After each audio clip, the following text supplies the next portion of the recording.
少しうたた寝を。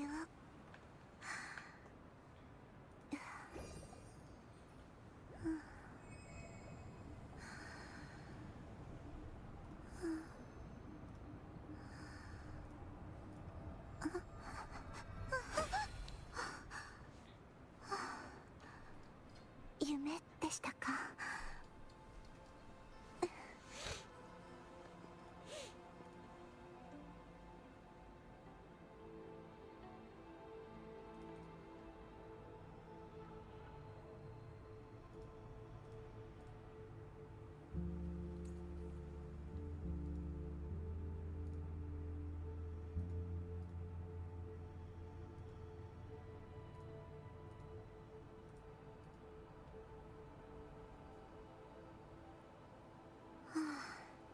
少しうたた寝を。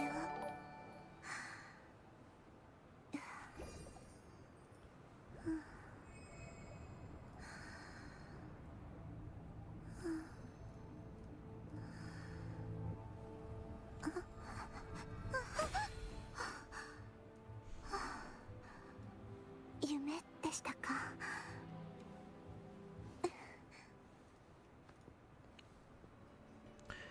Alright, welcome back everybody.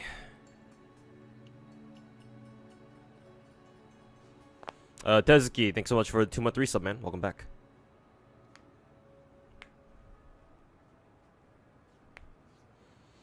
Looks like my bestie, Dr. Ivo Robotnik, is taking a vacation.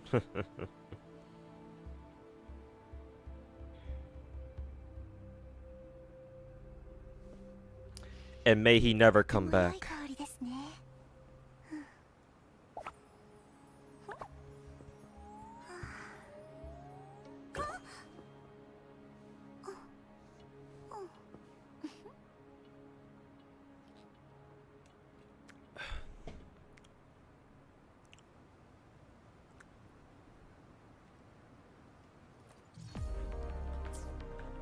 Let me think here. Got a lot of stuff to go through on my gacha games today.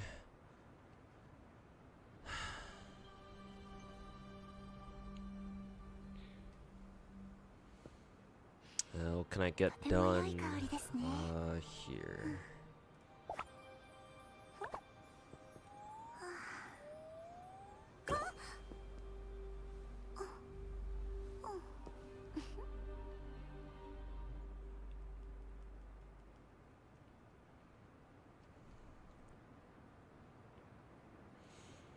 Oh yeah, I should probably get my Uma run done today.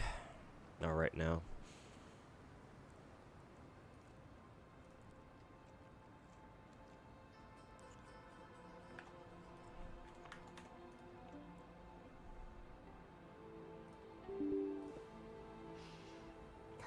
GFL2.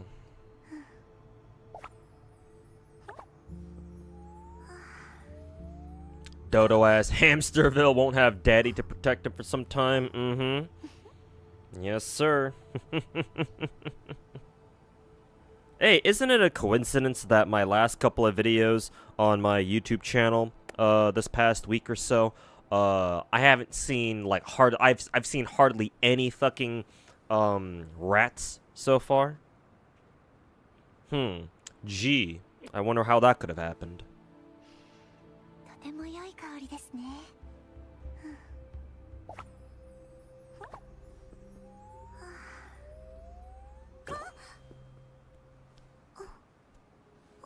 So now you have to interact in your chat for your view to count.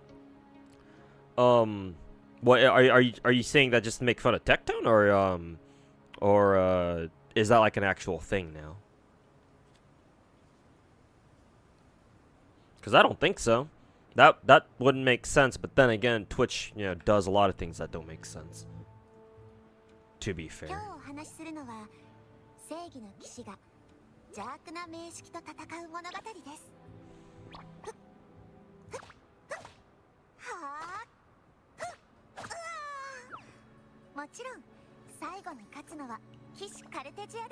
Boom. VSK titty flash jump scare.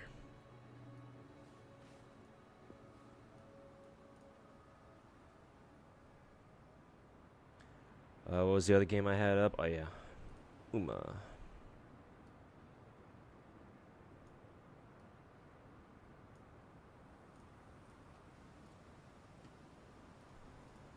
New Twitch rules, I see. I don't know how they expect to be able to fucking enforce that.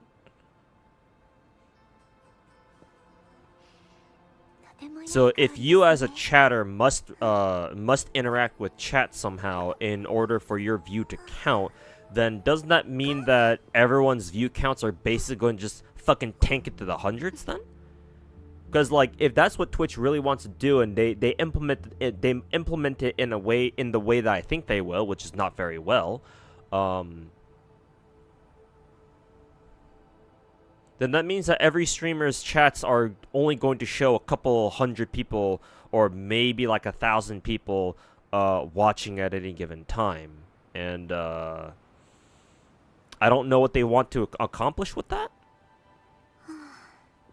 Because, like, I don't know if they understand this, but in most people's chats, or just in any chat you go into, most people are not there fucking spamming random bullshit in chat. Most people are lurkers. It's only when you get into, like, it's only when you get into the hyper-popular chats, like fucking Kai Cenats or fucking XQCs or something, where people are fucking spamming a million miles an hour, or hell, even Forsen's chat. Where like your view count might actually fucking be in like the thousands or something, but everyone else's view counts are gonna tank all the way down to the hundreds. Then maybe even only double digits if they implement it in the way that I think they will. So I don't know what they plan to accomplish with that, but I mean, hey, Twitch management / leadership is kind of fucking incompetent. So.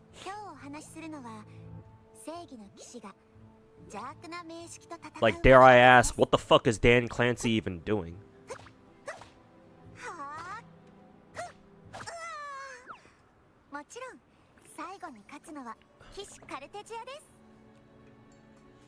JP News just dropped. I presume you mean for FGO. Boat Guy from Arcade just dropped onto main. Boat Guy? Who's Boat Guy? Also, did FGO have like a stream today?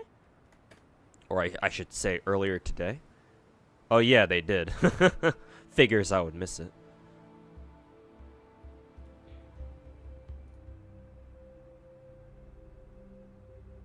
Totally missed that one. Oh, Noah. Oh, I see. Mr. Noah. I forget how he was related to Nemo again.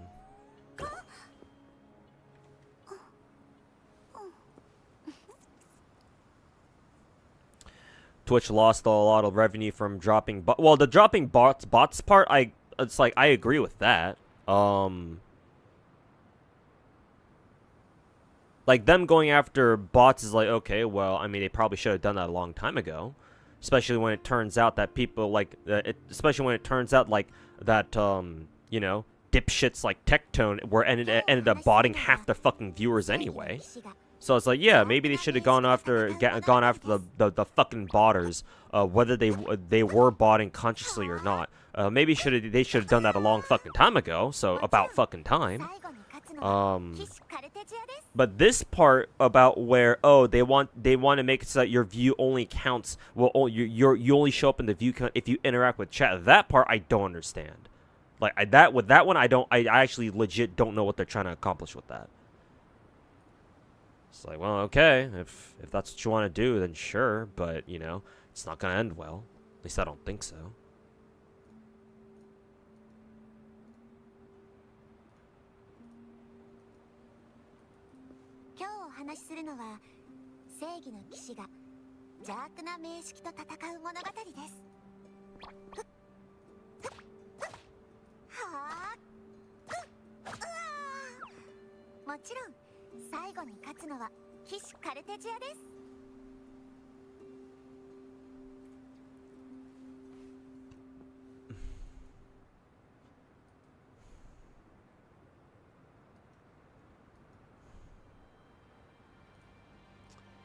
Man, I do not have a lot of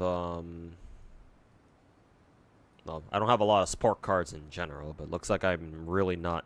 I really don't have a lot of good stamina cards, I think. Ugh, excuse me. 少しうたた寝を。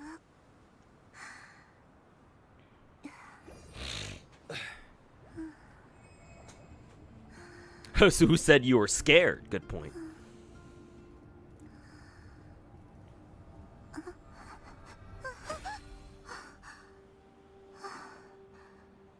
夢でしたか。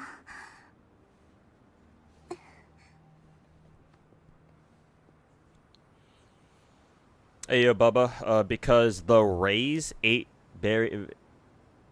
board of the I assume you were talking about, I don't know what you were trying to type there, but I assume you were talking about whatever it was I was talking about, St. Thomas and Tectone or whatever. ASMR streamers in shambles, and this isn't the first time Twitch has tried going after the ASMR streamers too. 正義の騎士が邪悪な名式と戦う物語です。はあ。もちろん最後に勝つのは騎士カルテジアです。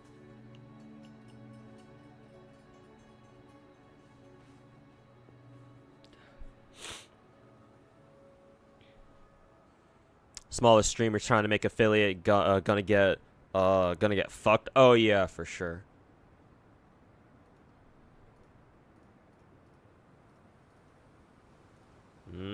They gonna get fucked.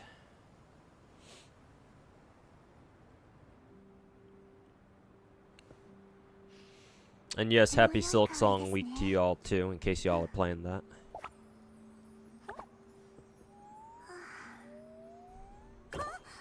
Do I have seed? Yes, Shimazaki fan, I do. I lost the coin flip to her, to Lycaon earlier this week. But, I ended up getting her from an early 5-star pull, like 2 multis after, so it wasn't as bad as it could have been, but it does mean that, this is the first time ever in my Zenless career that, I've lost 2 coin flips in a row, and, I don't know how to feel about that. Well, I do know how to feel about that. It fucking sucks. And it will continue to happen. 少しうたた寝を。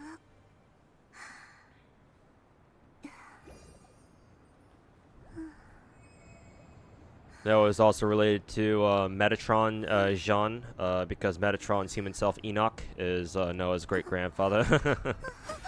I see. 夢でしたか。Hey, I think I vaguely remember the name Enoch being in the Bible somewhere. Forget why, forget who he was or what he did.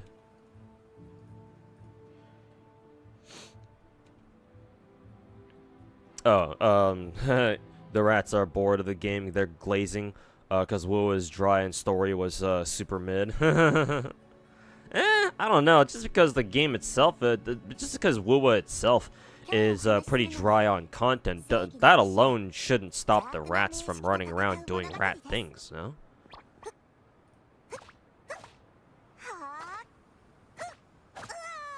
Yo, Full Out Alchemist, welcome back. 最後に勝つのは騎士カルテジアです。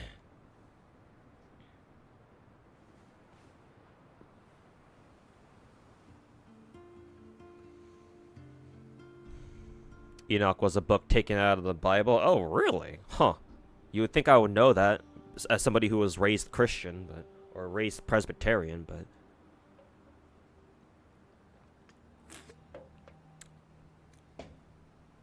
well, actually, the study of the history of the Bible is something different. Obviously, you know, church service never really bothered with that. 正義の騎士が邪悪な名式と戦う物語です。はあ。もちろん最後に勝つのは騎士カルテジアです。 Is Silksong good? Never played a Hollow Knight? No idea. It's one of those Metrovania or Castlevania type, or yeah, Metroidvania type games where it's what I guess technically it's an RPG, but it's like side-scrolling, kind of. No, well, it's not exactly side-scrolling. If you played Metroid, if you've seen people play Metroid or Castlevania, then it's one of those games.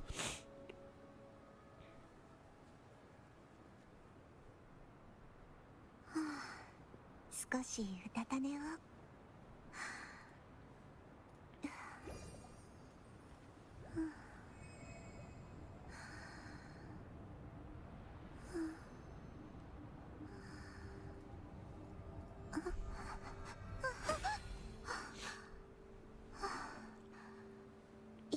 Finished the WoW main story in 2 days.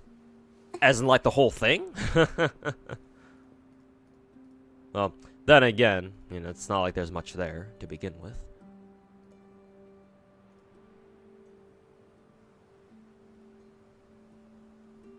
Not quite the same as, you know, what Bananakin's trying to do right now and slog through, you know, fucking 5 years worth of story.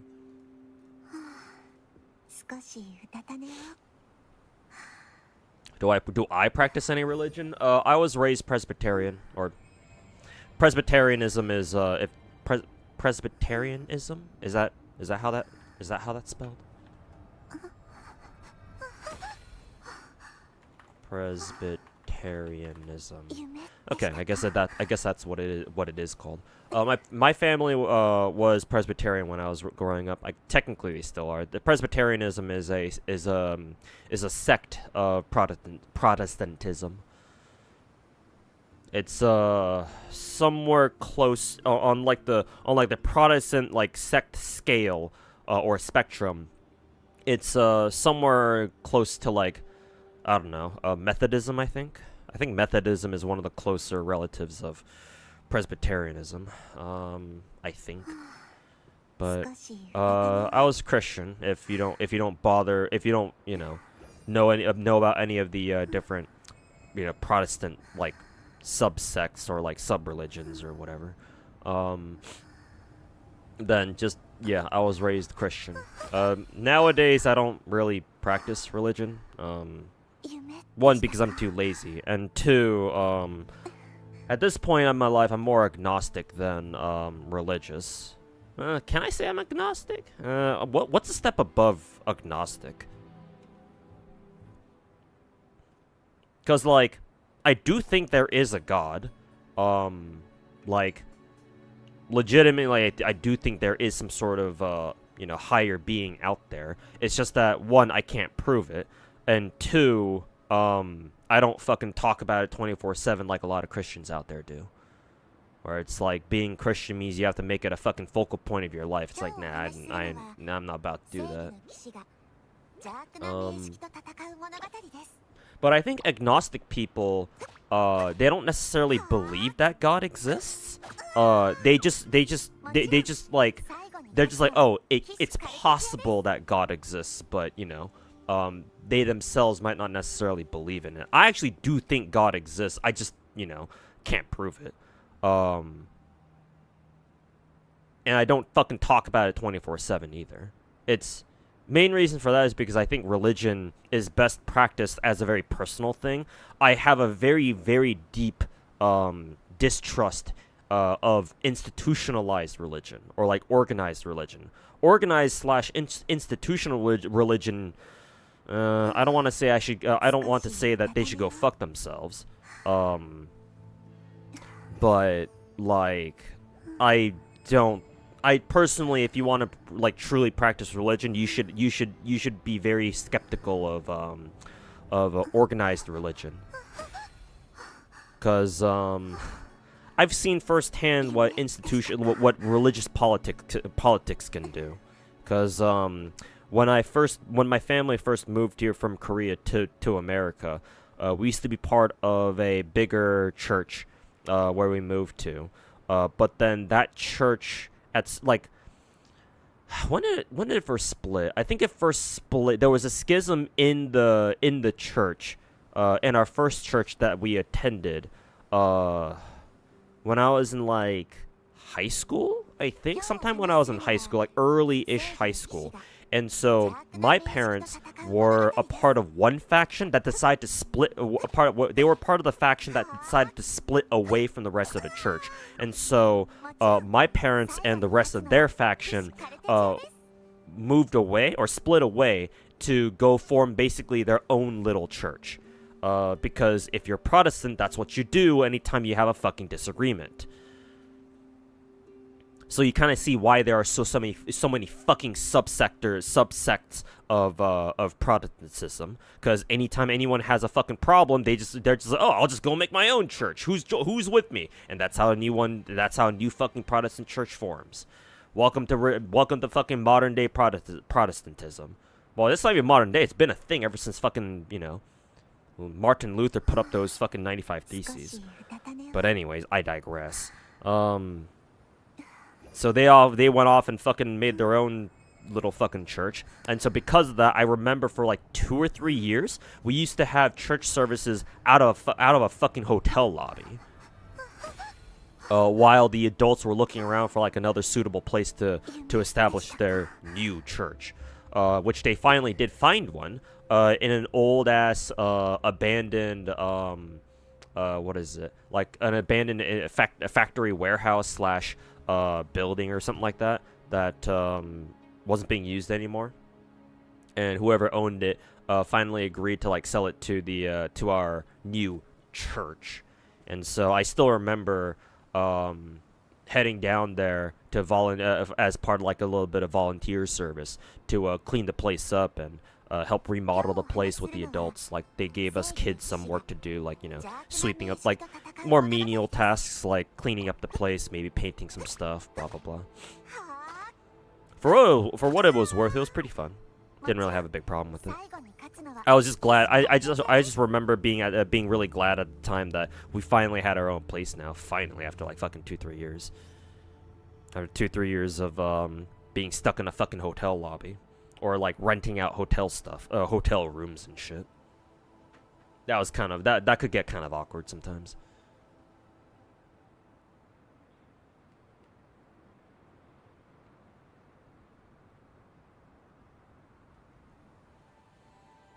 Who's that down at the bottom right? Oh, that's this is VSK. I'll blow up the GFL screen to give you a better taste. This is VSK from Girls Frontline 2. In GFL 2, if you go to your dorm, the game allows you to set custom camera angles and even save them as your main menu wallpaper. And so this is exactly what I did. This character is named VSK. She goes by Niketa in this game, as like her human name of sorts. She has massive fucking titties. She's a big fat. She's a blonde Russian policewoman lady who has fat fucking tits. Hey, Thesia, welcome back. You're agnostic yourself. Nice. You prefer when state and religion are separate entities? Well, I mean, that's how it is here in America, too. Separation of church.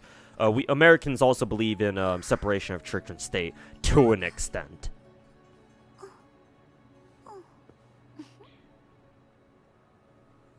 But technically speaking, that's what we believe in, too. And yes, that's how I would prefer it, too. I believe that religion should be segregated from like other facets of the government, other facets of your daily lives. Because if it's not, then like what exactly would make us any different from like religious ethno states like the ones in the Middle East? Yeah, Char. Somebody in YouTube chat told me about him. I forgot. I didn't realize JP was having a stream today, so I completely missed out on it. Not that I think it would have mattered, because I think I was sleeping during then too. So would have missed it either way. But yeah, I know about Noah now. Hey, hopefully they can bring over some more arcade exclusive servants like Christmas Helena and. Wasn't there an arcade exclusive Suzuka, like Christmas Suzuka or something?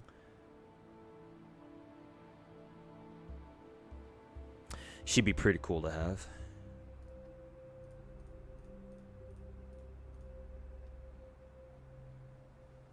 Niketa. Yeah, you got it. とても良い香りですね。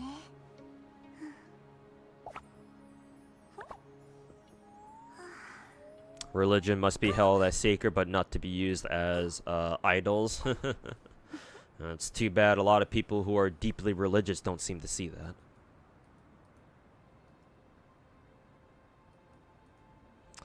But it is what it is.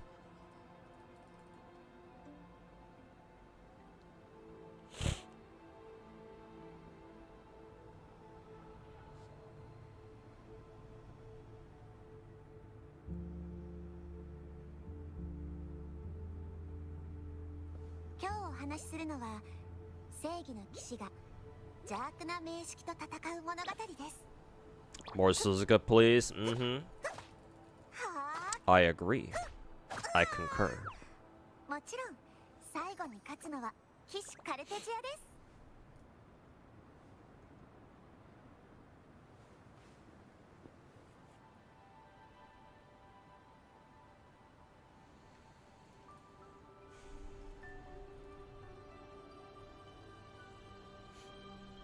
Christian nationalism, as they say. Something like that.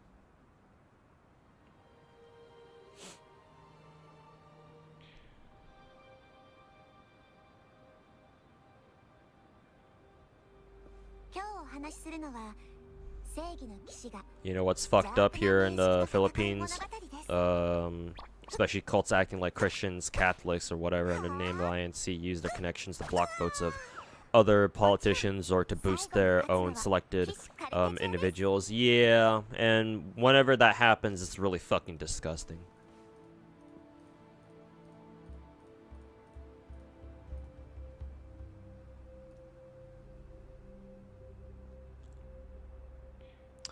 But unfortunately, you know, lobbying is a thing.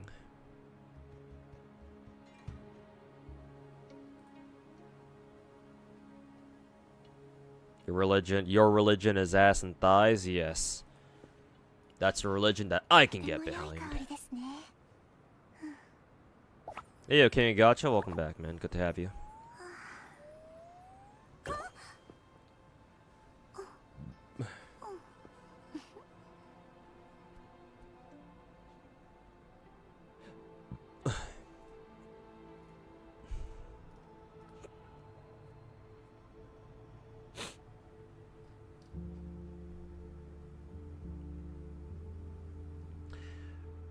They even hired a hitman to kill a comedian due to a joke about them. Ugh.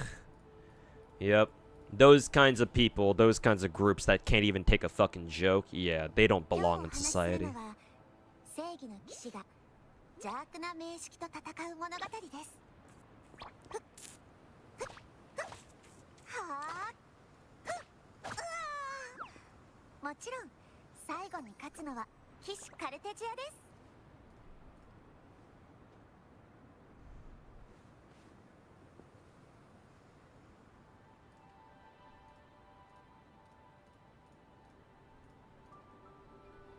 Been playing the new Donkey Kong game. What a great game. Bonanza for Switch 2.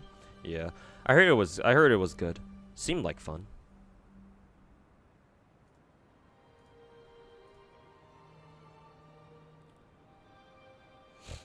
Or deny the mandatory 10% tithe, but sure as hell they'll gaslight you to give more. Yeah, that shit is fucking disgusting.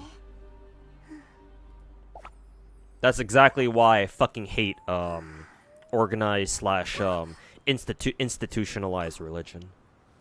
Like unless it's like a big pre-established church, like oh you go to like mass or something at like a Catholic church or something like that, then I might make an exception for that.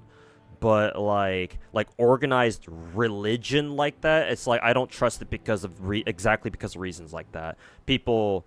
You can never truly eliminate the possibility that, you know, people are doing it just for their own gain, you know, to try to take advantage of people.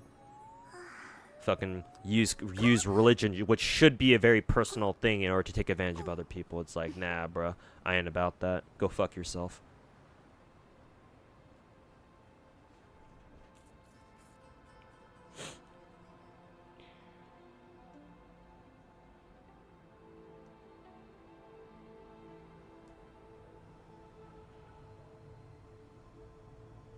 Extremism shouldn't be accepted no matter in any religion.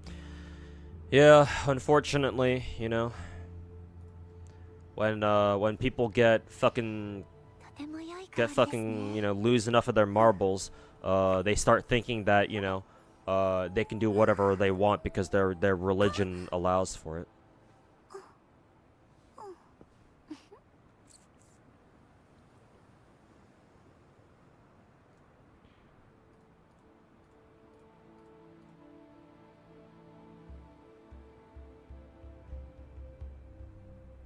It's got a 91 Metascore, top tier rating. I wouldn't trust the Metascore for Nintendo games because I get the feeling that Metacritic always gives like a big flagship title Nintendo games really good scores. Unless they've given like maybe not bad, but like worse scores to previous Nintendo games, but.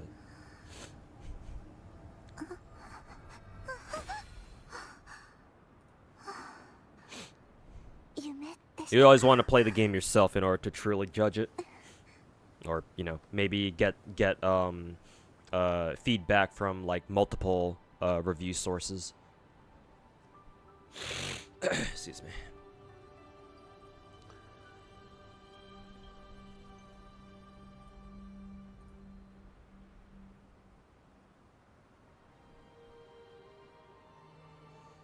Your religion is Eula's cake. Nice. As it should be.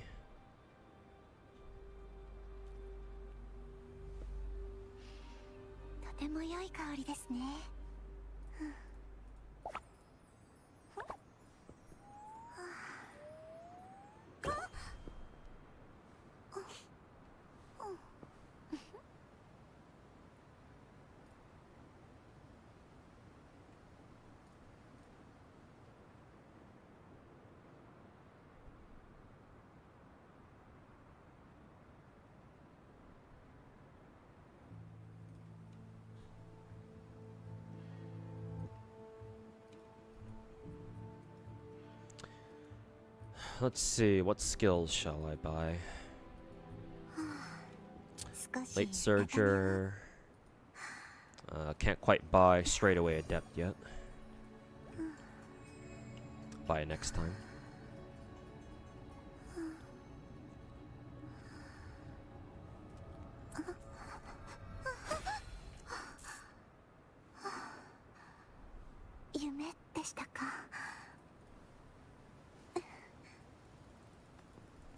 Have you seen indie devs banter about the whole $20 Silksong thing being bad for competition on games? Find it laughable, really, and AAA games feel like shit compared to this.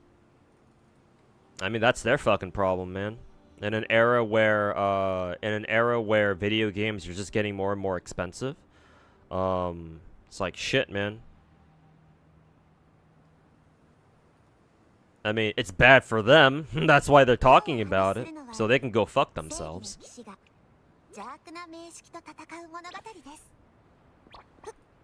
Personally, I'm no game developer myself. So, you know, what I say might not hold a lot of weight. But regardless, I'll say it anyway. In my opinion, I don't think they should have anything to worry about. Because Silksong is like a one-in, you know... A Silksong is like a fucking diamond in the rough. Like, I don't know if there's any other indie game, at least not anytime soon, or like being developed right now, that has quite the reputation that Hollow Knight does. Like basically what I'm trying to say is I think Silksong is like a one-off thing. It's like the only indie game that has the kind of clout that it has.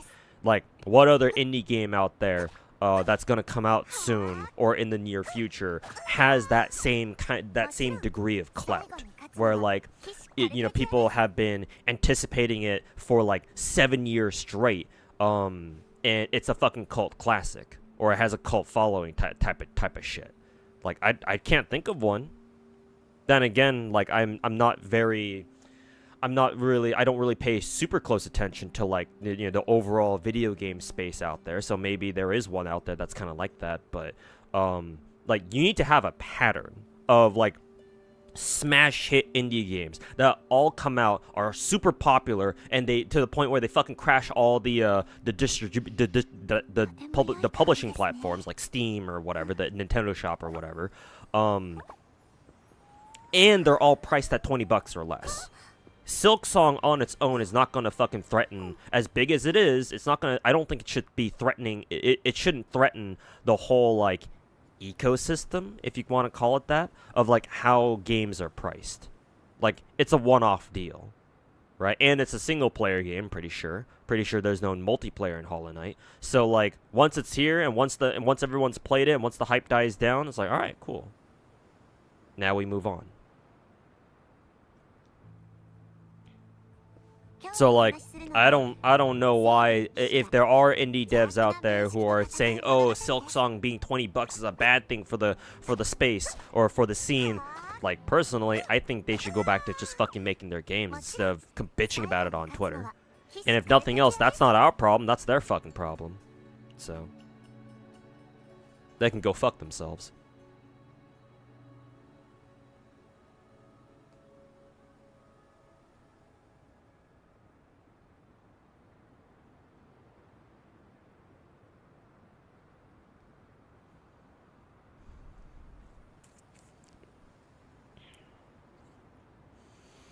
Maybe sequel for Cuphead. Oh, did they confirm that they were making a Cuphead sequel?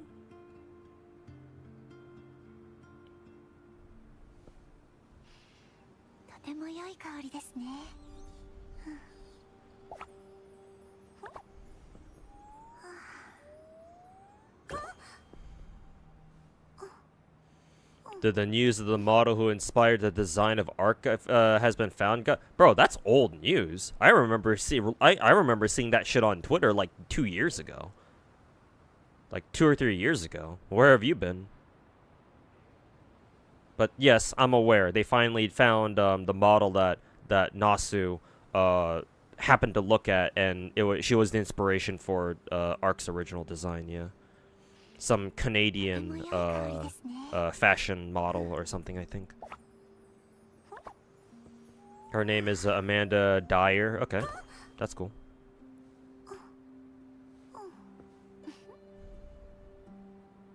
But yeah, I've known about that for a while now. And GFL2, is it worth picking up a weapon for like 900 currency you get from pulling? In my opinion, yes, King of Gacha, for 2 reasons. One, the monetary cost.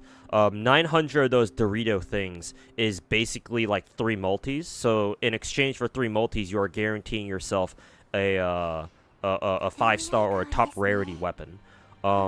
Second reason, getting weapons for characters, like the weapons they actually want to use, and not just like random pieces of shit that they can't even use properly, is actually really fucking hard. That's like the one of the few downsides of Girls Frontline 2. Like out of all the good things I could say about the game, one of the few legitimately bad things is that gearing your characters is kind of a pain in the ass. Because the way the gacha works in GFL2, actually, I have it up right now, so allow me to demonstrate.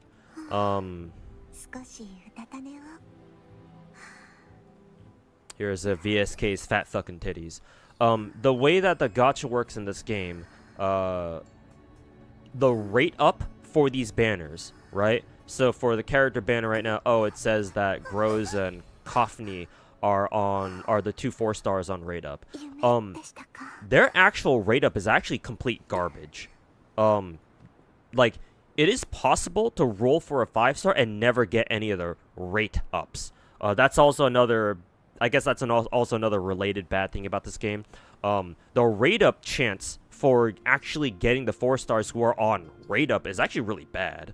You don't get as many as you should. I forget what the exact rate up chance is for them. Let's see. In this access type, base probability of getting a standard doll or a purple tier weapon or character is 6%, with the base probability being 3% and standard weapons being 3. So yeah, you only have a half 50% rate up. It's also another coin flip for them too. And remember, because there's 2 of them rate up, they share the rate up. So in reality, getting one of the rate up characters is like what in total only like 1.5%. I mean, I'm pretty sure that's not how the statistics work, but what it means is that you are not likely to get the character you're looking for. And remember, this also applies for the weapons too. Look at the details of the weapon banner. It's like, oh, you know, here are the 4-star options. So if you wanted to give, for example, this girl, Belka, or 417 as I like to call her, if you wanted to give her the standard 4-star weapon, because you don't feel like going for the 5-star exactly, well, guess what? First of all, it's not even on rate up in this banner, because this is a character banner. It's possible to roll the 4-star weapon from this banner, but it's highly unlikely. So it's like, oh, okay, well, then that means I have to roll it from this banner then, for weapon banner. Okay, well, if you take a look at the banner rules, the rate up chance here, well, the chance of you pulling a standard weapon, a purple weapon, is 7%, with the overall probability, including guarantees, only being 13.5%. Well, actually, I don't really give a shit about the fucking guarantees. Does it even say, like, what the rate up is here? I don't know, actually. Yeah, I don't even know what the rate up is, specifically for, the rate up chance is specifically for these guns. Because, like, I mean, it says right here, so that's on me. Accounts for standard weapon with drop rate of 75%. Okay, so that means you have a 75% chance of getting a weapon here. From if you do pull a 4-star weapon. Well, first of all, you have to hit a 7%. If you're doing multis, you're at least guaranteed 1 purple weapon per multi. So at least that's something. But I mean, that's kind of normal for gacha games like this. But again, you have a 75% chance, and that chance is split 3 ways between these 3. So if you want to pick up this gun in particular, which is Belka's preferred 4-star weapon, you're looking at a fucking 25% chance of a 7%. So, like, how likely is it that you're going to be able to pick up even a 4-star gun? So, what ends up happening is, if you look on my account, and you take a look at all the characters that I have, and they're geared out, right? More than likely, they have a 5-star gun in this game. Wa2K has a 5-star gun, or an elite gun as they call it. Well, her gun's name is Planeta.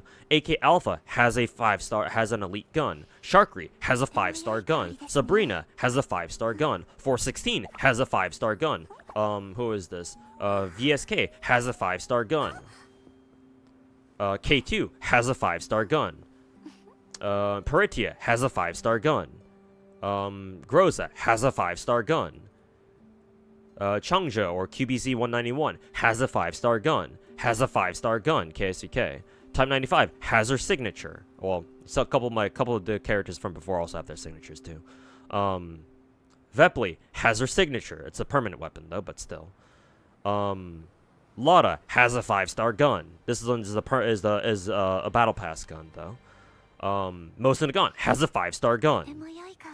Chohua, or Type 97, or Type 97S, or in other words, Captain China, has a 5-star gun. Like, do you see the pattern here?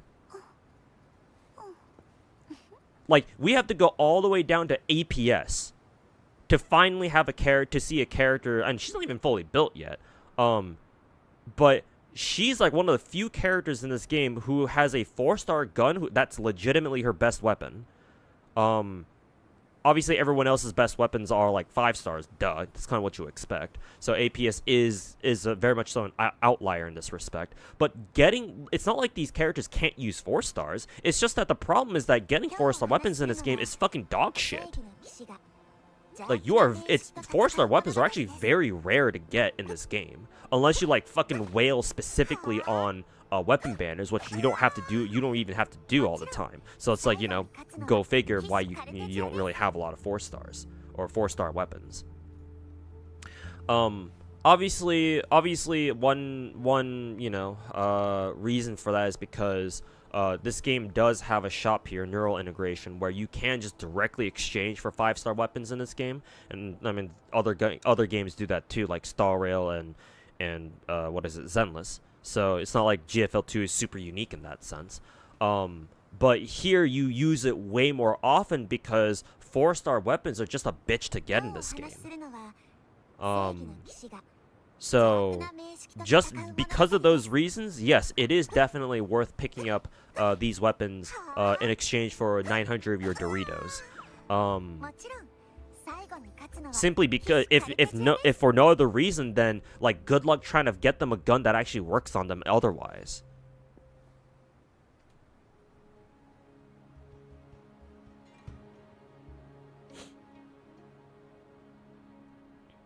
So hopefully that answers your question.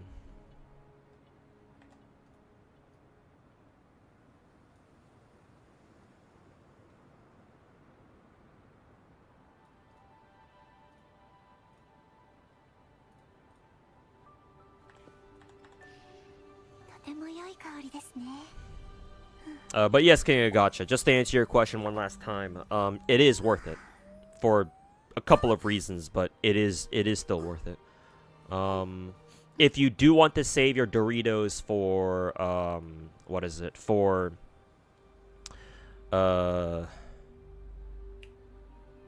like just more pulls, just to get more pulls, and that's fine too. Just understand that trying to actually gear out your characters might be kind of a pain in the ass otherwise. So I would always recommend keeping at least 900 Doritos just in case you need them. In case you're trying to build a character and you realize, oh wait a minute, they could really do with like one of the 5-star weapons in shop. Always keep around like 900 of them just in case you need it. That would be my advice. It's kind of like Wuwa. It's in a similar sense, but not really. In Wuwa, most characters want fucking 5-star weapons because the 4-star weapons feel like shit most of the time. In Girls Frontline 2, it's not that the 4-star weapons are bad necessarily, but they're just obscenely hard to get for like no reason. So it's not quite the same, but they sort of end up having like very similar like results anyway, if you want to think of it like that.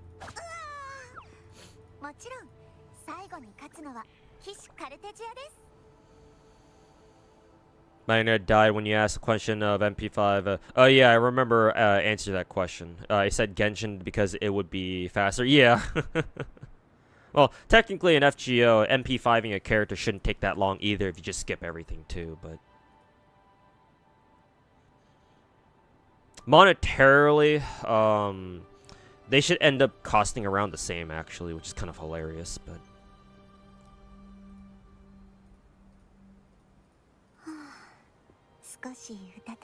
which weapon would I advise picking up from the shop then? Do you always go for signatures? No. In GFL2, no. Only a couple of my characters in GFL2 have their signatures. For example, if you pay attention to the bottom right here, try not to get distracted by VSK's massive fucking titties. The only characters on my GFL2 account who have their signatures are Wa2K, or her name is Macchiato in this game, AK Alpha, or Tololo, and that's only because AK Alpha's signature is one of the weapons you can buy from the shop. Let's see, who else? technically Sharkri is a 4-star, so technically her signature was a 4-star weapon to begin with. So her having a 5-star gun is just even better. So I guess for the purposes of this argument, let's throw Sharkri in there too. So Watuke, AK Alpha, Sharkri, Sabrina as well, or I like to call her Spaz12 from time to time. She's also a permanent character, which means that her gun is also in shop, so, you know, she counts. So these four for now. 416 does not have her signature. VSK technically does not have her signature. The weird part about her is that her best in slot gun is actually Watuke's signature. And I was able to pick up a copy of her gun for VSK. Back when we had the $45 bundle pack, or $45 pack from like a month or two ago. And it was offering Watuke's signature on as like one of the guns you could pick. And it turns out VSK actually uses this really, really well too. The bittersweet caramel gun, which is Watuke's signature. So technically she's using something that's even better than her own signature. At least at lower copies. So I guess for now we'll count VSK. K2, no. Peritia, technically no? Yeah, actually, technically, who is it? Peritia actually is not using her signature. This one is actually meant for Latara, I think. Peritia's signature is this gun from shop right here, if I can find it. Trading Post, Neural Integration. This one called Optical Illusion. This is actually her legitimate signature, I think. Yeah, it even says her by it even mentions Peritia by name. So that's her signature. Not Mjolnir. But it is still a 5-star. But technically Peritia doesn't count. Groza does have her signature, but this is a Battle Pass gun. Her signature is from Battle Pass, so there she is. Chongzhou is a permanent character, so you know she has her gun because her signature is from the shop. KSVK does not have her signature. I was planning to get it, but then VSK happened. Type 95 or Diane does have her signature, actually. I do remember specifically rolling for this one. So she counts. So how many characters do we have? 1, 2, 3, 4, not her. 5, 6, 7, 8, 9. Vepli counts because she's a permanent character. Her shotgun is in shop. 10 because Lotta, her signature is from Battle Pass. The pigeon something. Expeditionary pigeon. So 10. Mosin the Gaunt. No, actually, because she's a permanent character too, so her gun, the Samosek, is in the shop. I gave her another 5-star weapon in the meantime because it's a Battle Pass gun, and it also works on her too, but it's technically not her best. So not her. Not her either, because Chongzhou's a limited 5-star, and I didn't get her signature. Just got her a Battle Pass gun. Not Mekti either. Oh, Springfield, yes, because we got her specifically to, what, V1R1, I think? Yeah, V1R1. So, 11. MP7, yes, because her signature gun is on the Battle Pass, so 12. No, not G36. Actually, G36 counts because she actually uses the Battle Pass assault rifle better than her own signature, so she counts. 12. Vector, no.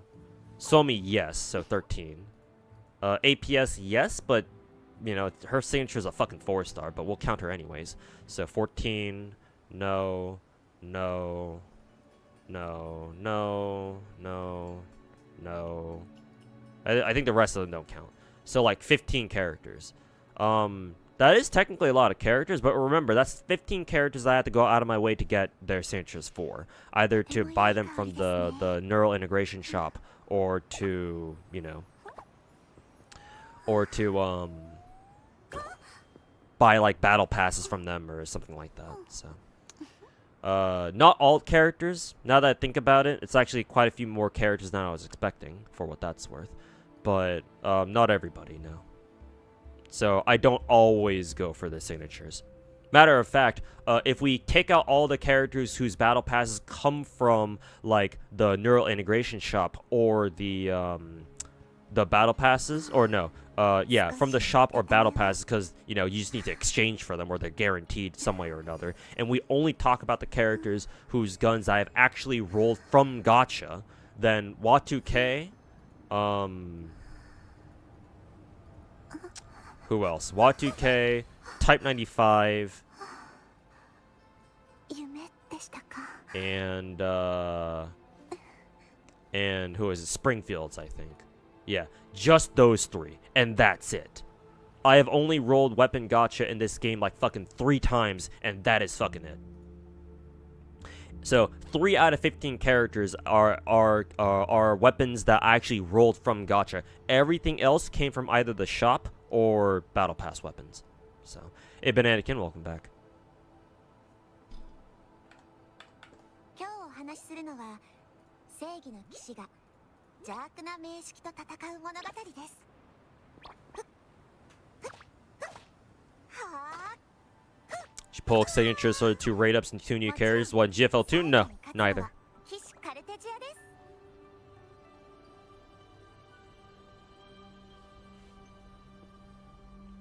Real question is how many don't have a 5-star gun? I know, right?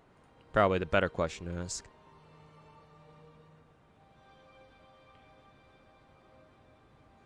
The 45 bundle, 45 buck bundle would be hella glazed if it was in WoW or any other big 4 game. Well, yeah, naturally. I even remember saying as much myself before. God damn, plus 54 speed. Holy fucking shit.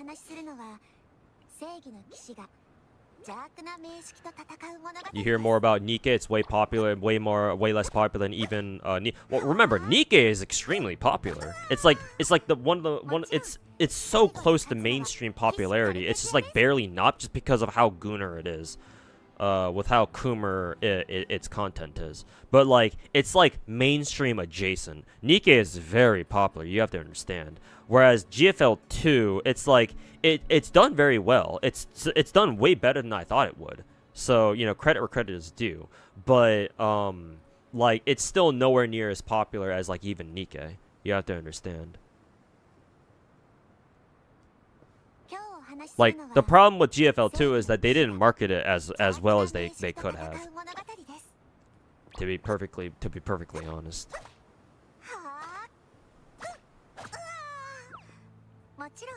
Me having like 2,800 of the Doritos shows you how generous the game must be. Probably ain't suffering for one. Yeah, no, student. I've explained this before, but GFL2 is extremely generous. It's like one of the most generous games that I play. Like I have never felt any pressure so far. Anyway, times could change in the future.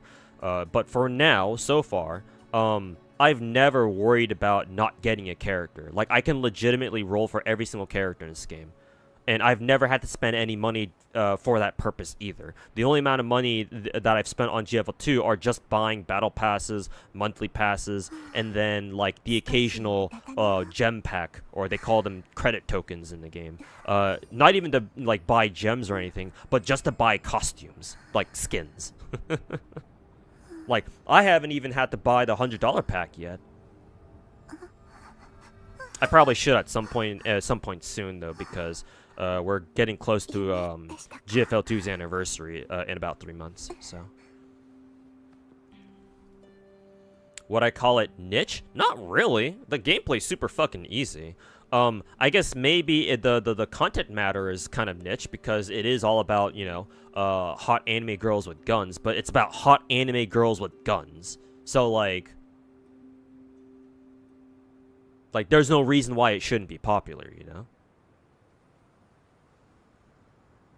It's like, yeah, sure, it can kind of lean pretty hard into like the whole military aesthetic thing, but like there's plenty of mainstream video games and movies out there that do involve like the military, but you know, people don't seem to hate that.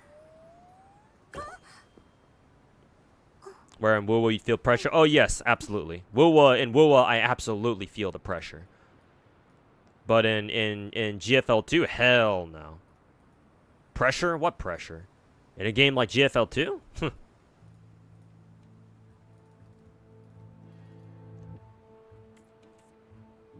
You bought a lot of 5-star weapons from Burrito Shop? I mean, I can check how many exactly I bought. AK Alpha, yes. So 1, 2, 3, I'm pretty sure. I'm pretty sure I've gotten at least one permanent weapon from Rolling Standard banner. I forget who I got it from. I'm pretty sure I got Sabrina's shotgun from standard gacha. But I think only one so far, I think. Maybe I've gotten 2, I forget. For now, I won't count this one, though, because I'm only counting guns that I bought directly from the neural shop. So 1, 2, 3, not that one. 4, not that one. No. 5, 6, because Samosek is from Gacha, from the shop. No. 7. Actually, no. Vepley shotgun is the one that I actually got from standard. I remember now. So this shotgun was also another gun that I got from. Actually, this might have been the gun that I got from standard pull. I think I actually did buy Sabrina's. I think, because I don't remember picking up Sabrina's shotgun. The what's it called again? The Mezzaluna. Yeah, Mezzaluna. Because she's Italian. I don't remember getting that from Gacha. I do remember getting this one from Gacha.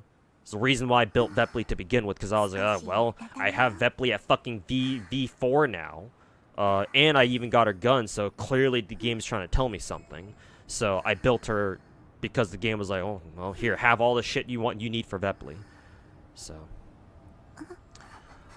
So yeah, this one's the gun that I didn't actually buy from shop. So let me start from the top again. 1, 2, 3, 4, not that one. 5, no, 6, 7, no, no, 8, no, not that one, because this is Battle Pass, so still on 7. Battle Pass, Gacha, technically Gacha. 8, or we're on 8, where we were on 7, so now 8, because this was the most recent one that I bought for 417. I think that's pretty much it. Should be. Might be 9 when I start building Andorus later, or G36K.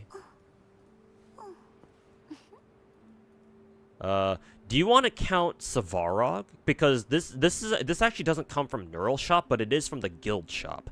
So it is technically a shotgun that you could buy, but you don't buy it with Doritos though. I don't know if you want to count that or not. So let's say for now 8. 8 guns I bought from Dorito Shop total.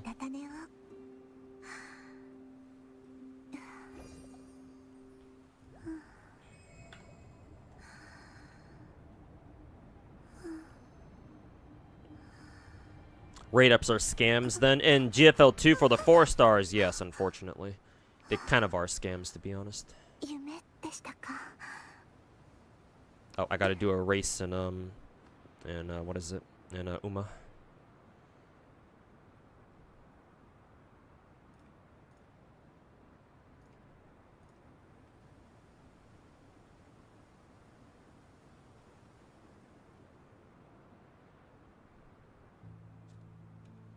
Bet they're dropping the crew deck and Gacha skin on anniversary. Yeah, probably. I guess we'll see though. I mean, to be fair, you know, it's better. That's probably the best time to do it, especially with all the community backlash on it. So.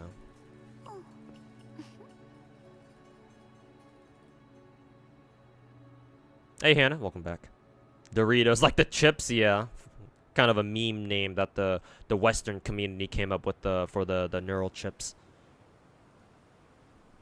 We call them Doritos because they're all triangly and stuff.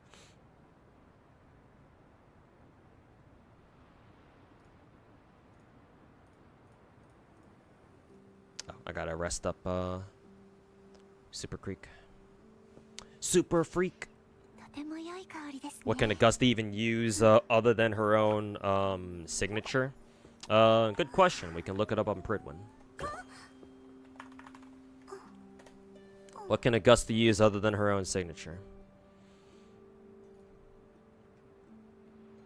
Anything else? I mean, technically you're not wrong, but...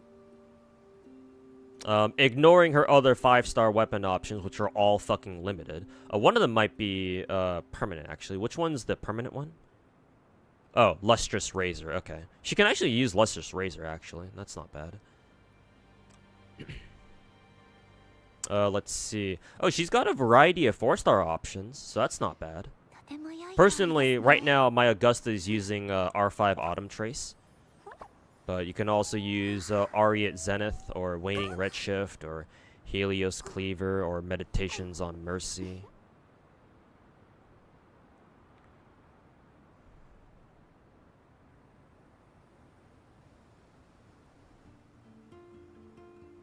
So yeah, maybe you're right. Maybe she can literally use just anything else, anything that's not a 3-star at least.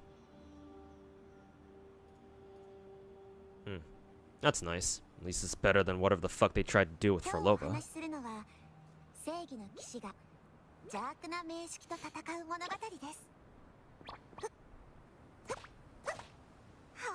Rolling for every Uma, you definitely... Well, yeah, duh. I mean, I don't think it's even possible to roll for every single horse girl completely free to play. If you want to roll for every horse girl variant, then you're looking at spending quite a bit of money. So, like, yeah, I don't know how you'd be able to do that without, you know, being at least a dolphin.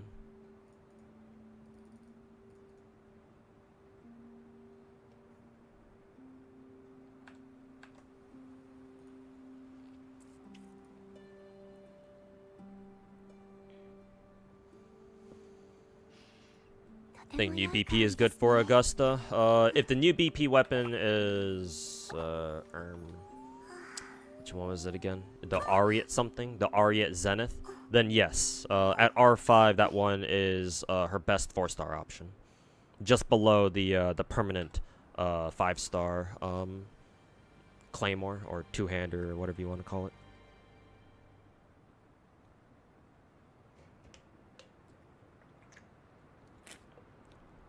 Augusta's also like 40% better. Really? Pridwin says it's only 20% better than standard. I mean, it is very close to 30, so we're kind of getting close there, but it's not quite 40%. Not quite Frolova levels. You going for a signature? Yeah, I'll try to grind her signature later today after I'm done fucking grinding all my other gacha games. All my other degenerate-ass gacha games.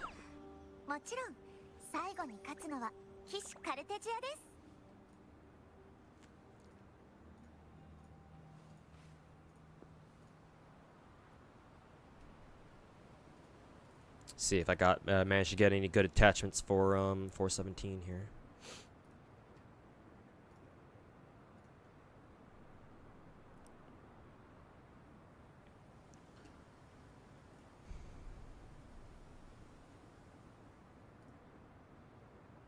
She's not super reliant on her signature. Technically no, but she is still significantly better with it.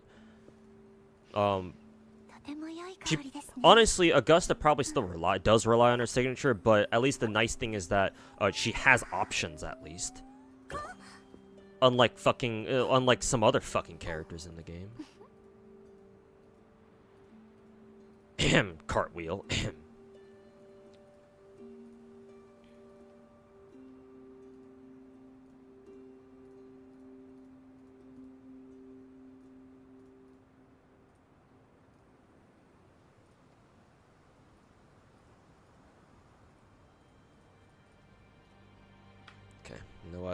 No attachments yet for 417.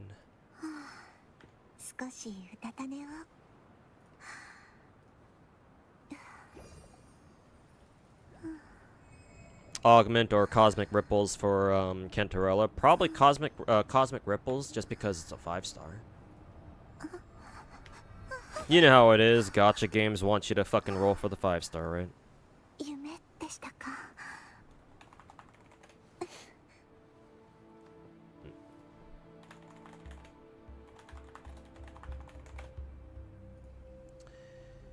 You know how it is. Yeah, Cosmic Ripples is better than R5 Augment, so go with Cosmic Ripples. Might be a bit of a pain in the ass trying to build her, but technically it's better, so.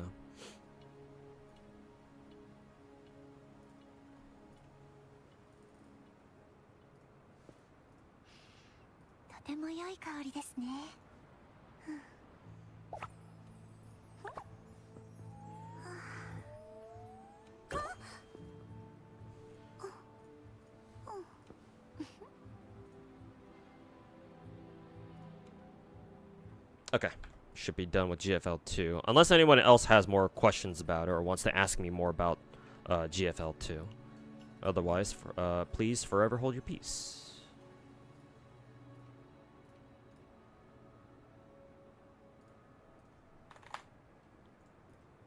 Let's pull up Snowbreak next. Oh god, will Snowbreak even pull up the fucking window? Ugh.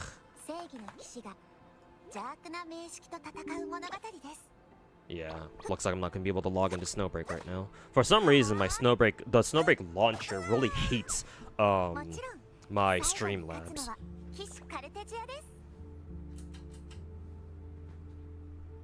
think it's always been that way. No idea what's up with that, but fucking spaghetti code ass looking thing.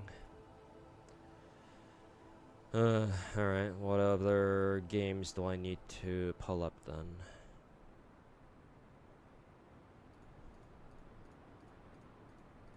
Oh, right, Nikkei.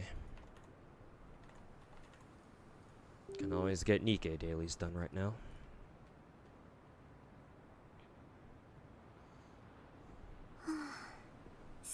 Do I prefer being a whale or a dolphin now that I've experience as a non-whale? Oh, whale, naturally.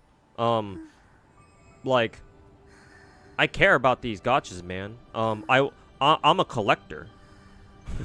At the risk of me sounding like Mark Wahlberg from that one Transformers movie where he says the line, "I'm an inventor."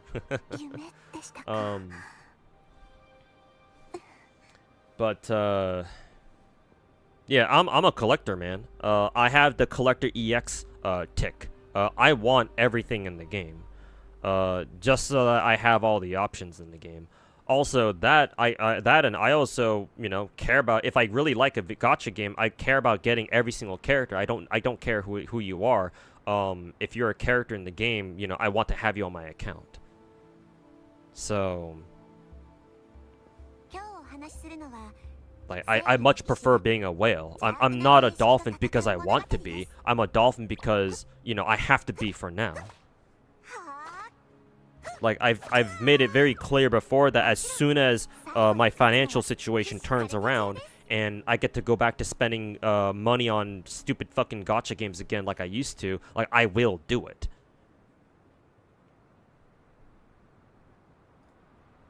It's just that, you know, right now is not the time for that.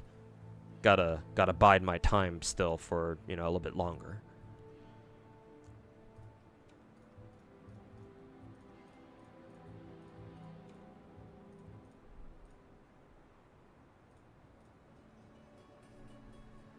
Some Genshin today. Actually, I do need to get theater done in Genshin, so yeah, maybe. Depends on how long I can stream for today. I also said that I want to play Horizon Walker on the stream, but I haven't seen Finkel in Twitch chat yet. Maybe he's busy today. Though he should be off work by now. Actually, maybe he's still at work. He probably still is. I guess if Finkel doesn't show up in chat today, well, I'll delay Horizon Walker for like tomorrow or something. I didn't mean to go with wit training.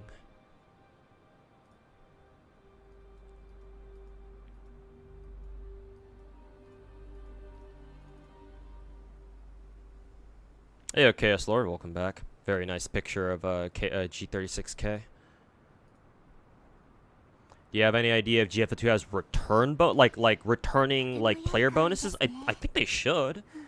I think if you're a modern gacha these days, like you gotta have some kind of like returning player like program. Because I think Genshin just has one by default, right? Genshin, Star Rail, I think even Zenless has one too. Wuwa most likely has one too. So I would be surprised if GFL2 doesn't. I don't know though. I would assume they do, but don't take my word for it.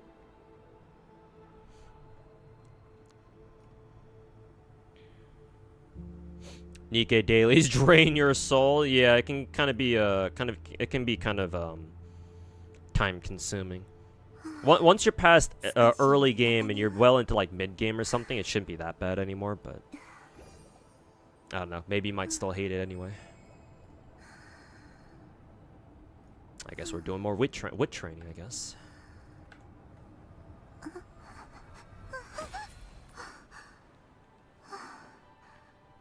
夢でしたか。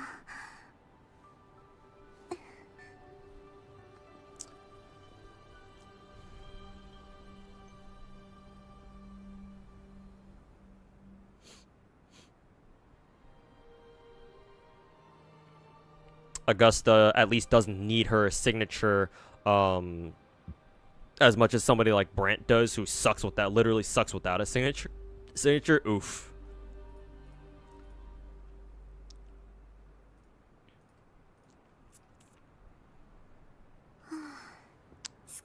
Literally singing Christian songs because you're driving at midnight in the middle of heavy rain and very pitch dark roads, so it's really scary. Ugh. Well, hopefully you get, assuming you're not just memeing about it, hopefully you get back home safe.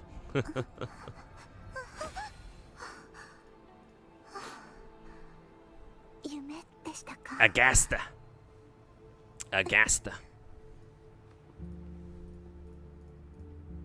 China.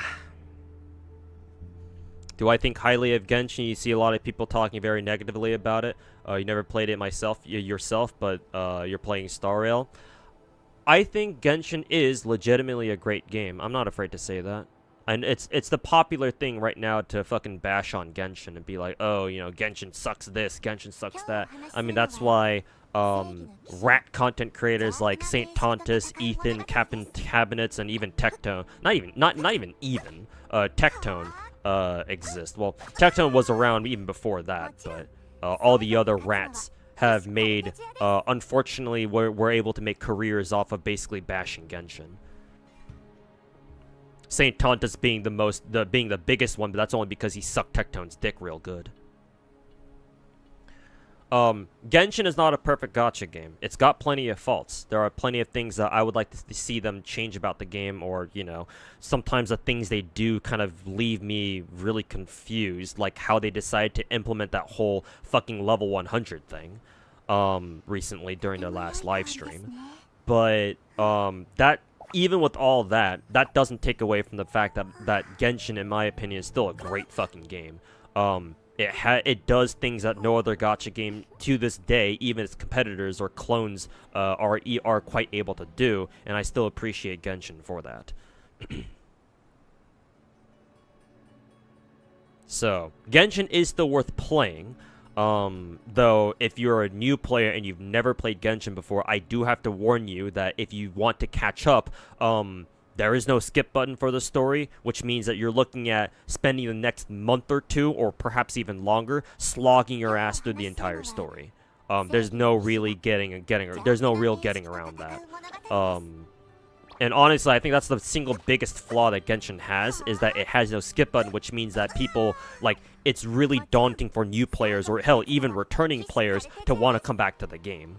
Because, like, if you're not constantly keeping up with the game, like, and you like, stop playing the game for even, like, a single patch, like, oh my god, there's so much I gotta catch up on. And, you know, that alone can be very discouraging for new players. At the moment, since Genshin is still so fucking popular, they don't really have to worry about that, but I think eventually they do have to start worrying about it. Just when exactly that'll have to happen, I have no idea. It's up to MiHoYo, really. But sooner or later, they're gonna have to start worrying about it. It's just that, you know, that time is not now, so they can still do whatever the fuck they want. But Genshin is still a great game. There's a reason why it fucking blew the fuck up back in 2020, man. It can be better, but as it is, it's still a great game. Even if a lot of people out there don't want to admit it, or, you know, they're fucking delusional ass rats who try to say otherwise.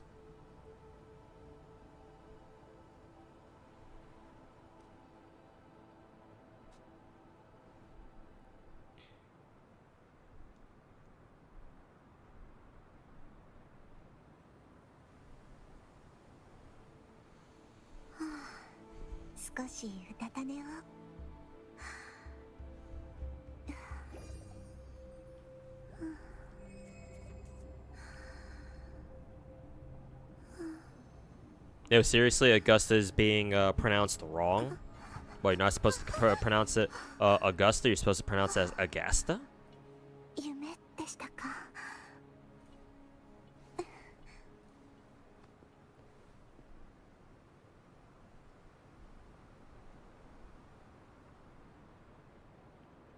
Pippa streamed GFL2 at So Peak. Yep, she did a her first GFL sponsor stream yesterday.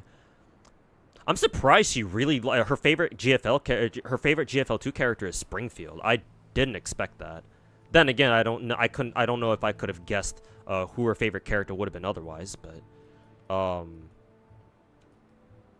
that was kind of surprising that she really liked. Well, actually, no, I shouldn't be surprised because Pippa really liked Fauna back when, you know, Fauna was still with Hollow before she turned into Nimi.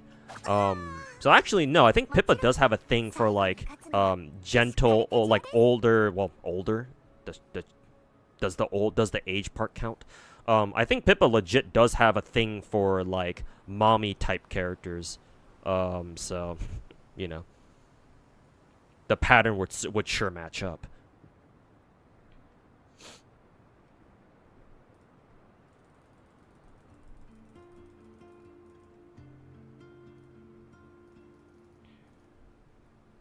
I mean, hell, I think in her stream yesterday, she even showed the Discord screenshot of her talking to, like, I don't know, either Fishman or I guess whoever their contact is, who sets up sponsor streams for them. Maybe one of their managers or something. She even showed a Discord screenshot where she specifically asked for a dev account with Springfield on it. So, hey. She knows what she wants.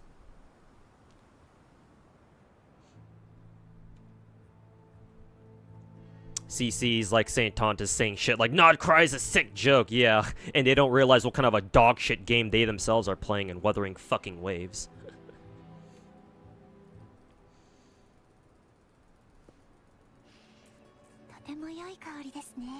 So it's overhated? It is overhated. There are legitimate reasons to criticize Genshin. If you want those reasons, you can just always ask me, right? If you want me to get into why, like, the areas in Genshin that could definitely use improvement, then I most certainly will. Even though I myself say that, yeah, Genshin's a great game, I'm no fucking fanboy, right? I will sit here and tell you exactly what the fuck I think is wrong with the game. Unlike those other rats where all they do is bitch about other games and they just suck Wuwa's dick constantly. All that dick sucking and St. Tonta still couldn't make it to Kuro Fest. Pathetic.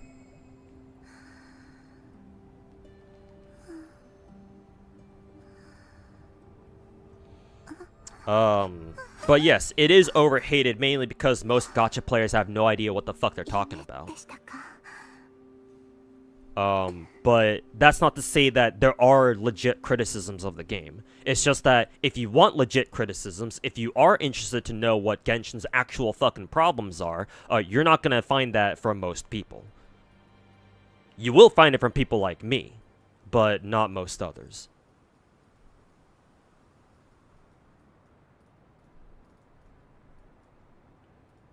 Either because the content creators in question either, you know, don't want to, you know, openly talk about what's bad about Genshin Impact because they're afraid they're going to lose their fucking Genshin sponsor streams later, or they simply haven't played Genshin enough or even at all to really be in a position to criticize it properly. You know. You don't want to be a St. Tontus where you try to fucking blast Miasma, but it turns out you only play the fucking game only once a fucking month, and so you're a fucking scrub. And you have no fucking idea what you're fucking talking about. Did I say the word fuck enough? Fuck St. Tontus. Ooh, only 7th place. Wonder what happened there. Maybe this is just one of those races where it's pretty tough. Oh, she randomly got first. Maybe she just got fucked that first time.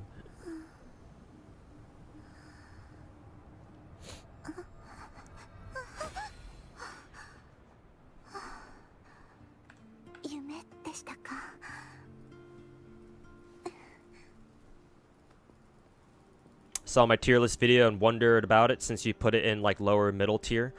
Star Rail doesn't really have a good rep in the space either. What do I think? Well, Star Rail at least has a better rep than Genshin, but yeah, no. It used to have a really good rep during its first year or two, but nowadays, ever since Amphoria started, like, its reputation has kind of been sliding off a hill. Like, kind of slowly, but steadily, I think, at least in my opinion, from my perspective.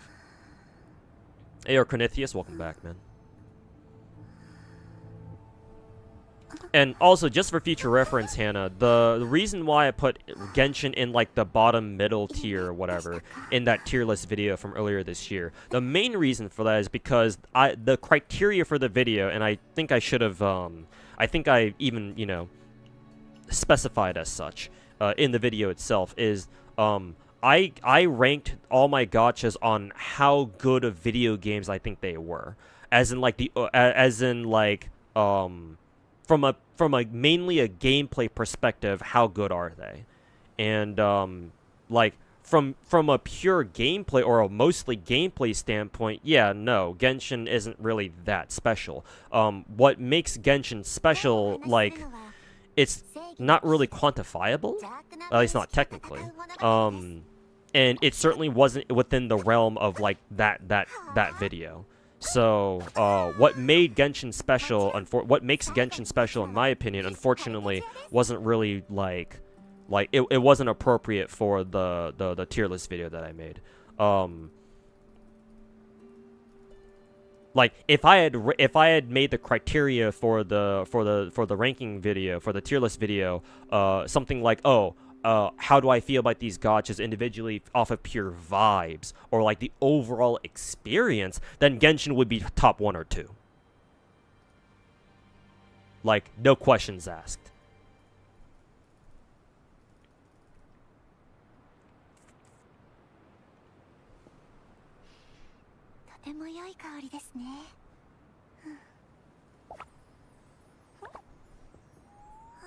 Star launch arrow was being glazed. Well, it was the same. It's the same reason why fucking Wuwa was being fucking sucked to dick to hell and back. It's only because people were sick and tired of what is it?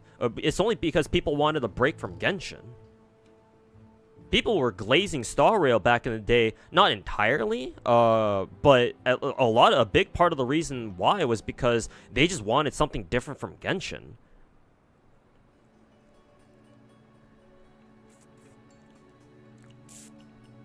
You'd say Genshin is on, it beats out Arknights in terms of sheer experience. Yes, because Genshin is a 3D game, and Genshin was the first gacha game of its kind to offer a 3D experience.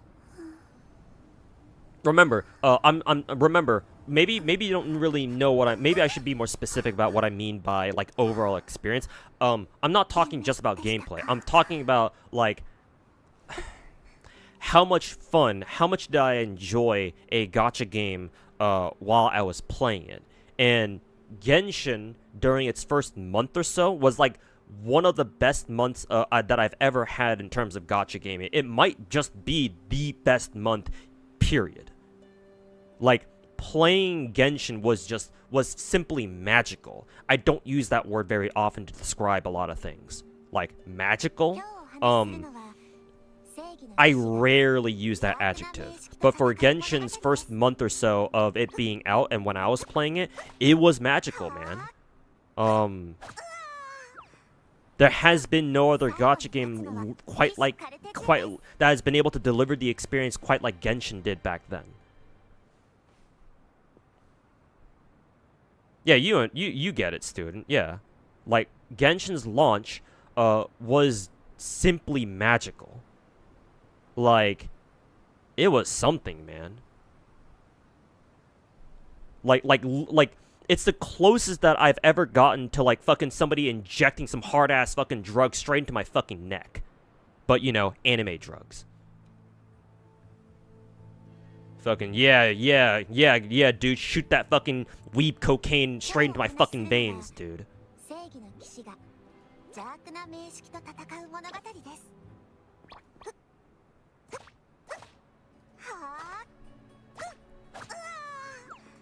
もちろん最後に勝つのは騎士カルテジアです。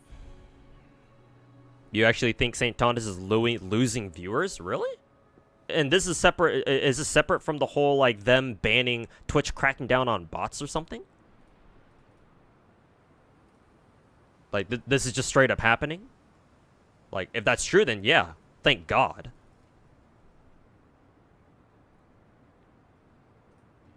Fuck that little piece of shit.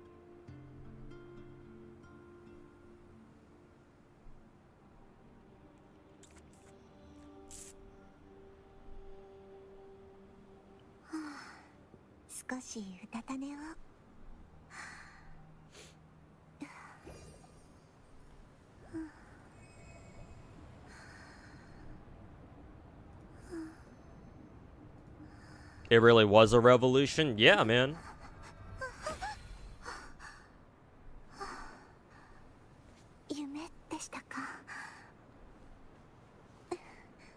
Like, it really was. I don't think I'm even if people think I'm glazing by saying that, I mean, hell, let them.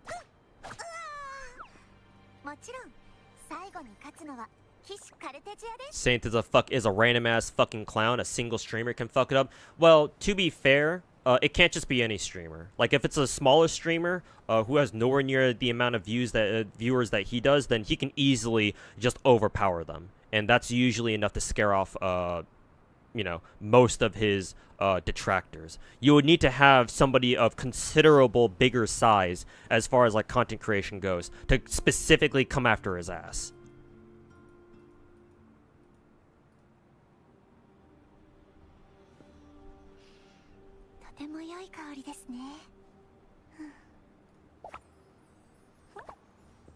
Saint being Saint again? Well, yeah, as usual, but we were just kind of like talking about him in passing. I don't know if he's done anything recently other than, you know, be up to his usual retarded autistic fucking you know, content shenanigans. Glazing Wuwa and talking shit on basically any other gacha game he can get his grubby little hands on. His dirty ass rat little hands on.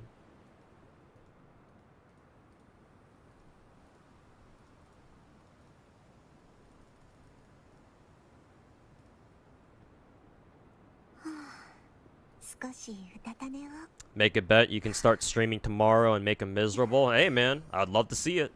If I had the money to, I'd gladly pay. I'd gladly put money down to see that shit.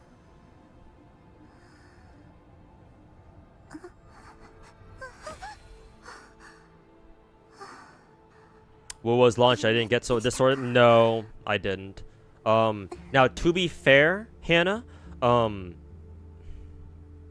because I had already played Genshin, Wuwa just wasn't going to have that same kind of magic, unfortunately. Because, again, like, I've already experienced it. So, for Wuwa to have done, like, something similar, like, I honestly don't know how they could have. Maybe they could have, but it would have been very, very tough to, like, replicate that same sort of magic. Not to mention, Wuwa's launch was kind of dog shit, to be honest. So, you know, that didn't help.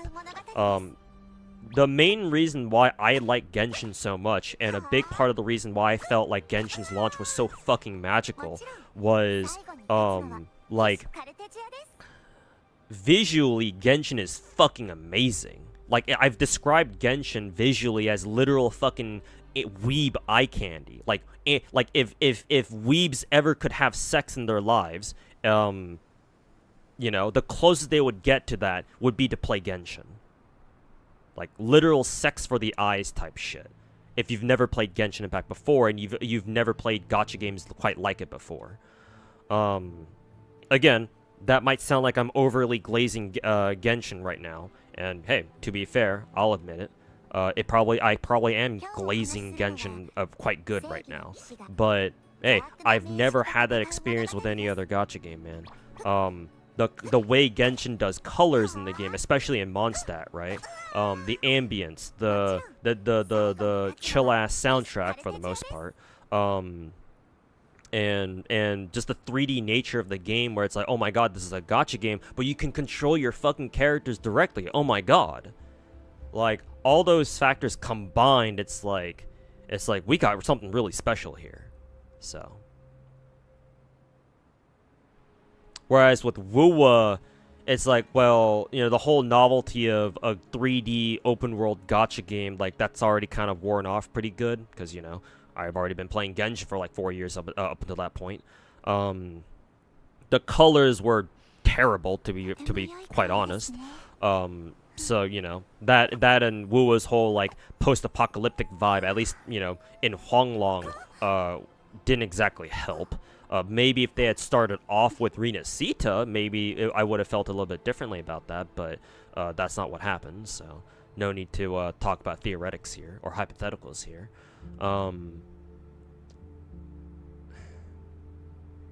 It's just, no, I just did not get the same feeling, playing WUWA as I did Genshin, so.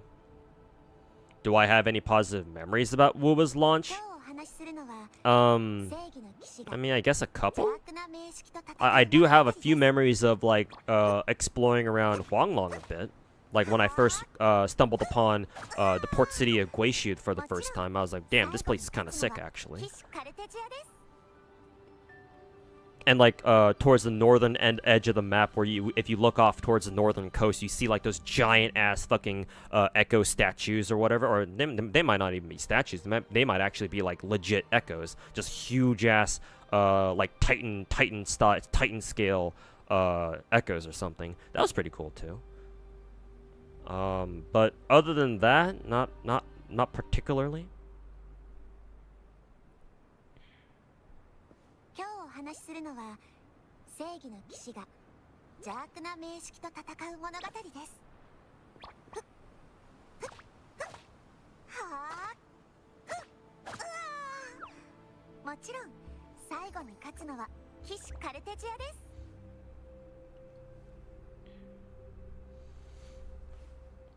Would you say Genshin is a comfy game or most comfy compared to other gacha? It's one of the comfiest games that you can play, yeah. If you just turn your brain off and just, you know, enjoy the show. Mainly story. Well, until later parts of the story when, you know, it stops being so comfy, but for the first, like, couple of chapters, yeah, definitely. It's definitely on the comfier side. Oh, I forgot to fucking have the Nikkei. My Nikkei window up this entire time.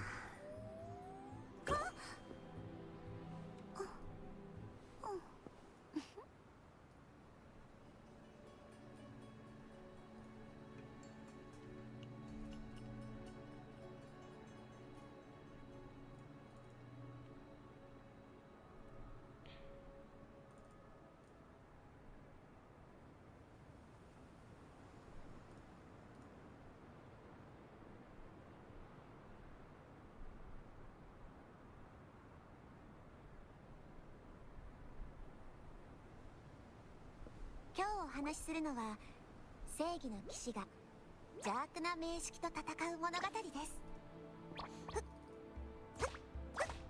は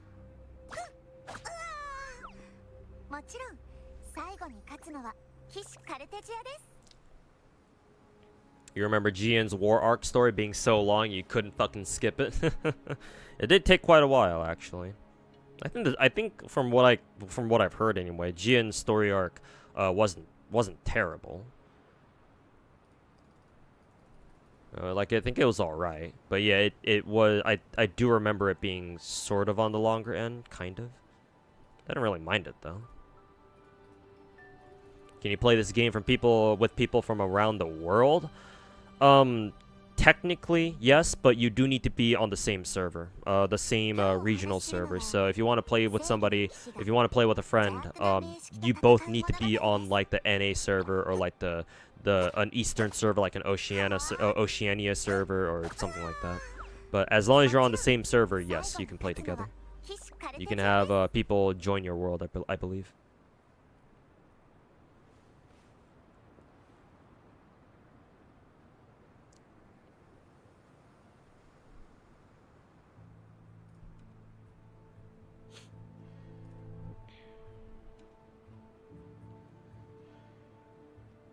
Leah was a slog to get through back in the day. To like 100% everything, yeah. That's because what is it? They were the first regions in the game. That was before they started like really streamlining how exploration worked.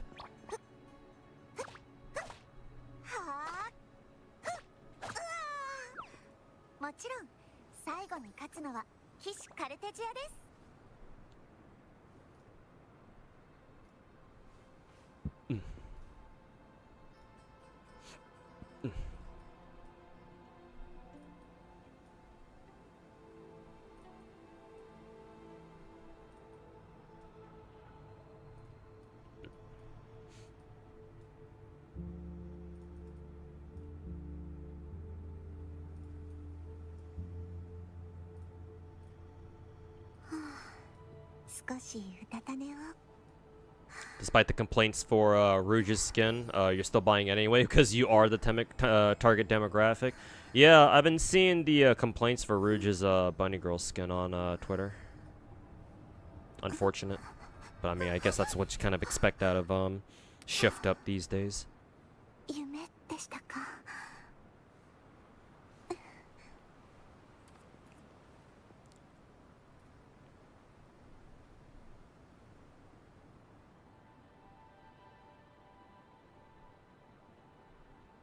You look into it. Thanks for the update. Hey, no problem, man. Enjoy the game.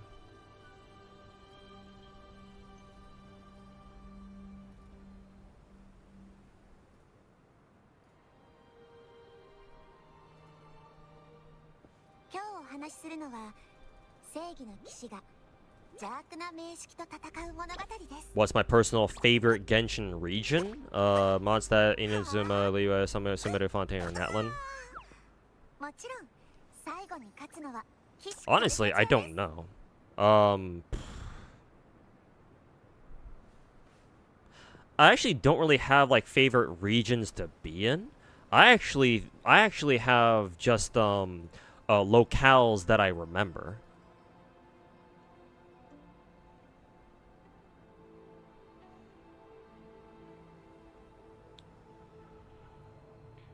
Like in Genshin, I can recall like a lot of different locales. Like in Mondstadt, I think my favorite location is the mountain that you can climb all the way to the top of, north of the ruins where a couple of ruin guards are at. I forget the name of those ruins, but like there's like a pretty big mountain you can you can go all the way to the top of, and it overlooks the area where you first start the game in, and you can see Mondstadt City over to the west. That mountain is fucking sick because it's basically a panoramic view all around. I remember that place. I can recall that place like the back of my fucking hand. I mean, a lot of these places that I'm about to rattle off, I can recall like very vividly.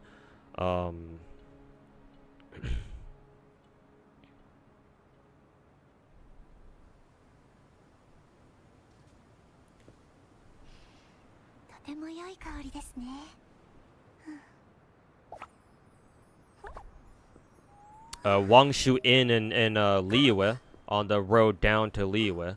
Wangshu Inn is probably my single favorite area of Genshin, even 5 years later. Because that's also another 360 view across the entirety of central Liyue, I think. And you can see Dragon Spine. You can see a bit of Mondstadt, I think. And it's just great, and you're up on top of a giant ass fucking treehouse, pretty much. So I think that's fucking sick. I've always kind of had a soft spot for like in survival games, right? Whether it's Minecraft or something. I've always had a soft spot for like bases or like houses built like super high up with like a vantage point even. So Wangshu Inn really reminds me of that. So I love that place.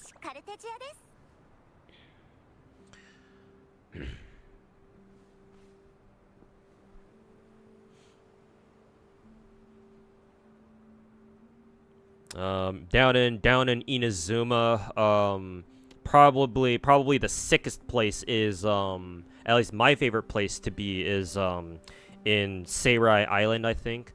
Not within the thundercloud itself, but like if you can get a vantage point of it from a little bit far away, so where you can like look straight up through the funnel tornado cloud or whatever. With all the lightning striking around it. That place is fucking sick.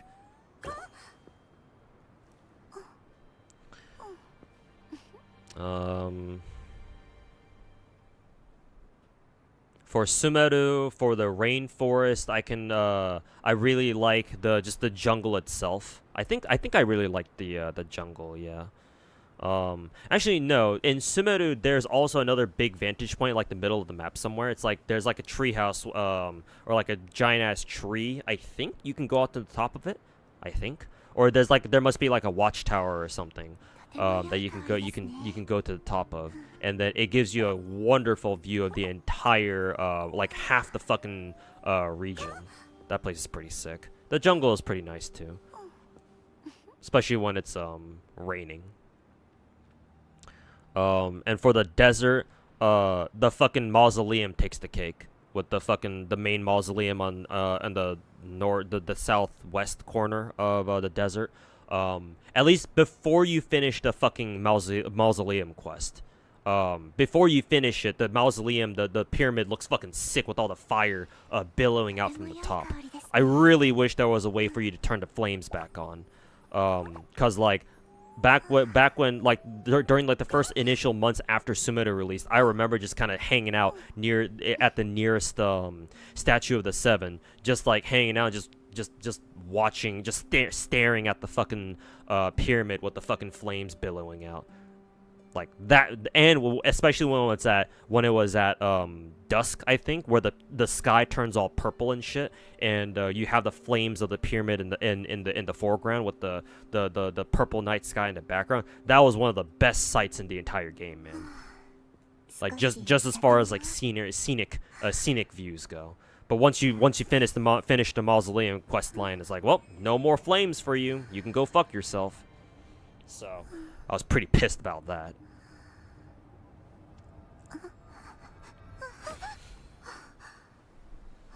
Inazuma is really shit in terms of story. Yeah, it's one of the weakest Genshin stories, yeah, but I mean, Genshin story overall wasn't exactly, you know, prize-worthy. Up until, like, maybe Sumeru, but even then. Fontaine's story is legit, like, pretty good.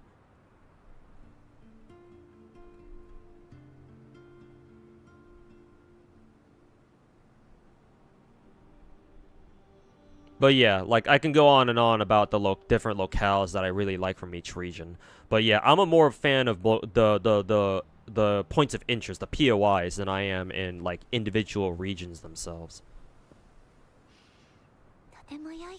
Hey Finkel, welcome back. You're finally here. I was wondering where you were because I'm contemplating. I was contemplating playing Horizon Walker later this stream if I have time. But then again, I've been sitting here fucking spending the last 2 hours doing fucking gacha dailies when I should have been grinding WoWa, to be honest. Then again, I was also fucking talking a lot with chat, so I can blame chat, smile.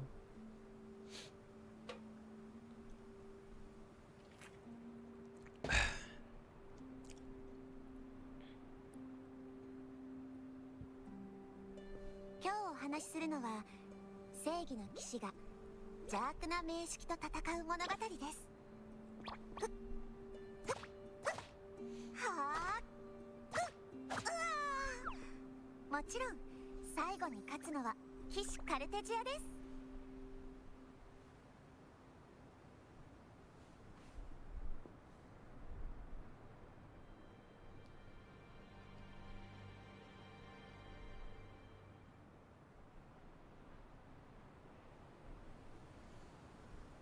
Isn't Horizon Walker 2 Gooner for YouTube? It might be, but do I care?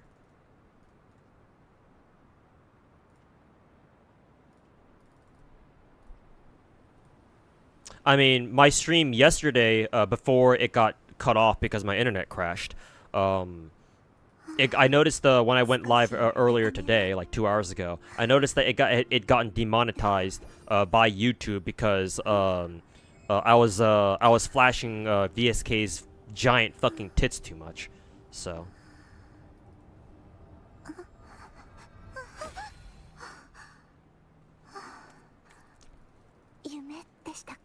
Wuwa World is just kind of there. People fucking hate exploration, so they just did a world for people who fucking hate exploration. Yeah, that sounds about right.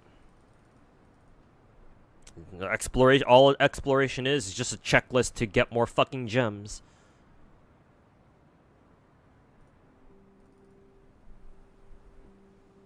You guys heard it first, here first. It's all chat's fault.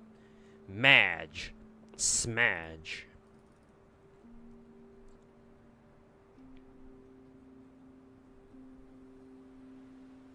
今日お話しするのは正義の騎士が邪悪な名式と戦う物語です。はあ、もちろん最後に勝つのは騎士カルテジアです。Oh yeah, I also have to finish up my Uma run too. Today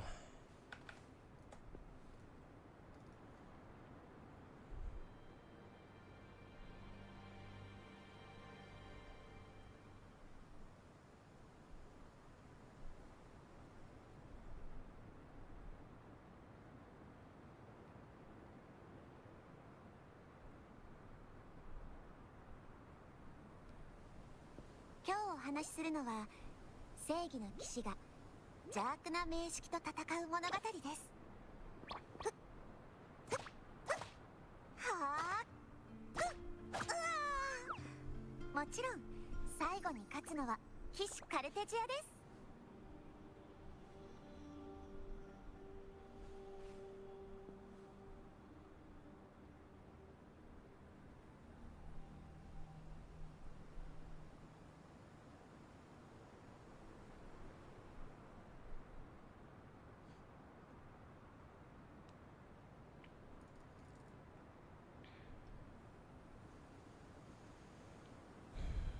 Did you do tower defense? No, not yet. I was planning to start it today. We'll see how that goes. It's probably gonna take a while too, so.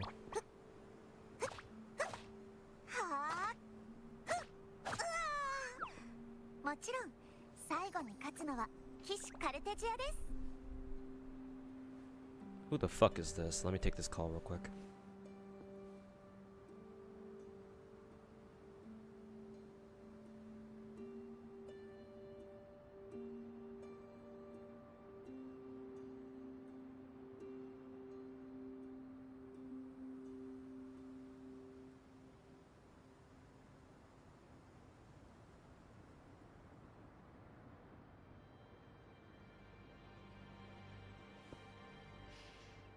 Toても良い香りですね。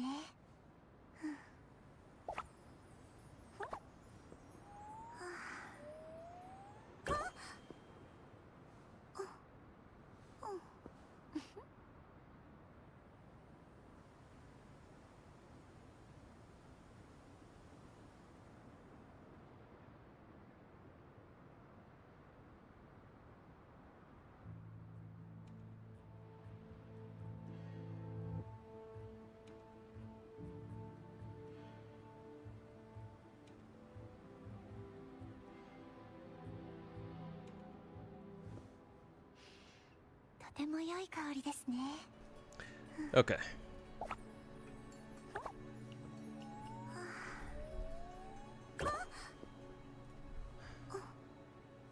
God damn, plus 40 speed, huh?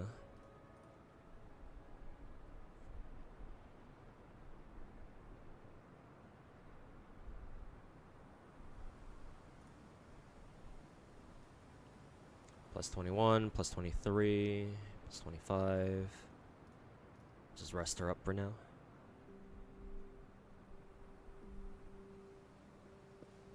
話しするのは正義の騎士が Oh, perfect. Just in time for summer training. は Hey, Finkel, welcome back. あもちろん最後に勝つのは騎士カルテジアです。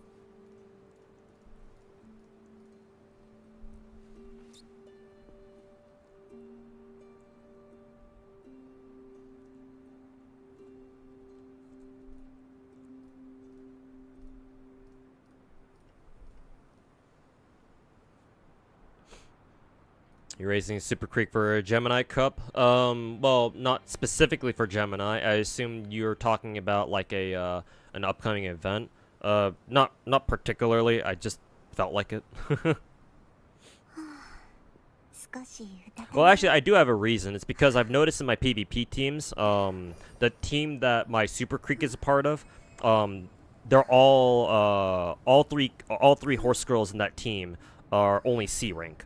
None of them have B rank, so I was like, oh, I should probably do a Super Creek run to like build like a B or a B plus rank, hopefully, profiles for one of those girls. So that's why we're here.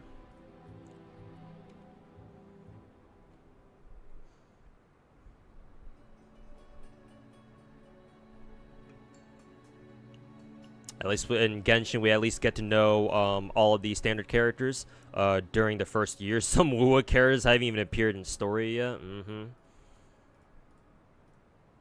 Yeah, really. What the fuck is up with that? とても良い香りですね。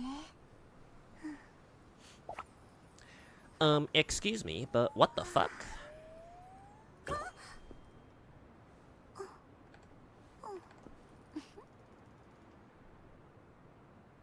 Back, you're back, Banana. Went to get some basic bitch Chinese food, fried wontons for life. Sounds good, man. Would like to have some myself.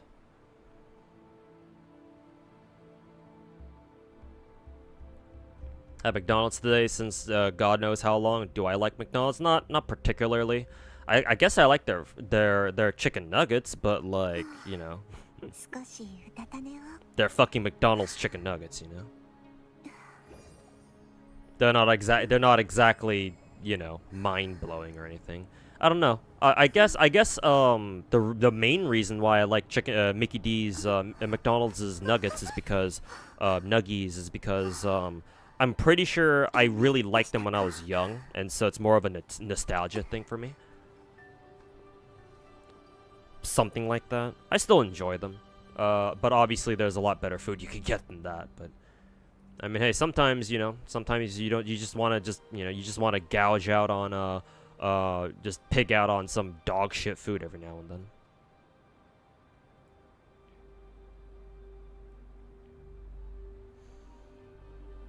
Agnes and Super Creek have nice transferable main skills. Oh, really?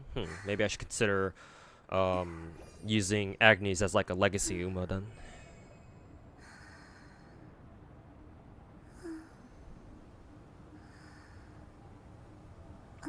What about Chinese food? You like duck?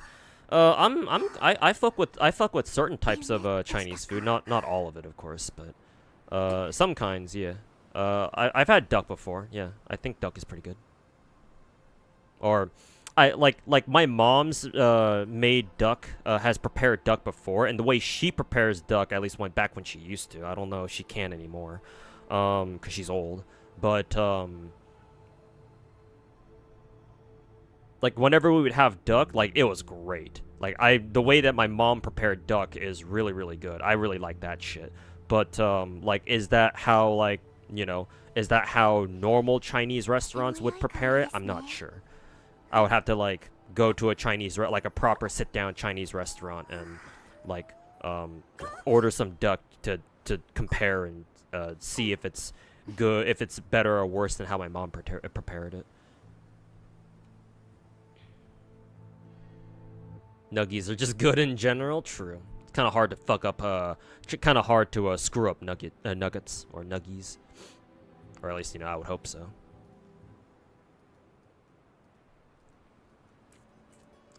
I would fucking hope so.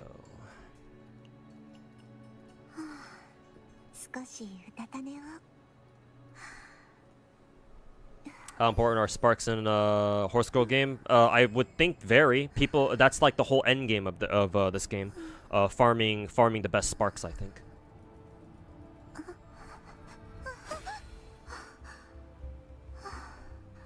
Also, is there a meat that I like to try, like shark, whale, or something? Not particularly. No, I've never felt like the need or like the desire to like go out of my way to try something super luxurious or like super like exotic.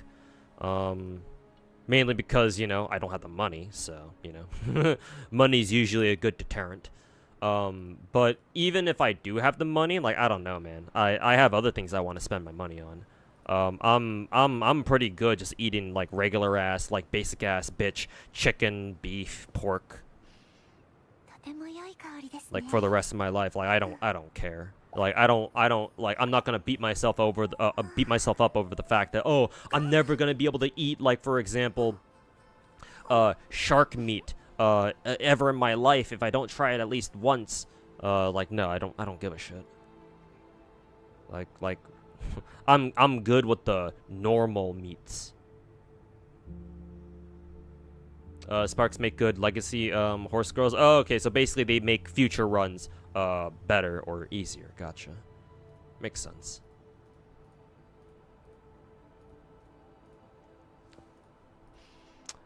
Oh, I see.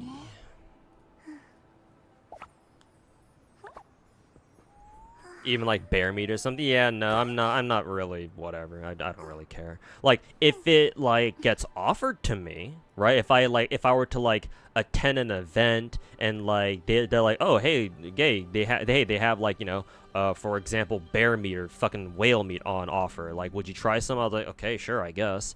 Just out of curiosity, and I don't have to fucking pay for it. But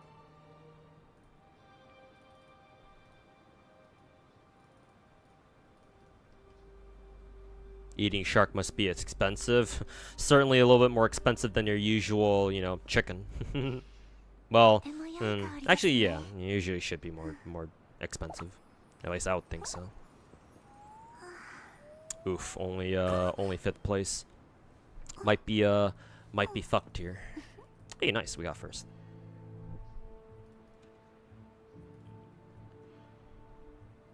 Ayo Knight, welcome back. Never had duck. Only thing you've had besides chicken was like pheasant and goose. I've never even had those kinds of things.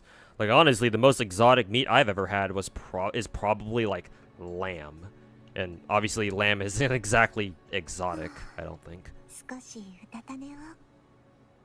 White spark farming isn't the end game for Uma. It's actually early game. God damn, this game is autistic, huh?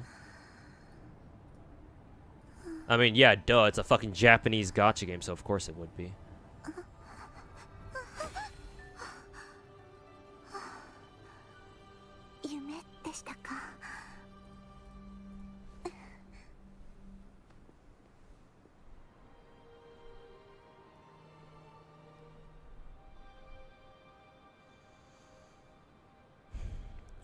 Peking duck is really fucking good, just very pricey. Ah, I see. Orange chicken? Yeah, I really like orange chicken. Both the type you get from fucking Panda Express and the more proper orange chicken. Actually, I went to a Thai place with my family not too long ago, and I ordered an orange chicken plate. That was really nice. Nice being able to eat orange chicken that actually tastes like orange.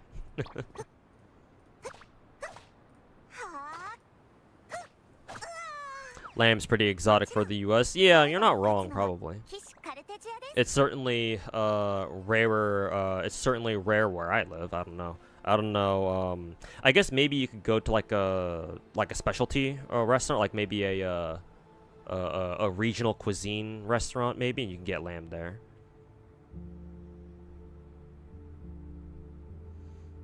Panda's your guilty pleasure. Love their orange. Yeah, I grew up on Panda Express, so yeah.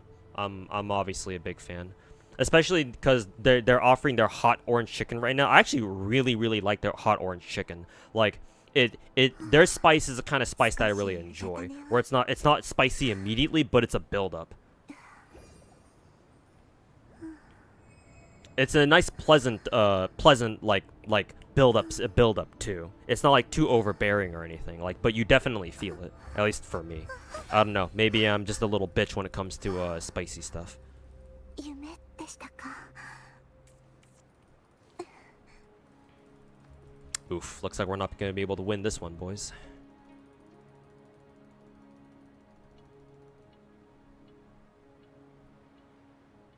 Dog meat is your favorite? Alright, calm down there, my fellow Korean.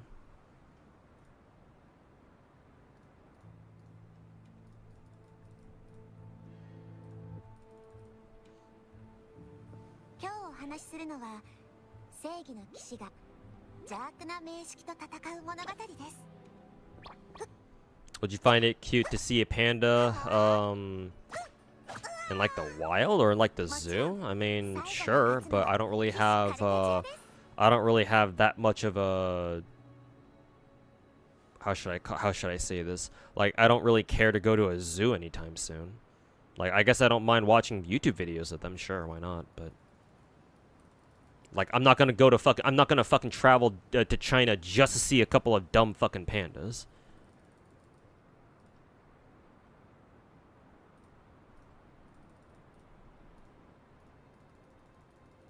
Hey, finally, my PvP team's finally ranked B. Nice. 今日お話しするのは正義の騎士が邪悪な名式と戦う物語です。はあ、もちろん最後に勝つのは騎士カルテジアです。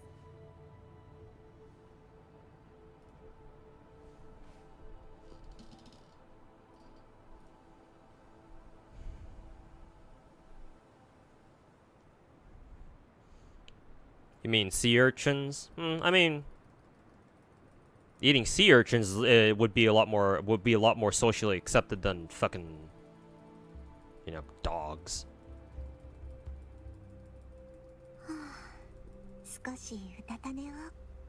But starfish make no sense to you? Yeah, I don't know what's up with that.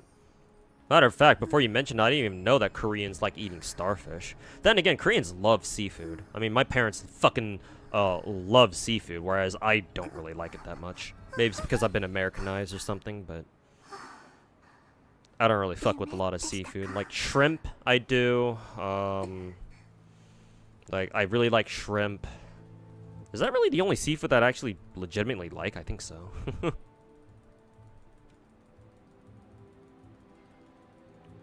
Man, I'm really gonna have to build a different version of Ogre Cat, man. This Ogre has been losing every single fucking race that I've seen her do, for like the past like 3 weeks now. It's kind of insane.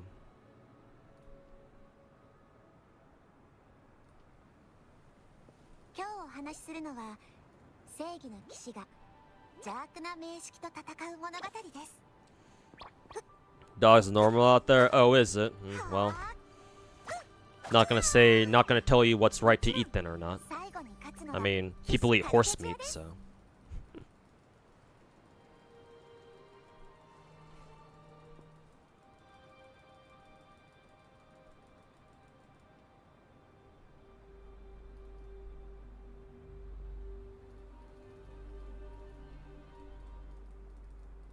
What about eating a lion, zebra, or crocodile? Well, at that point, I'd probably have to fucking bankrupt myself just to be able to eat some of that shit. So, no thanks. Well, actually, crocodile meat is probably more common than you think. Maybe if you go down to like Florida or something, you'd be able to get some. Ah, fuck! I didn't mean to click on view race. Fuck that shit.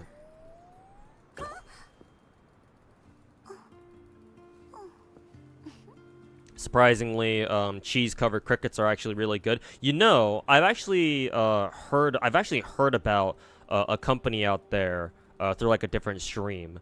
Where was it a stream or was it a YouTube video? I forget. But there is a company out there that does make protein chips, but they make it out of ground crickets. And apparently, you can get a lot of protein out of crickets. Like, crickets are a lot more protein efficient. Like they give you a lot more protein per, like, I don't know, like amount. like a set amount, as opposed to like beef. And like they do sell those, like cricket chips or whatever. So, like, yeah, crickets are actually a thing.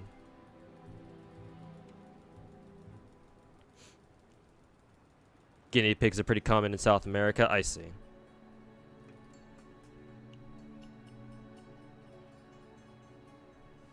People eat shrimp and prawns and lobster. Yeah, yeah. I've seen the memes of like people are fine with sea arthropods or whatever they're called, whatever their species are called, but you know they have a problem with bugs.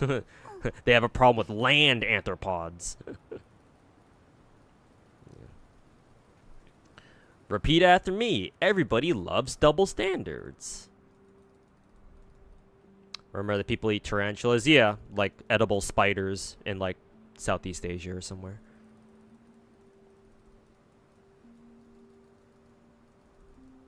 Beetle lollipops. I haven't seen those, but hey, I'm not surprised that they exist.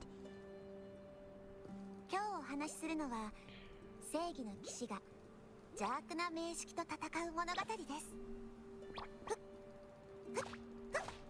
はあ、もちろん最後に勝つのは騎士カルテジアです。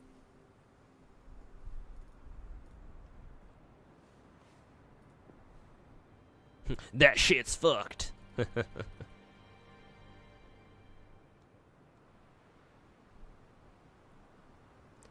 Excuse me.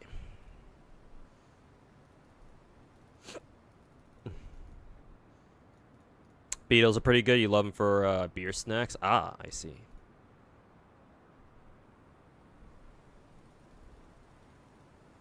Yeah.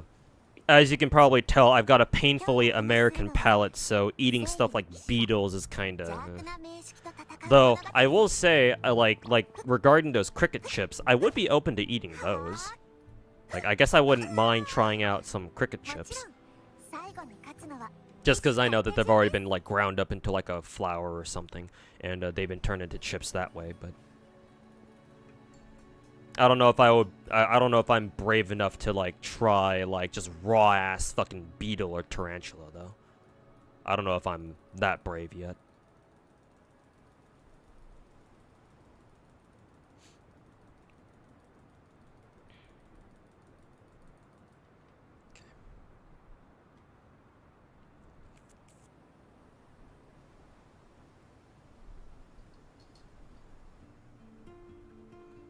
That's a hell of a combo. I mean, hey, if it's socially accepted over there, and it's like a regular thing that people eat, then yeah, sure, why not?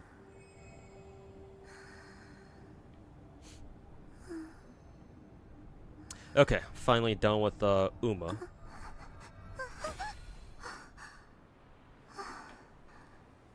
Can exit out of that.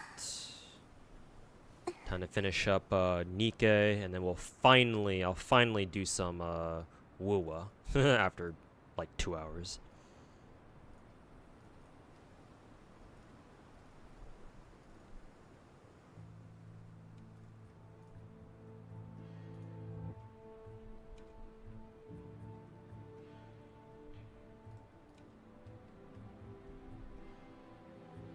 Worst you've had were in terms of bugs were like silkworms and mealworms.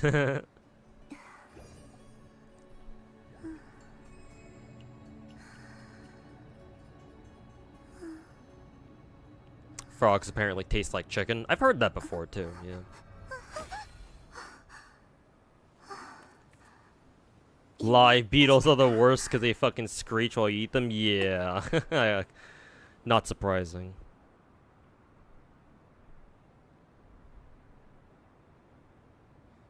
You have arachnophobia, so no way you could actually, no way you could eat them? Yeah, I feel you. Like, I've seen, like, I remember, this is almost like a core memory for me, but, like, back when I was, like, middle school, or, like, elementary school, this is a while back, like, 2 decades ago, probably, but I remember, visiting Korea with my family, and then, there was this, like, seaside restaurant, I forget exactly where, but there was this one seaside restaurant that, We stopped by it for like lunch or like an early dinner or something. And I remember my parents ordering a full ass plate, a whole ass plate of like live octopus, or like, yeah, I'm pretty sure it's live octopus. And you know, it came out and all the fucking octopus legs were still fucking wriggling. Like now that I'm older, I know why. Is because octopus legs apparently have like a brain of their own, so they can still move around for a while, even though they're like, you know, disconnected from the main body, or the main brain, I guess.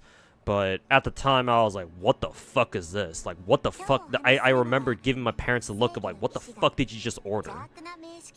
And I was like, bruh, I ain't got any, I don't want anything to do with this. Like, fucking, I'm out of here. So, you ever tried snails like escargot? No, never tried. I mean, honestly, escargot kind of sounds like some of that bougie cuisine shit to me, but maybe it's not that bougie anymore.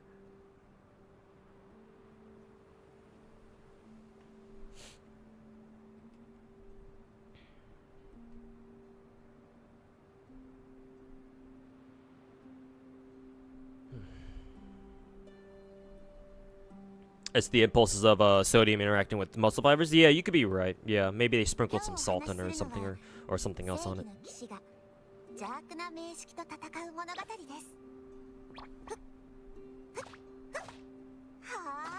When they're sucking on your mouth or eating, yeah, and you swallow it, and one of them gets stuck to the side of your esophagus, and it just stays there. Truly a gourmet experience.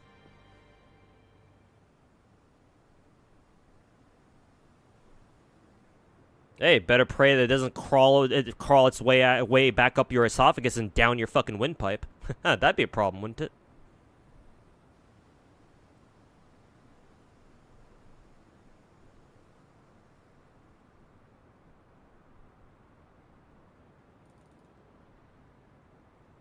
Have I ever had fondue? No, I've never had fondue. I do know a fondue restaurant. I've always kind of driven past it as I was growing up, but one, I don't know if that restaurant is still there. I think it still is, actually, somehow. And two, I've never actually been there myself, so it seems like one of those fancier sit-down restaurants too. So it's not like I can just kind of waltz in.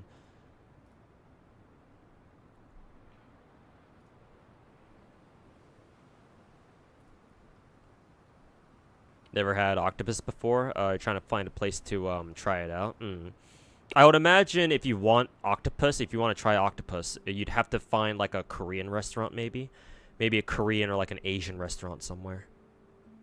Because I'm pretty sure octopus is a pretty common dish for like Asian restaurants, but that's just me, I think.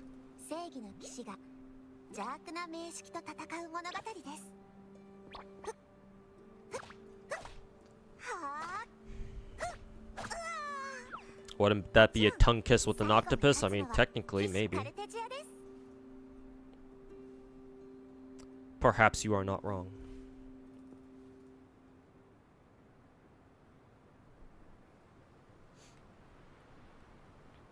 No Red Lobsters near you, and nearest Korean barbecue is like fucking 50 miles away. Yeah, that's quite out of the way then. Don't blame you.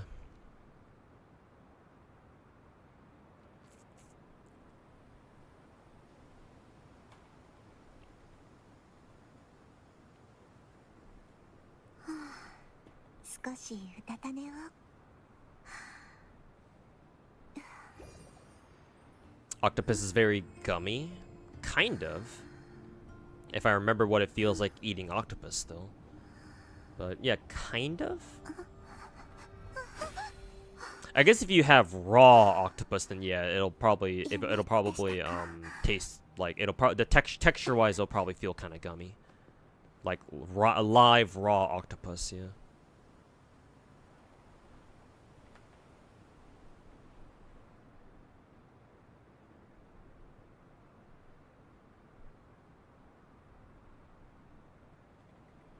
In China, they eat bad in some areas. Yeah, Wuhan.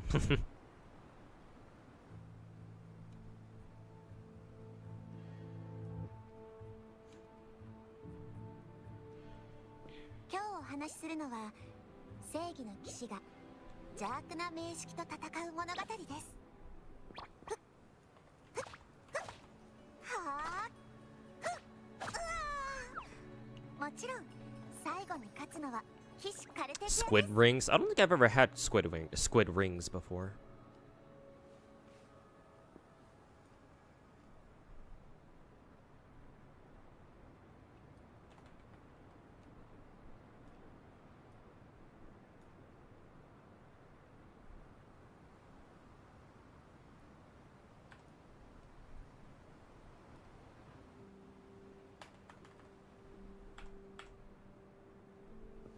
お話しするのは正義の騎士が邪悪な名式と戦う物語です。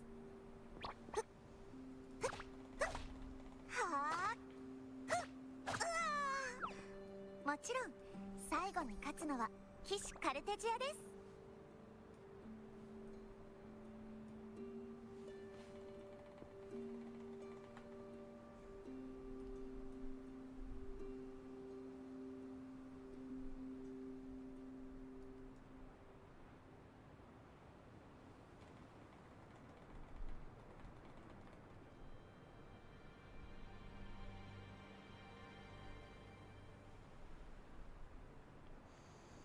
Am I scared of sharks? Are there white sharks at my closest beach? No, I don't think so. Man, maybe there are? I wouldn't know though. Oh god. I didn't realize that I need to kill this guy immediately, but hey, team survived. Or enough people survived. Keck. Fuck you, Kraken. But no, well, if I don't really have like a phobia of sharks, but hey, I'm not gonna lie, if for some reason I was out in the open waters and I did see a shark out there, like if I was on a boat, I wouldn't get in the water. Like, why take chances? I just kind of like observe it from afar and like maybe tell the people that, hey, I see a shark out there, and might want to, you know, get back onto the boat or something. But am I scared of them necessarily? Not really. It's not like I have like it's not like I have a phobia of them, like some sort of irrational fear of them. At least I don't think so. Yeah, no, that's what I heard too. You're more likely to get fucking mogged by a bunch of by a pod of dolphins or some shit.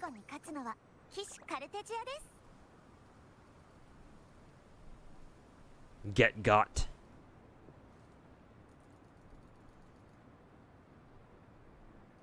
I heard of a recent incident where some people went to go visit the Titanic wreck and didn't come back recently. Oh, this is an Ocean Gate, right? Or are you talking about Ocean Gate?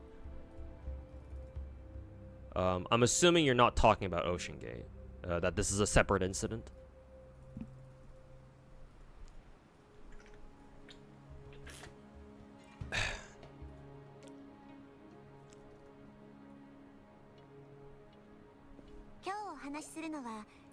正義の騎士が邪悪な名式と戦う物語です。はあ、もちろん最後に勝つのは騎士カルテジアです。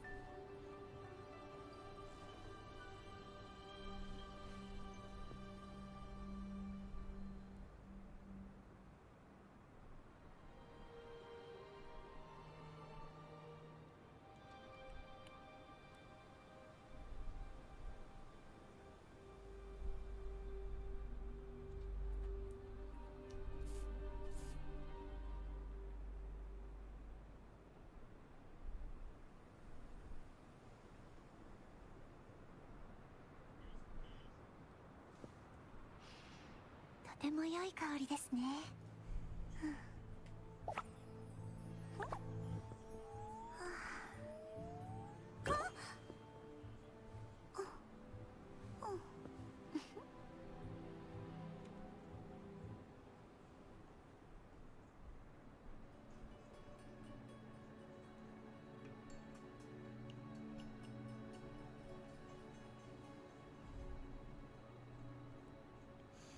Is there a place to exchange weekly boss materials to another in WoW? No, board player, there's not, unfortunately. Honestly, the game should, but it doesn't. At least it's not as far as I'm aware.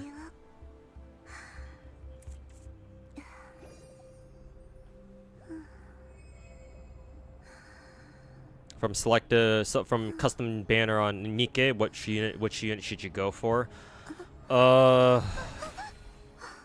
Summer Anise is probably the best one on there, I think. I don't remember who else is on it right now, though.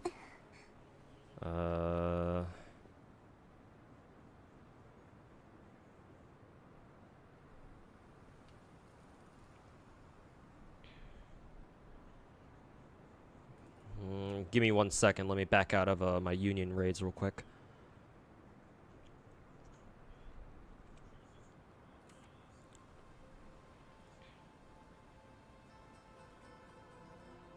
I think this is it. Let's see. Summer Mary, Summer Neon, Summer Helm, Summer Anise, and then 2 Christmas girls. Yeah, I'm pretty sure Summer Anise is by far the best character on this roster. Summer Anise is is a really strong burst 3 electric character, or electric DPS. And I think next best after her is actually should be Summer Helm. She's a decent burst 2. We have better burst 2s in the game, but she's alright. Everyone else is kind of...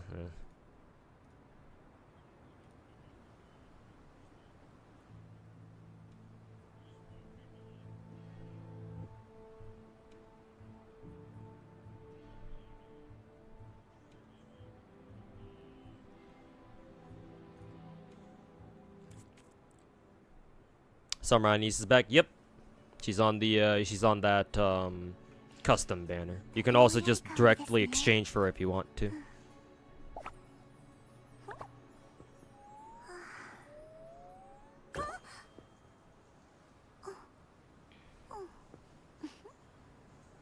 Oh, you are talking about Ocean Gate? Yeah. I mean, that show was like all over the news because of how fucking retarded it was. Apparently, well, yeah. If you go down that deep into the ocean, and there's like a breach in your vehicle, your submarine, then yeah, you would implode because of the pressure. At least I think that's what happens, right? You don't explode, you implode. Like the fucking submarine would like literally crush in and upon itself, right? That's what imploding means.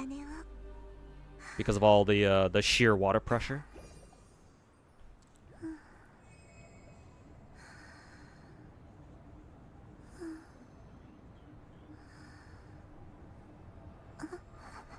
Oh, Hannah meant to say that they found the Ocean Gate wreck near the Titanic wreck. Oh, that's funny. I guess yeah, actually wasn't the Ocean Gate crew like they were going down to visit the Titanic wreck in the first place. So I guess that makes sense. How fitting.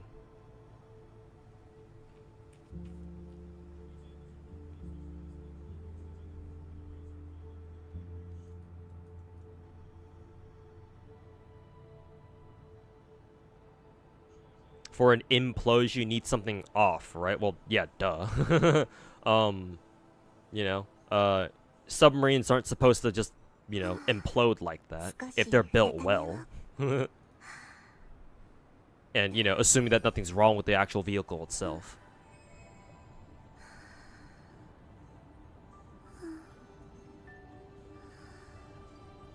The damage the Jaws movies did to sharks, like, reputationally, yeah, it's kind of unfortunate. Like, there are plenty of videos on YouTube showing, like, scuba divers or just divers in general hanging out with sharks. Like, I mean, they can still be dangerous, don't get me wrong, but yeah, most of the time it's like, well, you know.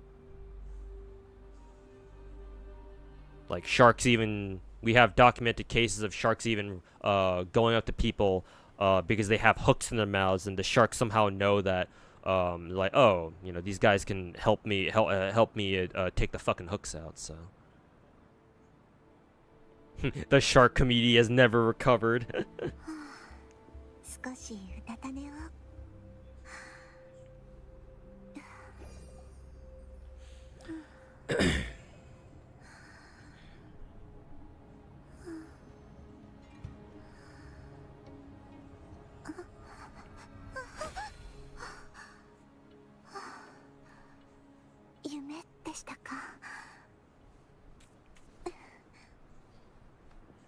Sharknado, oh yeah, that's right, those fucking movies. sad irony that now it's wrecked next to the Titanic. But hey, you know, fuck around, find out, I guess. What else can we say?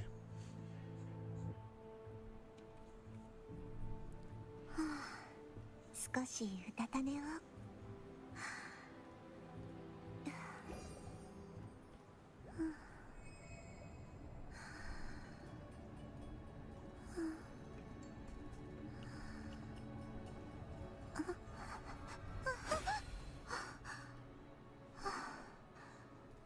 夢でしたか。 Oh. Free copy of La Plus, I guess.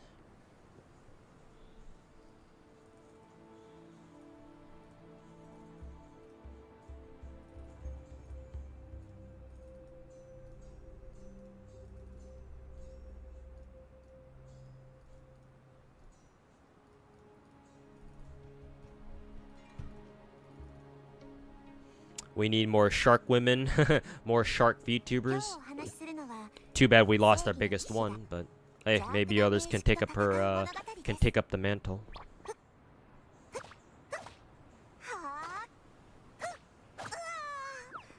もちろん最後に勝つのは騎士カルテジアです。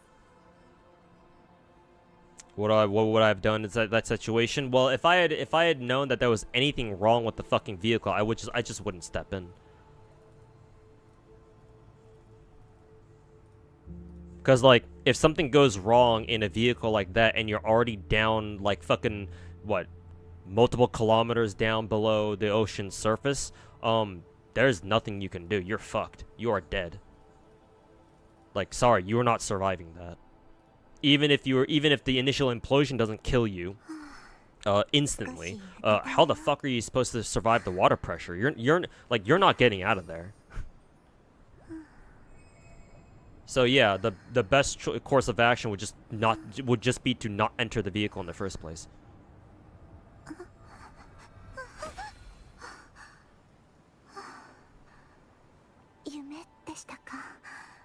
Maybe Megalodon can help with that. Yeah, but I think she's like having a she's in the middle of a hiatus. I think, right? Unless she's still streaming. Maybe I've gotten the wrong impression.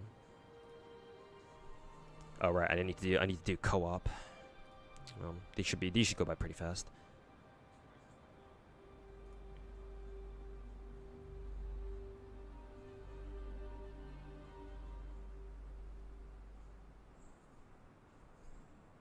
Surprised no one's done a yandere shark girl yet. I mean, Ellen is probably the closest thing we have to one, even though she's obviously not yandere.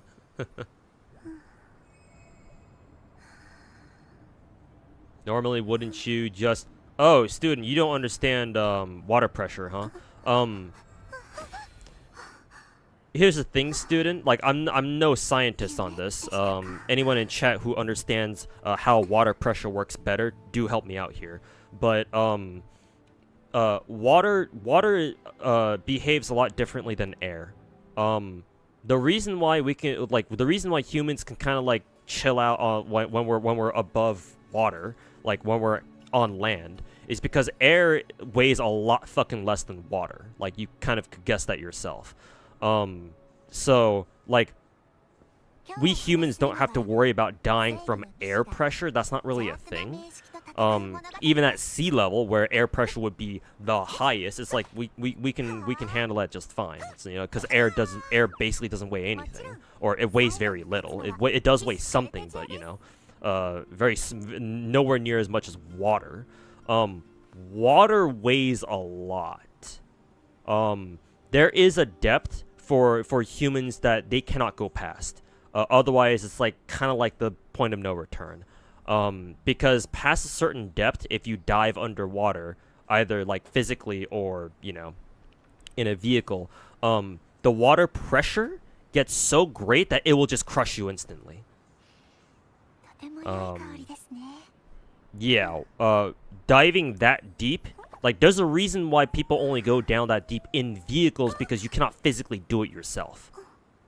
Past a certain depth, if like a deep diver tried to go past down like a certain depth, they would just die or you know, they would feel it. They would feel the fucking water pressure get stronger and stronger and stronger until, you know, they just pop or something.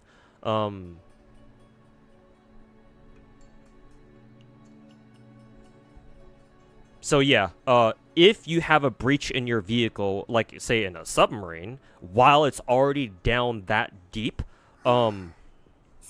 if you get a breach in your vehicle, you are dead. There's no saving you. You are just fucking dead.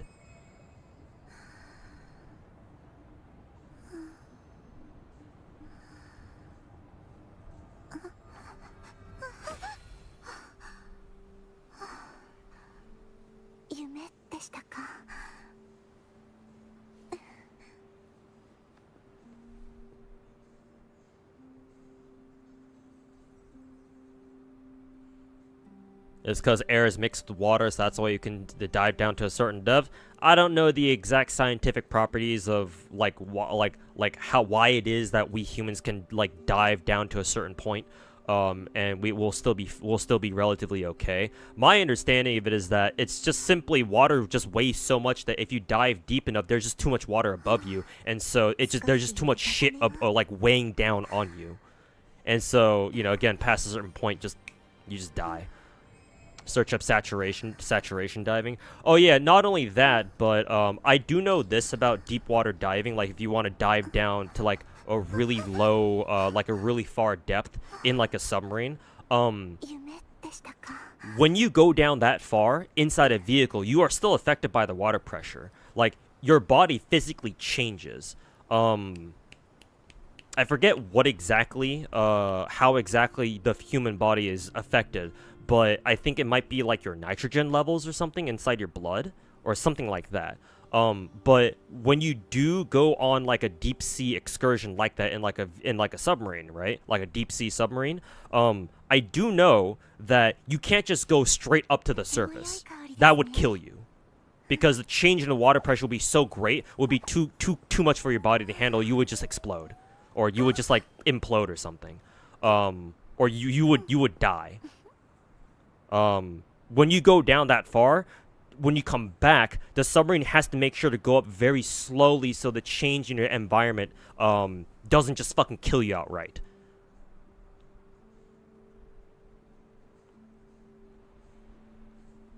Same as going up in the mountains. Yeah, I suppose so. Again, I'm not an expert in this matter. I just know a couple of things, or at least I think I know a couple of things.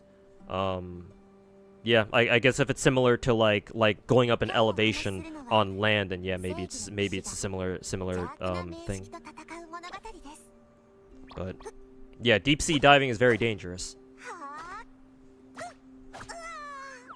So like army and marines who are in some military submarines, if something happened to them, they'd be fucking screwed, right? Pretty much, yeah. More or less.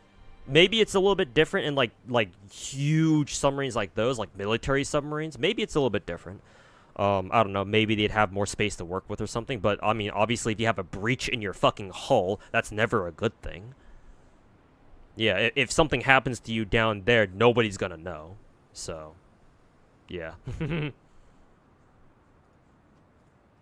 Like, if you want to know a couple of bad stories about military submarines getting fucked or having accidents, just go look up the Soviet submarine, the Kursk. I think it's called the Kursk. Yeah. Not a great time for those guys.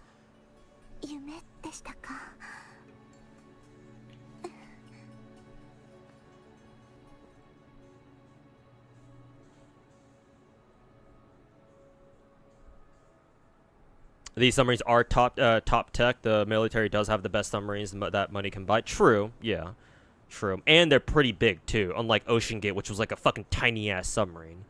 So yeah, maybe it is different for. Maybe it would be a different story for those submarines.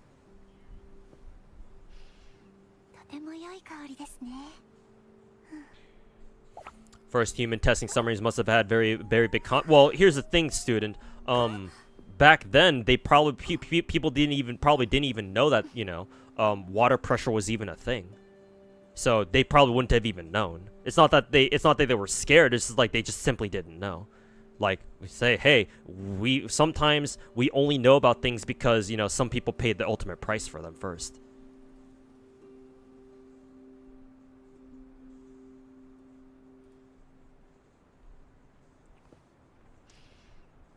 Things can still happen though. Yeah, for sure. Yeah, you never know. That's why it's very important to maintain those submarines, man. Especially nuclear subs. Oh yeah, you want to maintain those too. You want to maintain those especially.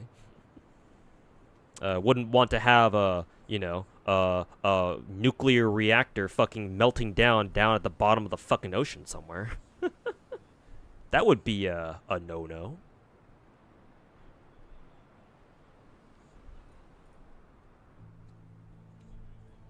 You have ocean phobia. Oh, you have I believe that's called thalassophobia.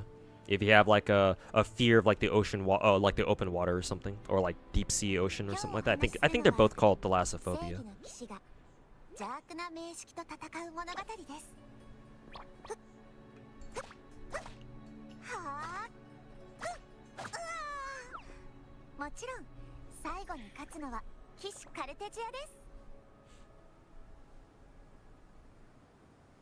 Your body needs to adapt to that. The lower you are, the more oxygen you have. The higher you are, the oxygen goes. Oh, the oxygen. You mean the oxygen like concentration? Okay, yeah.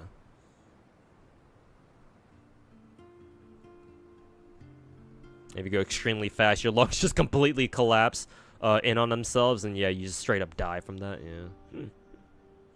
Oh, there go my lungs. Guess I'll die. Yeah.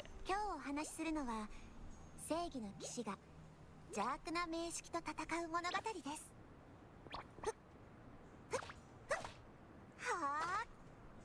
Okay, finally I'm done with my fucking Nikkei dailies. Took long enough. Now we can finally play some Wuwa. Yay! But I gotta go use the bathroom first. After fucking 2.5 hours of me just yapping with chat and staring at all my other gacha girls, we get to finally play some Wuwa. And before my fucking internet crashes and I end up not being able to play any Wuwa in the first place. That'll be fun. 少しうたた寝を。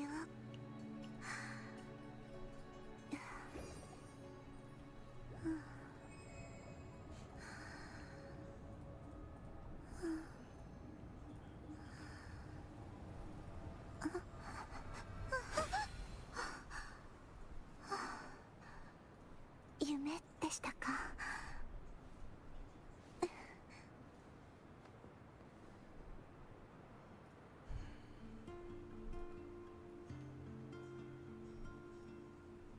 Okay, let me go use the bathroom real quick, and we'll finally get started on playing some Wuwa. If you had to go into a flight with a jet or a submarine expedition, which would I take? Probably flight? Yeah, probably flight. Just because I like seeing things from really high up. 今日お話しするのは正義の騎士が邪悪な名式と戦う物語です。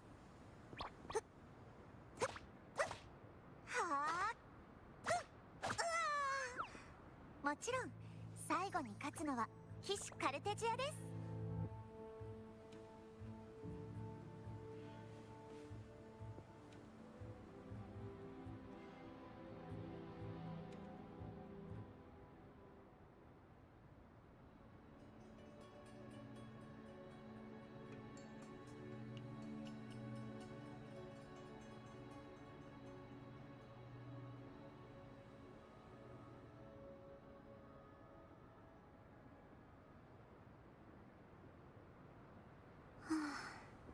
少しうたた寝を。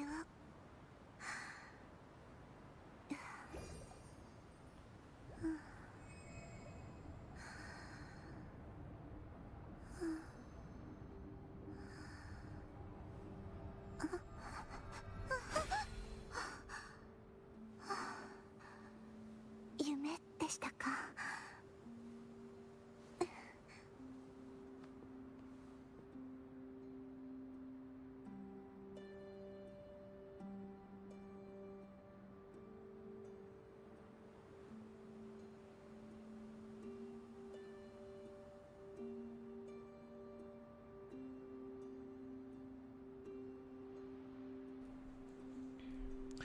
Okay, we're back. 少しうたた寝を。 Alright, let's finally play some Woo-Woo, shall we? After like 2.5 hours. Let's see. I don't want to start off with the tower defense game. I kind of want to do some other stuff. What is this event? What is this Mark of the Wild thing?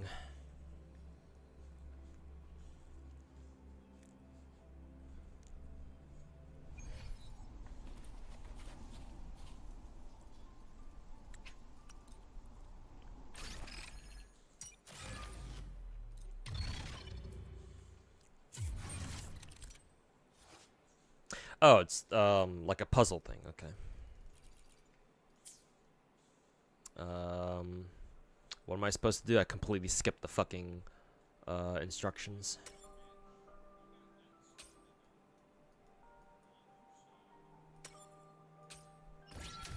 Oh, okay. Is that it?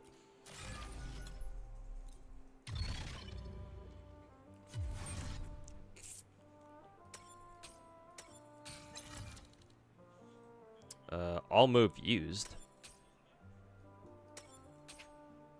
Would you like to lower the difficulty? Okay, so basically you're supposed to connect all the pieces, I assume.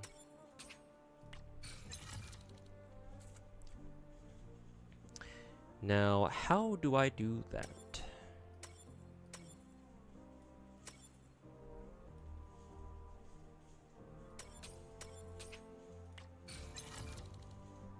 Let's see.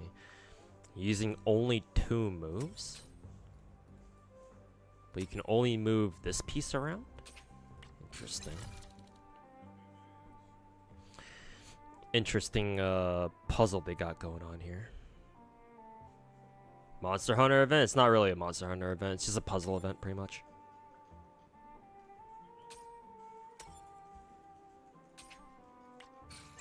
That doesn't do anything.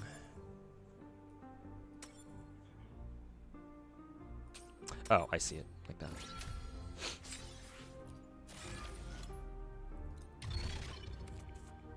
Expert. Oh geez, and only 2 moves? Okay, well. Why was the expert easier than the middle? The fuck?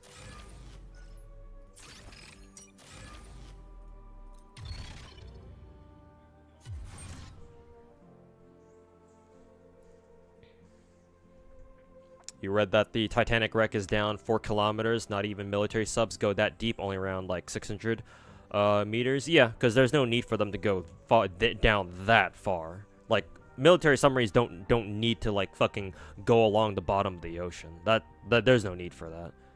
And besides, military subs actually probably aren't even graded for like deep sea like traversal anyway. If you want to build a submarine that's designed for deep sea exploration or like traversal, you have to build it you have to like use very specific materials for that. And like I don't think military subs are designed to do that. Like they're not built to do that. Because that's not their purpose. Once you're past a certain depth in the ocean, like you're basically undetectable anyway. So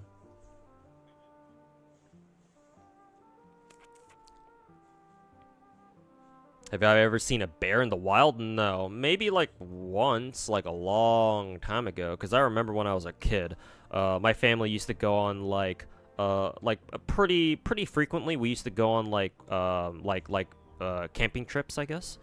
We would go. I remember my family just driving out in like our car or something. We'd go to like Yosemite or something like that.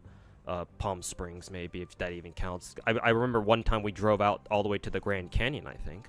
That was cool. I still have like a couple of like snippets of memories of me walking out on the skywalk over the Grand Canyon or something where you could see straight down.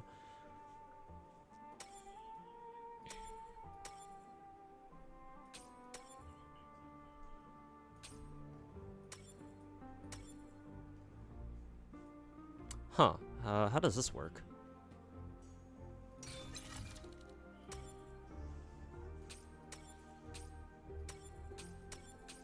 Oh, okay. Just like that then, I guess.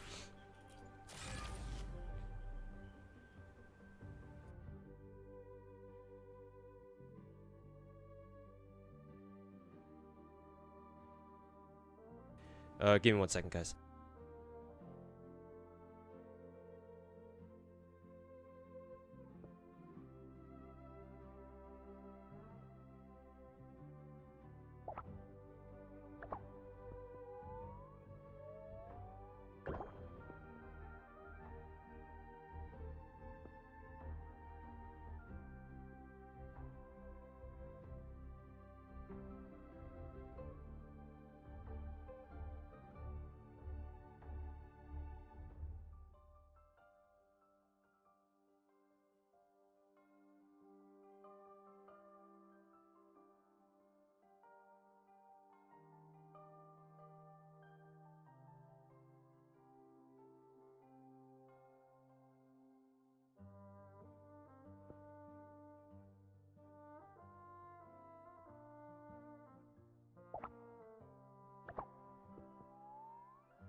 And I'm back. Sorry about that.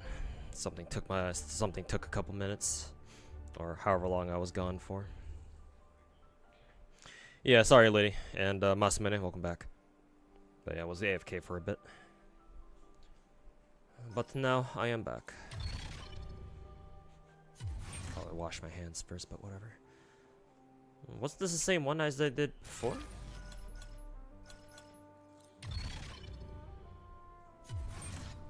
Yeah, there we go. Wonder why you thought it was the new Destiny game. What, Marathon?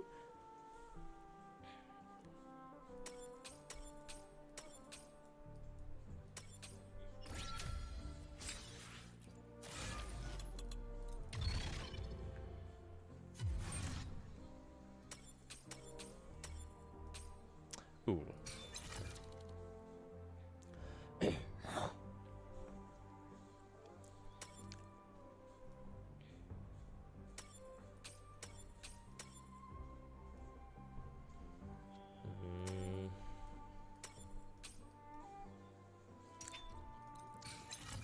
Looks like this one's gonna be a bit trickier.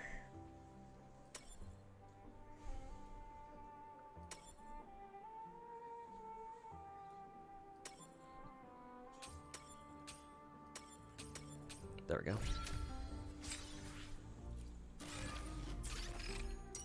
Okay, and then the others will unlock over time. Okay, what else? We already did Wuthering Waves. This is just a callback event.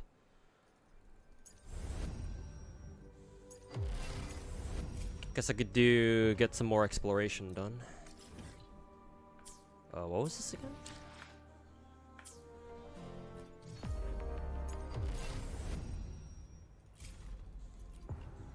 Complete Dreams of Cindertide Blood Challenge 1. Oh, okay, just a challenge. Say less.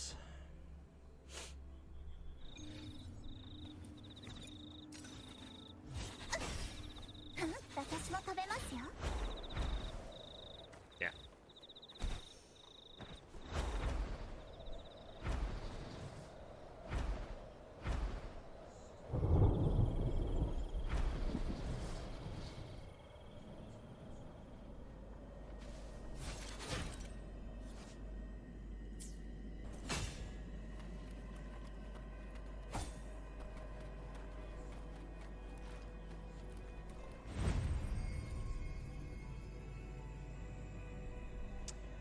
Successful dodges deal AoE damage, extend the challenge time, launching counterattacks greatly extends the challenge time, taking damage reduces it, okay.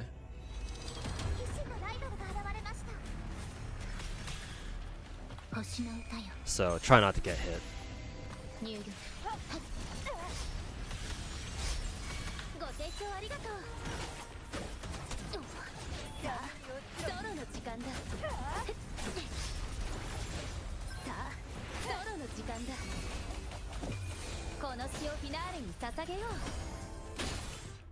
Yeah, they're dead.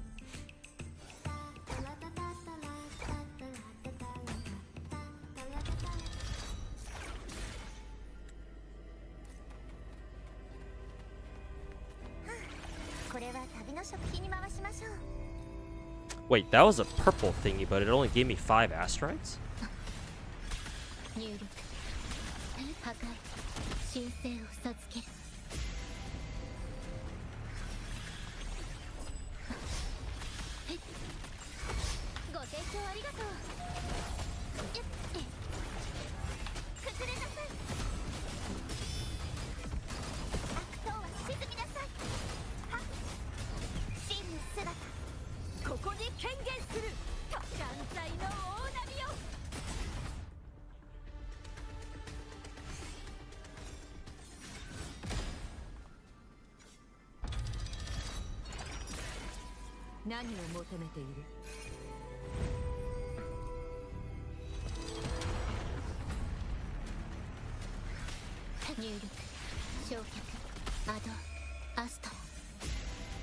Well, we're getting stingy. I don't know. Maybe it gives you the full 20, but maybe I just didn't see it. I don't know.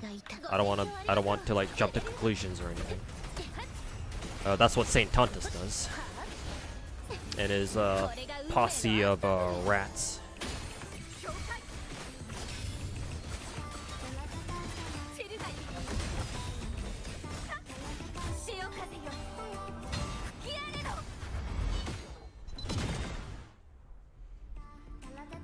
We had 10 extra days for the last Zenless patch, and we get Bang Boo Arknights rerun. What were they doing with the extra time? Maybe they had their reasons? No idea. But yeah, seems kind of strange, doesn't it?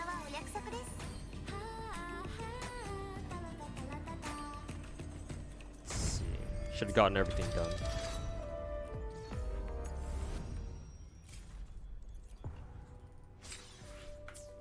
The world may never know.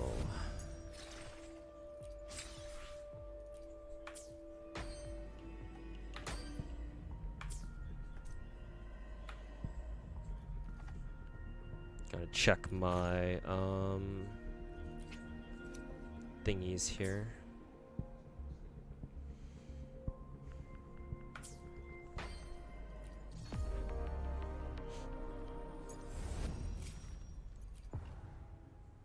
So you go complete Echo Flight Challenge, it's the one over there. Yeah, maybe they're trying to like line up the next update or something for like a future patch or something like that.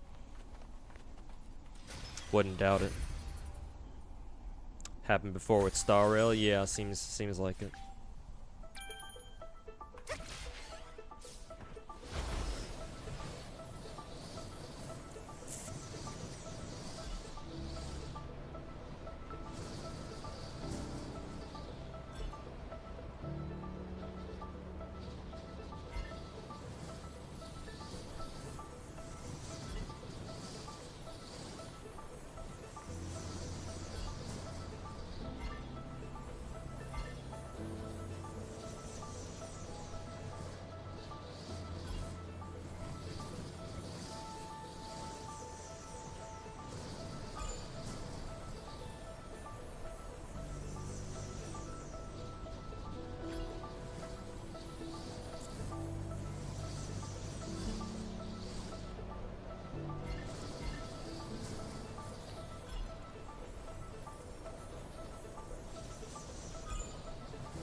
Can you introduce, can I introduce you to Genshin? Well, while you're at it, you should show him what Wuthering Waves is like, too.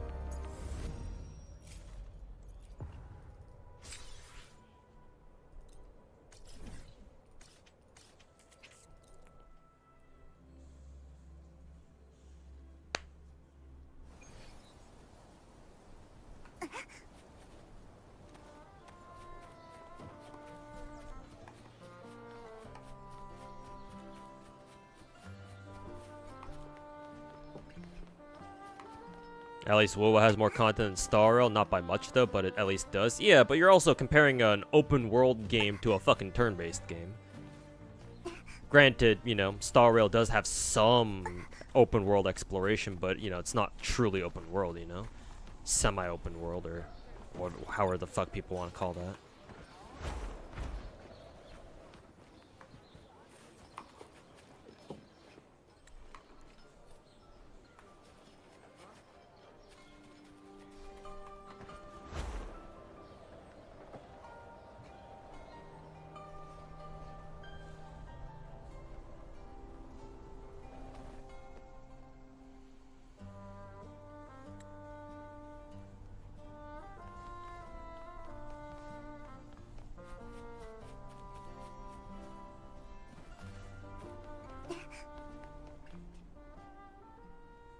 It's not content, it's jail.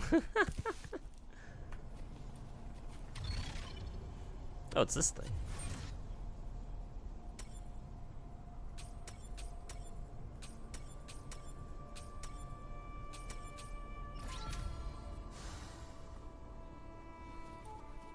物語で宝物はお約束です。 You want to see a mod of Eva, or Eva? You want to see a mod that puts Seed into the Evangelion plug suit? At that point, you might as well just have Seed cosplaying Asuka or something.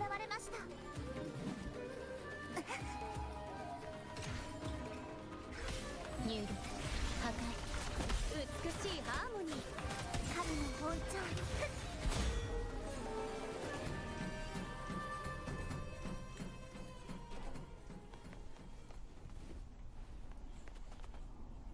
I remember during Star Rail, during the first, during 1.x and 2.x, we get like 3 or more events. Yep, I remember that too. And now we barely get like 1.5.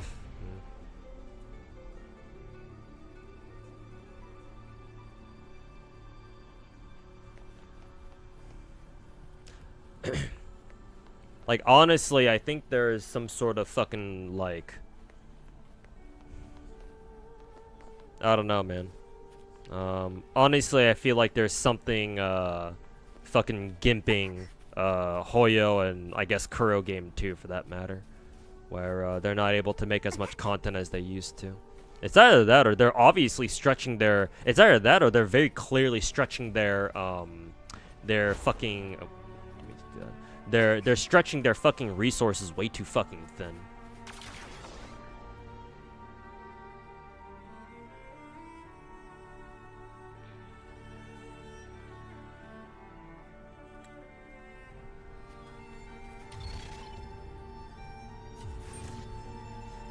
Asuka going and maybe.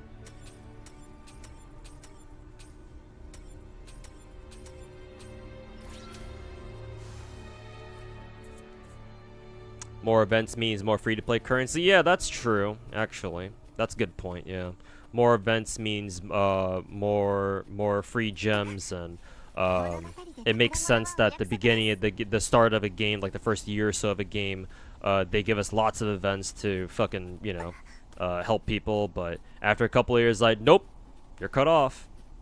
Just like a fucking warranty for a product, huh? Where are we supposed to go now? Find Teeny. Oh, just in this general area. I don't know. Where the fuck do we find Teeny?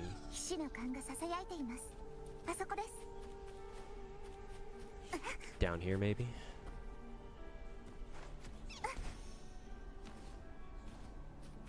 Oh no, it's above.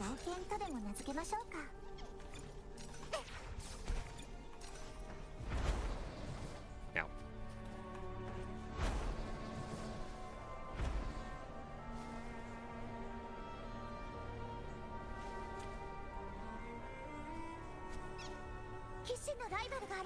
Oh, this guy.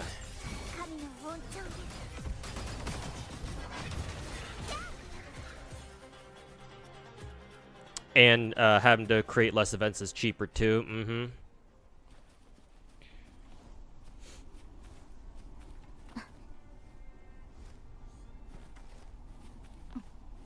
Fuck new players. It's not like so fuck the players. Not like new people are gonna start playing Star Rail now. Well, you'd be surprised. I mean, it is. Remember, Star Rail is one of the big gacha games out there. So you know you'll have people. You know, you'll have fresh blood. Yeah, just because you don't see new people starting up Star Rail doesn't mean they don't exist.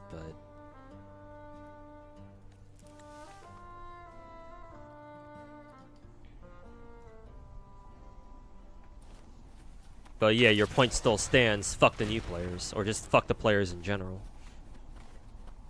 I like how the rocks just kind of fell through the fucking map.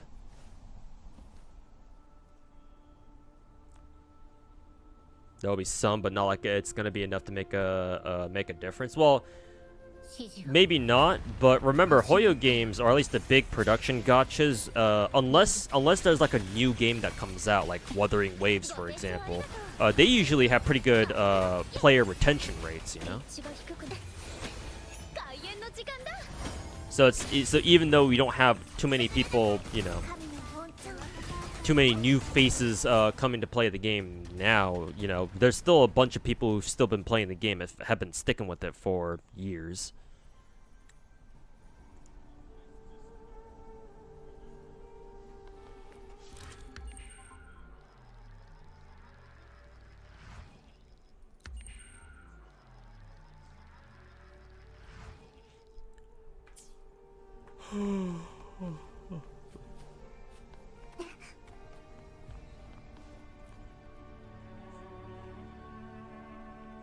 People stay, now it's time to fucking milk them.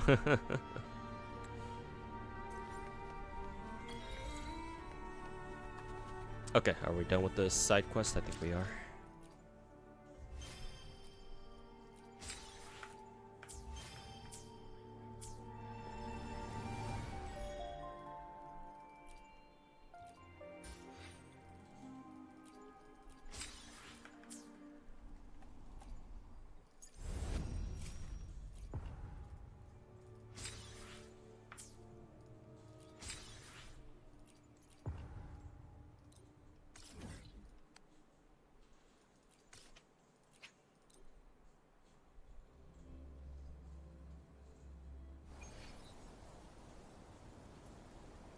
Gotcha does that too.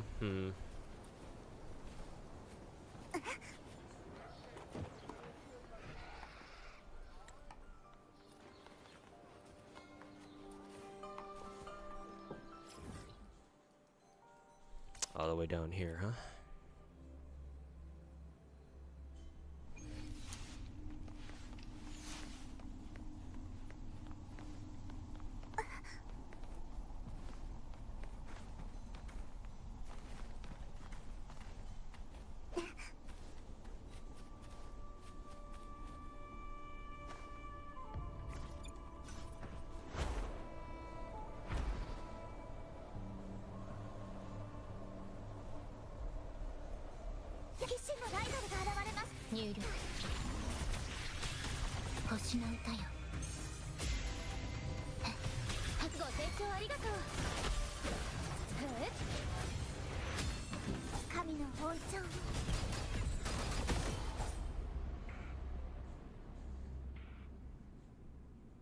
You do wonder how many will stay with the Big Four, though, when all those new projects finally come out, like NTE, Enfield, etc. It depends on their marketing, honestly. It will heavily depend on how well all the new gacha games coming out are able to, how well they're able to market themselves. Because if they do a good job, then yes, I can see them being able to potentially steal away quite a considerable number of players from our currently existing big gachas. But if they just kind of sit on their ass and not do anything, or they don't do enough of it, then it won't really change much. Like, these bigger gachas have to let people know, have to let as many people know that, hey, we exist, we are a Genshin competitor, please come play our game. They got to do that first. Like, Wu was able to do that to a certain extent, but even still, it couldn't really quite hold a candle to Genshin. That and the fact that its launch was kind of dog shit didn't really help either, so. What's with the sudden vocal all of a sudden? Oh, I'm assuming that's a bad thing.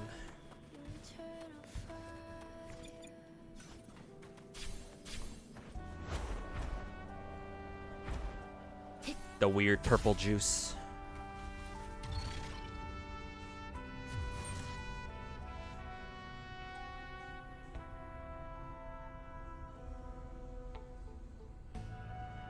You'd like to see some people migrate so Foyo finally starts fighting for their players. I think eventually they will, but it's gonna take time.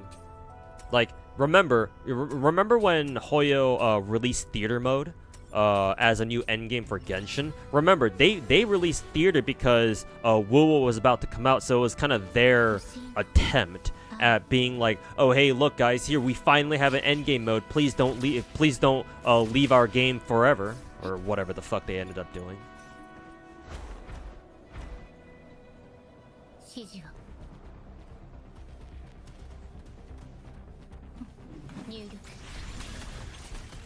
But then as soon as it turned out that Wuwa, you know, like, yes, it's a Genshin competitor, but it's nothing that they need to really worry about for now.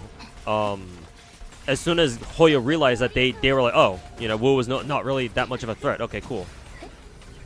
We're big chillin' now. As soon as they realized that, it's like, oh yeah, you know, they went back to their usual, you know, their usual Hoyo shenanigans.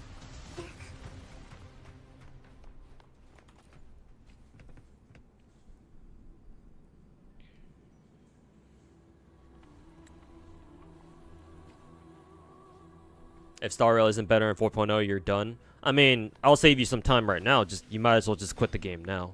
Star Rail's not gonna get any better. You do know that, right? At least not anytime soon. Like maybe there's a chance that Genshin might improve in quotes. Now that we're, you know, on the cusp of getting Nodcry, but I don't know if there's really much hope for Star Rail at this point.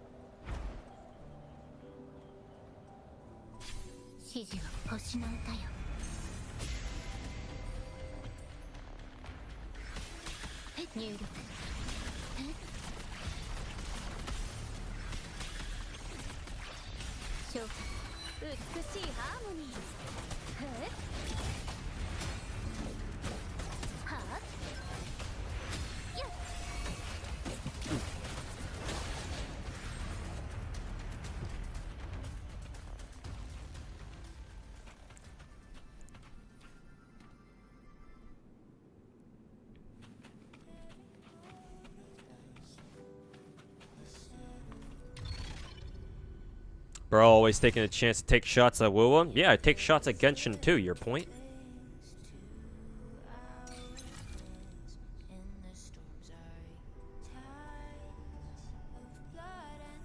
Alright, Genshin boy, at least Wuwa has a skip button. At least Genshin has exploration. Not sure why we're going on into this all over again, Rio. Did you not learn the first time?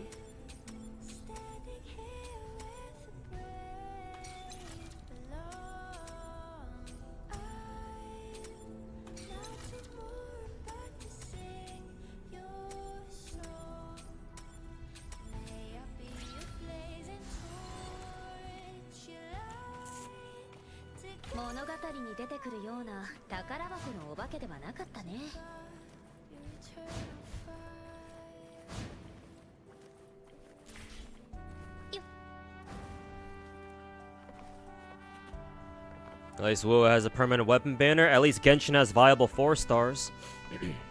Where's your Favonius? Oh right, Wuwa doesn't.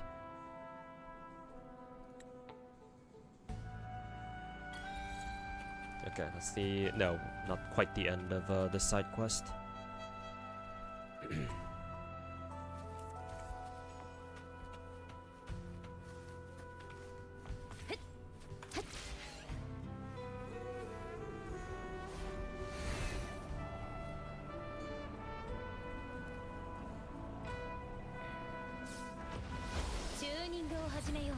The Scarasaur looks kind of different.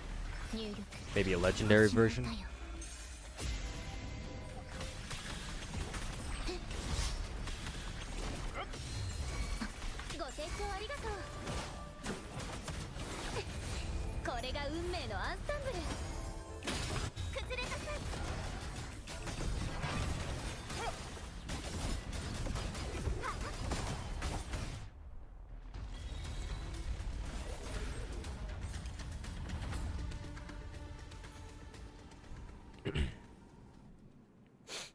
At least Wuwa has flying. Refer back to my earlier comment about how at least Genshin actually has exploration worth doing.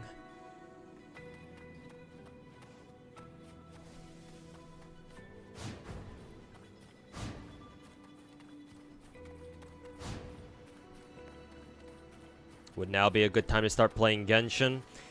This goes for any gacha game. If you're interested in a gacha game, now is always the best time to play it. Well, technically the best time to start playing a gacha game is when it first launches. The next best time is right fucking now. That applies to every gacha game, not just Genshin.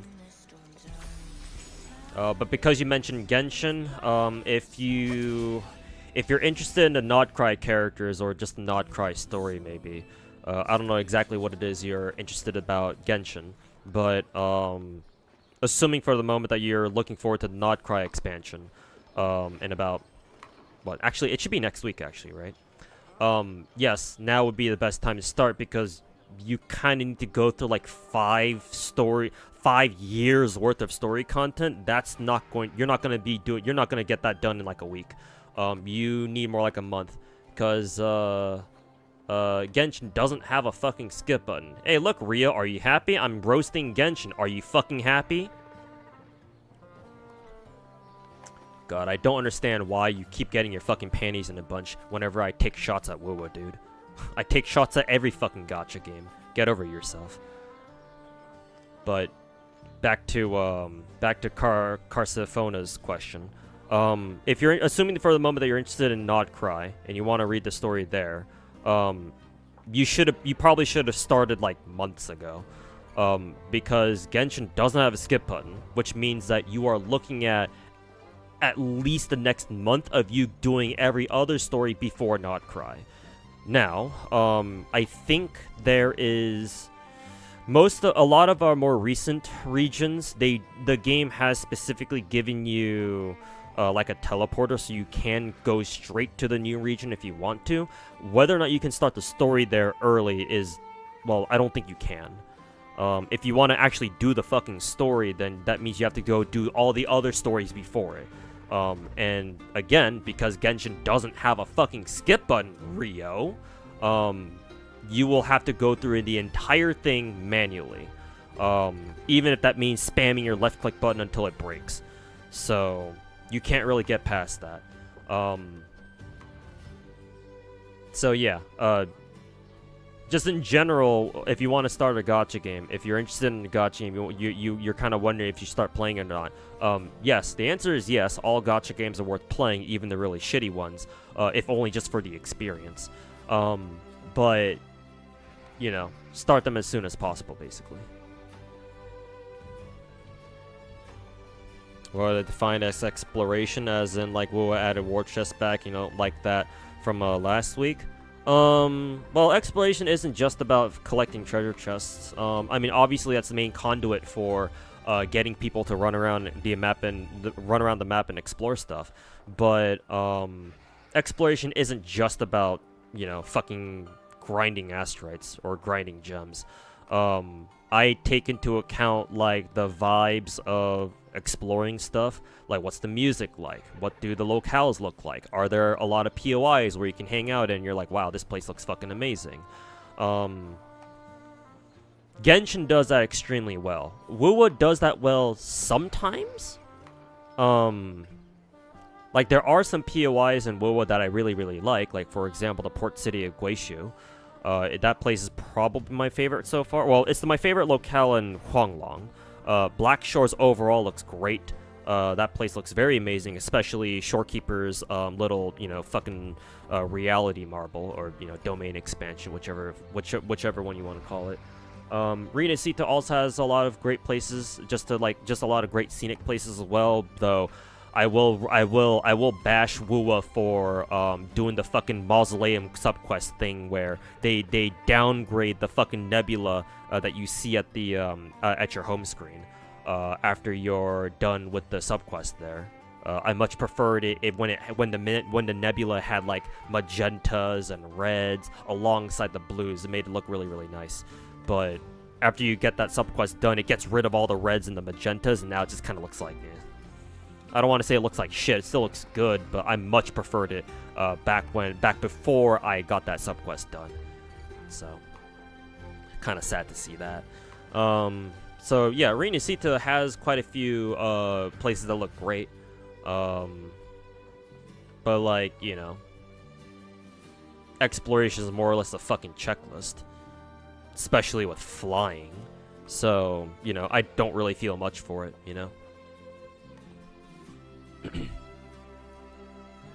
Like, with the way that they did Rinasita's exploration, or at least the first couple of patches of it, it's like, why did they even bother making this game a fucking open world? Just make it like Star Rail or the upcoming DNA game, where it's like pseudo open world, like semi open world, where like you just go from one place to another.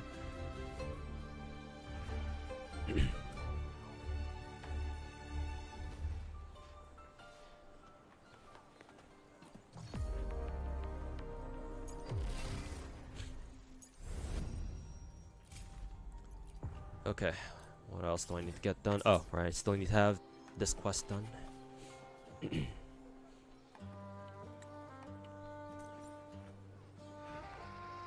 Apparently DA is rough this go around. Not because of the bosses, but because the buffs suck and because of HP inflation. Really? I guess I'll find out probably tomorrow, whenever it is I play Zenless next.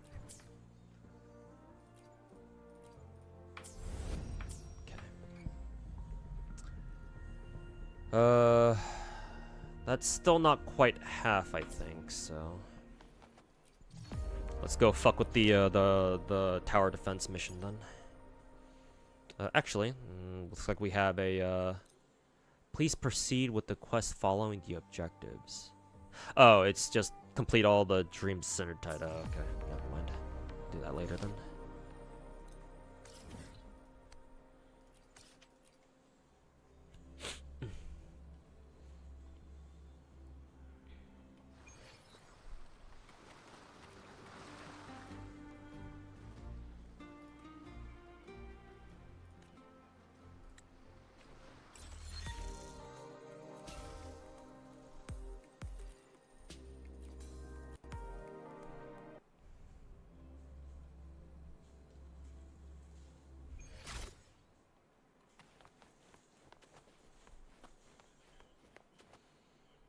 Kuro's biggest mistake is that they took away exploration when they created this game as exploration in the first place. Yeah, but that was to cater to the you know, the vocal woo-woo players who didn't fucking like exploration.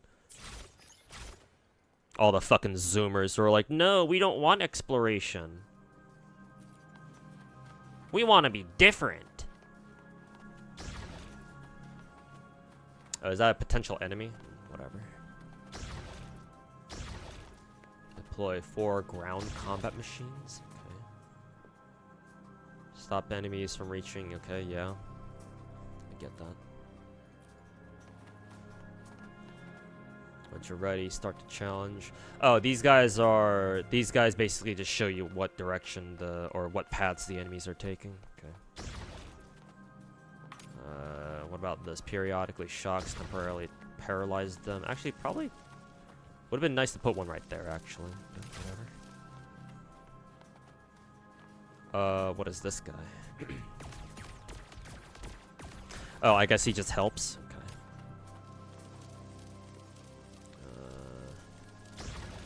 Sure. G, start sim. Okay.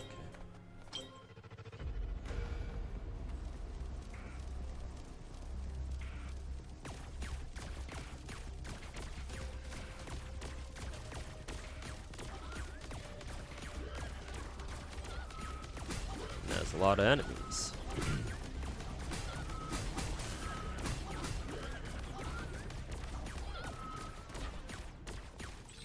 Press M, okay. Alright, I can set up more of these traps.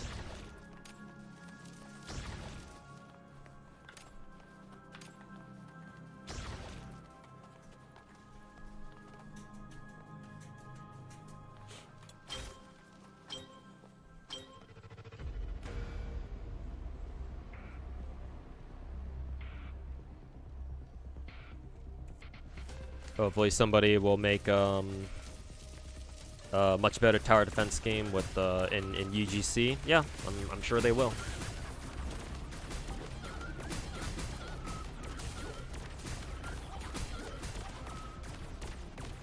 The way the enemies move kind of remind me of what do they remind me of?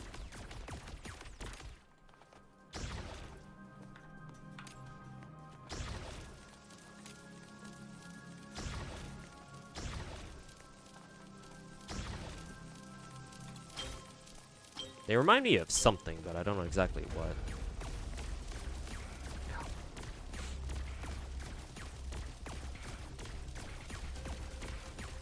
Like, just the way they move.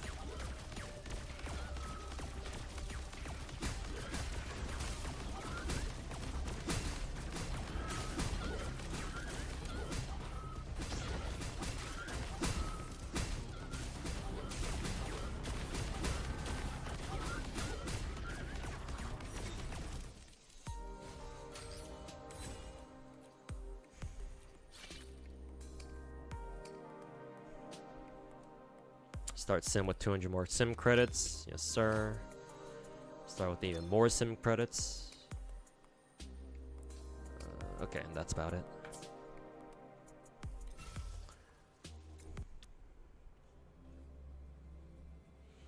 Those are like the ghosts from Mario. I guess they do.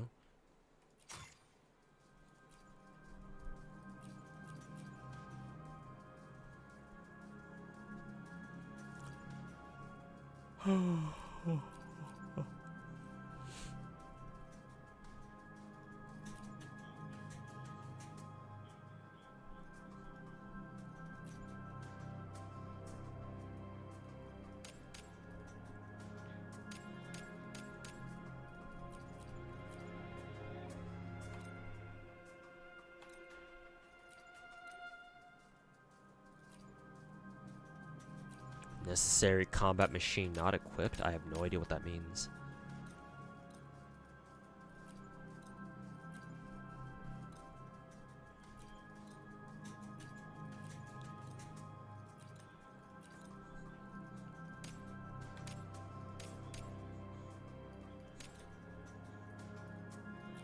Can you even change anything? I don't know.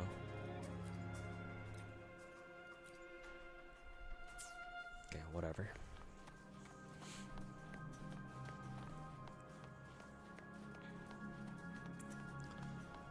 Let's see. They're all coming through here. Let's see. We can make these spike things.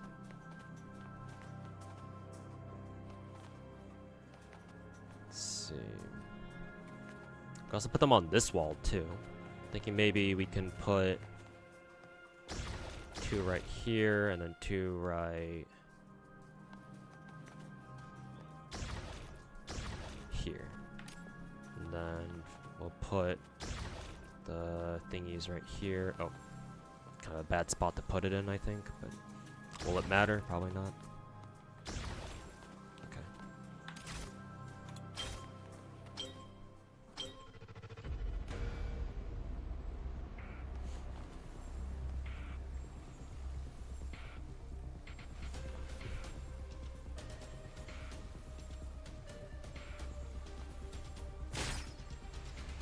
Finally, time to learn some seed combo rotations. Oh, I can tell you this much, Finkel. What is it? When you do seeds heavy charge attack or full charge attack. Oh god, I forgot. I need to shoot these guys. When you do seeds full charge heavy attack, it's kind of like Miyabi's heavy charge attack, where you can swap to another character.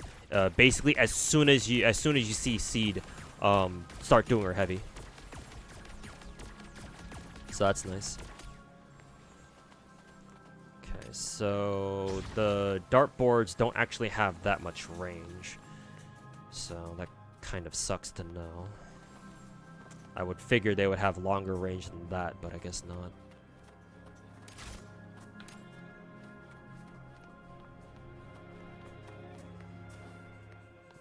Let's see.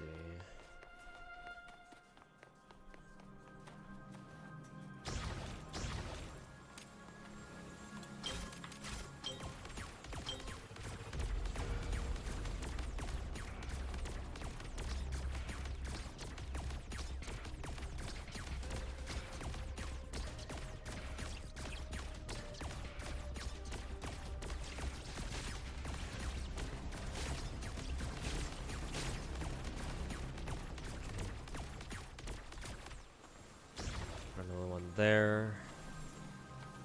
Let's see what we call that.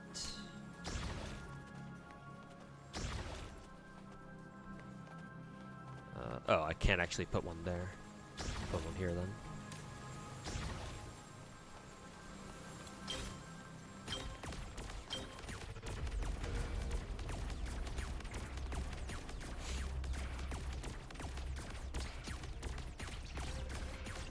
Her combos are some of the easiest in the game. Yeah, pretty much as soon as she has EX meter, you hold E. That helps build up her her secondary meter and then as soon as she has gold meter, you do heavy basic or heavy attack, or sorry, charge attack.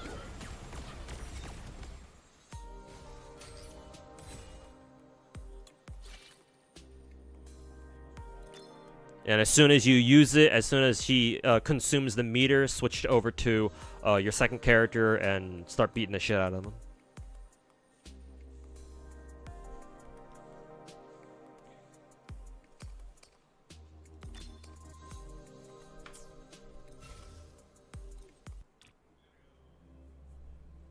That's a good thing you can't read. This can't stop me because I can't read. Shields give resistance or immunity to slow. Okay. Use pull type machines to directly remove their shields. Okay. Understood.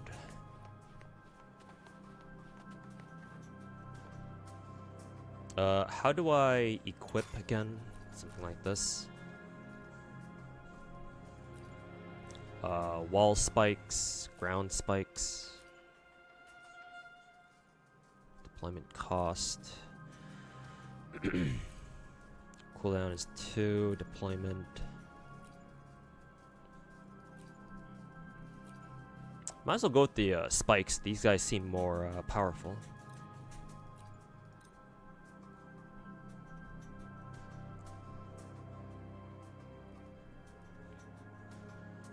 Let's see. Actually, I want to remove that one. Actually, yeah, I guess we'll just go with the suggested. Oh, oops.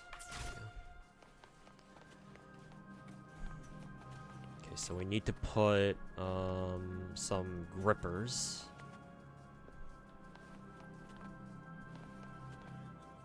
I guess I'll put one right there. No, I'll put one right here. Let's see. Can I even put wall spikes anywhere? Oh, okay, over here I can.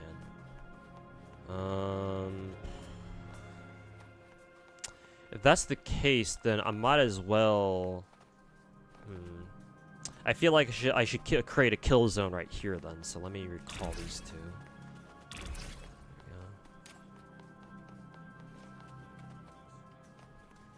If that's the case, then we'll have one here and we'll have one here. So that way we can put up some wall spikes. 1, 2, 3. And then let's see.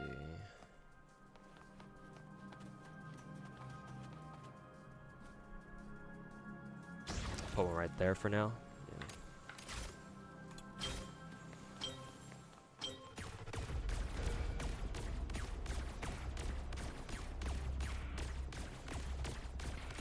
Thunderlance turret is fucking broken in this game mode. Oh, really? Nice.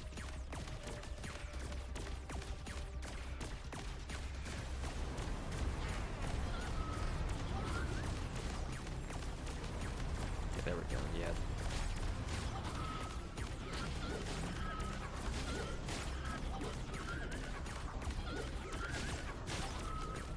Very good. Put into the slow pad there.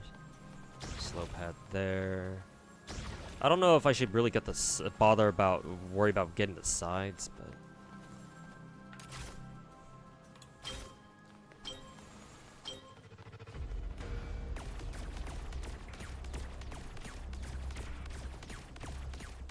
hey, yo, Seth Kip, welcome back, man. How's my day been? It's been good actually. No real complaints so far.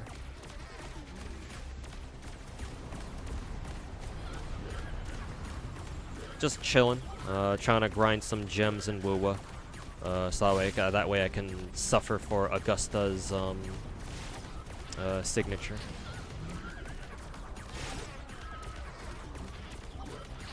We'll definitely need some more spikes here. Actually, I don't think you can put spikes here, right? Yeah, you can't. I'd have to put spikes like right here, basically.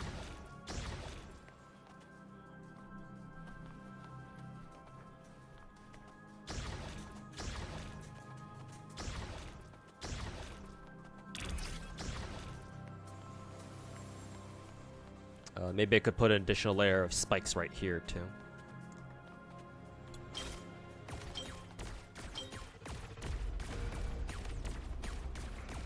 Do I summon for every character in WoW? Yes, I try to. So far, it's good. So far, so good. I do have almost every character in the game except for Kalkaro for some reason. I don't have his ass yet, but everyone else I do. So far, so good. But I have cut it close quite a few times. So I'm always kind of on edge when it comes to like if I can like keep up with getting every single character in the game or not. But for now, I do have everyone, so. Oh, right, I can put wall spikes on here, too. Forgot about that. Gotta shoot this guy first,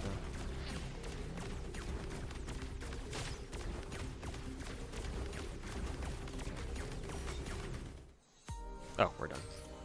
Yeah, I probably should have had more wall spikes back there, I didn't realize.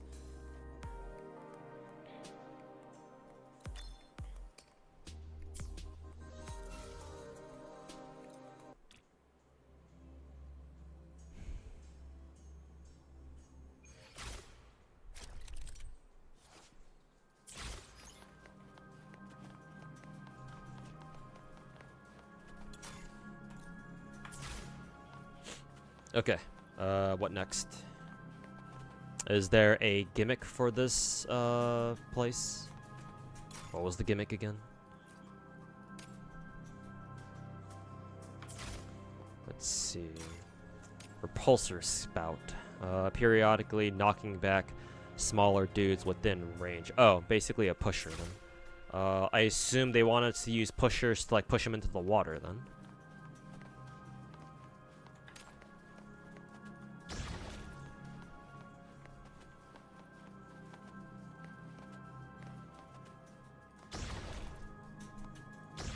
These are pretty expensive, though.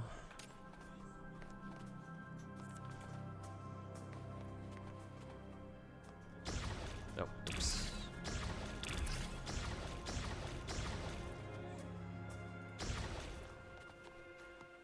I do wonder if this will even work in the first place.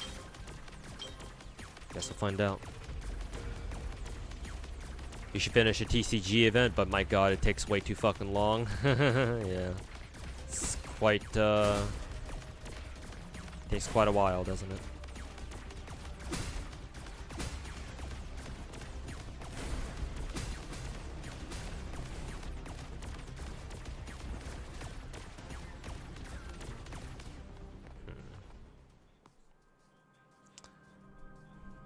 Honestly, let's see here. The thingies up front don't really do much. Let's see here. Not you.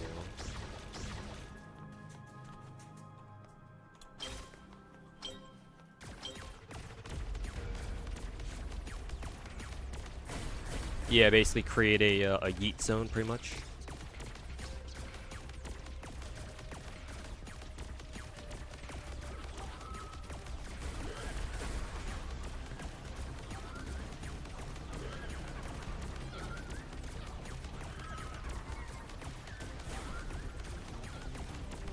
They've got quite the cooldown on them, though, so...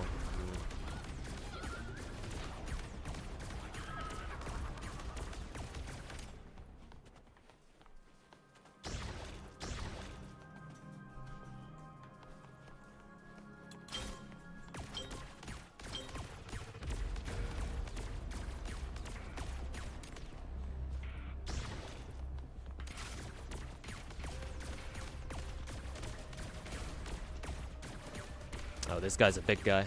I don't think the repulsors will be able to push him over. Yeah, no, they're immune.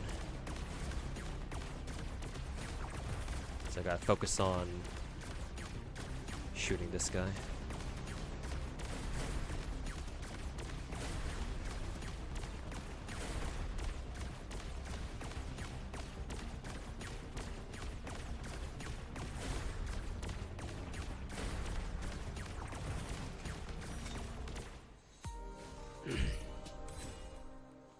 Still wish Soldier 11 had her own disc set. Yeah, well, the curse of having the curse of being a starting character.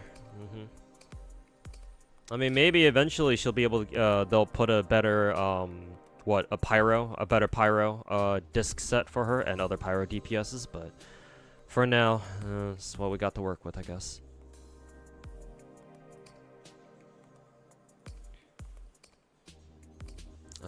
More sim credits. Ingots to improve. Ah, okay. We can just directly improve our thingies here now. Do I have to upgrade the combat machine? Yes, reset, please. Okay, sure, thanks. Let's see. I like the wall spikes. Yeah.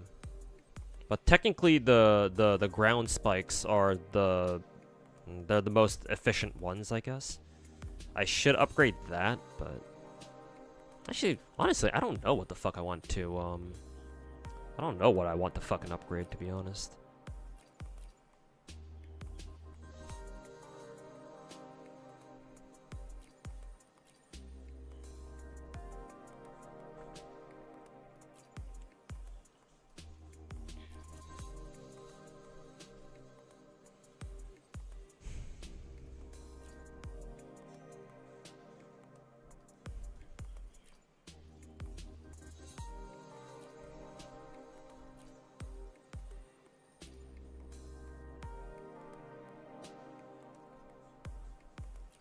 Actually, yeah, I'll upgrade the the wall dudes.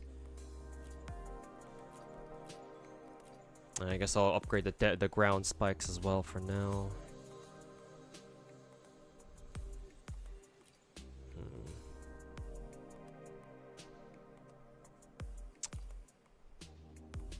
I want to upgrade either the stun dudes or the slow dudes.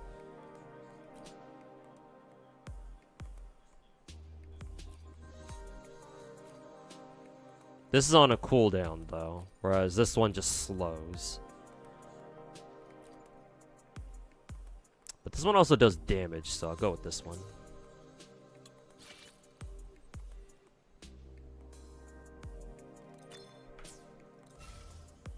Okay. Wave 5.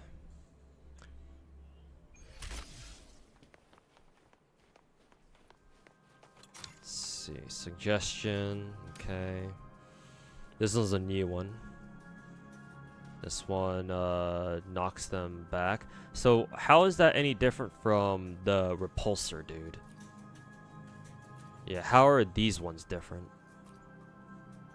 Oh, maybe this one can knock back more enemies, I guess, because this one specifically only says it only knocks back small ones. Maybe this one can knock back even the bigger dudes, maybe.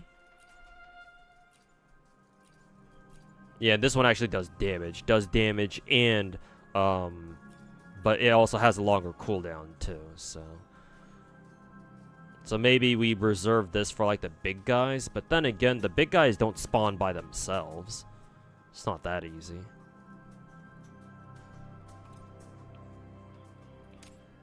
Also, I think I like the basic ass speed shooter the most.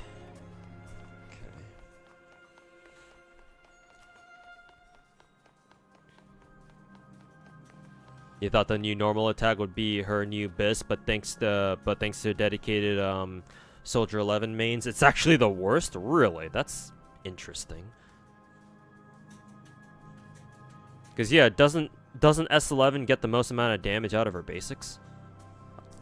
Huh. I wonder how that happened.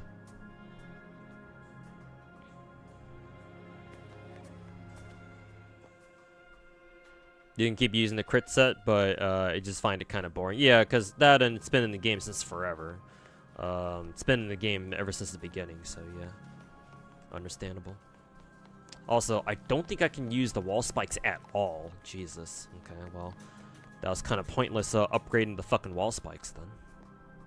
Is there anything else I can use instead of the wall spikes? Maybe I just spam the fucking these guys. Spam the shit out of them.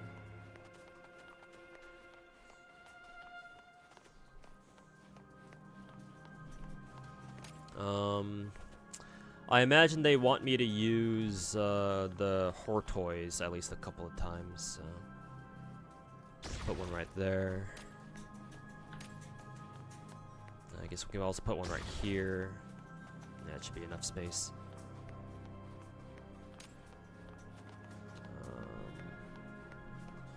Let's see.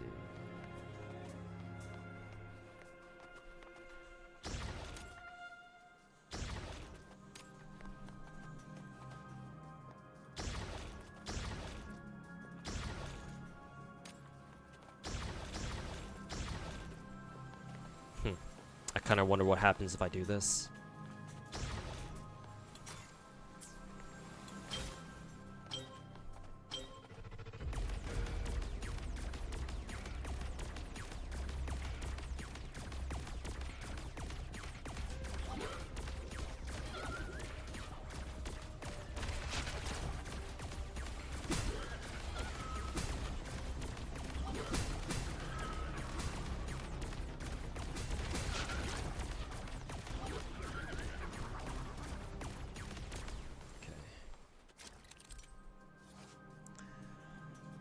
When they reach the blah blah blah, deal extremely old. Yeah, naturally.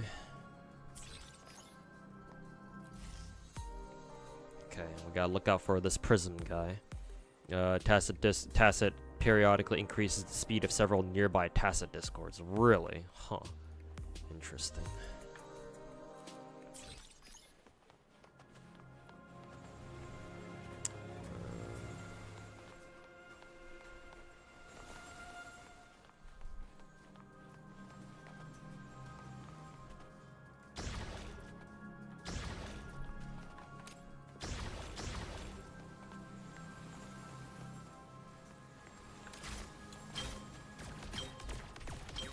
Let's see how it goes then. Other one has higher damage, you gotta press and hold. Yeah, I prefer just playing it brain dead and just shooting.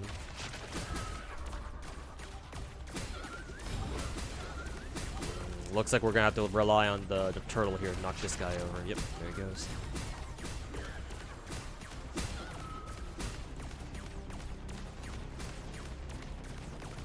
I'm gonna have to take care of the rest of these guys on my own.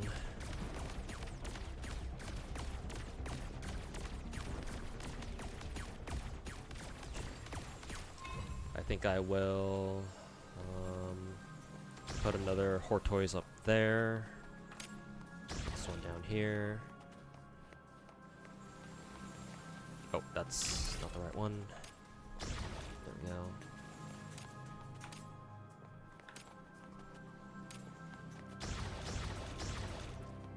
Oh, oops.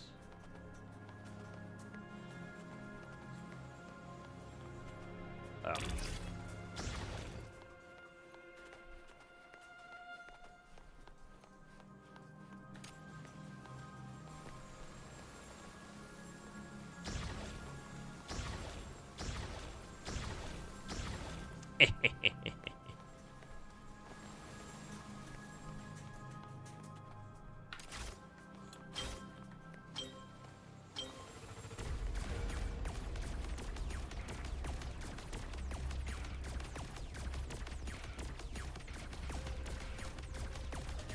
First is Endless, and now Wuwa has the whole Arknights treatment.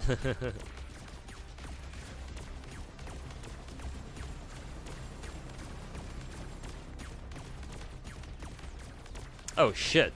The enemies are all coming from the exact opposite way. Oops, I'm fucked. Well, guess I lost. I guess having some wall spikes would have been nice here. Or some wall shooters here. Look at the minimap. Yeah. Yeah, I realized too late. Eh, oh well.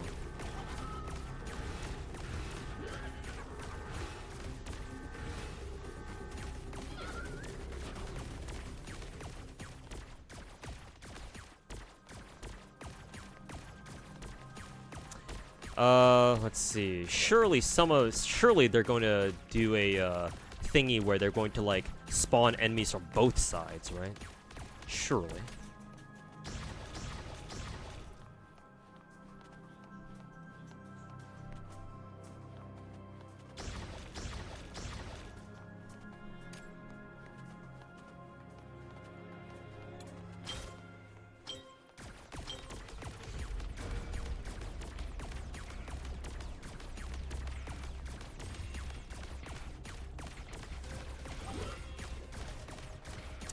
Pyro Prism dude gives like a shield to everybody, or like increases their defense maybe, whatever it is that they do.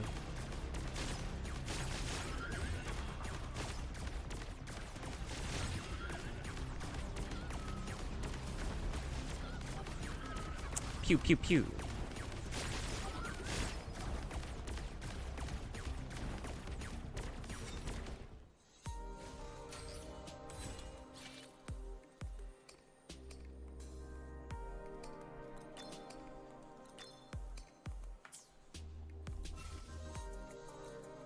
Okay, last wave for this segment.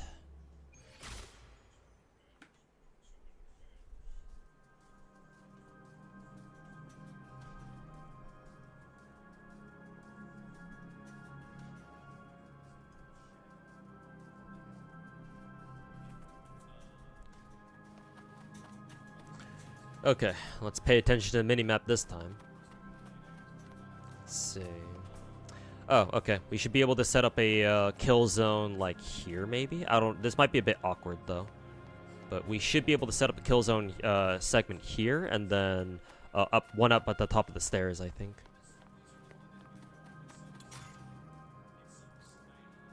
What are they suggesting? Slow beacon, repulsor. Ooh, nice. This is the Thunderlance. I think Finkel said this one was really good.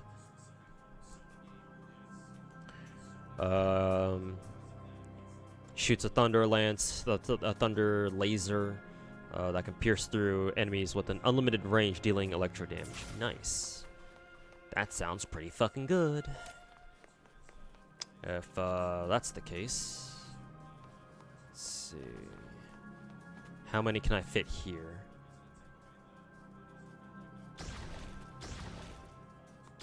Maybe those three?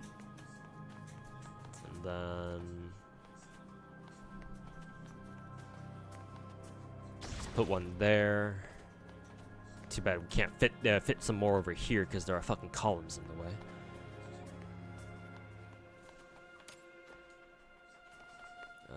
No deployable ceiling, unfortunately.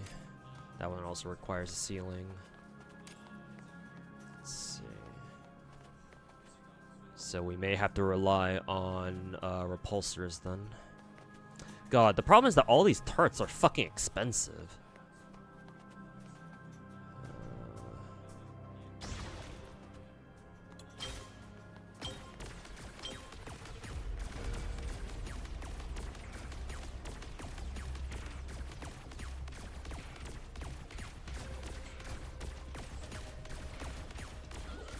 Infinite Torrents shouldn't have asteroids attached to it. No wonder nobody likes that mode because it gates gems behind a bad endgame system. Honestly, like legit question. Why do you think? What is it? Oh, what are these? Oh, 3 coins. Why do people think Whimpering Waste is bad? Because like personally, I don't really have a problem with it.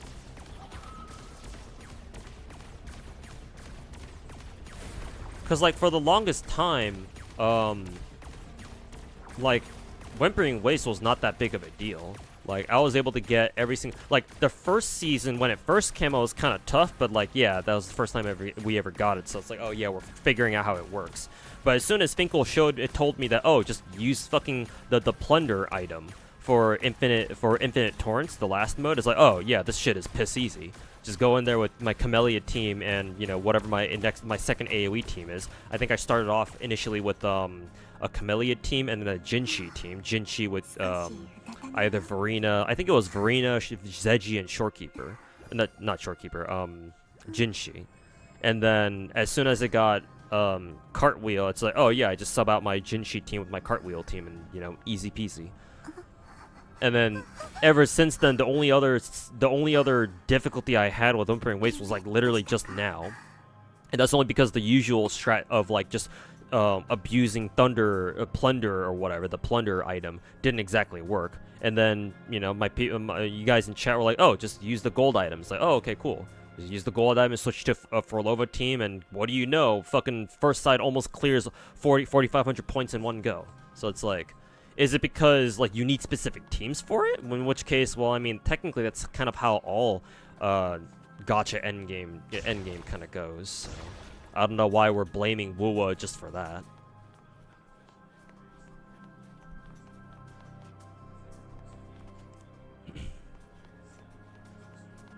I kind of wonder if I shouldn't even just if I should just not even bother with the repulsors, just fucking spam laser turrets the entire way.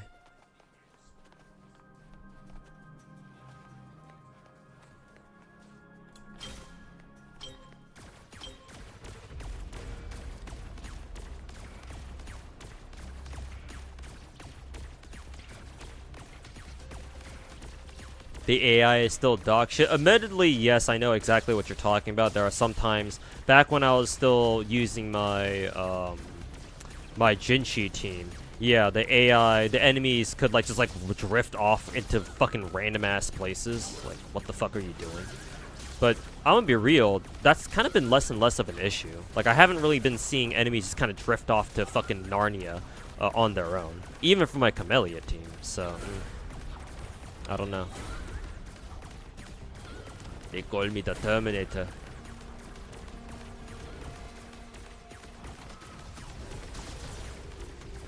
I need your clothes, your boots, and your motorcycle.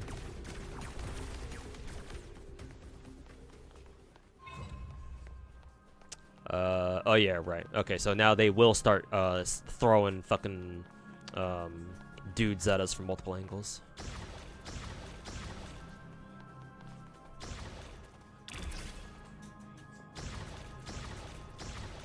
Ha ha ha ha. Surely they cannot get past that now. Honestly, yeah, I'm just gonna replace these guys with fucking lasers. Fuck you. Laser beams. It shouldn't have gems. I mean, technically, if you're gonna go that far, I don't think any endgame mode for any gacha game should have gems. I mean, hell, I would have. It's not that I'm not saying that to contradict you. I'm actually agreeing with you because that's what I suggested for Genshin too. Get rid of the gem. What is it? The gem rewards in like Spiral Abyss and shit. You know, just put that shit. Put all those gems into weekly rewards or something, and change Spiral Abyss and Theater and Stygian Onslaught rewards from offering what is it? Primo gems to like offering more endgame rewards, like, you know, more of those like dust feather things, or whatever. But yeah, if you're gonna suggest that for Whimpering Wastes, I would take that even further. Just have it replace everything, you know.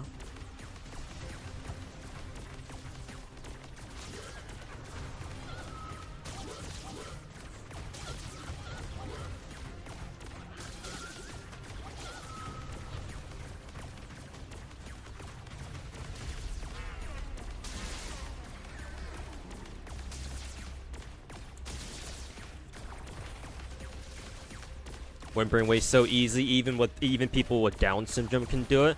Well, I mean, you're not wrong. I mean, just look at Saint Tontus. So, hey, you're not wrong, Rio. I would have disagreed with you there, but then I remembered Saint Tontus exists. So yeah, you're right. Even retards can do it. True, actually. Oh, I didn't realize you could fucking stick the lasers on here too. Fucking let's do it. Hey, AK, welcome back, man.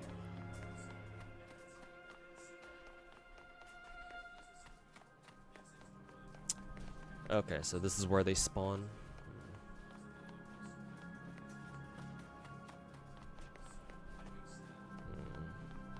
I have lots of currency. Too bad there's no wall over here that I can stick the lasers onto. So we'll just stick some random ass lasers here then.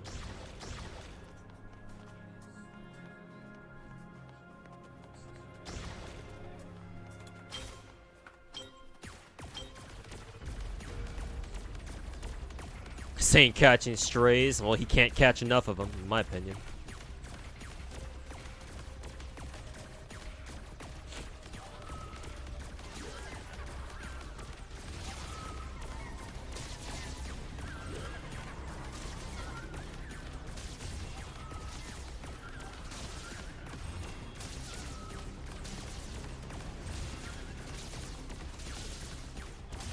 Just had tacos? Man, you're lucky. Oh man, since you mentioned tacos, now I just got the sudden craving to go for some birria tacos because I know a local birria taco place. I've only been there once before with my buddy Protagonist, because he was the one who suggested it, but it was pretty good. So I kind of want. I've always wanted to go back there eventually, but I don't have the money right now, so can't just.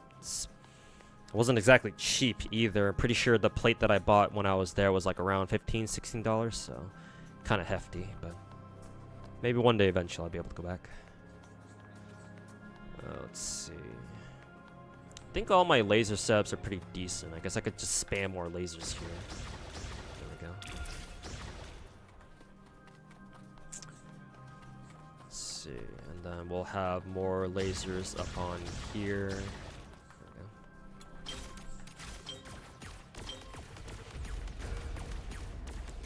Sorry, craft essence. You can call them light cones. I mean, to be perfectly honest with you, light cones and craft essences are pretty much the same exact fucking thing.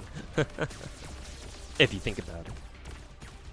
They don't deliver. I mean, I can get them on DoorDash. I'm pretty sure if I look them up on DoorDash, I can get them delivered. But I mean, it's gonna be really expensive. The birria tacos themselves aren't exactly cheap. Again, they're probably, I think, like 15, 16. Actually. I'm gonna assume that we'll be able to clear this. So let me look up the prices actually on DoorDash. Let's see what they offer. Let's see. I have to remember what they're called actually. Maybe if I just type it in.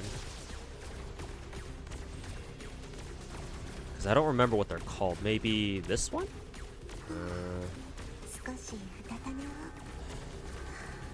Yeah, I'm assuming it's this place. Because it doesn't say further away, so. Yeah, it's probably this place. Let's see. Ooh, it's rated really highly, so yeah. That's a good place. Well, I think it is. Let's see. Oh, actually, their plates aren't too bad. It's actually not that bad. Yeah, their cheapest plate is like $10–11. Okay. I swear it was more expensive than that. It's either they reduced their prices or I just don't remember. I don't know. But okay. I didn't expect it to be that cheap. Honestly, if you see anything for like $10–11, maybe at most like 12. Honestly, that's with how, you know, fast food prices are these days. Honestly, it's not that bad.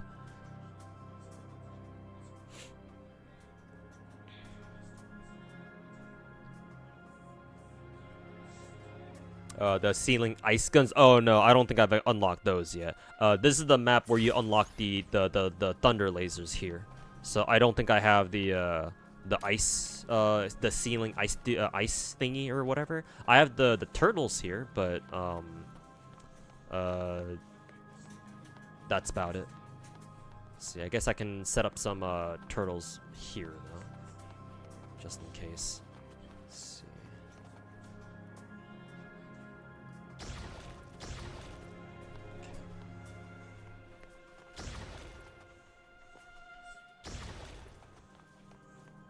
I don't know if that'll knock the guys over, but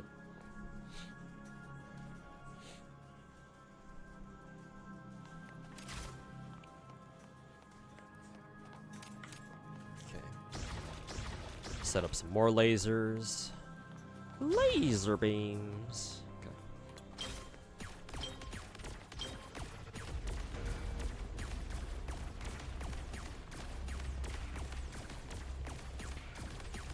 Think they should retire Chop Chop. I know Chop Chop is a really annoying enemy. Trust me, I get command grabbed by his ass all the time too. But you know, I know this is gonna count. This is gonna sound tacky, but like, I don't know what else to say other than like just get good, man. And I don't mean that to like be a fucking snob. It's just learn how to play against them, man. Watch out for the Chop Chop spawns, and you know, be careful around them. Like, try to position your characters away from them so that the Chop Chops have to spend time to come after your ass. Yeah, like, try to get into the habit of like get used to like doing your character combos, while also keeping an eye on the Chop Chops at the same time. And pay attention to them specifically. And as soon as you see like the big yellow rings where they're about to command grab you, you know, just time your dashes appropriately, or at least, you know, put some. If you don't want to do that, just, you know, run away from them. Just make them miss. Like, I hope you don't take that the wrong way. I'm not trying to be, you know, I'm not trying to like rub it in your face or anything. But yeah, like, you can get used to, like, you know, playing against them, you know? They now deal electro damage or glacio damage? Really? What the? Okay. I guess we'll just go for glacio damage then. Get some tacos? Really, Liddy? Oh man, thanks for the $30, man. Shit, maybe I should then. It's right now is what, 8:30? Maybe I should. Shit, man, if you insist.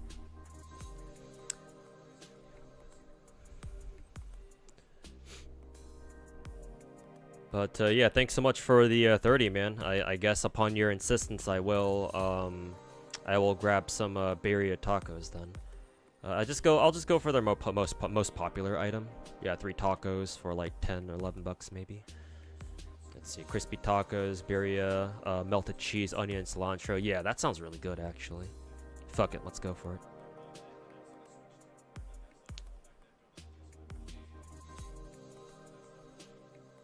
Let's see, Dorados, blah blah blah. Extra crispy. That sounds nice. Crispy. Let's go with extra onion as well. Recommended sides. Sure, let's go for some chips. Just small chips.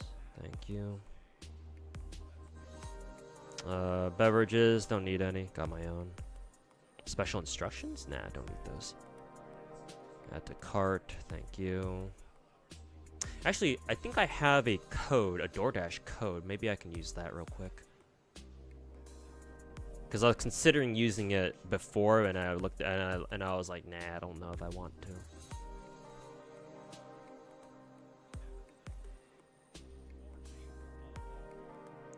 Let's see, 2 items. Yeah, that's fine.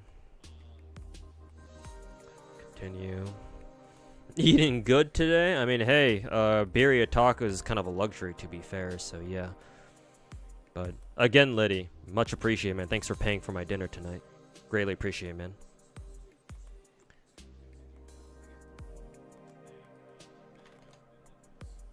Let's see.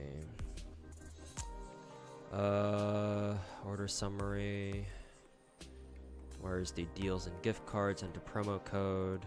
Actually, can I even use this code? Pretty sure I can. I think it was, let's see. Save 20% up to $5 on your next order over $10. Yeah, it should count. So yeah, okay. So yeah, it used to be it would have been 20 bucks, but I think with the current promos they had without the code, it went down to 16, but now with the code it goes down even further, down to like 14. Okay. So yeah, this is a much better deal. This I can actually fuck with. Okay. Okay, payment details. Can I pay through They don't take what the fuck is it? They don't take PayPal. Ugh. Oh no, they do. Yeah, they do. I just didn't realize. Okay. Yeah. They can pay through if they can take PayPal, then yeah, I prefer buying it through PayPal because that's where my donation money goes. Hopefully when I say PayPal, it takes it out from the PayPal like deposit directly. Hopefully they don't like, you know, hopefully they don't fucking take it straight from my fucking bank account or something.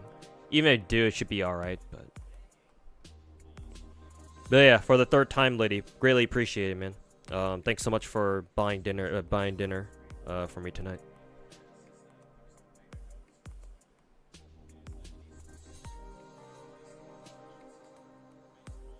Okay, I'll have that up on the side there. Should be here in about 30 minutes.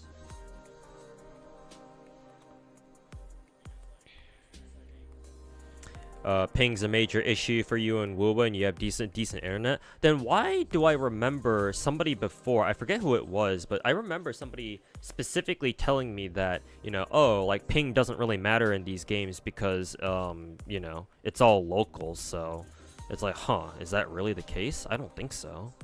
I just took his word for it at the time, but now that you bring it up again, I'm like, you know, I have played Genshin, or I've played these bigger, these gachas, like Genshin and WUWA sometimes with like pretty bad ping because like I don't know, maybe the server connection was pretty bad at the time or something like that, and yeah, it does make your entire game lag. So like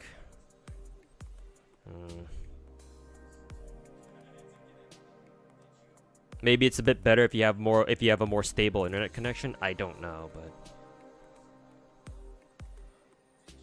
they should be able to, you think? Yeah, hopefully they do. Love to watch again, but I also want to make sure you take care of yourself. Yeah, and I greatly appreciate it, lady. Thanks for looking out for me, I suppose. Yeah, I mean, I'm trying to crawl myself. I'm trying to dig myself out of this hole that I've been in for the past 2 years. So we'll see where the future takes me. That and, you know, still looking for a fucking job. An actual job. But yeah, thanks for again for like the 4th or 5th time because I love repeating myself. Thanks for buying dinner for me. Greatly appreciated.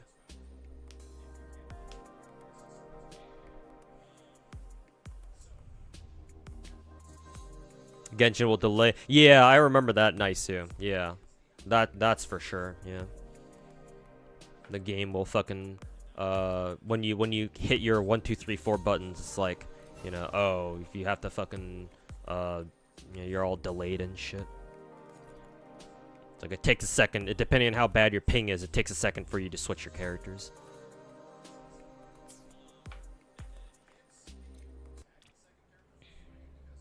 For you, it's like 80 to 90. I used to play on like 50 to 60 ping, but ever since I moved, now it's gotten worse to like, I don't know, 90 plus to like 100 or even 110. To be fair, it's not that big of a deal. I don't really feel much of a difference. But yeah, I would imagine if you play on 200 plus ping, it's like, yeah, this is kind of getting out of hand.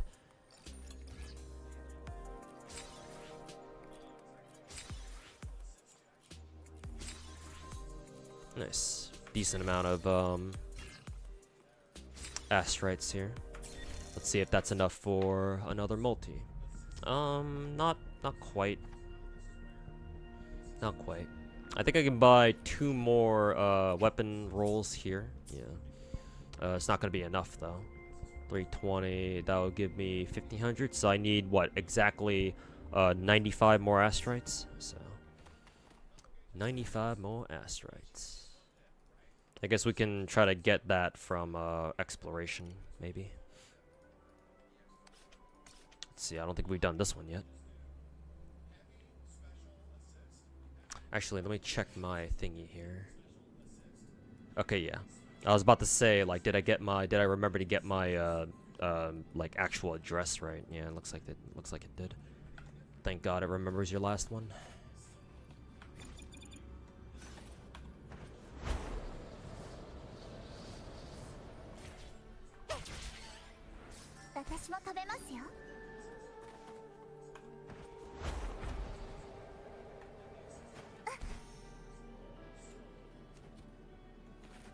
Hey yo, Dandelo, welcome back, man. How's it going? Hopefully you're enjoying your Friday night.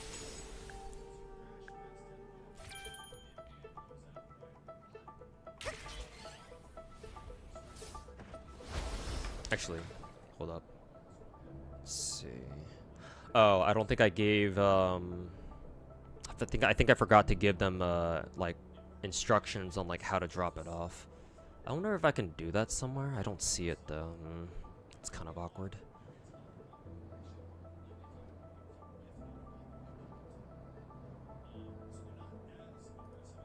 Let's see, can I go back maybe? View order. No, that doesn't do anything.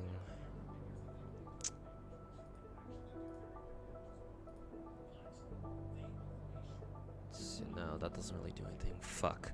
I don't know if I can go back and like modify my instructions for them. Whatever, it's not that big of a deal.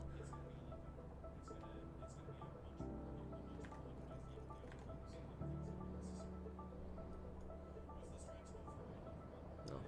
I hope it's not going to be a big deal.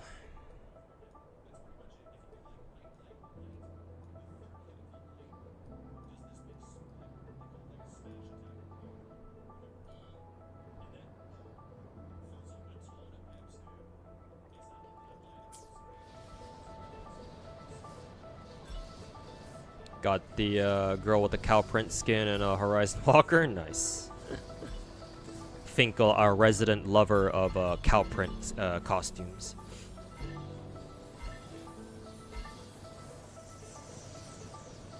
Oh shit. Oops.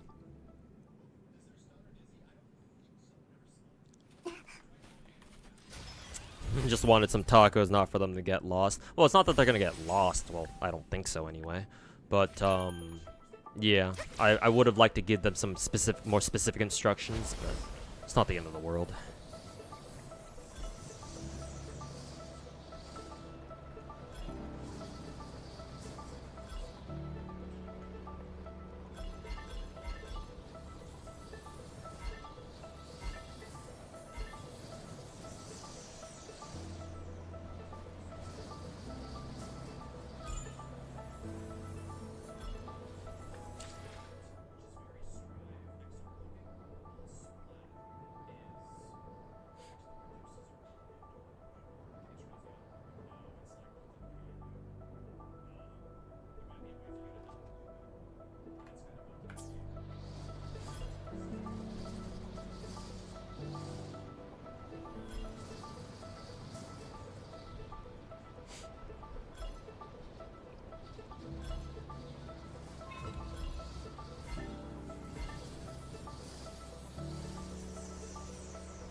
I can't even fucking see the rings, dude. What the fuck? Excuse me? What the fuck? Why wasn't I able to fucking control my flight there? The fuck happened there?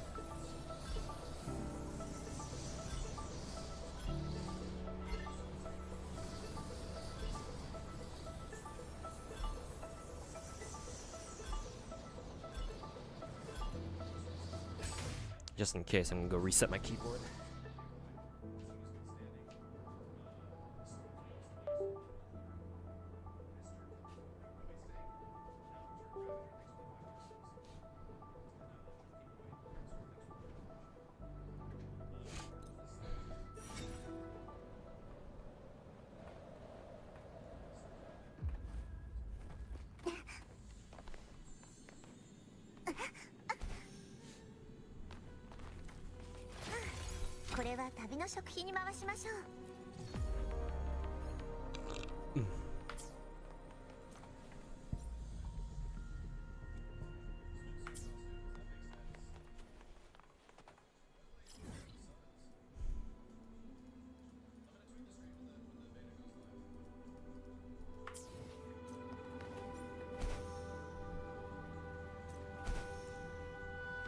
Time to explore the ruins. 私も食べますよ。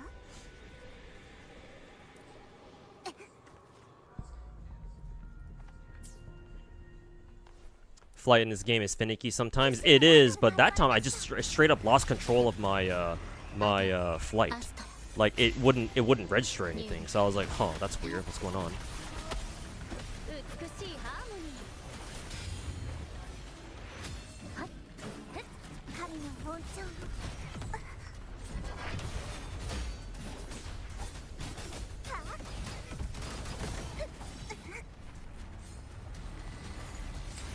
Oh, back there. この章は騎士の実り多き冒険とでも名付けましょうか。南の大天国。あの花の温情がきらめき輝いている。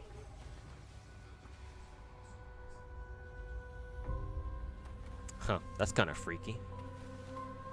Are these guys supposed to be like illusions, or are these guys actual people?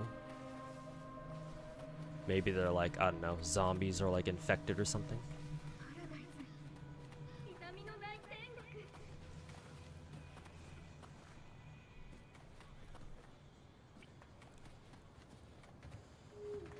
Kind of glad that... Oh, what are these guys doing here?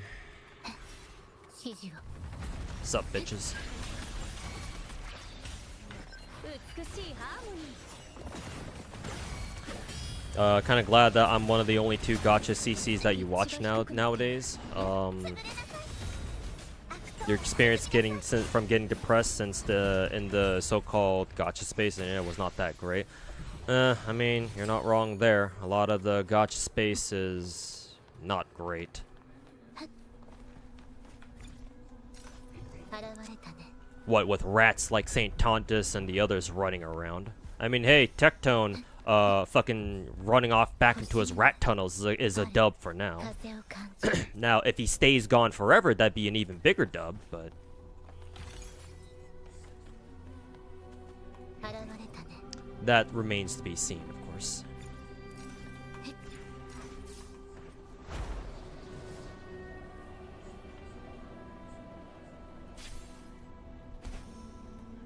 あなたの役に立つのなら。現れたね。 Oh, wow, all the way up there, huh?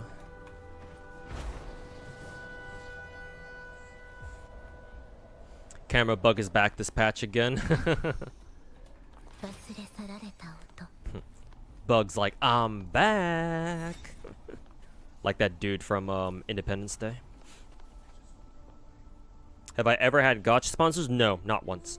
I actually don't want to be sponsored by gacha games, Seth.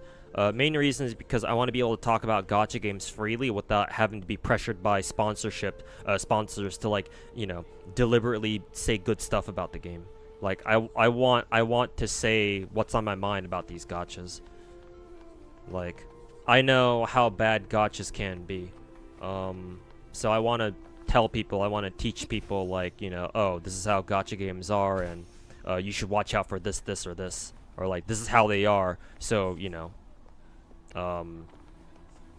don't make the same mistakes that I did, or, you know, this is what you should probably want to know going into a gacha game, blah, blah, blah.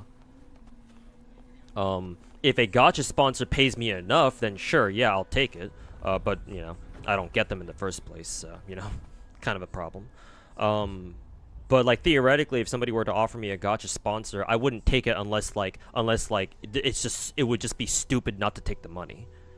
And, you know, currently, where, you know, I kind of need the money, it's like, well, you know, everyone's got a price. So, if it offers enough money, then sure, yeah, I'll take it, sure, why not? But I haven't really gotten much gacha sponsors in the first place, and two, I don't want to take them if I don't have to. Excuse me. Yeah. 道を見つけるまで星々は黙したまま。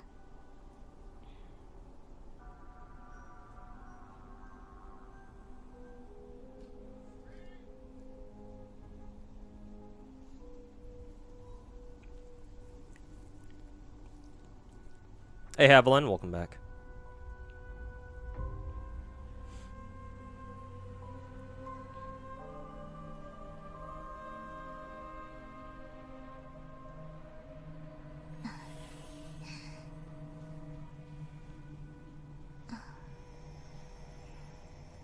Tectone knows people in the gacha community are done with this shit, so now he's moving to the drama cat. It's not that it's not that, I don't think. No, I think his personal life is catching up with him. Like, I don't know exactly what's going on with his personal life, but that's the kind of vibe that I get. Like, a big tell is that Tectone apparently wanted to sell the house that he and fucking, who was a Genazar, were living in. Why would you want to sell a house?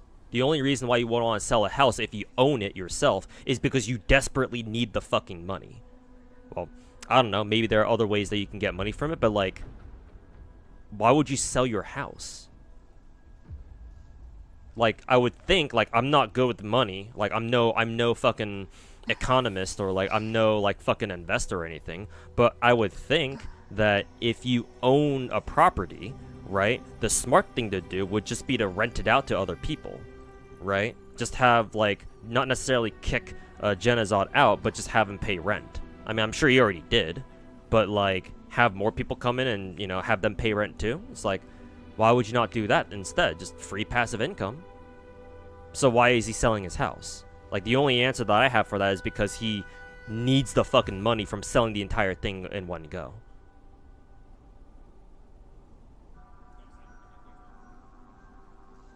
When you're at the point that you're considering selling your house, something's definitely happened. Yeah, exactly. I considered selling my house too.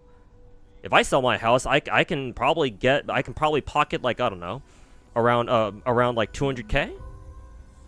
That's a lot of money, man. After I pay off, you know, the rest of my mortgage and shit. Like, it's a good amount of cash. But I know that it's not, that wouldn't be a good idea, right?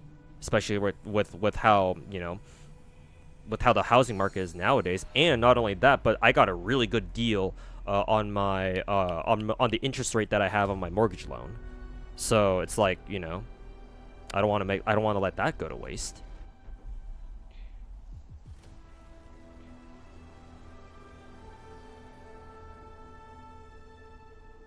And it's not like Tectone has other fucking properties.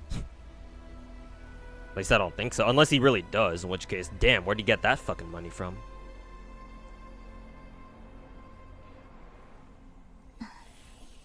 You remember him saying in his streams, you'll never get... Who are you talking about? Tectone? I assume you're talking about Tectone.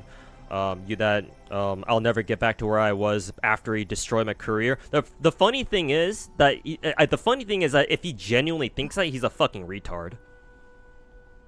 I ruined my own career by not taking it seriously. That was my biggest mistake. I should have taken it seriously when I had the chance, but I didn't. Tectone didn't do shit.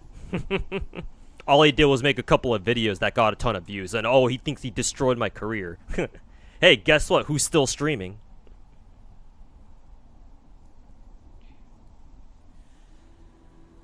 Oh, I have to take a break from content creation. Yeah, because you're a fucking pussy.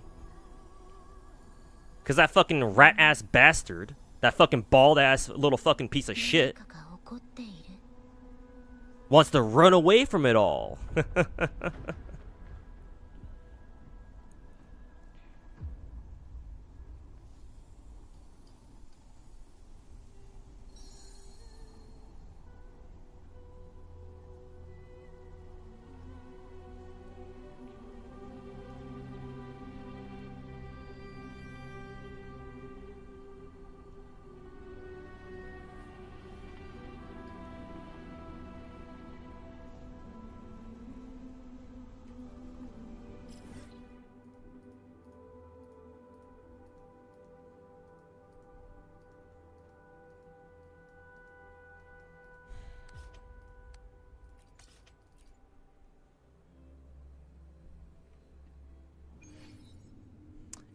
The rats will get what's coming to them eventually. I mean, technically, I don't even need to do anything about it. I feel like I've done more than enough of my part, making a video calling them out specifically. So, you know, somebody has to blow the whistle first, in case people weren't already doing that. So, and with how things are going now, hey, you know. Not like I have to do much else.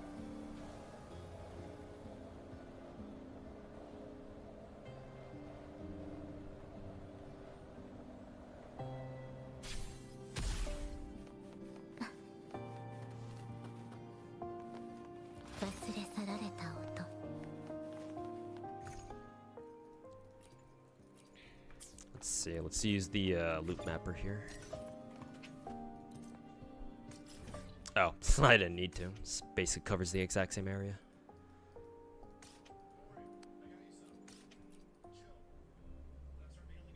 At least I'm not hated by the entire internet, unlike Tectone. I mean, Tectone still has his fair share of followers, especially on Twitter. People still like him, unfortunately. But yeah, he does have a fair share of also haters on Twitter too. Besides just me, he's always had a crowd of haters, and now I am one too. So he can go fuck himself.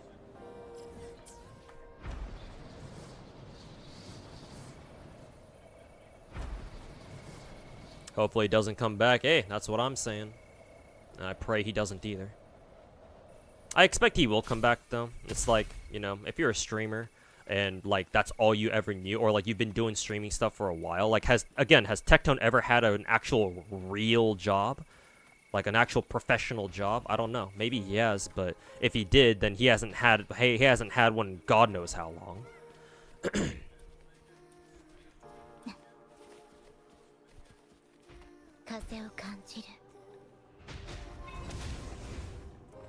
Like he'll realize that he'll realize eventually that he had it super good with streaming. He'll want to come back.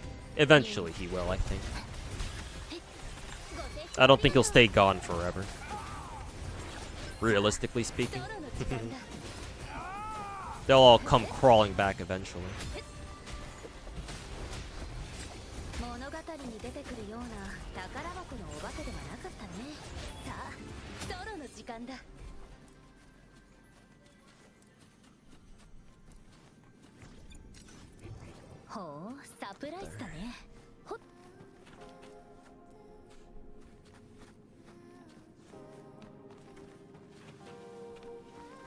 You feel bad for my autistic YouTube chat? What do you mean by that? The people in my YouTube chat are chill. Well, Rio gets upset whenever I take shots at Wuwa. He can't quite let that one go. But other than that, he's chill. I mean, he says some weird things every now and then, but like, I've dealt with far worse YouTube people before. So, in comparison, like, Rio's not that bad. I mean, it also helps that he's a sub in my YouTube chat too, so I can't exactly ignore that. Okay, where's that? Oh,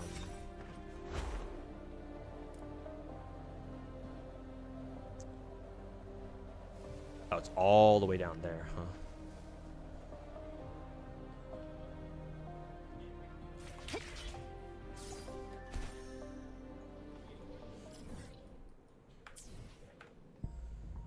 Is that quite enough? No. Actually, no, it is. It is enough.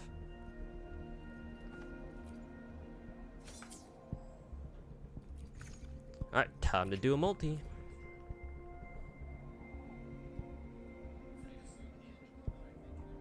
Make sure it's the weapon poles. There we go. Make sure it's on Augusta's banner. Early? No. So that's like my third multi, so we got 3 more multis to go. 3 or like 4 or something.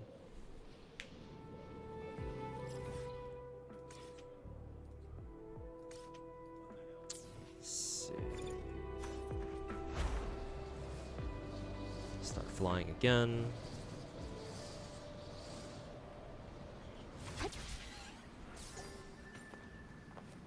I thought that sounded like the rat's route. No, we haven't. Actually, I haven't seen a rat in my chat for a while. Actually, at least I don't think so.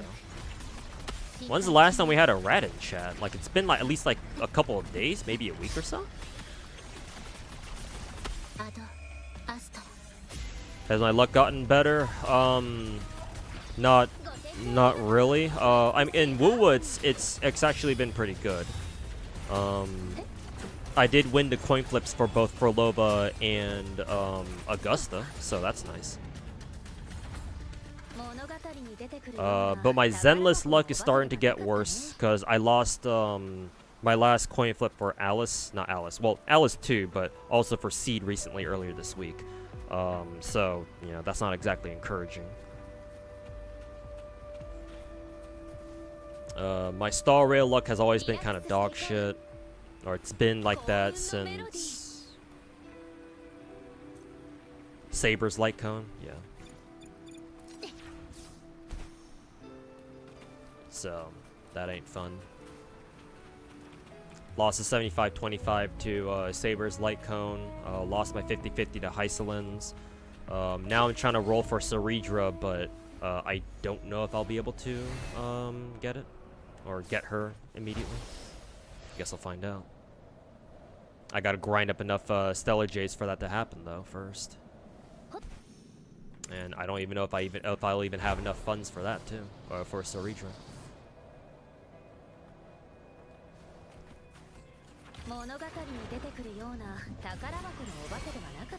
Hello, boys. Time to die.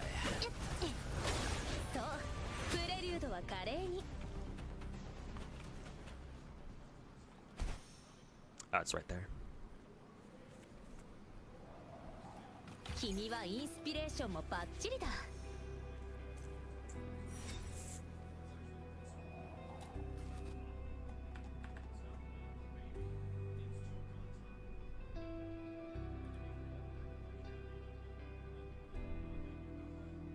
Let's see. Oh, I actually did give my DoorDash person the proper instructions. I guess it just saved from the last time. Okay. Well, hopefully they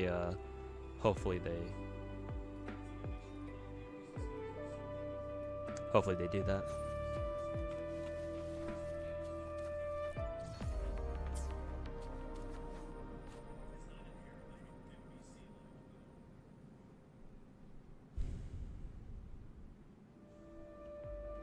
You want to know why all gacha characters talk to themselves constantly? Well, it's just their idol. It's just an idol animation. So that way, if you're just kind of hanging out in the overworld, yeah, they just kind of, you have something to listen to. You also lost your 50-50 for Ceridra to Welt. It was an early loss, but still. Well, at least you lost it to Welt. You like your husbandos, right? Unless you've already had Welt, or you don't really care for Welt. I don't want to try to like assume or anything. Oops. Oh, right. I forgot you can just press T to just fly now. Ugh.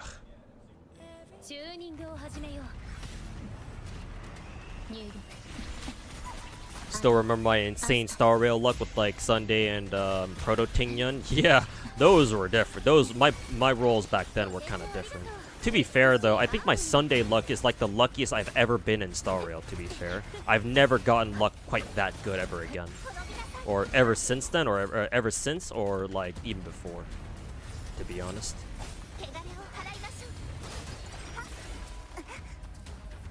Yeah, I don't know if I'll ever be able to replicate my Sunday luck ever again.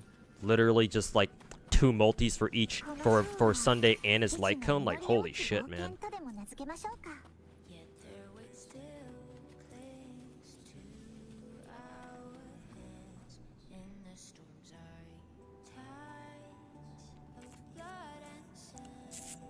Despite playing since the beginning of the game, you didn't have well until now. Oh, okay. Well, I guess that's nice at least. Do you know anyone who's had to pay at least $400 on a Mihoyo roll? Look at how much you can potentially lose and get got shocked. Yeah, it costs $400 to go to Heart Pity. I'm sure it's happened before, but statistically speaking, it should be very rare.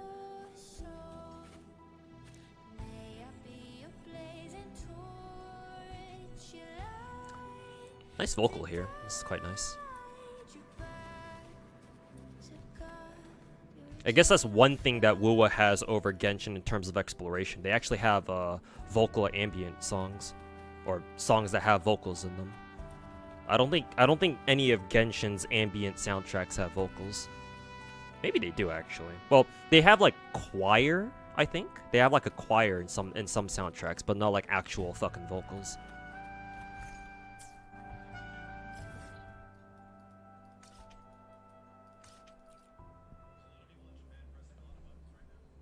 But yeah, Dandelo, like, like trying to roll characters in the big four, they can be pretty expensive if you get unlucky, man.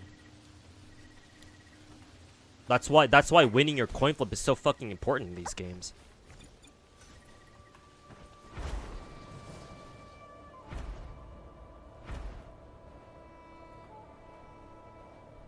Oh, it's below. Below, but also above. What the fuck? What does the game want me to do?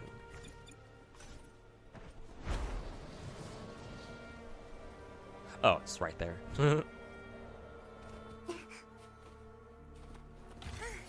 これは旅の食費に回しましょう。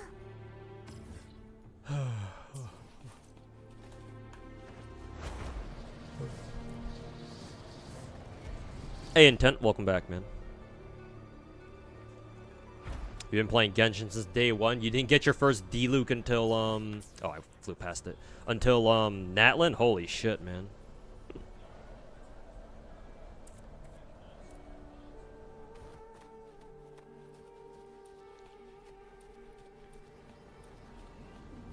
How much is 80 pulls for a Hoyo game? Well, if you buy the $100 packs, each $100 pack should give you almost exactly 5 multis, like just a bit over 5 multis. But the extra bit they give you, it's not really worth much. Well, they don't amount to much. So it's not like you can like accrue them up over time to like eventually become another full multi, unless you like buy a ton of packs. So.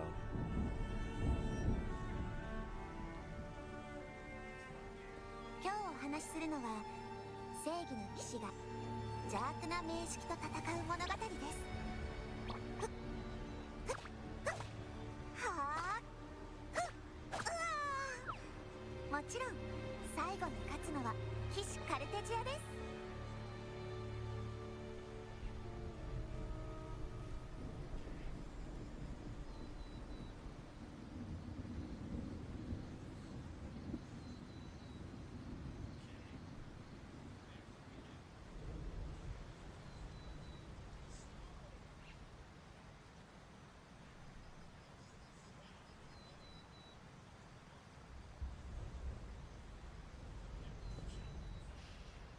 とても良い香りですね。Where was I before I got distracted? Yeah, so each $100 pack gives you 5 multis, which means that individually each multi should cost around 20 bucks. Maybe slightly less than 20 bucks. So assuming you're using that metric, that means that 80 pulls or 8 multis is what, $160.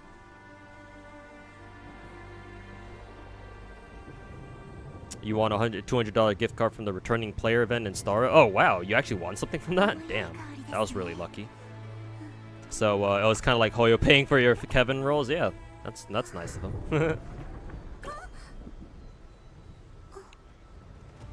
Which character am I going to level up to 100 in Genshin 2? Oh, my favorite character, so Mona's first. Mona and then Ganyu, and then everyone else I'll think about.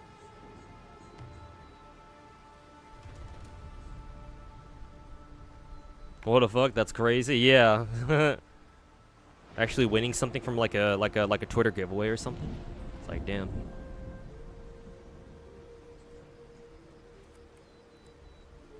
Technically you already lost if you pay in a gacha game, so yeah, in a sense. Like, I think if you only spend like, I don't know, like no more, if you want to compare it to like paying for like a AAA game, for example, if you don't spend more than like 60 or 70 bucks a year, then, you know, I guess it'd be worth it.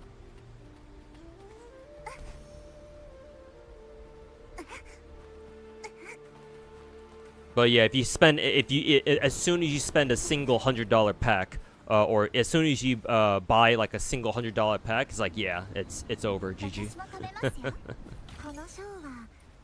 The game won. MiHoYo won. Get fucked, nerd.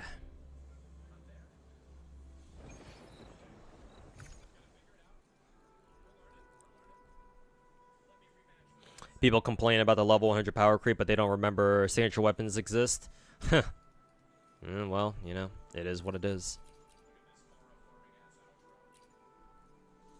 Yeah, apparently the level 100 stats aren't even gonna make that much of a difference anyway. But you know, people still bitch about it. I mean, they should, right? There is a big problem with it, mainly in the sense that, you know, like not everyone can get it, so it's not exactly fair. But like far as gameplay itself is concerned, probably don't have much to worry about. Probably. Anyways.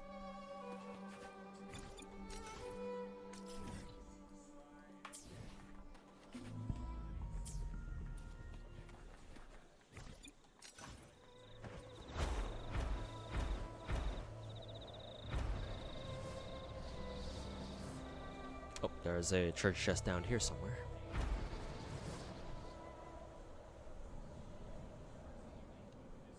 Oh, I see it. これは旅の食費に回しましょう。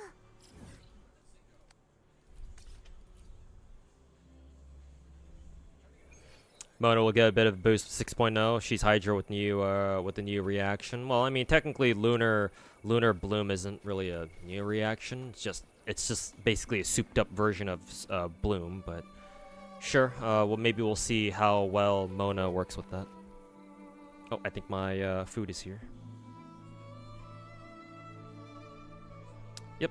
Okay. I'm gonna go pick up my food, guys. Be right back.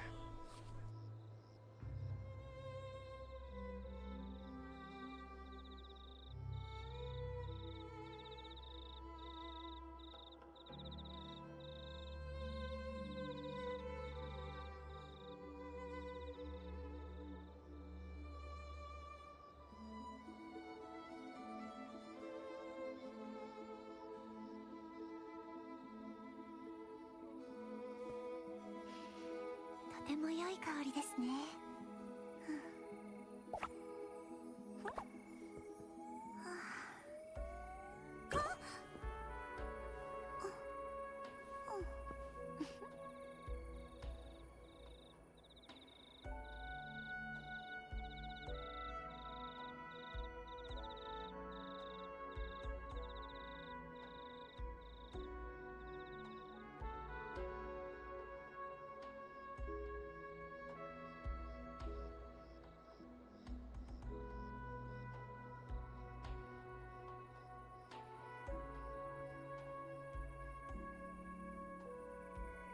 今日お話しするのは正義の騎士が邪悪な名式と戦う物語です。はあ、もちろん最後に勝つのは騎士カルテジアです。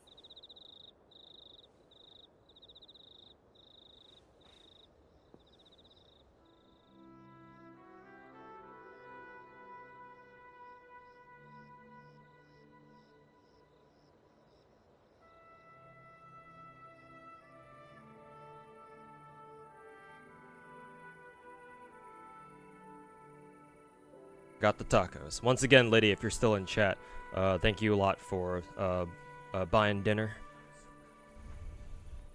You always feel filthy when you make that first transaction, like popping the free-to-play cherry. Yeah, I know what you mean.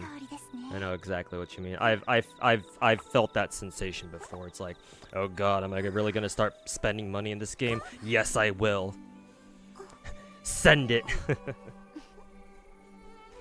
Yeah, I know exactly what you mean. Like, it gets easier over time, but you know, there's always still that nagging voice in the back of your head telling you, no, you shouldn't spend money, it's a stupid gacha game, you've done this before, you should be doing this. And you know, we do it anyway. We do it anyway because we're all a bunch of dumb gacha players and we don't know any better.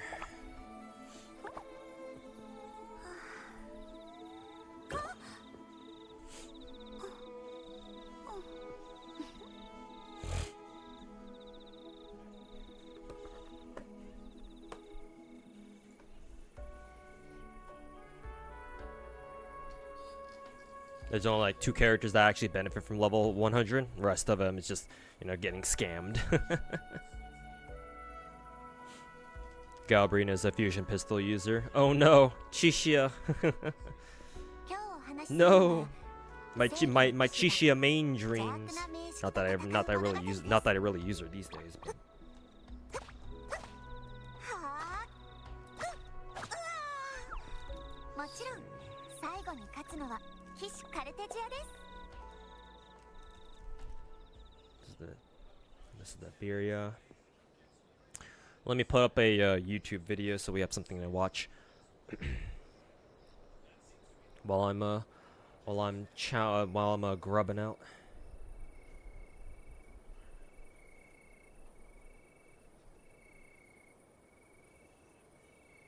Let me see if I can pull up an appropriate YouTube video.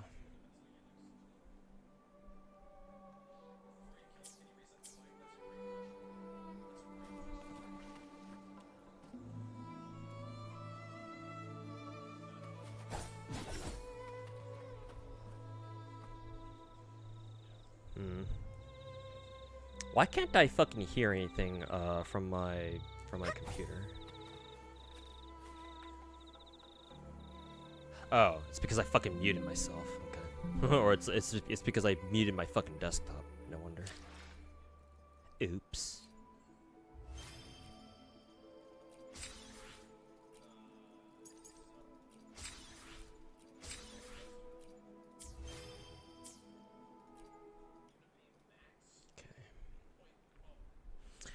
Let's see. Let's pull up a YouTube video real quick.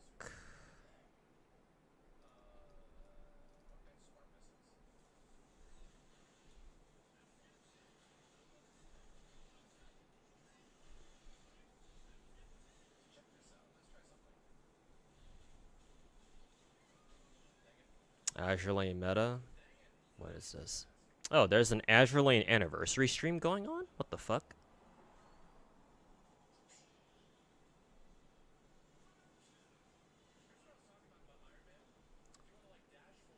Is this on the JP channel? Or is this CN? This might be CN actually. Yeah, this might actually be like a Chinese server anniversary thing. Is it though?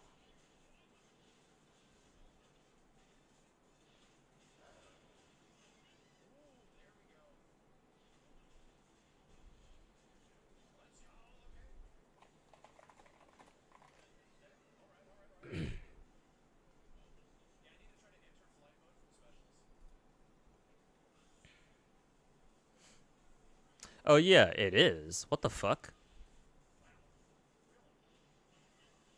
But didn't we already have an anniversary?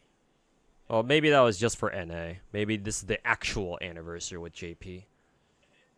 I guess that makes more sense. Let's see.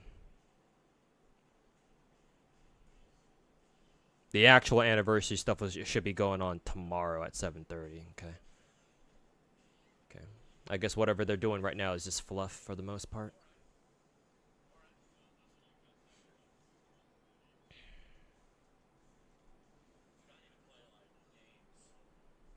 Let's see. What videos shall we watch today?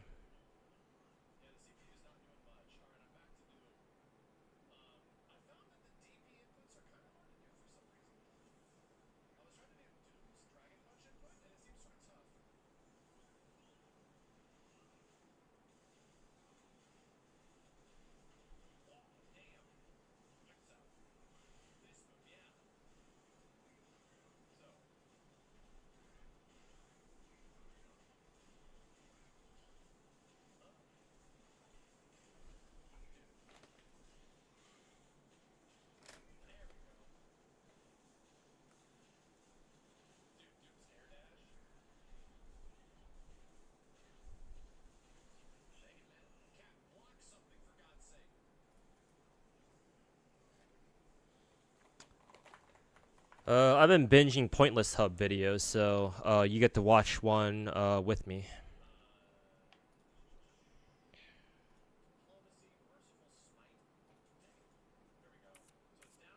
Azure Lane anniversary, yeah, tomorrow.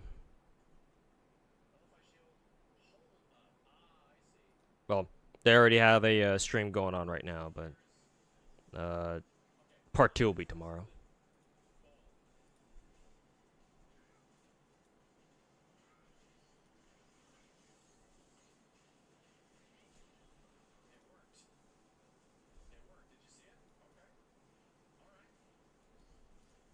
In 1898, H.G. Wells published the novel The War of the Worlds, a fundamental bedrock of early science fiction. Since then, the story has been adapted many times. 2 were set in America, I'm gonna chow down reflecting now. the fears of the age. Some were set back to the time of Victorian England. There have always been adaptations of War of the Worlds, and there will always be adaptations of War of the Worlds. But none were ever, or will ever, be as fucking terrible as this one, where it's just Ice Cube reacting to YouTube videos. Get away from that! Get out of there! Bam! That was easy. War of the Worlds Prime Day Edition is one of the most Ooh, they even unfortunate films gave me I have 2 ever bags of chips seen. instead of It 1. is truly Cool. so astonishingly bad that it is beautiful, a work of modern art. And I truly mean modern art, as in most people will hate this, and it was probably a tax write-off. But for those that have the eyes to see, this is a piece by the masters. Start fire! Found footage is a genre obliterated by the sands of time. I remember when some people thought Paranormal Activity was real. Then after a dozen sequels, nobody wondered anymore. But that set off a whole trend in the 2010s. So many quality movies, all culminating in the rom-com that was Apollo 18. Found footage spawned entire subgenres, whole new ways to have an hour of nothingness end in a jump scare. And there was a subgenre where the computer screen itself was the camera. Imagine a whole movie where the characters just FaceTime each other. Wouldn't that be scary? Wouldn't that speak to the young people who never touch grass? This bold new subgenre was called Screen Life, and it spawned many such classics like Megan is Missing, Unfriended, and Open Windows starring Elijah Wood. It's not a big subgenre, or even a particularly good one, but it's simple, it's cheap, and it literally only works for scary movies. War of the Worlds is none of these. This is not a small-scale movie. This is set during a fairly large-scale event. One of the biggest possible, really. A War of the Worlds. Remember how Tom Cruise had to stop his son from going off to die on the front lines? Or how he had to escape from getting juiced by the Martians? Well, what if instead of that, we just had Ice Cube doom-scrolling at his desk? Victories and defeats are unpredictable, but casualties are certain. War of the Worlds is one of the worst movies I have ever seen, but I am so happy that this shit show exists. Here I come!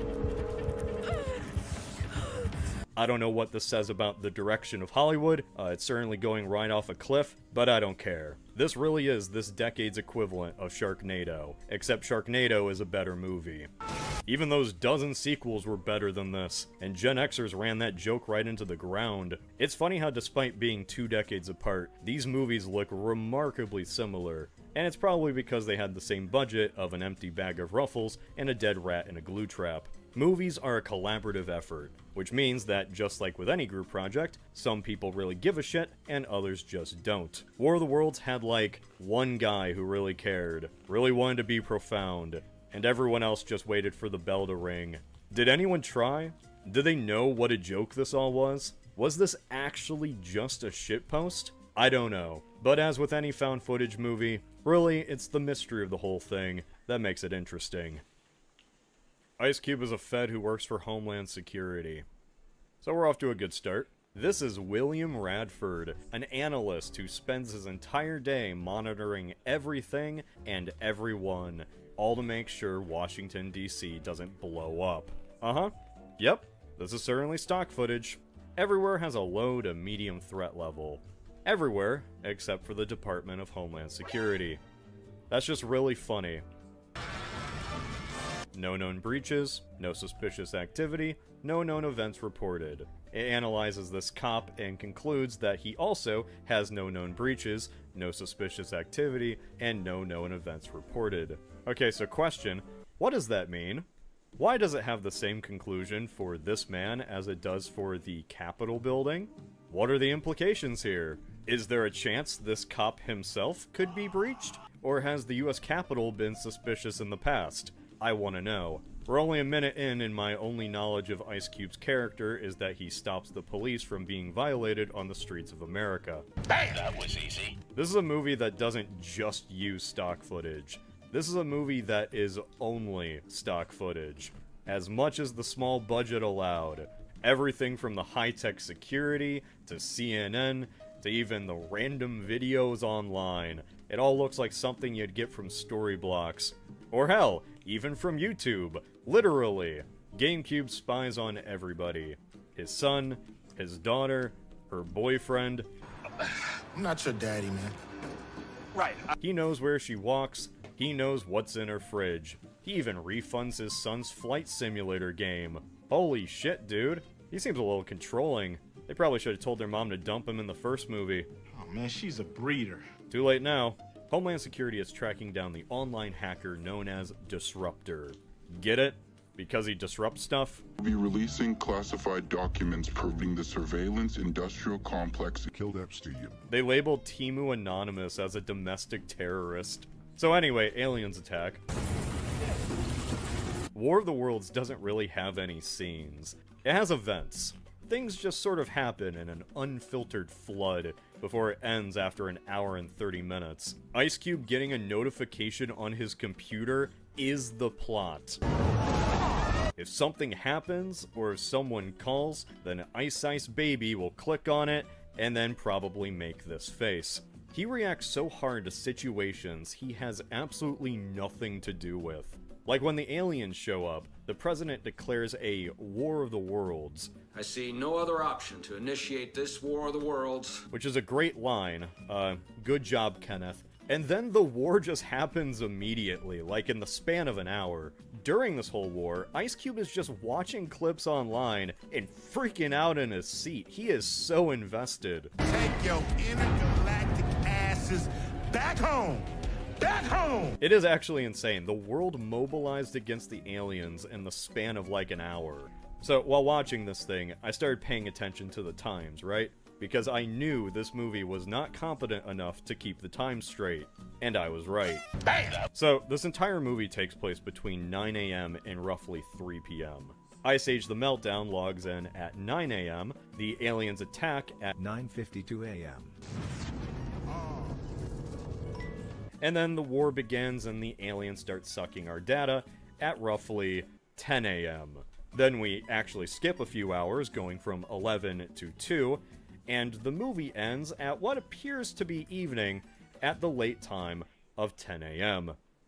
That's right, going from purely the clock on the computer, this movie begins at 9 a.m., goes all around, and ends at 10 a.m.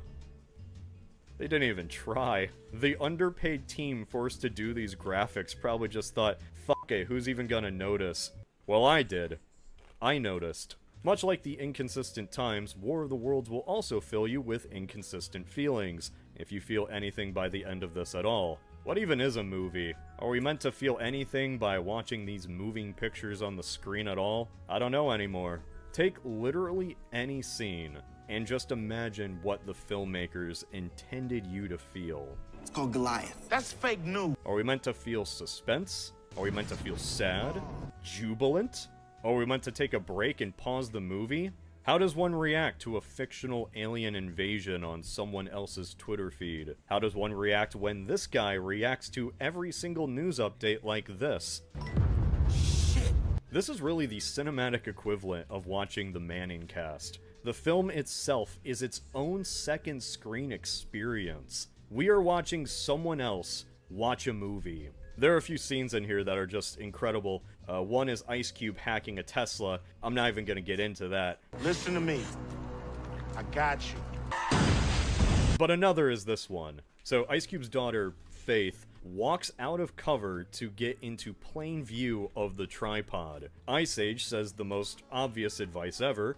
Get away from that! Okay? This thing shoots down a chopper in a scene that looks straight out of a mobile game, not even the ad, the mobile game itself, and she starts running. You know in other found footage movies when the cameraman is running and you kind of still see what's in view? You know why they do that? So it doesn't look like this. If this was Cloverfield, that chopper would fly dramatically close and just barely miss. But that'd require, you know, a budget, so the crash is all off screen with sound effects. What really brings this all together, though, is the editing. It may be the funniest thing I have ever seen. Screen life movies are meant to be about the immersion, where the minimalist approach speaks for itself. That is not what happens here. The edit f***ing zooms all over the place. Random close-ups at Ice Cube screaming, bouncing and cutting everywhere, zooming in, zooming out, panning with a blur. This is not the visual language of a movie. This is the visual language of an internet shitpost. To get to the data. This entire film is edited like a stream highlight. If this was a group project, then there would be like 2 kids who actually tried, a bunch of kids who really didn't do anything, and then one little goblin editor who actively sabotaged everything, cause fuck you. He's the hero of our story. If you think about it, this style is kind of fitting. Every War of the Worlds did reflect people's fears at the time. Maybe this is just a reflection of our fears of streamers. Run, Tom Cruise, the VTuber's gonna get ya! Honestly, that's a better message than the actual fear the movie tries to soapbox about. As you see, the aliens aren't simply here to take over the Earth. Oh no, they are actually here for our data. Like, computer data. They eat it. They eat your browser history. This is what we get for saving our passwords. Hi, I'm Chef Bobby the Boopsta Boobadelli. Welcome to the show. Today I was originally going to whip up a nice healthy chicken. So, War of the Worlds just stops being War of the Worlds about halfway through. Much like a butterfly, it evolves into something more. Despite suffering from an actual alien invasion, the real enemy all along is America. More specifically, Agent Coulson, but it's funnier to say America. You see, although Ice Cube worked for the deep state, the plot twist here is that there was an even deeper state. The hacker disruptor wanted to stop the government from launching the Goliath program, a massive surveillance system that would allow the US feds to track everyone's personal data and information. Isn't that something they can do right now? Seems like the government can see everything already. They were literally listening to this person's phone call in their car on the highway. What's the difference? We never find out. All you gotta know is that the feds and ICE keep trying to catch Disruptor and charge him as a domestic terrorist. But they can't find him because he uses a VPN. Who is this Disruptor? Who are these hackers? Who are these people? To find out, Ice Cube decides to use a voice encryptor on Disruptor, something he never once thought about doing until this very moment. And he discovers the terrible truth. You see, Disruptor is actually Jake, his son. My own son is hacking the government. Jake tells his Fed dad about how the aliens aren't here to simply conquer Earth. They are here to literally eat our data using these little bugs. They eat electricity and digital information to grow stronger. The stakes have never been higher. The entire invasion has actually been a ruse, so the tripods can get to the servers of the federal government and suck this Earth planet dry. They've been scouting Earth for years, but now that we have Goliath, they're here for real. This is when the movie loses its fucking mind. There are no more rails, we are in free fall. Agent Coulson knows that the aliens are here for Goliath, and he doesn't care. He is just fully hamming it up. We're safe. I kept the safe. You risked all of our lives just to spy on people's Amazon carts. What do you have to gain here, dude? If we can't track our babies, how can we protect them? So the aliens just start sucking all of the data from the computers. And without the data, the military literally can't fight anymore. Planes just start ragdolling like they were in Source.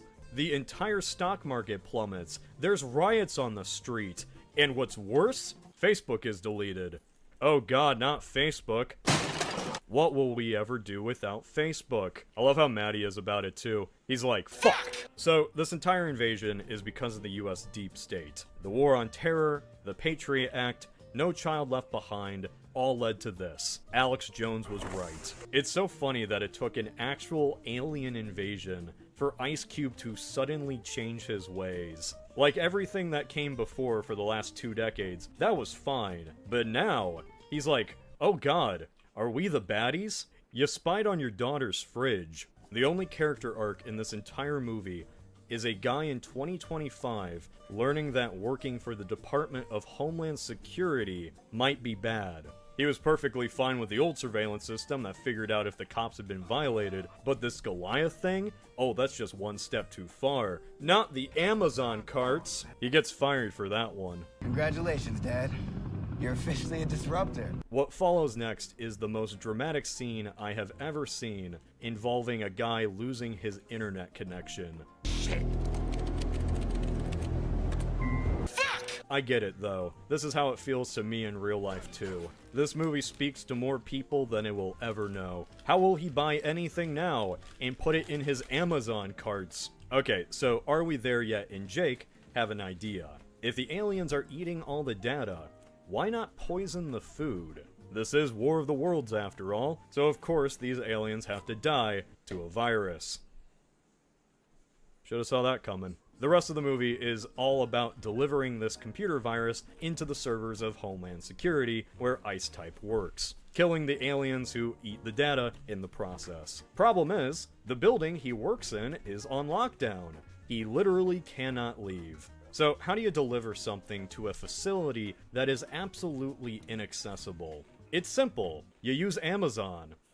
No, this isn't a joke. This is the climax of the movie. Ice Cube's daughter's boyfriend is an Amazon delivery driver, and the guy tells Cube to buy a thumb drive from Amazon so it can be delivered to him. Then, using the power of VR, the boyfriend pilots the drone like he was in Top Gun to deliver the thumb drive to Homeland Security, diving and weaving among the tripods. I hate to go just beat by beat on this, but it's just so important for you to know all of it. The drone falls, it flips over, but on the camera they spot a homeless guy hiding in a tent. Using deep state tech, they track his face, get his phone number, and then text him to go outside in the danger and flip the drone over. He doesn't, of course, because there's a tripod right there. That would be insane. So they bribe him with $1,000 to the Amazon store.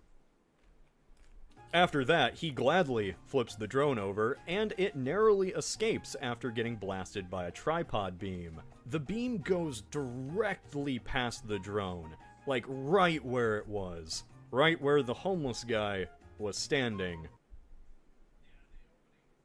I think the protagonists of this movie got a homeless guy killed after bribing him with 1,000 Amazon fun bucks. Anyway, the virus is delivered. The Air Force gives up on nuking Washington, D.C. That was a whole thing I didn't give a shit to say. And Ice Cube gets a fake-out death, because why not? F*** you. Bitch! Get out the way! What I do appreciate is that this movie has really kept up this whole screen life gimmick the entire time. Like, it's done terribly. It was like it was running a race in last place, but at least it stuck with it. It stuck with its dog shit idea. Until one shot. You see, every single shot has had some in-world explanation. A camera on a wall, a drone, a computer camera. Every shot, except for when he inserts the thumb drive. That's just an omnipresent camera. That's not even a real recording of anything. Where did that come from? They could have had some text saying the thumb drive was inserted, or maybe a security camera looking down at Ice Cube, but they just didn't give a shit at the end. That's amazing! In 1898, H.G. Wells published his novel, The War of the Worlds. 100 years later, in 1998, that same novel could be bought over the internet on a growing new website called Amazon.com. Only 2 decades later, that very same website would turn this book into one of the worst movies ever made.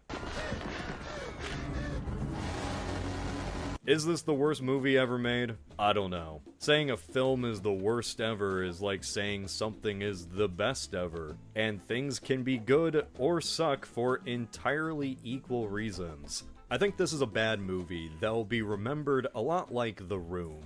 Oh, hi, Mark. Every clip is a meme. Every clip may become a piece of internet shorthand for the terminally online. Simply seeing Ice Cube in glasses now evokes the same emotions in me as seeing Tommy Wiseau greet a dog. Hi, doggy. The Room was, well, The Room because it was a vision by a single man.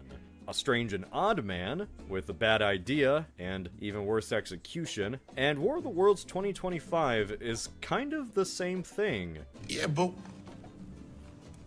they blew up my house. This movie, too, was dreamt by a man. One who had an idea and executed it terribly.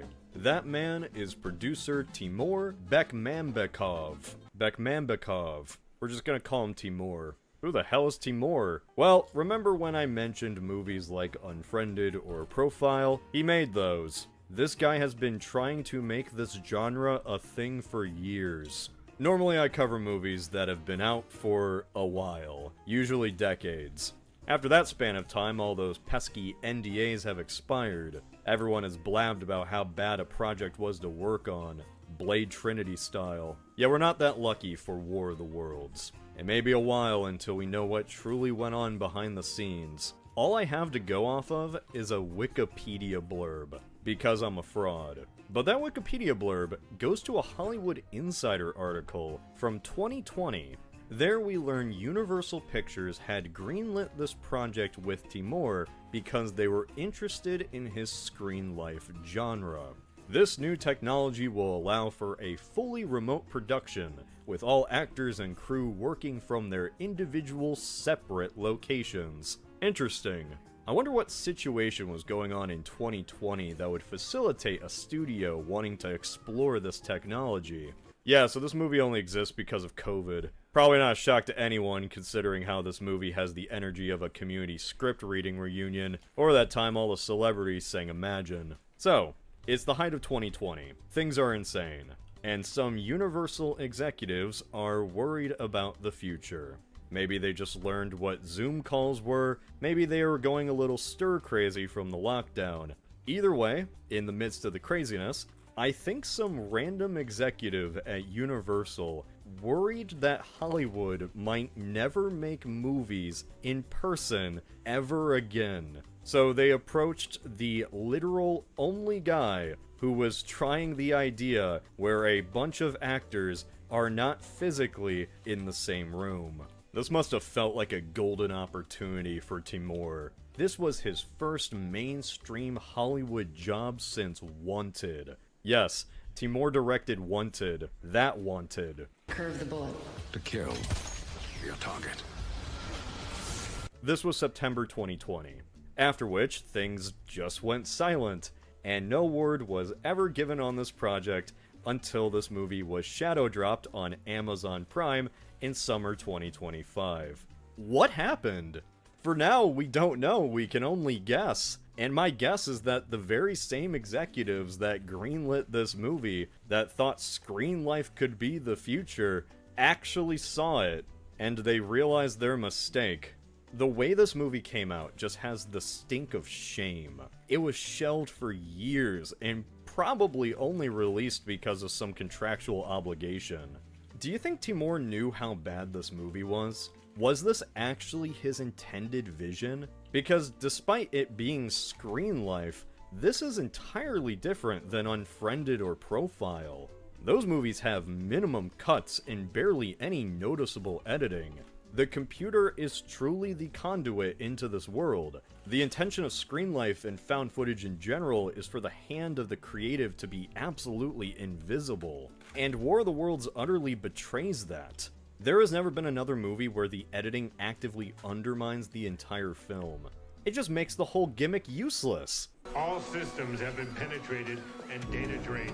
It's fascinating that this movie meant to promote Amazon as a company that aired on their streaming site depicts their literal employee, a delivery driver, the people who keep this entire company afloat, as comic relief. My phone's been freezing out. I'm on my way to her now. And you get your skinny ass over there, now! I have never seen a company actually represent its own average employee as a bumbling fool who is a baby daddy. I'm not your daddy, man. Right. The only use he has, the only use his entire life has to this plot is that he happens to have a mere association with the latest and greatest Amazon has to offer. This would be like a Halo game ending because Cortana booted up Windows 10. So yeah, funny movie. Being a truly bad movie is an accomplishment. The real worst ones are memorialized in cinema forever. War of the Worlds 2025 may be remembered more than some Oscar Best Picture winners. Or it might not. I don't know how to end this video. I'm Ice Cube, and this is my ice cubicle, and I'm here to ensure your cubes. So if you left the gas after dismounting your happy gas, or you just straight up died, I'm so sorry for your loss.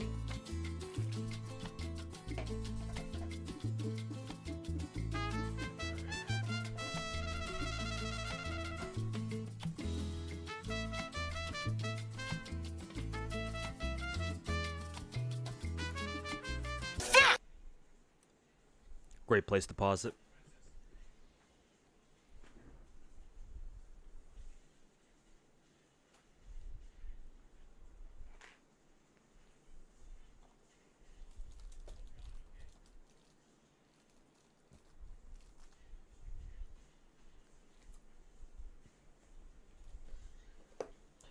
My own son is hacking the government. Fuck was that movie? Yeah. I kind of want to know too, but I mean, the video kind of explained it.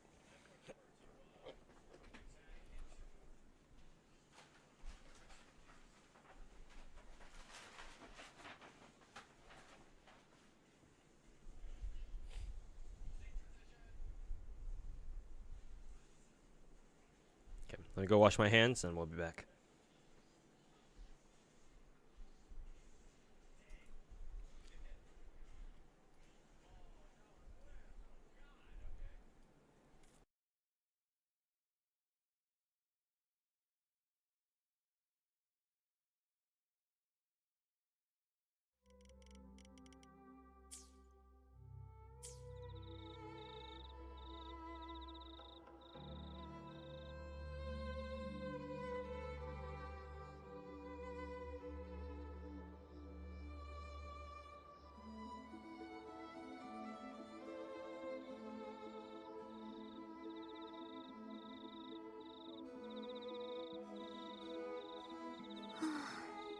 少しうたた寝を。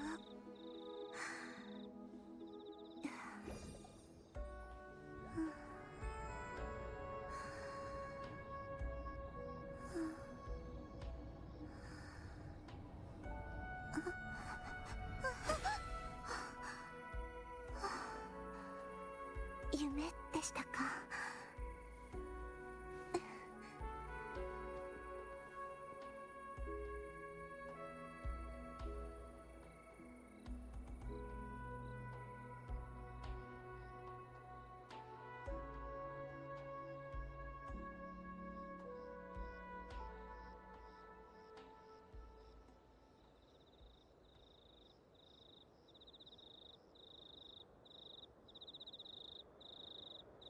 今日お話しするのは正義の騎士が邪悪な名式と戦う物語です。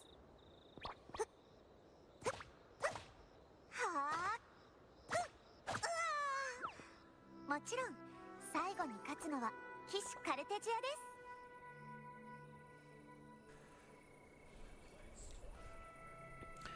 です。 Okay, let's get back into it. I'll see if I can try to farm up another multi in Wuwa. But we'll see. We'll see if there's enough gems even in the first place to to get back up to a full multi.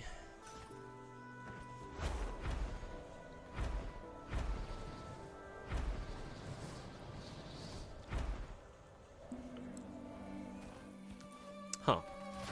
Why were these shards just kind of like sitting here? Maybe I forgot to grab them from like doing a challenge quest or something.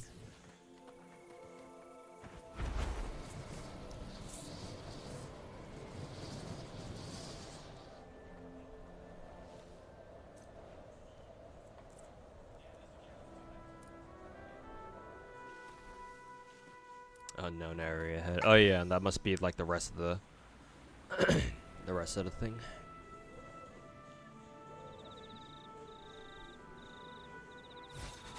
Meow.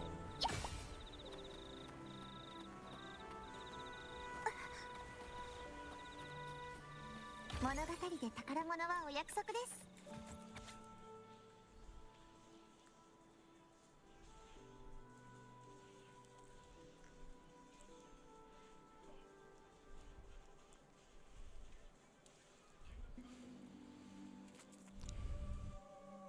Located beside the House of Prophecy beneath the Hornet.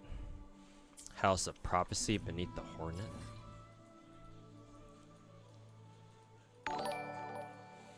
Hey, yo, Armarv. How's it going, man? It's been a while. Thanks so much for the 65-month resub, man. Welcome back. I think 65 is the longest sub streak I have, right?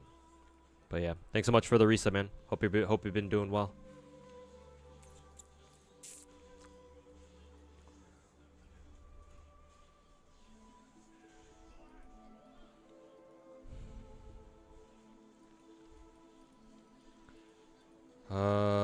Let's see. Where could they be talking about?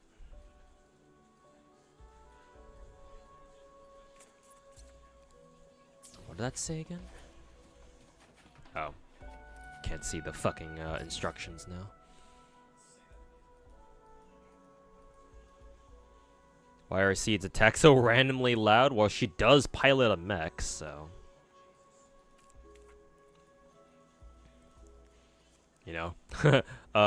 Big giant metal robot punching the shit out of things is gonna be pretty loud, no? That and it literally shoots rockets too. Rockets are pretty loud. You never heard, what, rocket artillery go off in real life?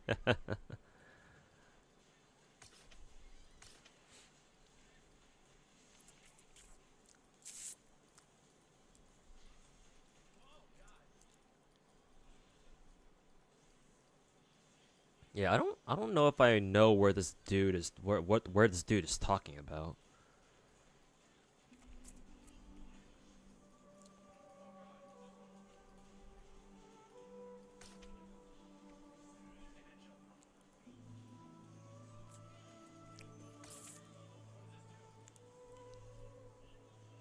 Hunters then?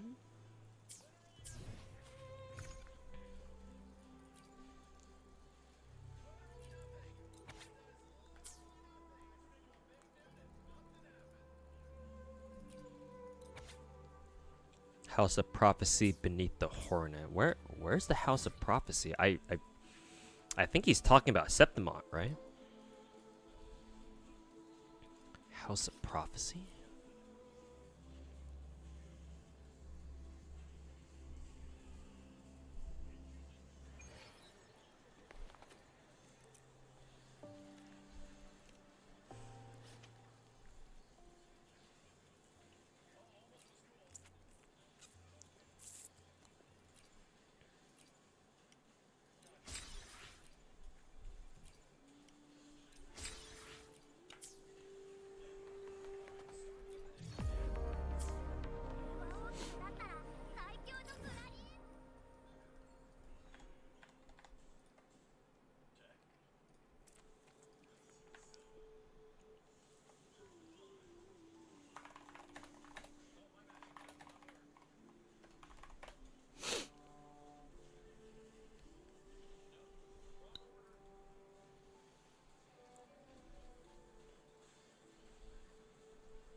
Go to the waterfall. Okay, blah, blah, blah.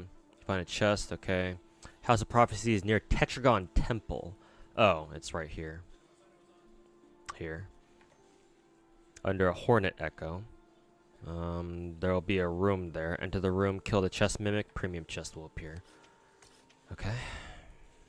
Take a look.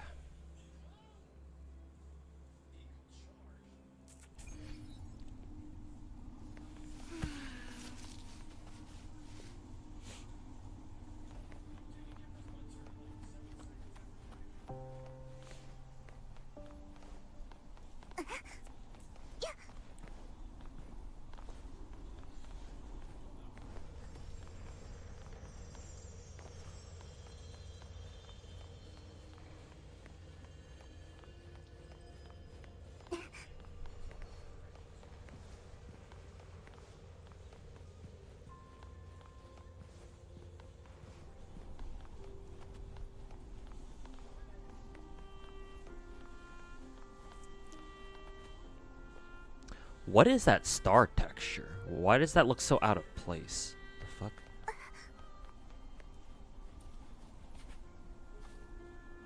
Well, again, that's not. Then again, that's not the only one like that. There are more like that around here too. Now that I look at it more closely, why do they look? Something looks off about them. The fuck?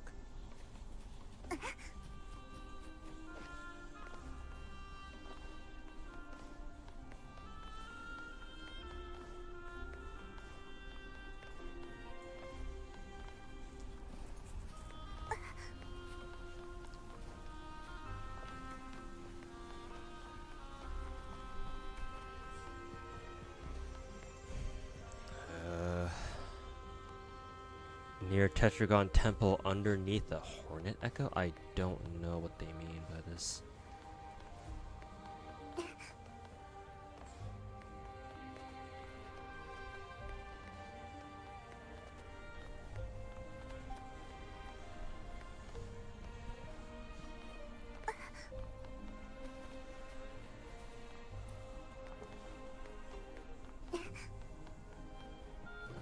Maybe not here, but maybe the outskirts? Maybe down there?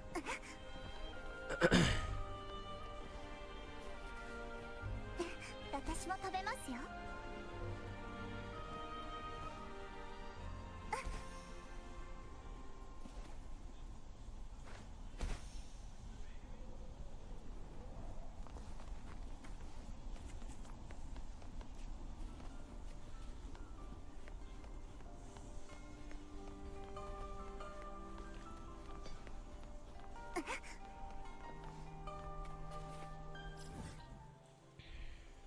Maybe here?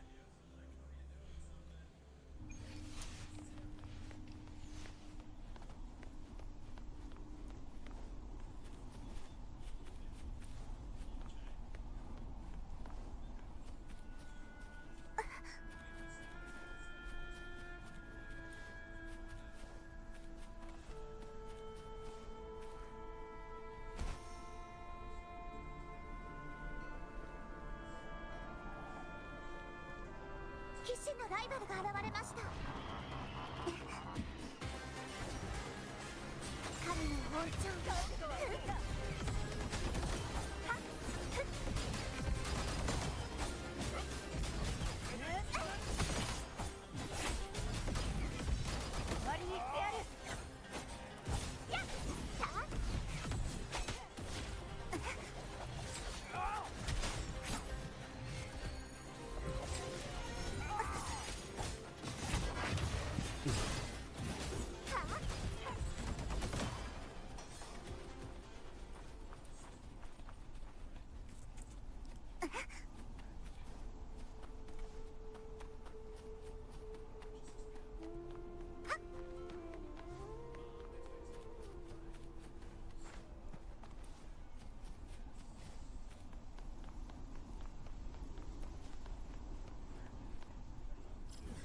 I'm going away from the Tetragon Temple.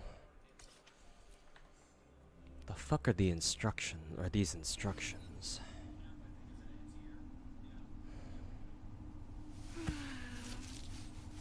House of Prophecy is near Tetragon Temple under a Hornet Echo. And there's a room there. What the f... Actually, what even is a Hornet Echo to begin with?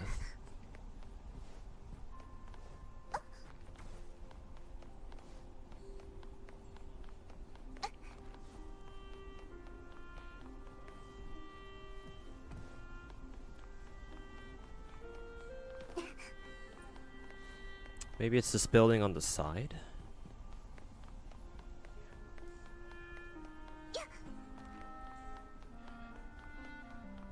Actually, it's not even a building, it's just a fucking wall.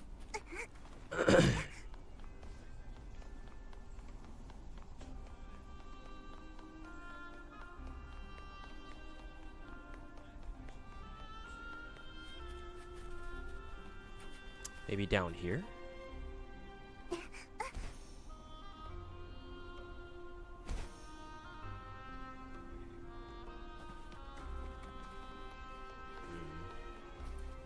Maybe not.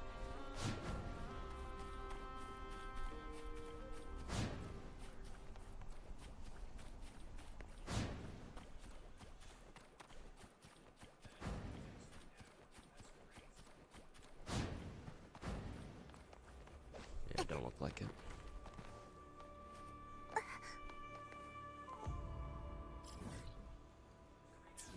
Oh, there's a chest here. Ah, right there.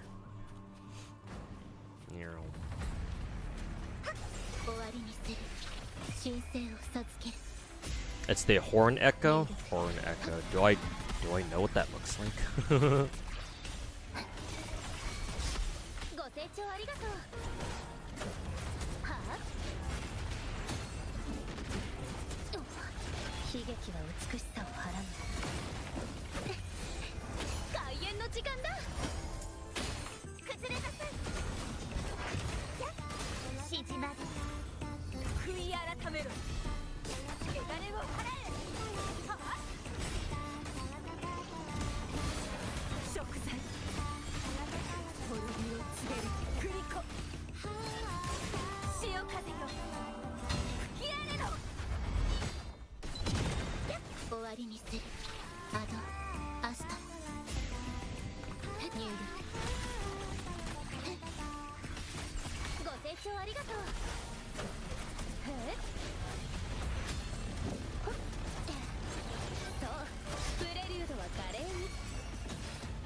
Anyways, back to Tetragon Temple.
Maybe here?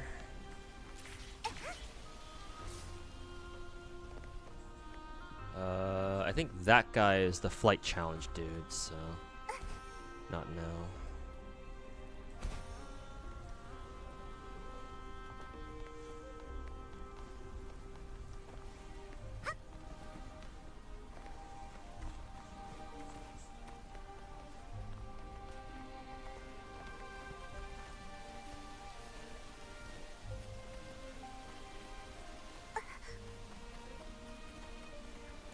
This part. This is part of the story, I think. Don't think it's over there though.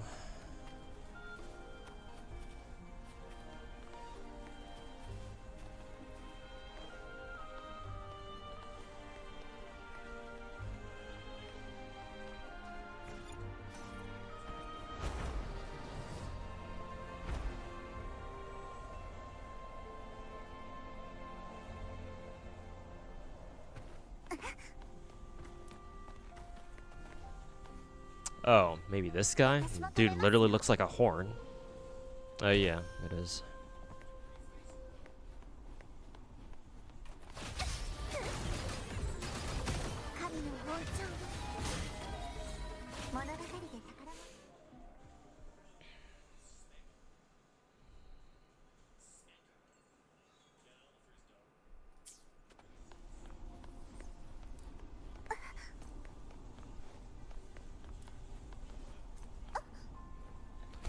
Okay, mission accomplished there.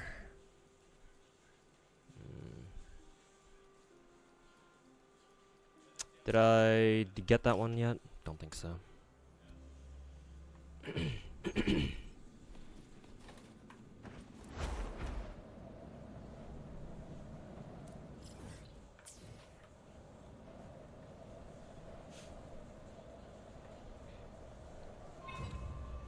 Coming in hot.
Bubba, are you talking about the whole for the first time that one news headline where for the first time since like 2021 we have more unemployed than jobs or something?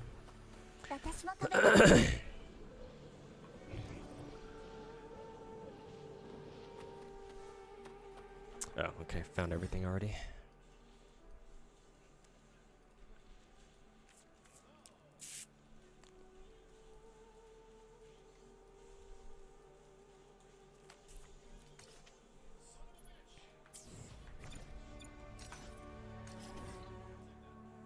See, nothing there.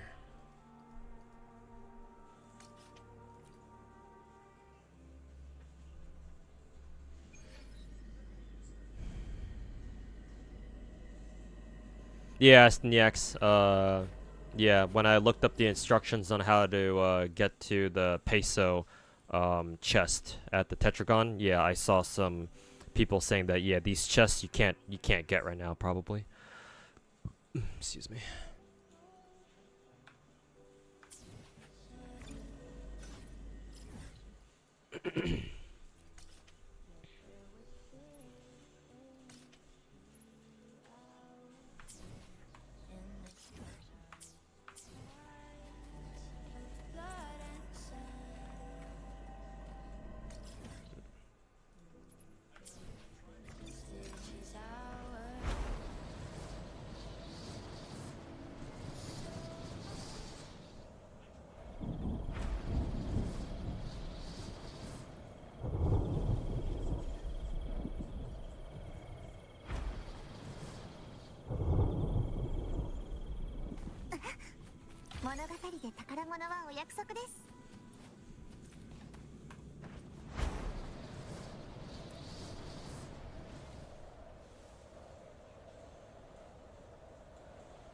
That's one of those music note things.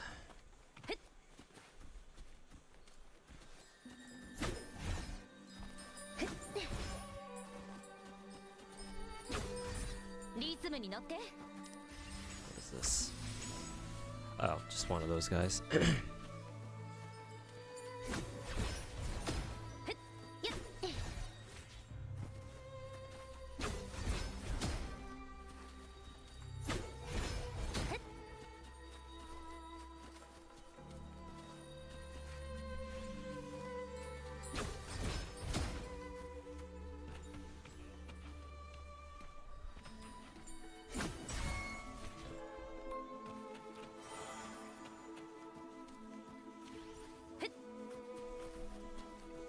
チューニングを始めよう。入力。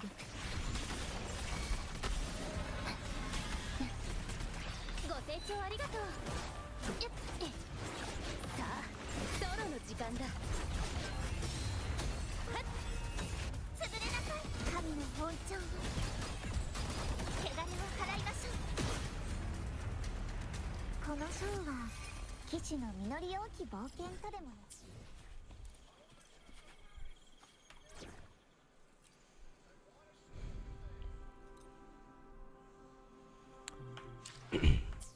Switch over to my fire team.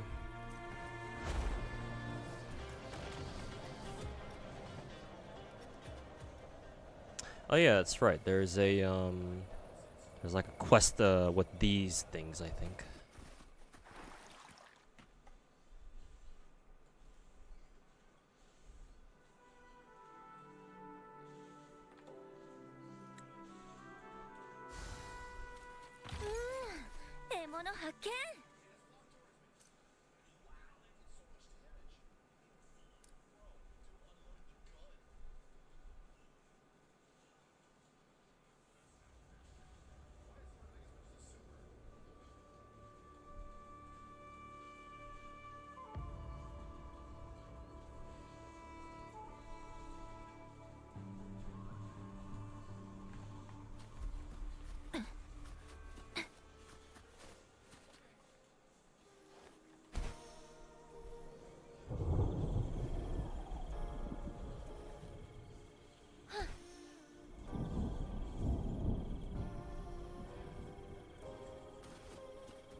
Oops.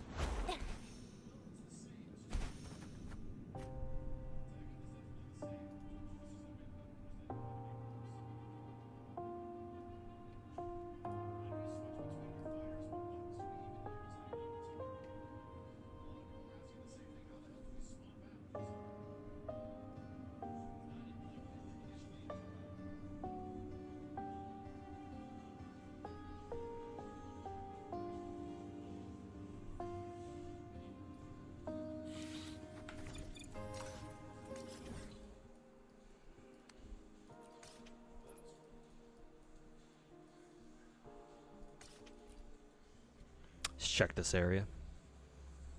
Internet is volatile still.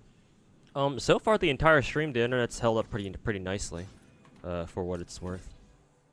So it looks like today is cooperating. I remember earlier this morning, even as early as recent as earlier this afternoon, my internet was still kind of spotty, but hopefully it's all right now. I mean, so far so good. Hopefully I don't jinx it now, but hey, Kenny, welcome back, man. Hope you've been chilling.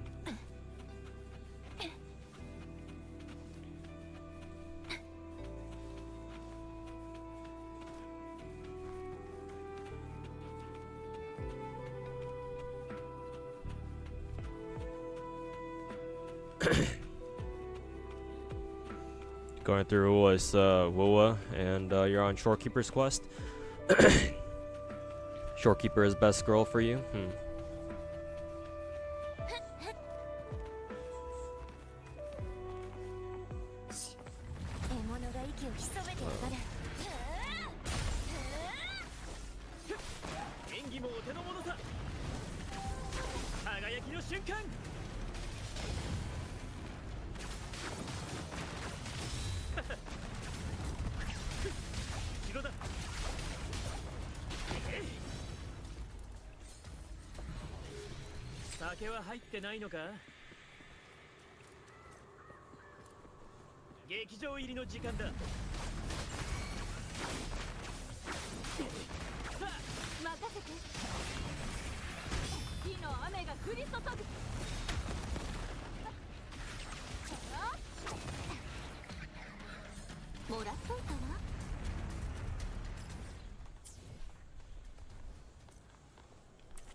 What is this? Enter the sonorosphere? What the fuck is this?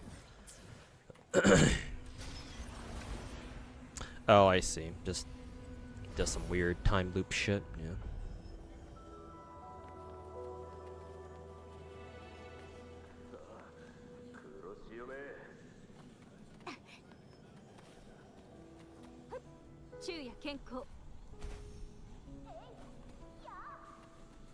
Map function is temporarily unavailable.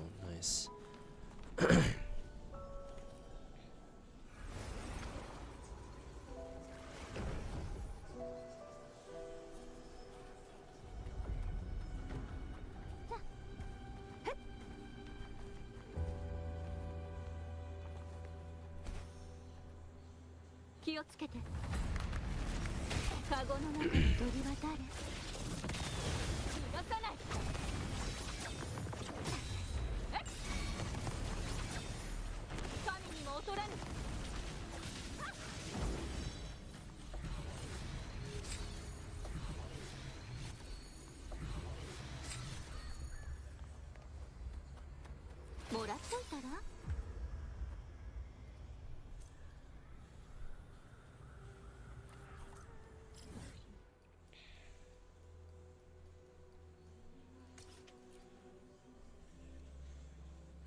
Quest down here.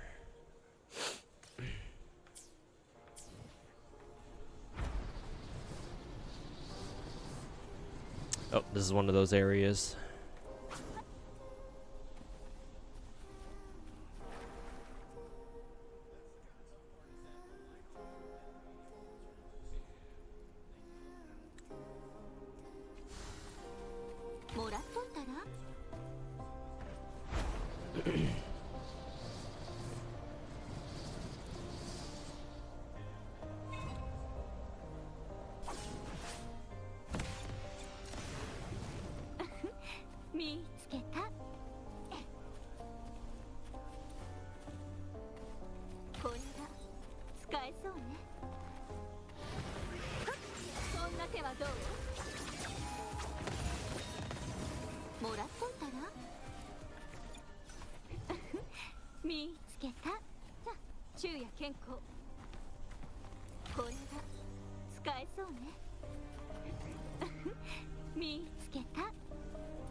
Let's find the last and third one. You love hags? Nice.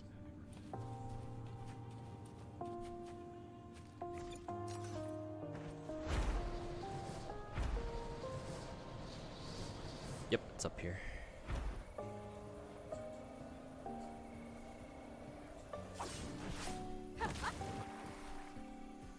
You see a lot of people praising the Arknights anime. As someone who hasn't played Arknights, does anyone know in chat if it portrays the game story well? Just want some lore before Wenfield. Oh, Haviland. With the way that they're developing Enfield, you don't really need to know about the lore of the first game. I mean, I guess it's nice if you did, but it's... Watching Taboro's video, like, I have a lot of things to say about Taboro's takes on Enfield, but,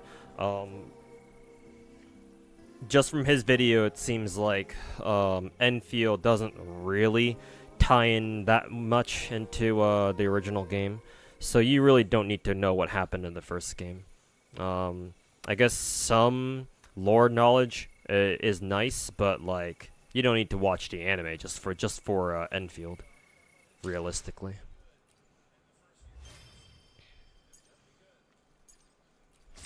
That being said, apparently, I believe it's the Arknights anime is a decent adaptation of the game. Obviously, they cut out a lot of stuff because that's just what they do with anime adaptations. But apparently, it's all right. It's not bad.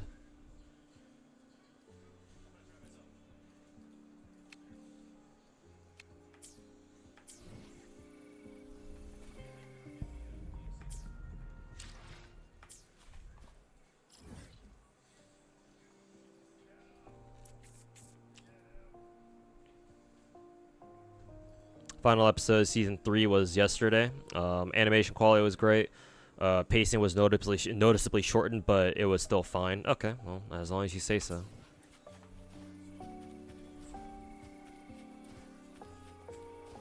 Gonna watch season 3 when it ends. Well, you can watch it now, Masamune. Apparently, the last episode of the 3rd season came out today, because today's Friday, so. So you can get to it now.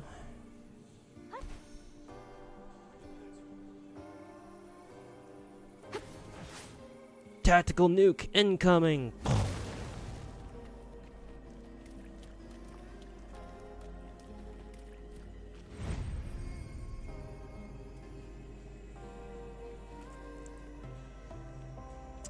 Dodge, counterattacks, killing enemies, recovers HP, and extends challenge time. Okay. So, basically business as usual.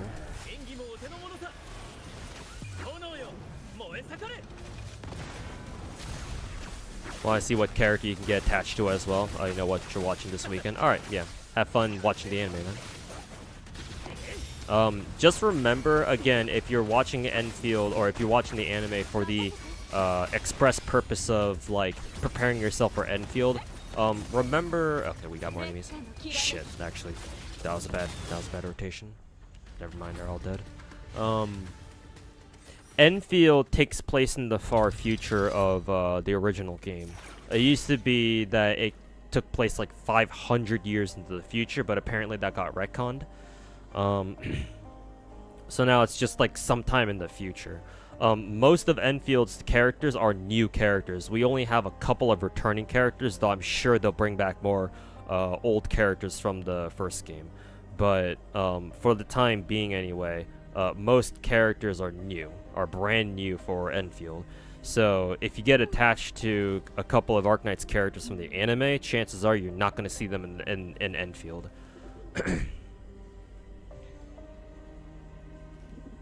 Some characters are still going to be alive. Yeah, Surtur.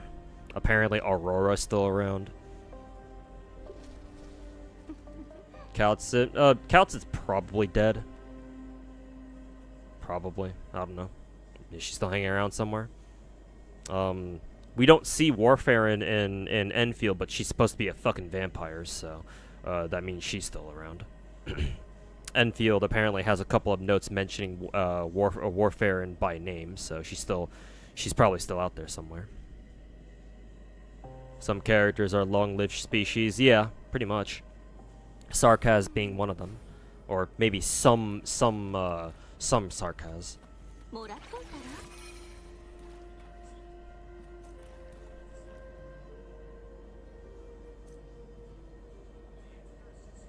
Just been listening in the background. Yeah, no problem. Got MP5 Crimhill with your rolls, so it's been pretty nice. All right.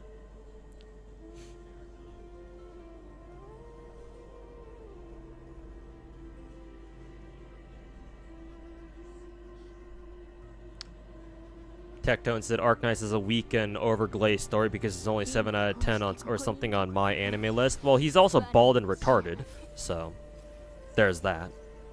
He's also still salty even after 5 years that he got his ass thrown out of the fucking Arknights community, like the little bitch he is. So yeah, he can take that opinion and shove it up his own ass. Hey, maybe if he's feeling lonely, he can go over to St. Thomas's house and make him suck his dick some more. Hey, UI, how's it going, man? Welcome back. And good morning to you, too.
Baltimore only played Arknight for 6 months. Bro, I grinded. I actually have,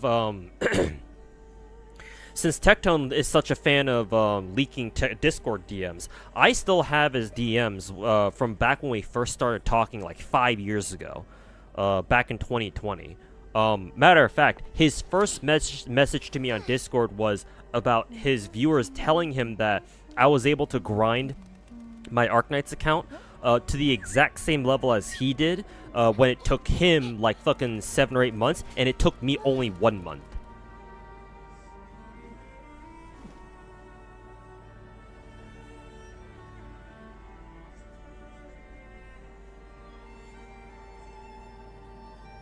What's wrong with a 7 out of 10 score? That's above average. Well, to me, that's average, but I don't know.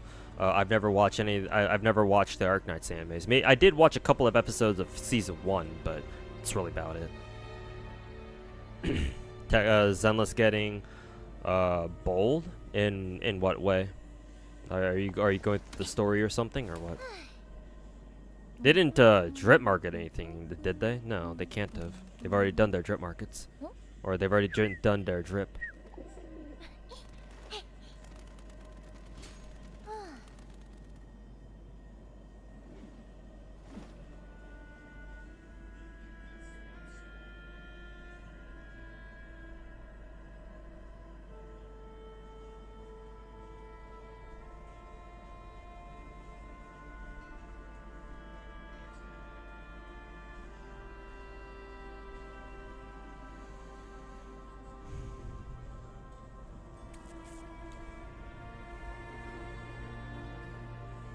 Yeah, but at the start there was a limit to like refilling sanity, to be honest. True, but Tectone, that doesn't change the fact that Tectone's still a fucking casual.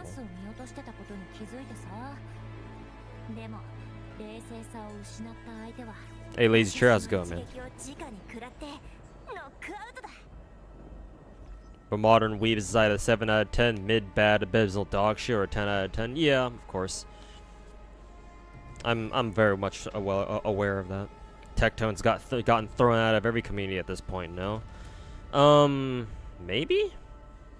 I mean, to him it doesn't matter because he's been able to groom his own little miniature army of dick suckers. So.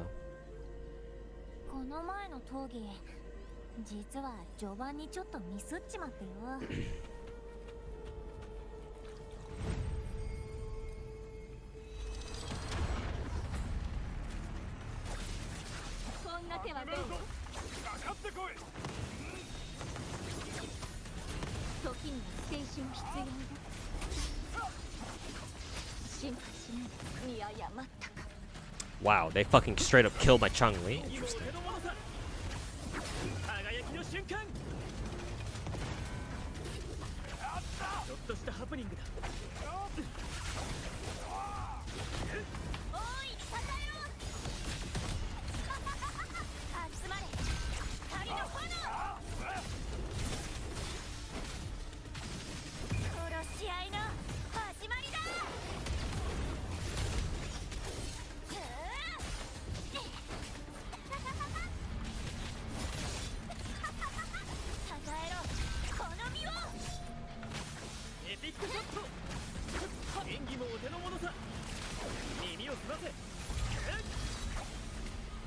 Challenge failed.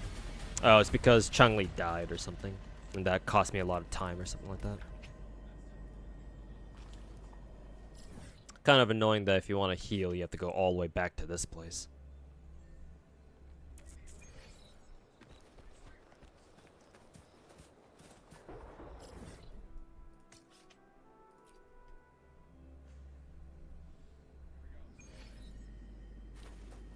You've been better. Same here. Been trying to play Nikke again. For some reason, your account will not log into the server. Keeps saying unable to find info. System error. If you're playing through PC client, I would suggest that you log out of the launcher itself. Not in-game, not in the client, but in the launcher. I think I've had that problem before too. And the way the thing I did to fix it is I logged out of the launcher itself, and then I logged back into the launcher. So, try that.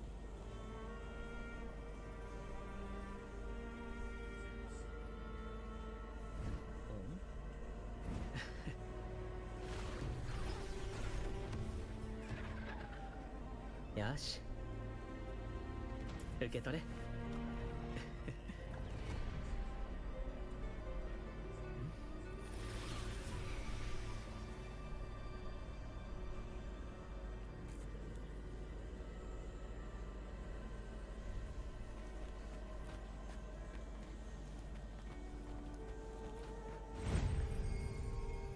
Oh, this is a different one. I guess we can do this too, I guess. More element reaction leaks, Nefer leaks if you want to hear about them. Sure, Finkel, go ahead. I don't mind.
I just want to say this right now. Fuck anybody who says they hate Lupa.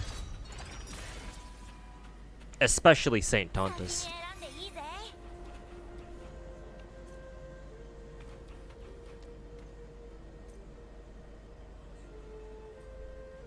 You went to the extreme of reinstalling the game just entirely on PC, you still cannot fix it. Damn, then at that point, I don't know, man. Sorry that you're having that problem. The only way you can play now is through VPN, so it tells you that it's a server connection issue for you. Okay, well, yeah, I don't know.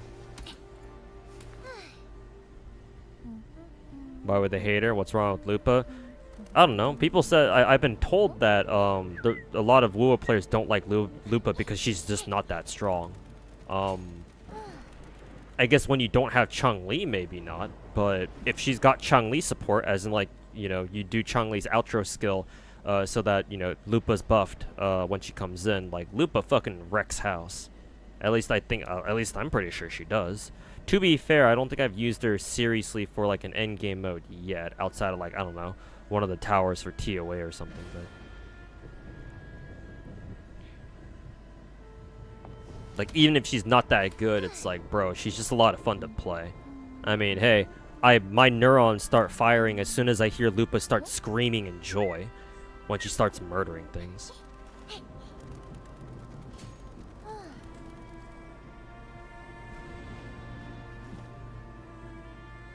And, you know, it doesn't help that that fucking clown Saint Tontus talked shit on her too, so he can really go fuck himself.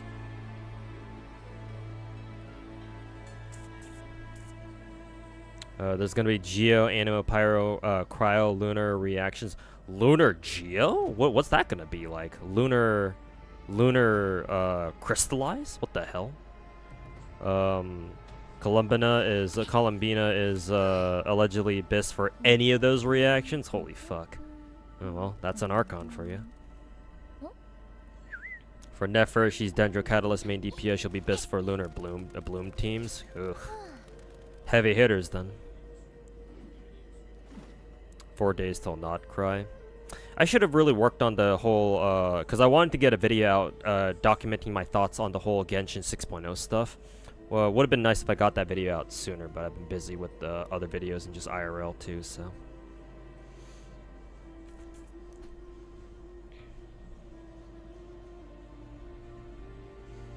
I'll probably have to make that video next week or something.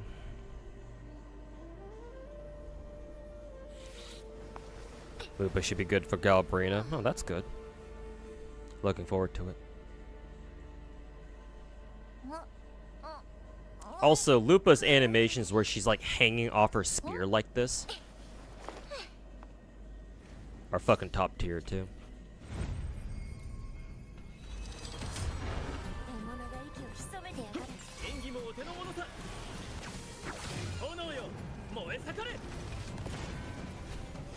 Because mono exclusive. I mean, same here. Normally I'm the type of dude who really likes characters who are super flexible. But hey, you don't see me fucking bitch about it like a fucking loser.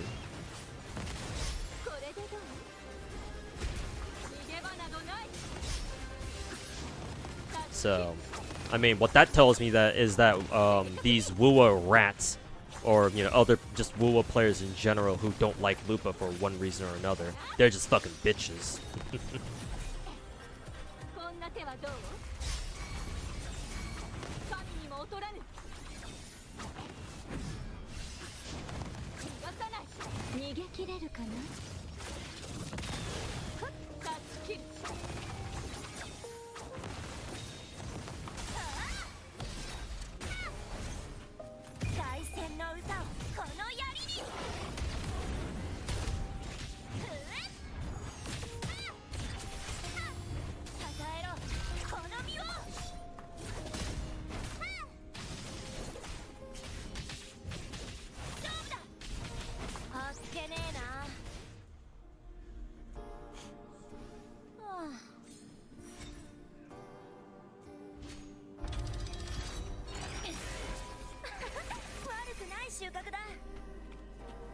Okay, I think this challenge area is done. We can move on to this one now.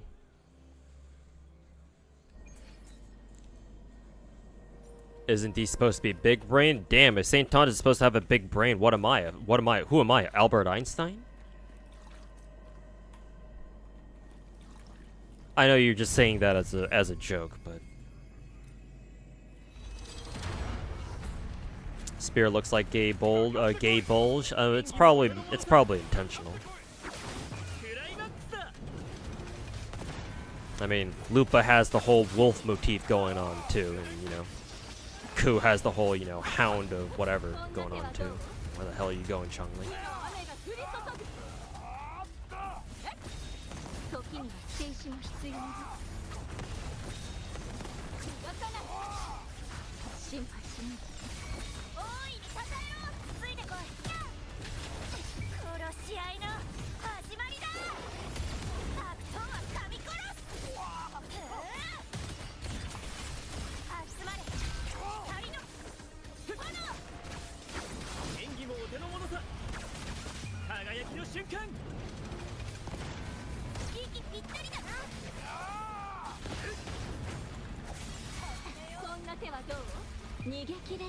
I don't think I got Brant's intro skill, so that fucking sucks.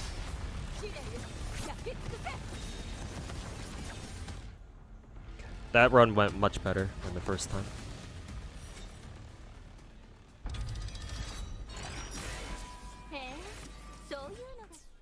Huh, there's a fourth one now? Okay. And more asteroids for me, at least.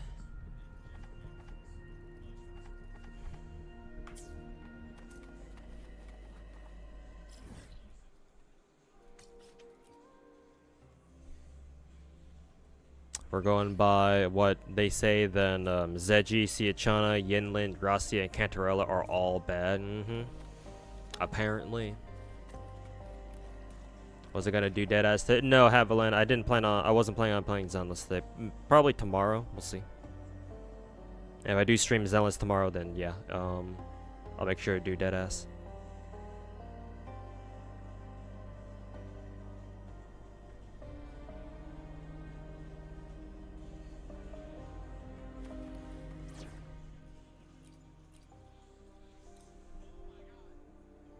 Will I be spending money to get Ayuno? I will buy the packs in store because I haven't bought the these packs yet. Let's see. Looks like the monthly pack refresh too, but I am prepared to buy these packs if I need to. I probably will have to be perfectly honest. So we'll see.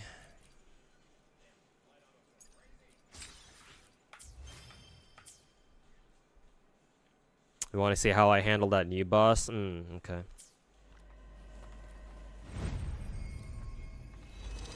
What time is it right now? It's like 10:30.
In your opinion, is Trigger a good support for Miyabi or Sambi? For Sambi, yes. For Miyabi,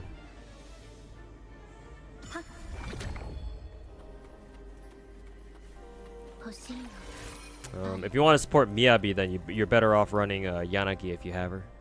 But Sambi, yes, absolutely. Sambi feels like she's meant to be run with Trigger. They work really, really well together.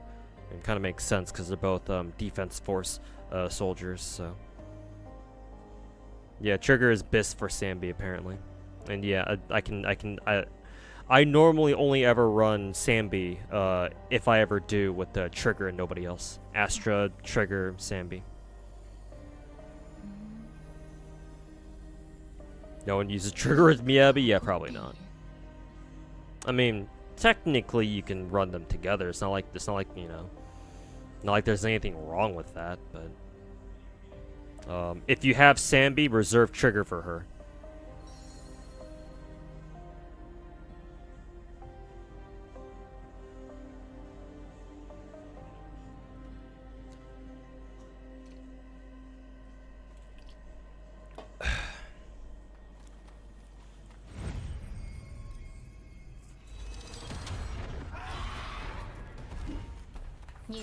No, it's this boss.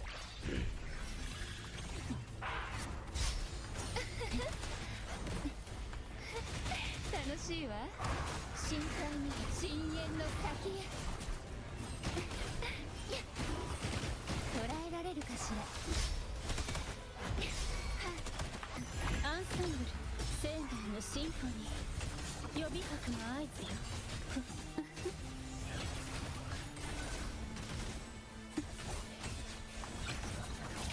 泣き叫び笑いなさい枯れてもなお咲き乱れるわ終わりにする入力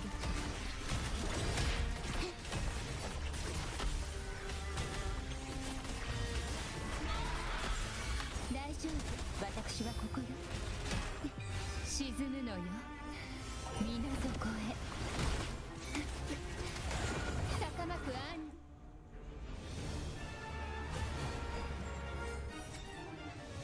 That having trigger would make it fun. I will say this. Obviously, running trigger and Miyabi together isn't really a thing. I mean, again, you still can if you really want to. Trigger is... Also, what is up with the color in this area? Maybe that's supposed to be on purpose. Okay, yeah, now the color's coming back. Trigger is the only ranged stunner in the game. I think every other stunner is melee. Trigger is the only one who isn't. So it is kind of hilarious, just kind of like shooting people from down range with Trigger, because she can hit anywhere on the map. She basically has infinite range, I think, if you go into her her sniper mode by holding down left click, holding out her basic attack. So yeah, that's kind of funny. So like, Trigger should be considered the universal stunner. It's not like she needs to be in like one team or another, unless of course you have Silver Ambi.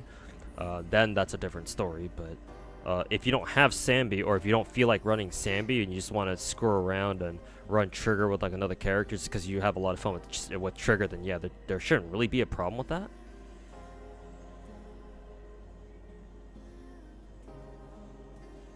Oh, for Loba's ult. Was the reason why there was no color for a second? Okay.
People are upset, but it's like a fresh new conflict every patch. I'm one of those people who'd prefer having like at least some kind of overarching villain. Like they don't need to come back every single fucking story or anything. But you know, like having some sort of like continuity when it comes to like rivalry or some sort of like problem that isn't so easily fixed by like within a single chapter. I do think that would be kind of nice to have, but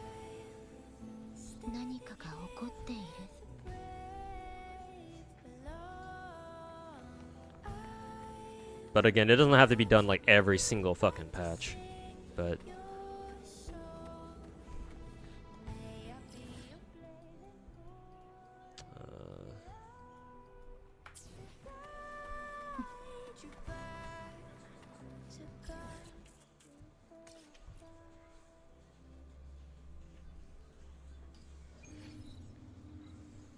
I think people are more upset, to be honest, because it ends. It's ended. The story's been ending the same way for the past like 7 patches, with somebody turning into an ethereal at the end. Oh my God, they're the big bad guy now.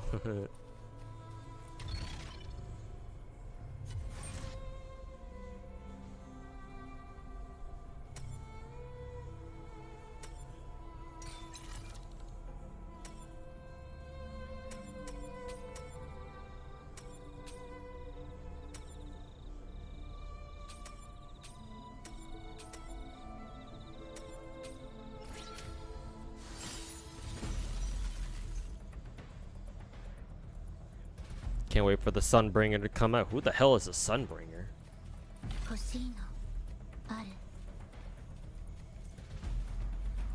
You're not talking about Augusta now, are you?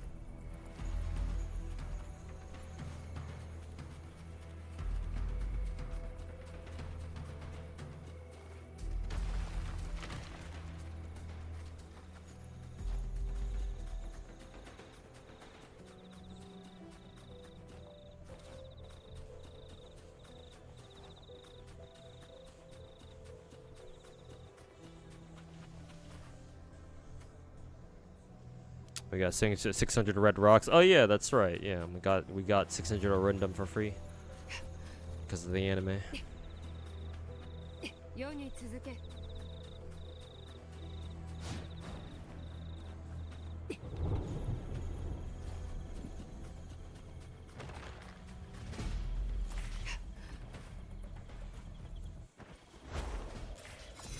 That's not what I meant to do.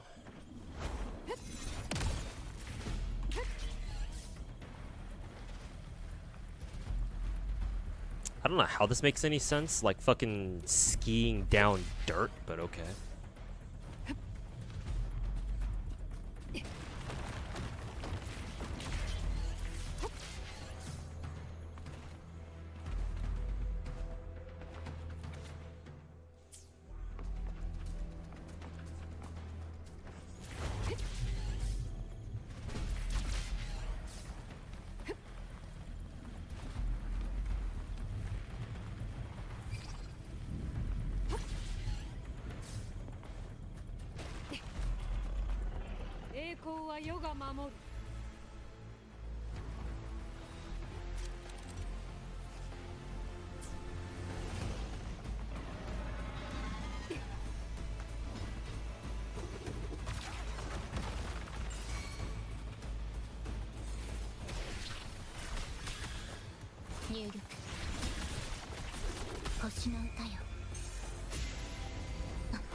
Lightning's going wild outside right now. Your place, Bubba? Sorry, I'm using Augusta, my bad. 栄光は世が守る。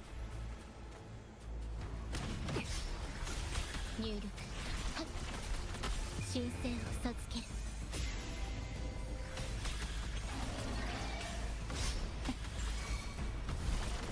これはいかん。しつこいと死にたいのか。燃やし尽くす。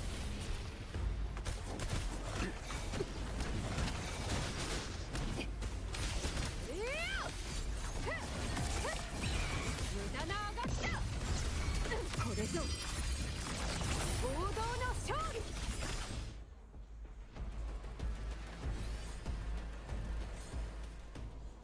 これで終わりだ。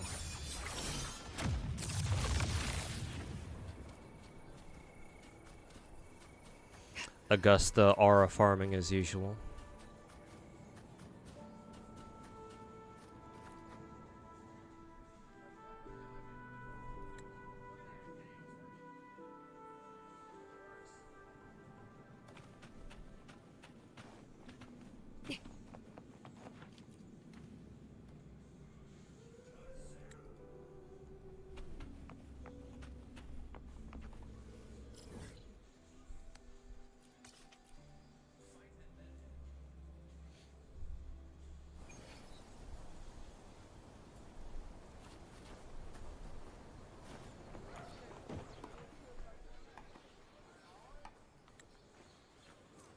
Only standard character who realistically could use a buff is Kalita. Yeah, because I don't really see a lot of people use Kalita.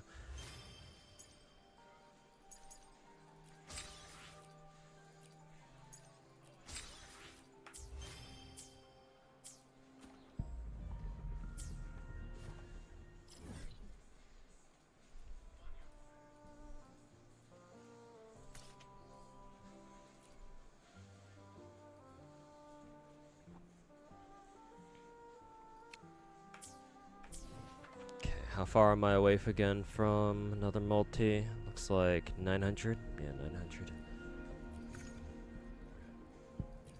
Don't even have enough, coral to buy more fucking weapon pulls.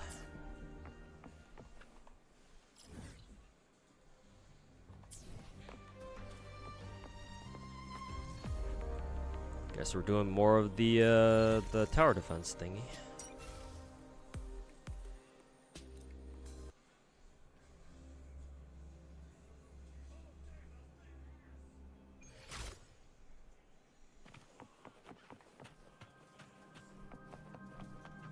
Isn't this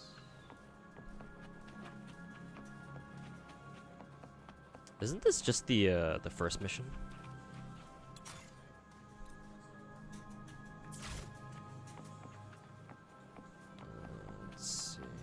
Oh, we have access to the lasers.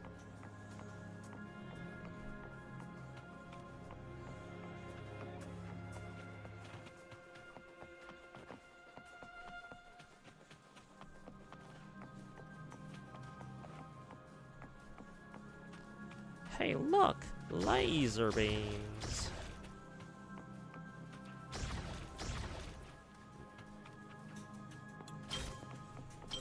Guess we're just spamming laser beams.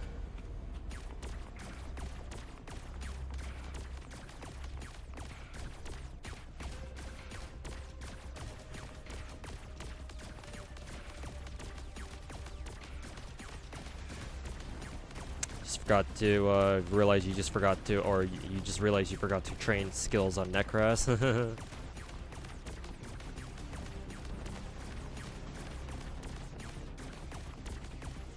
Thunderlance with red tiles go hard. Oh, these guys? What do these guys do? Glitch spawner. Temporarily confuse the... Oh, it makes them move in the opposite direction. Damn, that's pretty good, actually.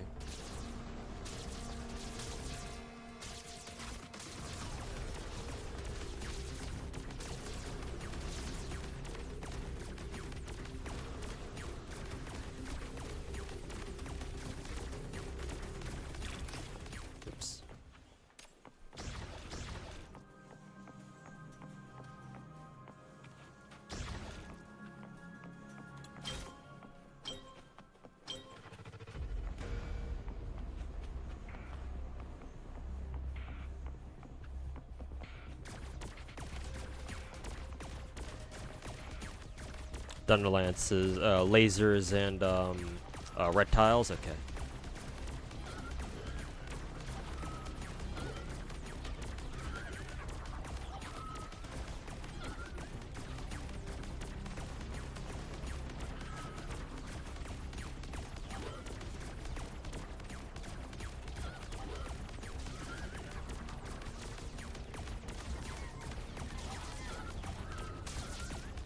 And if there are any ceilings, just use the turtles to fucking yeet everything off the map. Yeah, sounds like a plan.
Pew, pew, pew, pew, pew, pew, pew.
Game mode's fun, but after playing last stage, found it very lazy to just reroll for RNG upgrades to be able to leak, because enemies are too tanky to kill. Seems like Kuro Game likes to do that quite a bit.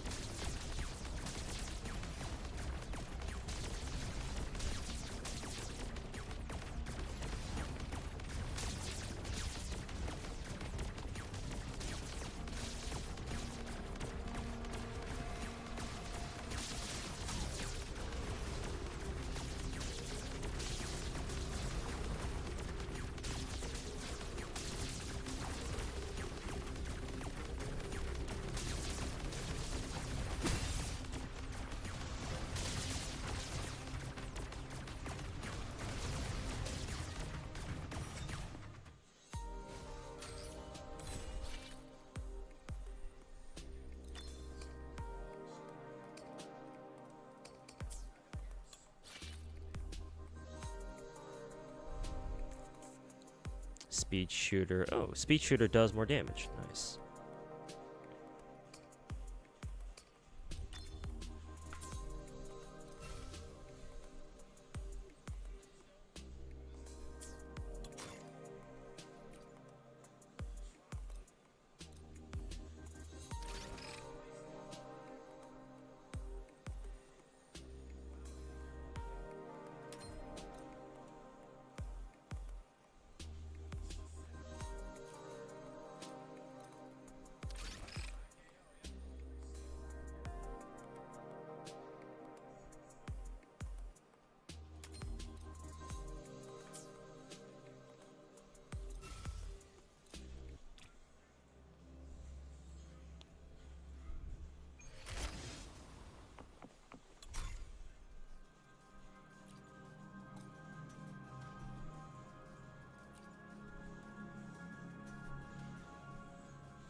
more graphic scenes.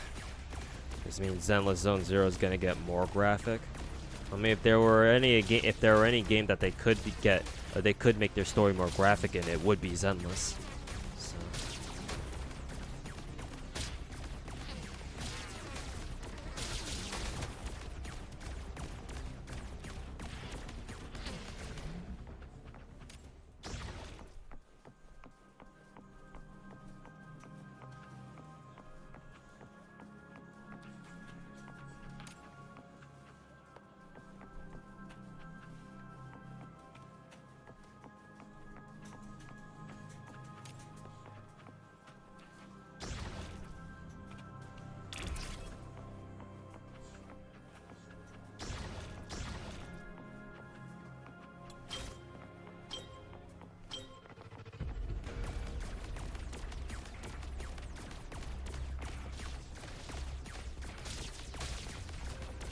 There's a mod where you can replace Alice with Keking.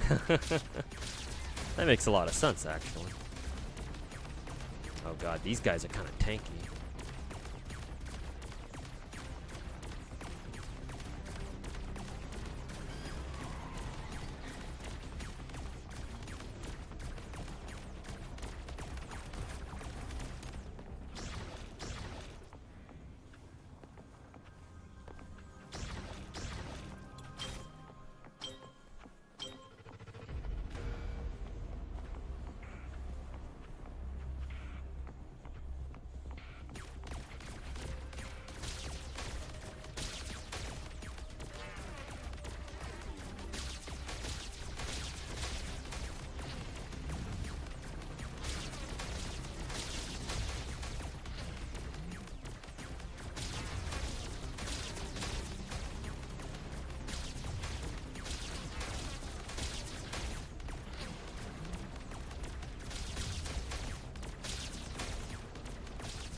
Maybe when we can use some of the repulsors here.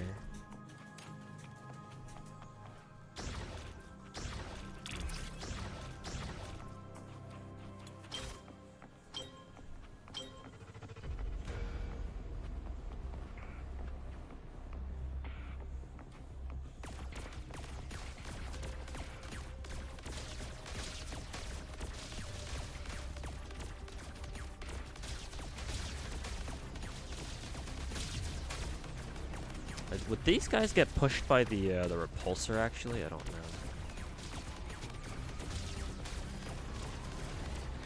The chop chops definitely won't.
That's all it does.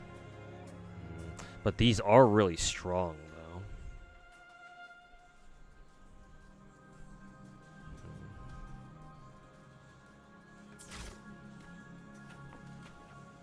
They're strong, but they're also really fucking expensive.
Yo, Kinzala. No, I didn't do Deadass yet. I plan to do it tomorrow.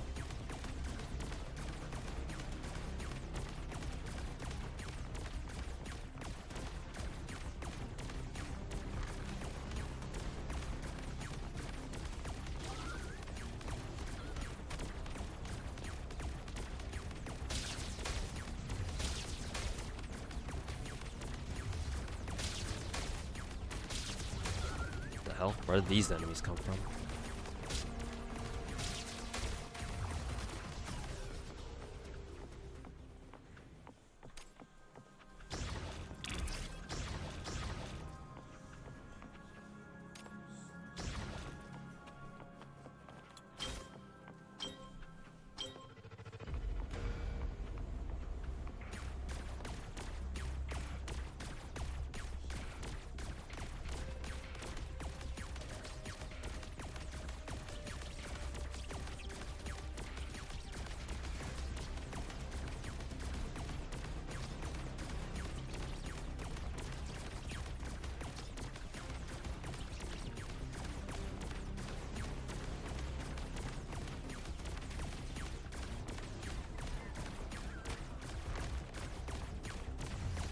Oh, I guess when the prisms die, they release these enemies. Like a fucking clown car.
This is a turtle map? Oh yeah, I guess it is.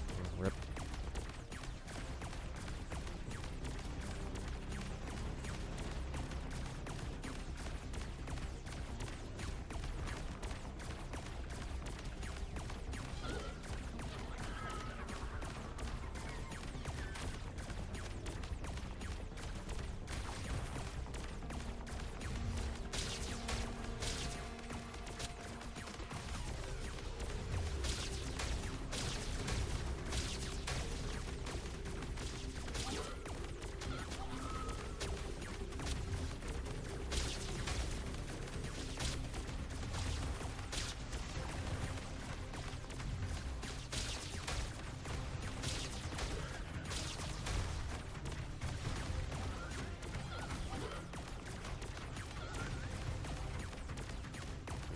Not sure if I can get this to take this one out in time.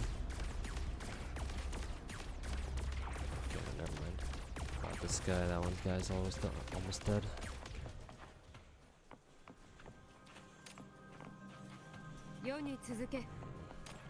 Honestly, I don't know how useful these the ceiling electro turrets are, to be honest.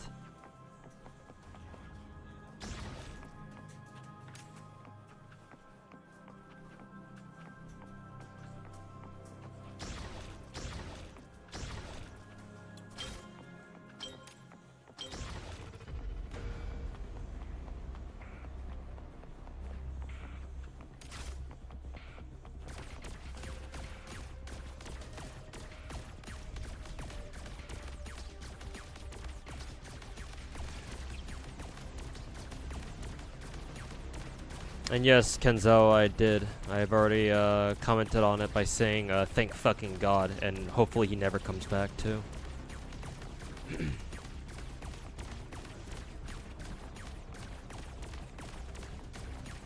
So yes, obviously I know.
Ooh, basically a perdition turret. Interesting.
It came out of nowhere.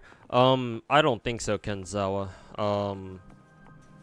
Like, maybe I will say this. Like, it wasn't like now. It's easy for me to say that. Oh yeah, I'm not really surprised that Tectone's trying to take a break now. If you had asked me like a month or two ago, maybe I wouldn't have known. But recently I've been kind of seeing like like sort of signs, I guess. The biggest sign for me was that apparently, like when Genazod revealed that Tectone was kicking him out because he plans to sell his house. Like that's the biggest. That was like the biggest tell that oh yeah, something's going on with Tectone and his personal life. I mean, I had always known that Tectone has a lot of shit going on in his personal life. He probably has a couple of lawsuits that you know he's got to deal with. So he's probably constantly paying lawyers and shit.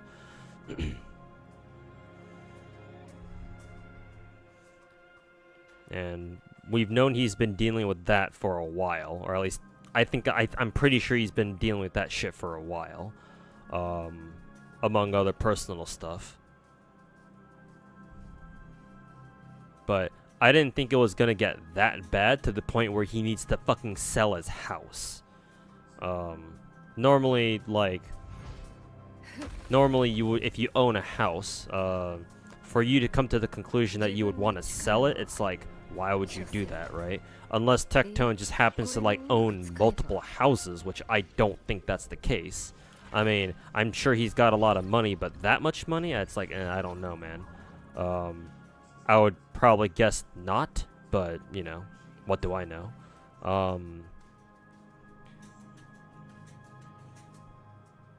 So it's like, as soon as I heard that, oh yeah, Tectone's gonna sell his house, it's like, oh, okay, so why is he selling his house?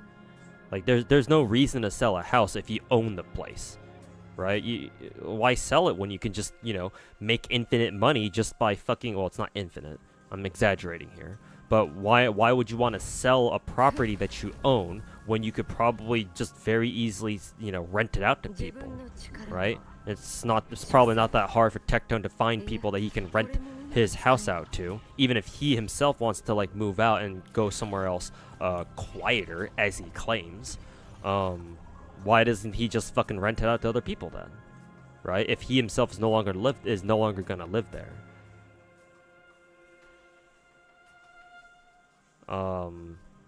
So like Tectone announcing that he's taking a break from the internet is not exactly a surprise to me anymore.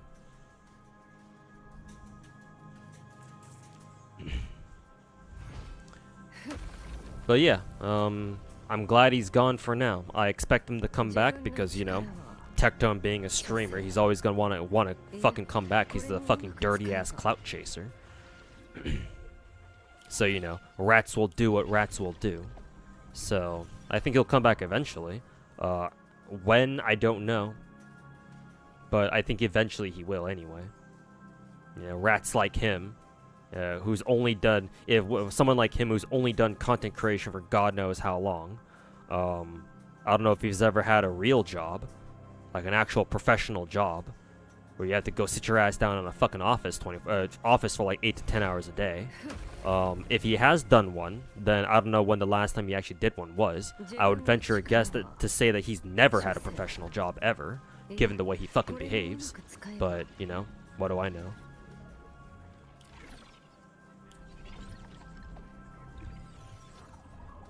But yeah, best case scenario is that he never comes back. He never comes back, but that's kind of wishful thinking. He will be back eventually, I think. But how long? I don't know. He could be back tomorrow. Hell if I know. I don't know. Who knows? Maybe this whole thing is he's orchestrating this whole thing just to like farm pity for himself. I mean, he did that after Hassan brought up that one congressional hearing tweet about his dad getting court-martialed. So if he wanted to do that about his dad getting court-martialed, you know, he'll do it for even less reasons.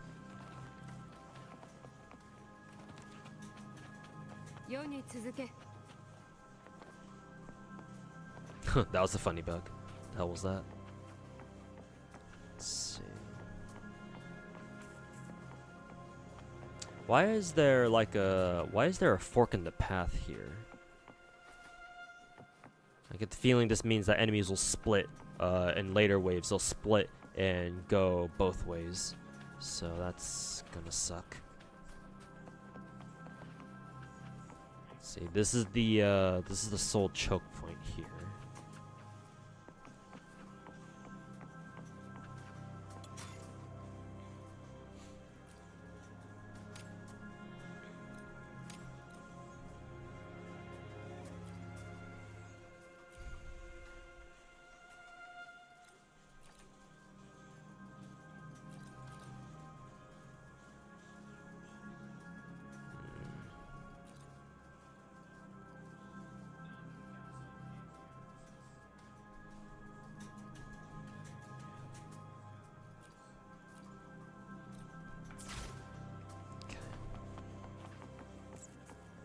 Don't keep up with the bald Eggman. What's going on? Oh, he released it. He put out a video like recently. I don't know how recently. Maybe today or yesterday, claiming that he's taking a break from content creation. As soon as I learned about that, I just kind of laughed at I just kind of laughed to myself. Somebody like Tectone taking a break from the internet? Huh? Yeah, right. Fucking cry me a little river, bitch.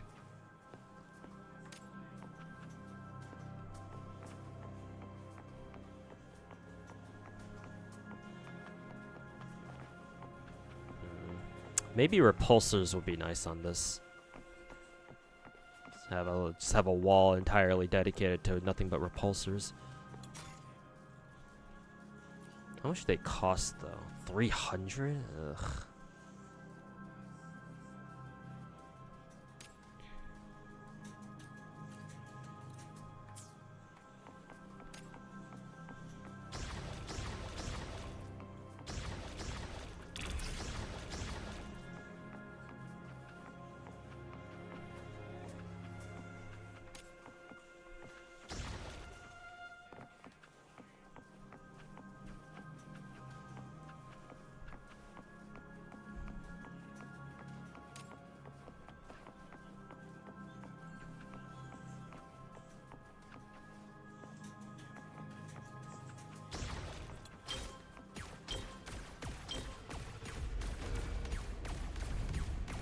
Can NECA be built as anomaly?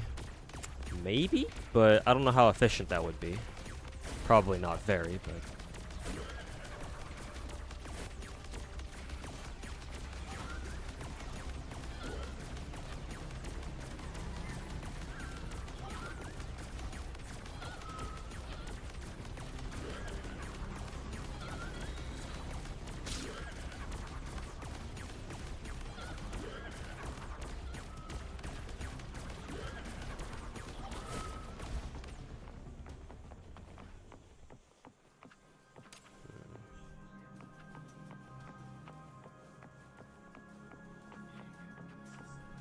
I wonder if this repulsor location is... I don't know actually. Will that push them into the water? No idea.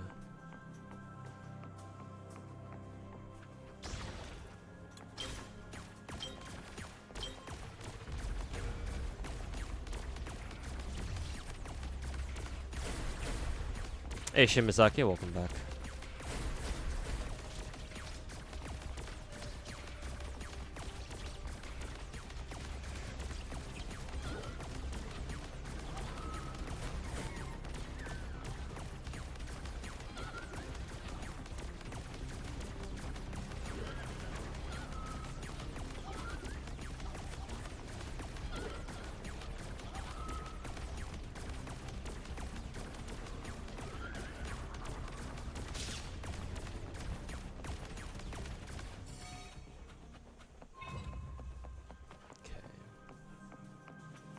Yeah, now they're going to split off here.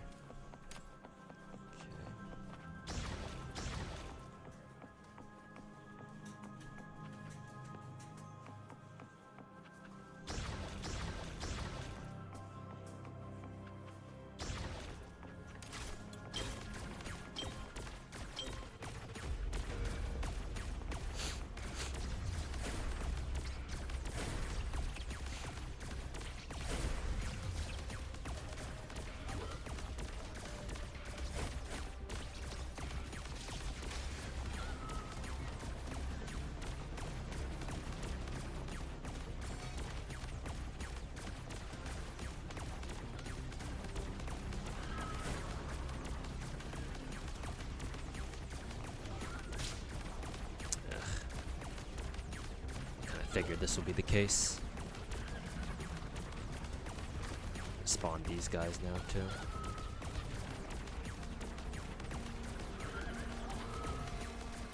Actually, hold up.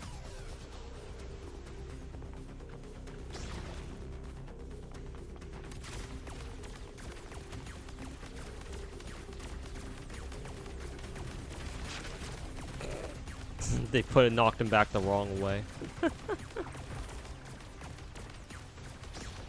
That's awkward. Okay, that's how you do it.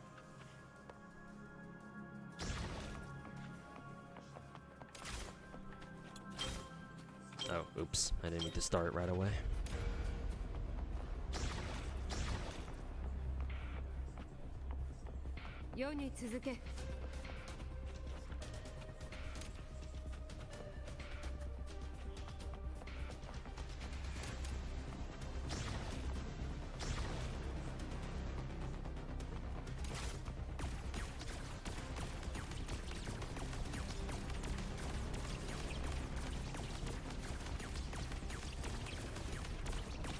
Ugh, this one's gonna be tough.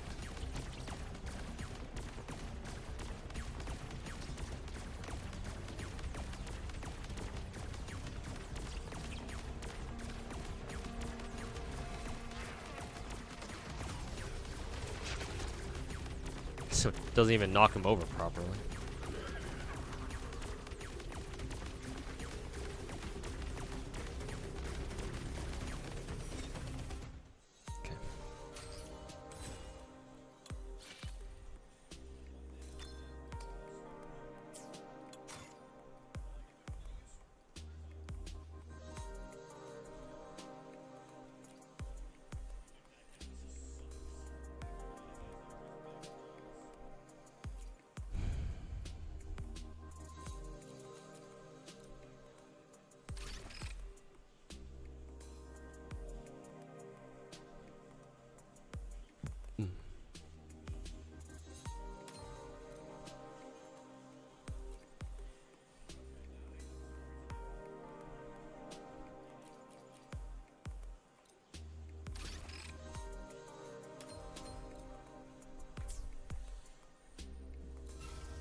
Oh, I remember this one.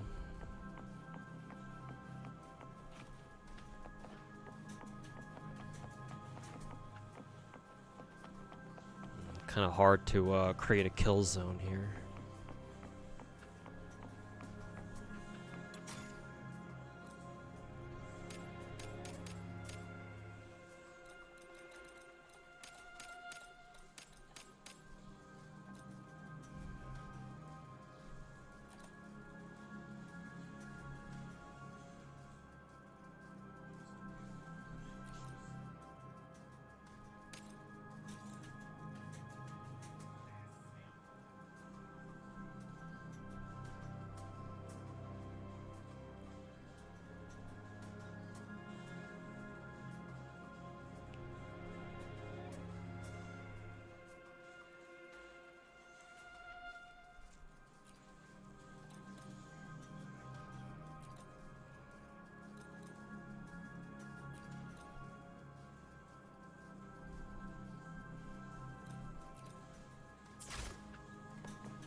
Turtle map? Mm-hmm. Seems like it. The tutul.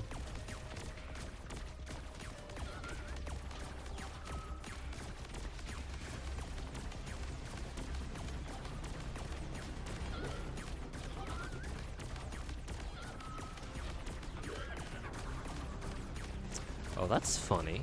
The turtles can't hit the smaller enemies. It's kind of hilarious, actually. Oh shit, I didn't mean to start it that fast.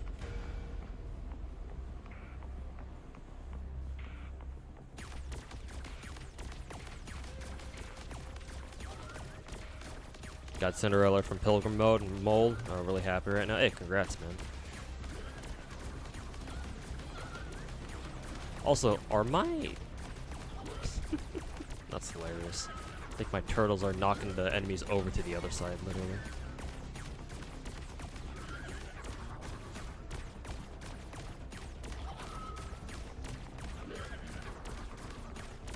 Honestly, I should probably set a lot of spikes here in the middle.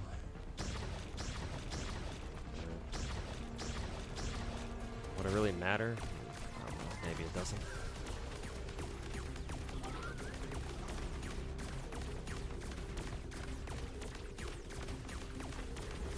might leak some here.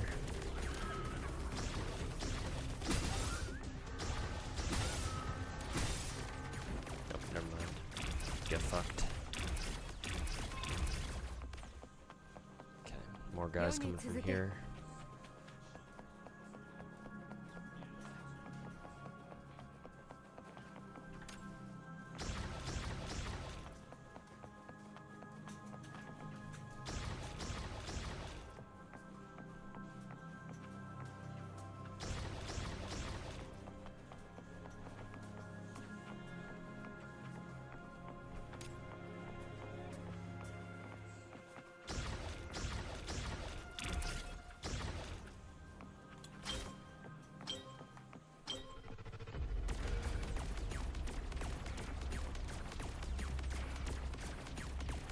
Hey Haviland, thanks for or not gifting. Thanks for redeeming comfy vibes, man. Hope you're feeling comfy tonight.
So now we should expect both points to spawn enemies.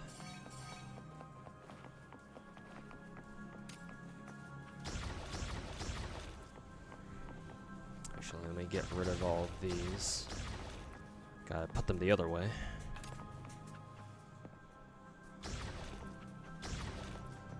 Like this.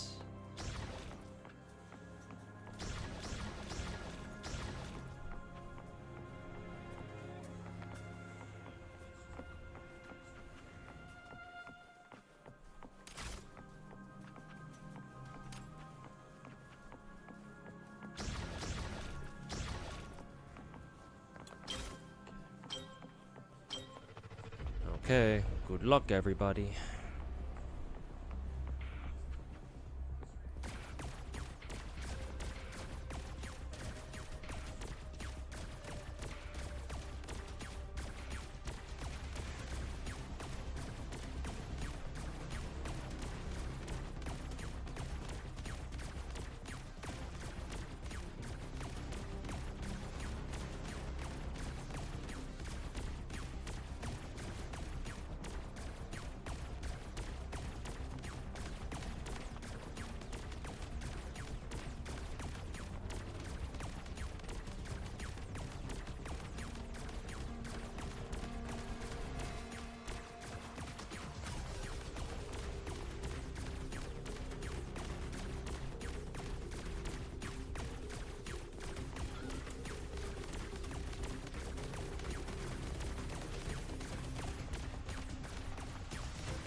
Hey Arlosk, how's it going, man? Thanks so much for the 6-month resub, man. Welcome back.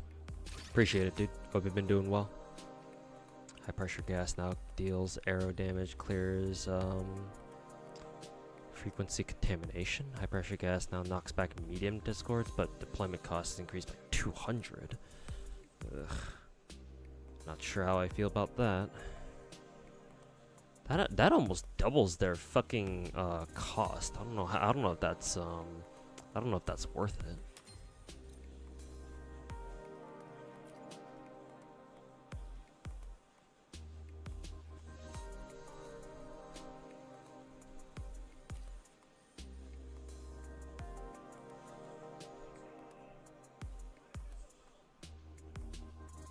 This mine thing seems pretty, seems potentially good.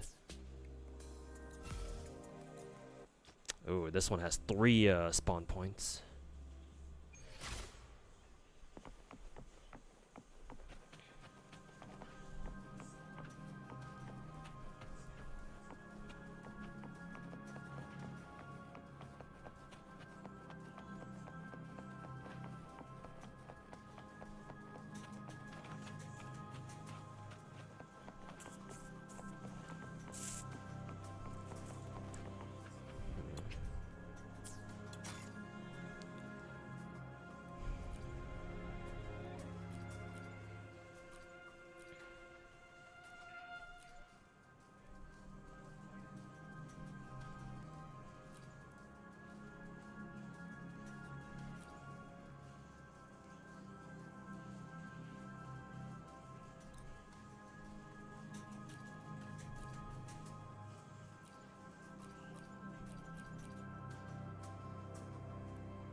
One at a time.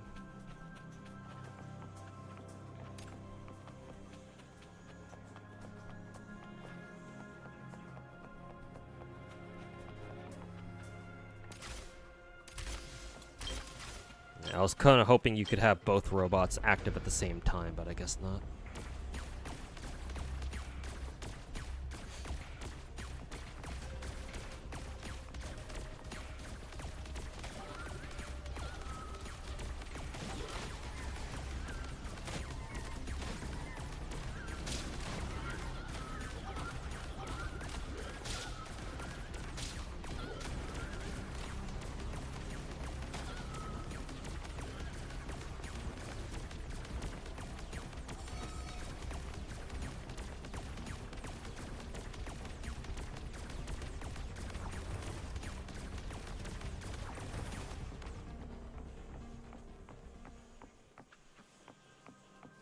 Just more of these guys.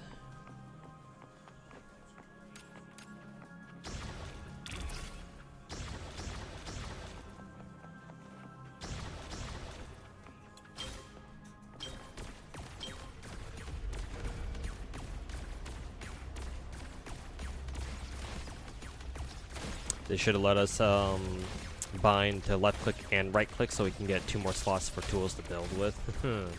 Yeah, not a bad idea. Would have been nice.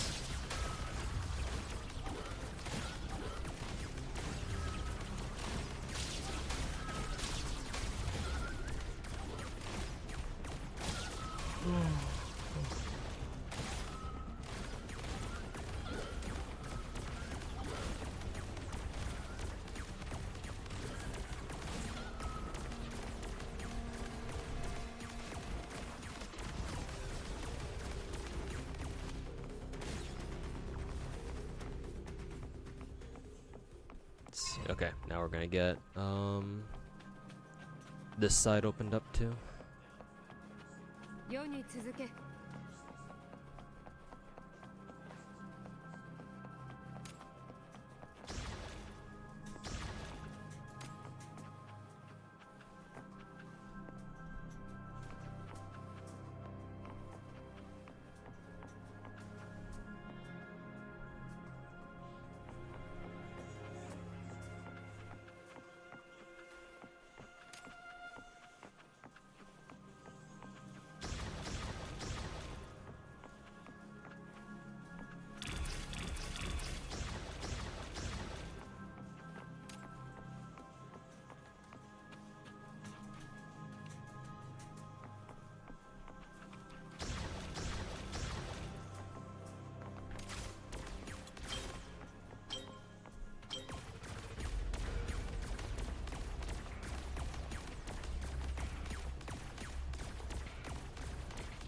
Oh, it's locking onto the enemies up here first.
Oh, now they're sending enemies at the same time.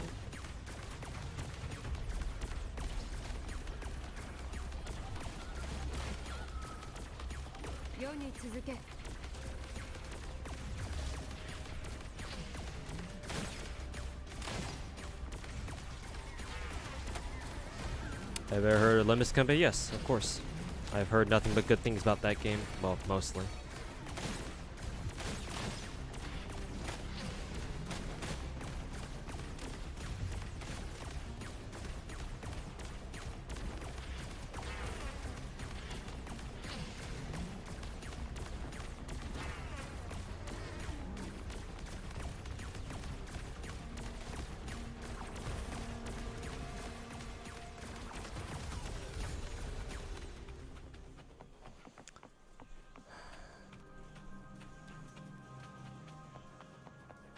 Alert dangerous target. What they do? What kind of dangerous target will this be?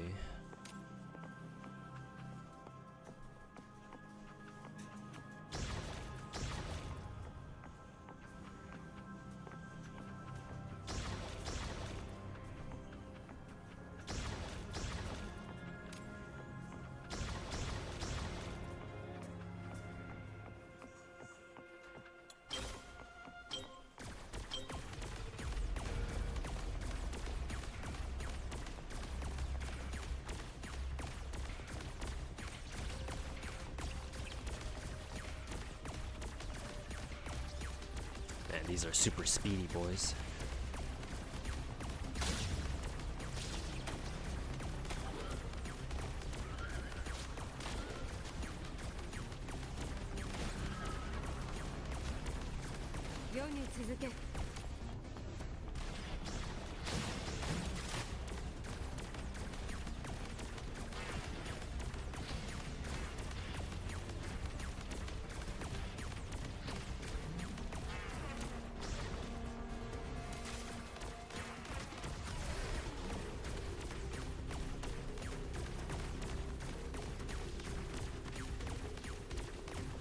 Oh god, why does this motherfucker only take 1 damage?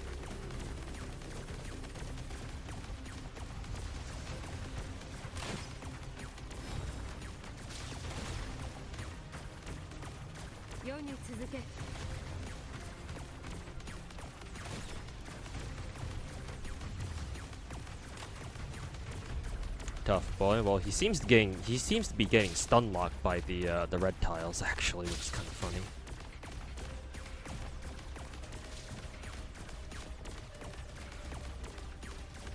Looks like he gained immunity to them or something.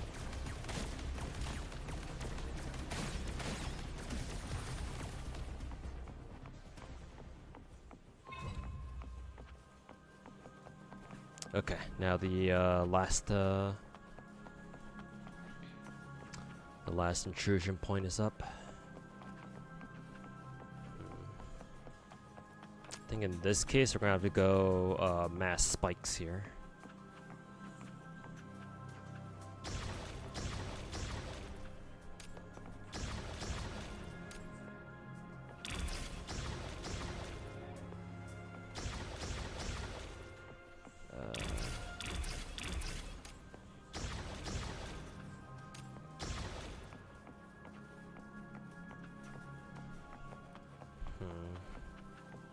It's gonna be kind of tricky here.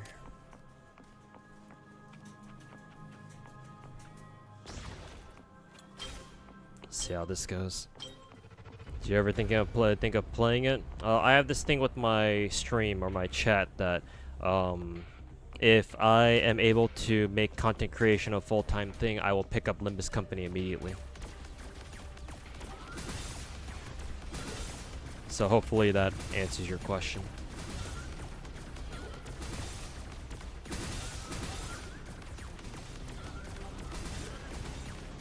Actually, I kind of want the turtles to knock that prism over off the edge.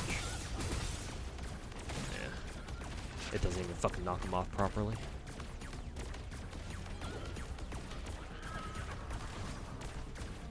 Oh yeah, looks like we're leaking.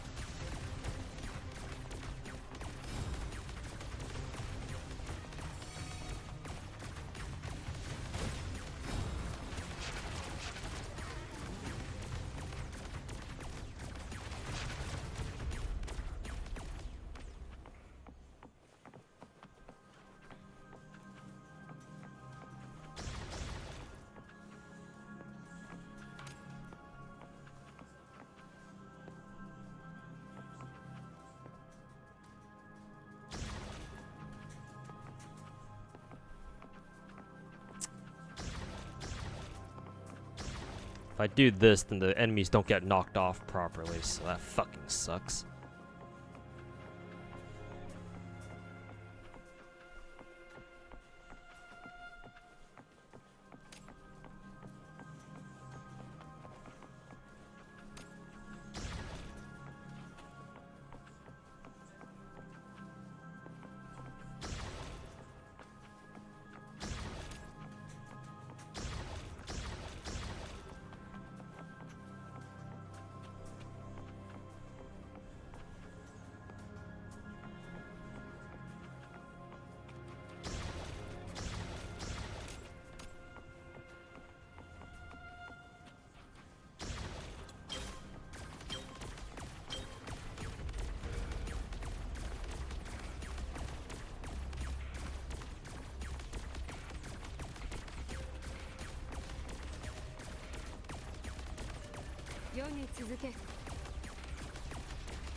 Oh, lovely. They just sent it. They just yeeted everything all at once, huh?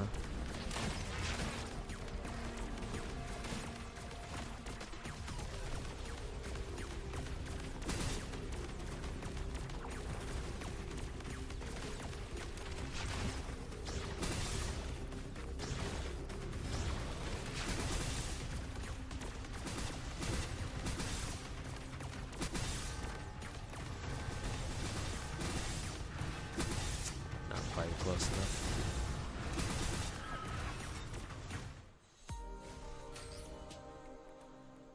I think we survived that. Kind of hard to tell.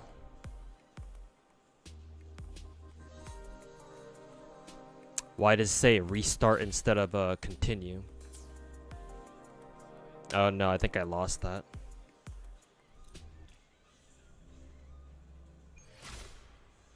Yeah, I lost that one. Well, that's fucking bullshit.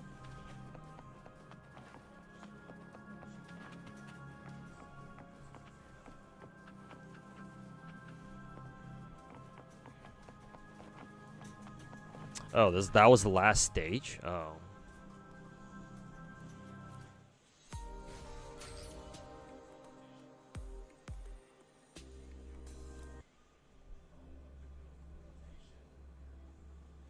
What game is this? Wuthering Waves. It's I'm doing our major event for this patch, which is basically a tower defense event.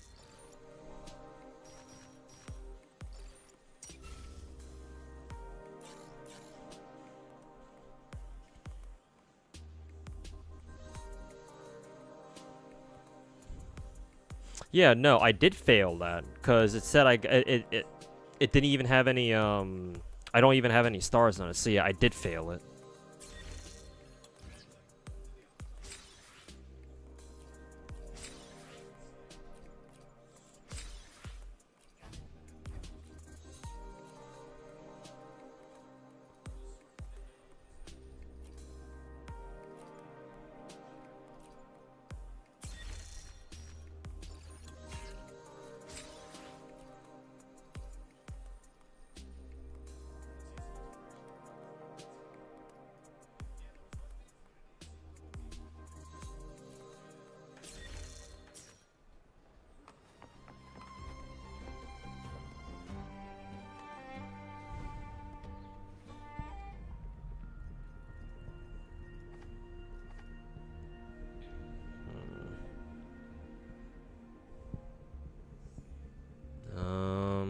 Well, this is awkward.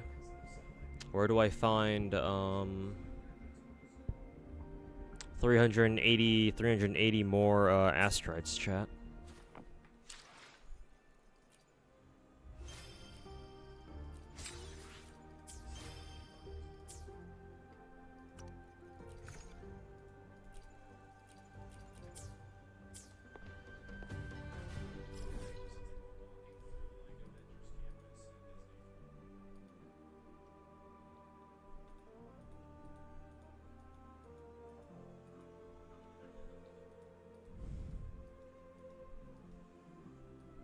The races in the new map?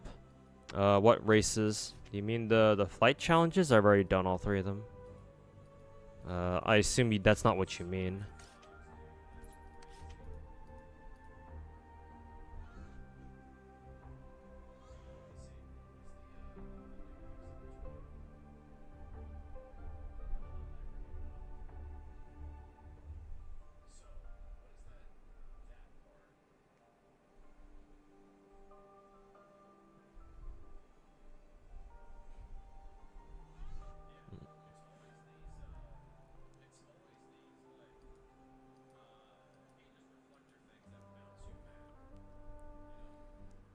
Just tower defense then, has 5 extra stages, gives a decent amount.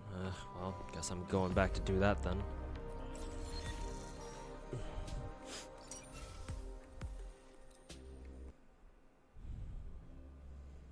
Epic 7's getting an Epic 7's gonna get a free run collab. Oh, that's cute.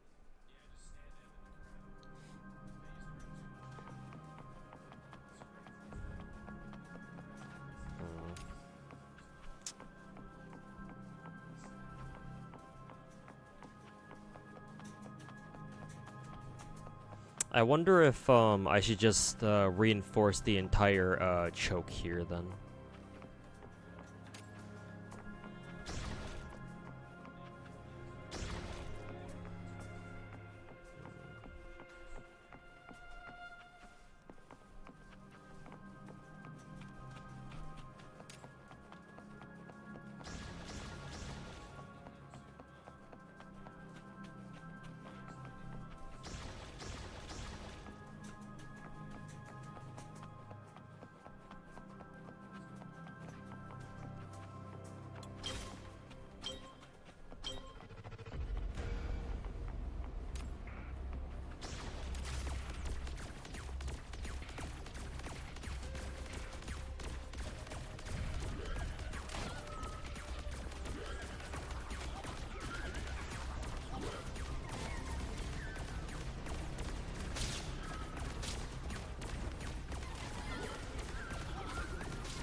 both areas.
The dangerous target was that Chop Chop from earlier, I think.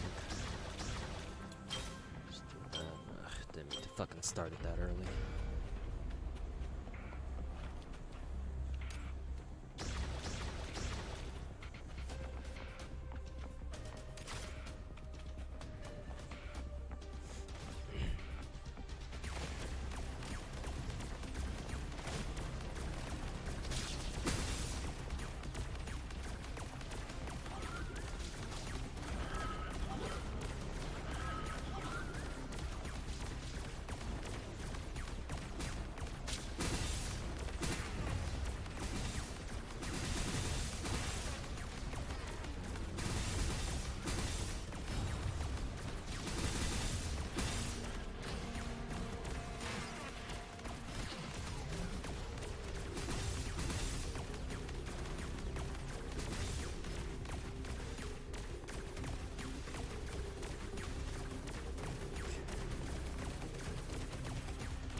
Gotcha Smack made a video saying that the new WoW characters' weapons aren't worth pulling. Did you see it? No.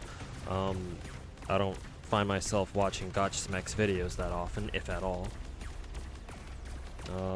Why does he say Gus's weapon is not worth pulling?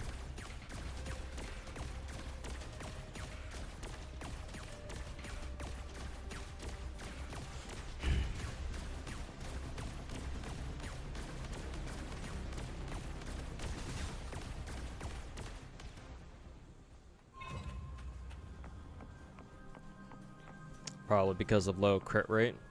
Maybe. Even though we know why it has low crit rate. What is Muv-Love? Muv-Love's is a I believe it's a visual novel series.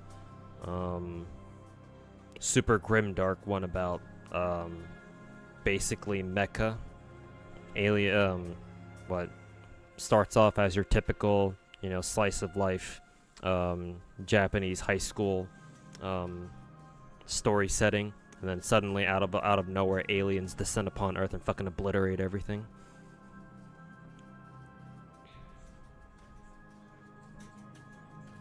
He said that the damage wasn't there. Well, thank God he doesn't work for it. He doesn't he's not part of the Pridwin team. What exactly makes him think that the damage, quote unquote, isn't there?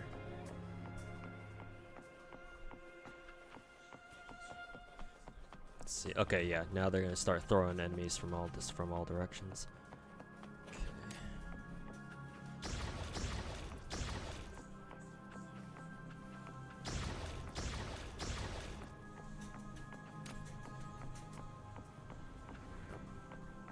Misplace this one.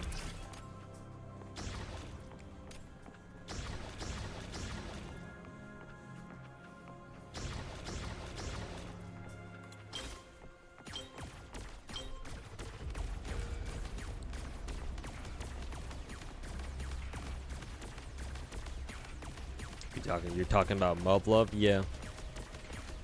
Briefly. I don't know too much about the series myself, but I know that my friend protagonist enjoys it, so that's how I know.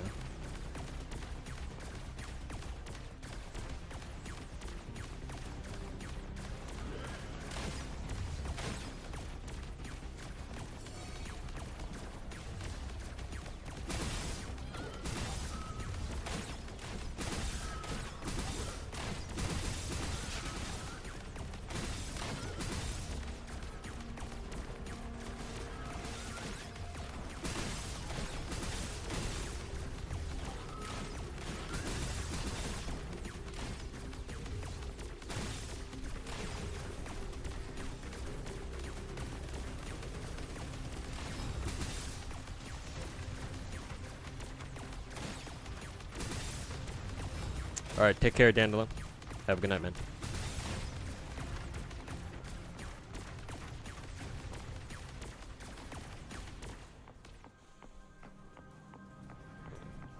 That wave went pretty smoothly, all things considered.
Okay. So far, so good. Let's see.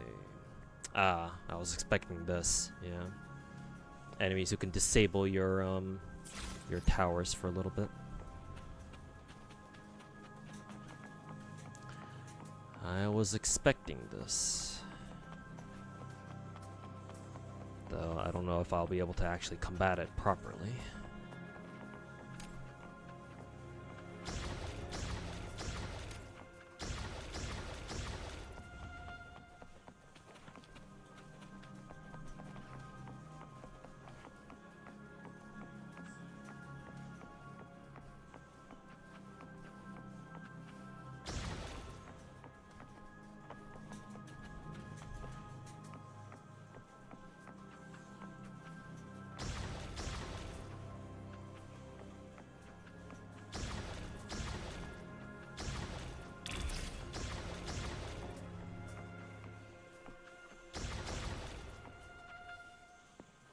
Oh, I physically can't deploy anymore. Surprising.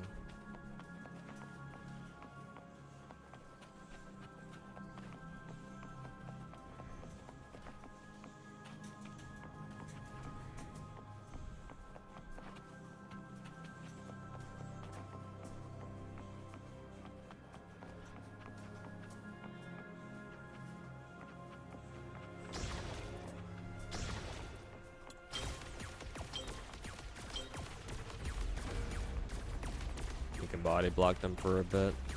Oh yeah, I can.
I think he just mostly like sort of like phases through you though.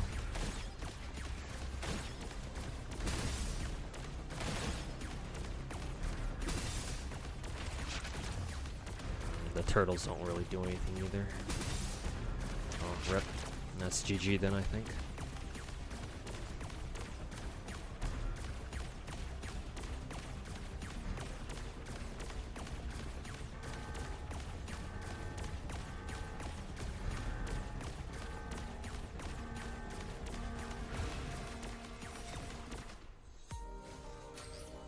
Yeah, I'm only at 2-star, so I have to do that shit all over again.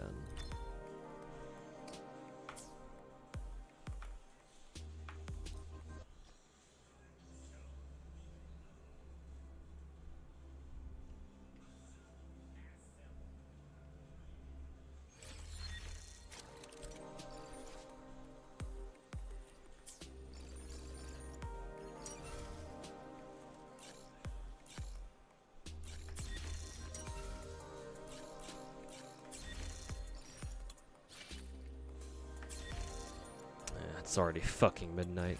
I can't stream for much longer. All that, and I didn't even get any of the other missions done either. So that was kind of a waste of my time.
I'm just contemplating buying the weapon pack right now.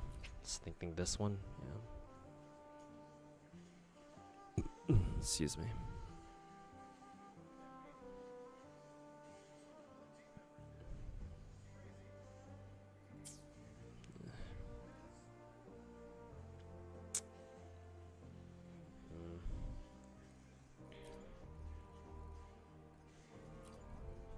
Oh, I do have 300 Lunite that I could still use, actually, now that I think about it.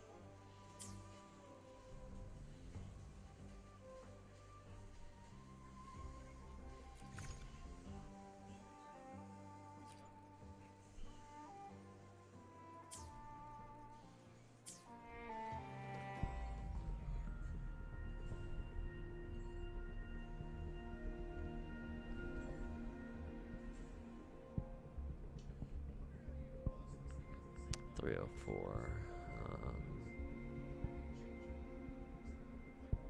1530. 1530. 1530.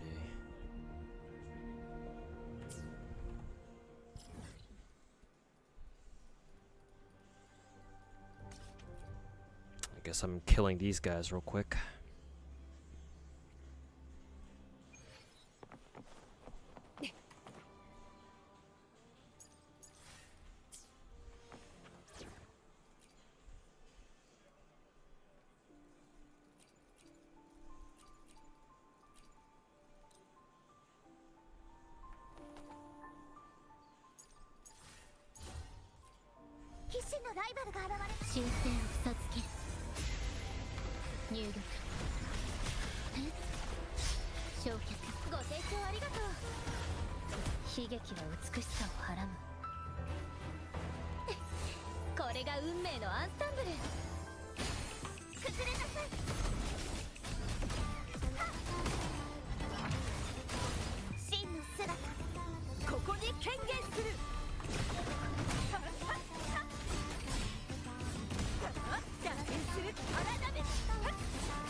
No idea what happened there.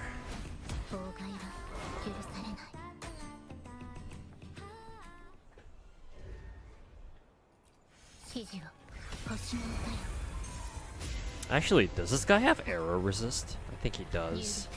Now that I think about it.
Oh yeah, this guy does have arrow resist.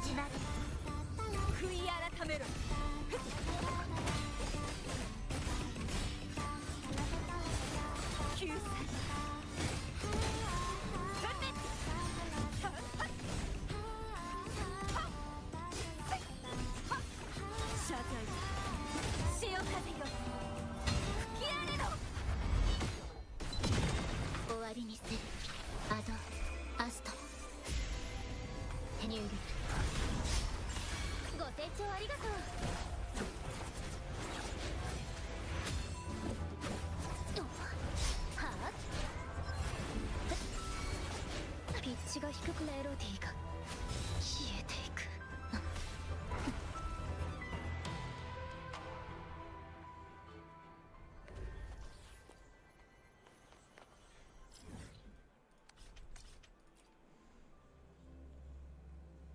Doing those challenges are dog shit as usual. What do you mean you're not gonna fucking heal my character after they die?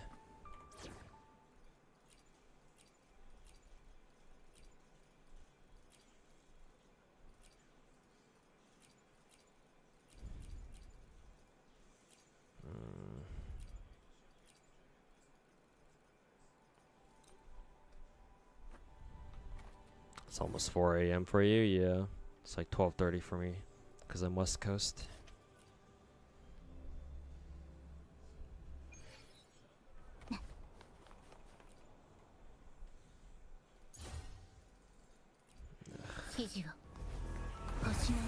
Maybe I should just use food buffs to help this guy, to help me finish this faster.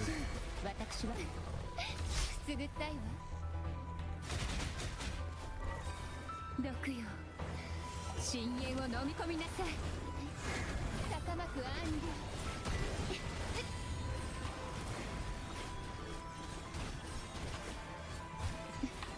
伴奏一緒にお願いできる。予備拍の合図よ。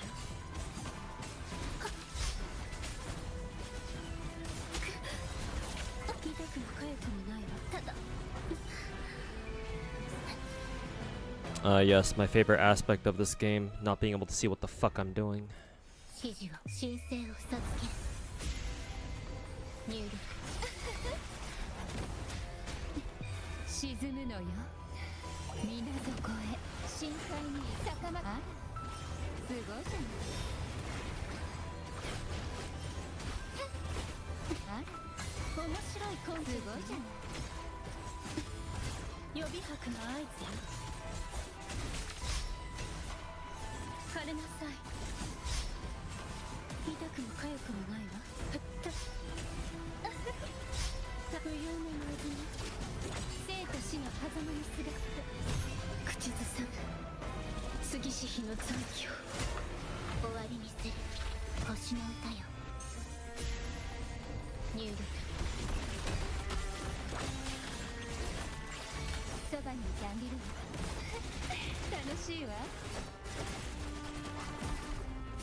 Let's see, they're almost dead.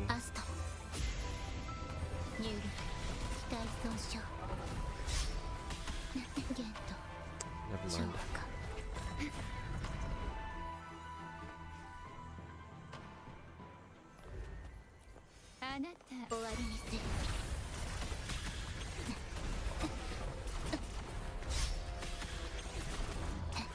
Oh yeah, I didn't miss this.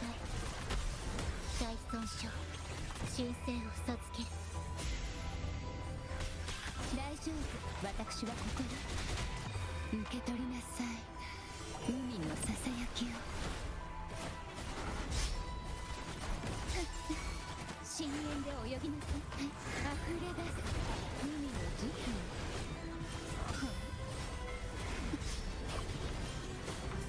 伴奏お願いできる？これが終止。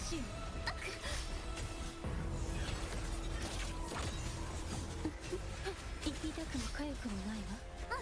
合奏痛くも痒くもないわ。生と死の狭間にすがって口ずさむ過ぎし日の残機を終わりにする星の歌よ。入力消却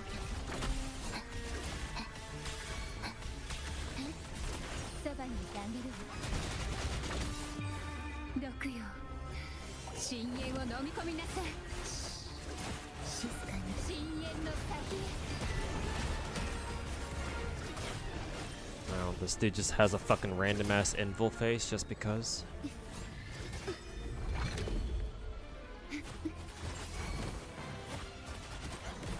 破滅生命のシンフォニー。枯れなさい。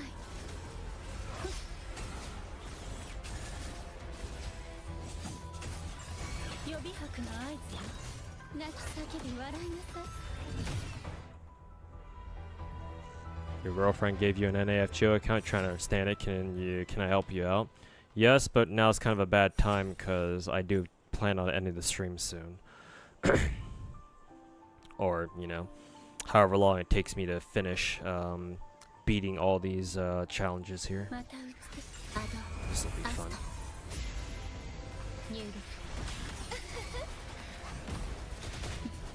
受け取りなさい。海のささやきを。深淵で海の慈悲坂巻く暗流。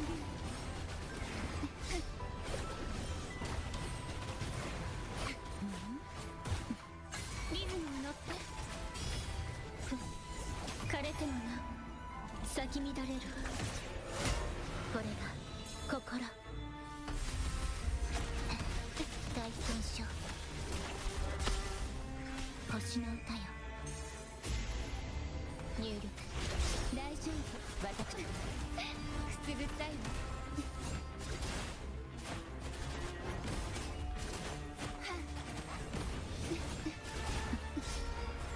捉えられる。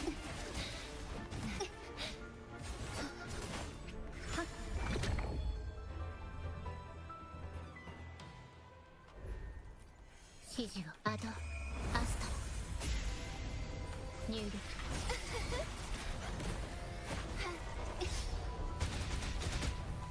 沈むのよ。水底へ。一緒に泳ぎましょう。くすぐったいわ。深淵の先へ。破滅。生命のシンフォニー。合奏準備。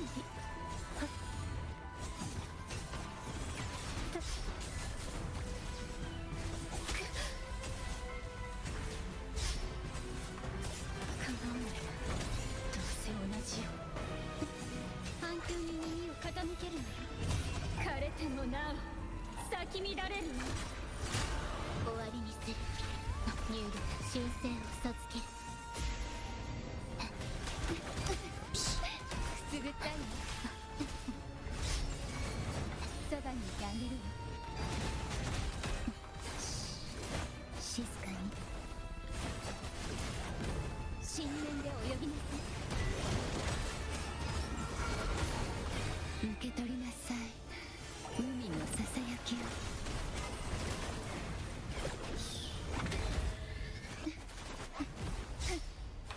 アンサンブル生命のシンフォニー。予備拍の合図よ。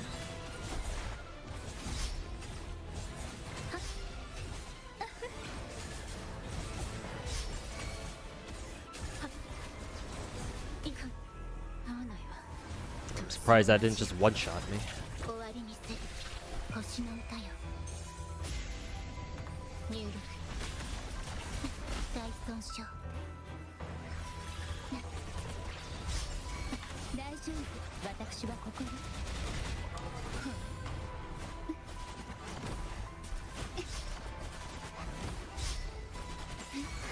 溢れ出す。毒よ。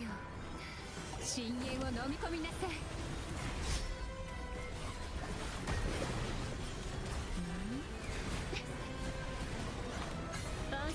お願いできる？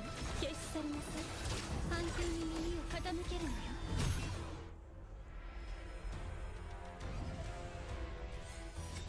Okay, that wasn't so bad.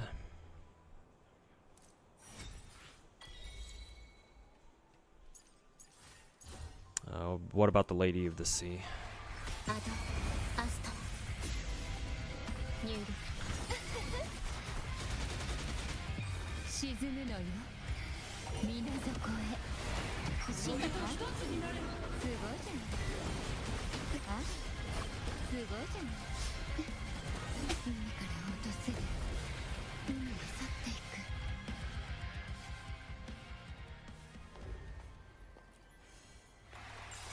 入力。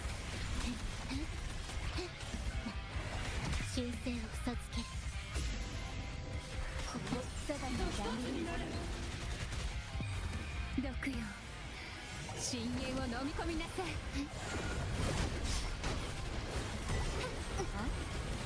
すごいじゃない。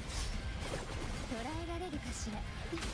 リズムに乗って枯れてもなお咲き乱れる。これが心。入力。大損傷。Tonight's episode of I Can't See What the Fuck I'm Doing. 星の歌よ。大丈夫、私はここに。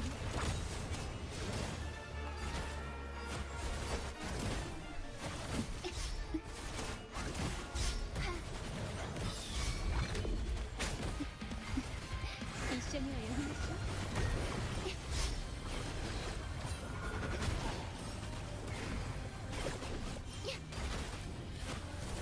沈むのよ、水底へ。終焉、生命のシンフォニー、合奏、準備。これが終止。泣き叫び笑いなさい。心だけが墓場にあらず。終わりにする。アド、アスト。入力。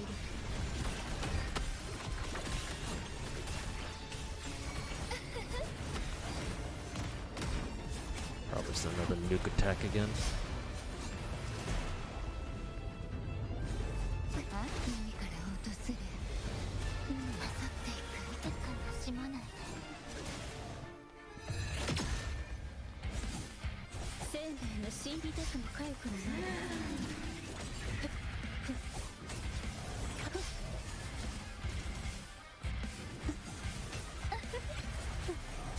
いかがわぬ。どうせ同じよ。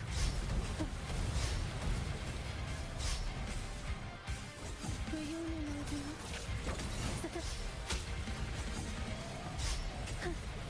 決して終幕にはさせない。As long as you've been up for gacha, technically I've been up for 24 hours before, but I don't really like doing 24 hours because I don't think I can handle them. The longest I've been up for gacha, like, on a regular basis is like, what, 16 hours? Back when I was grinding FGO lotteries.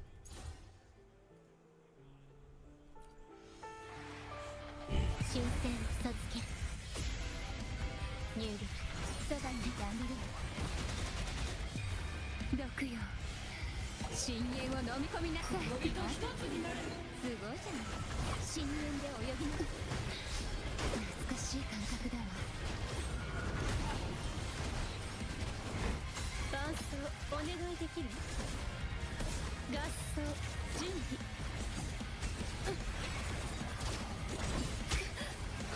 痛くもかゆくもないわ。ただ大損傷。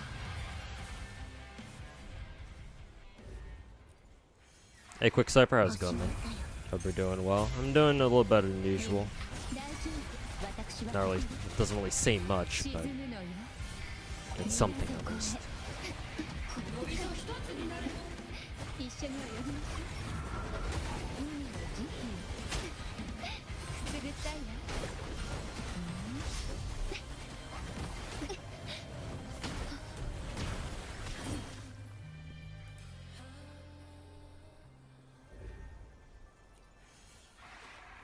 修正を授ける。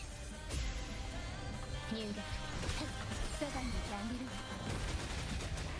受け取りなさい。海のささやきを。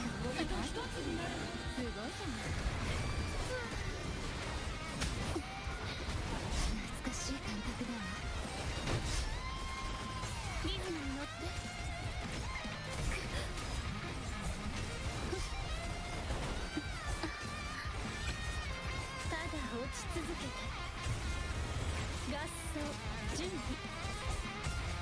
予備拍の合図よ枯れてもなお咲き乱れるわ終わりにするアドアスト入力大損傷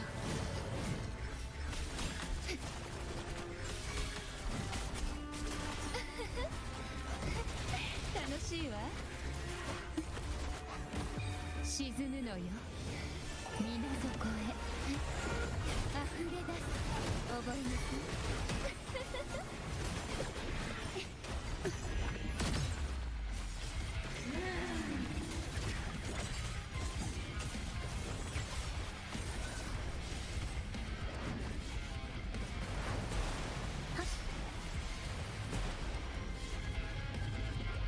痛くも痒くもないわ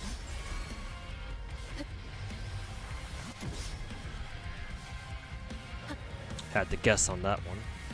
冬合奏終わりにする神聖を嘘つけ Plan to stream later today. Yes. It'll probably be a bit of a later stream though. あすごいじゃない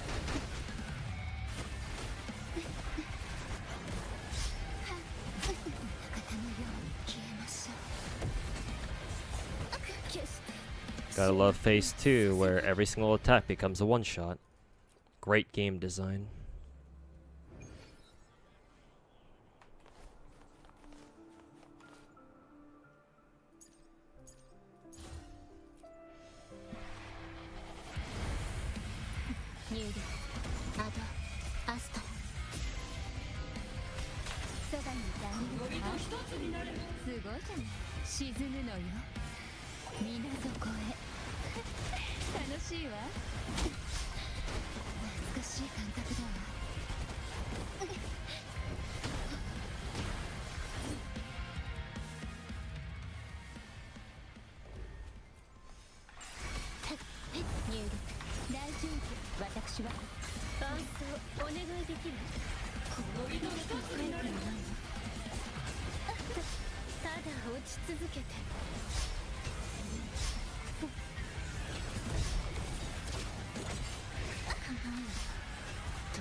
There's the one shot.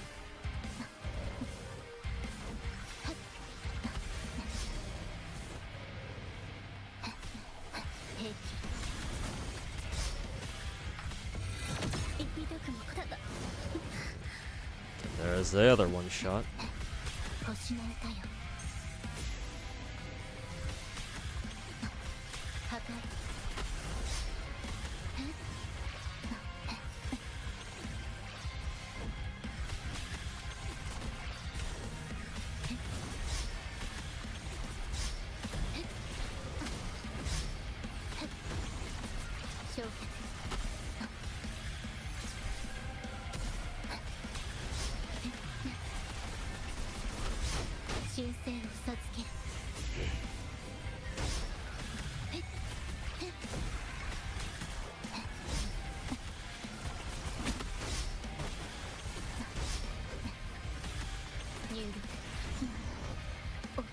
There's the other one shot.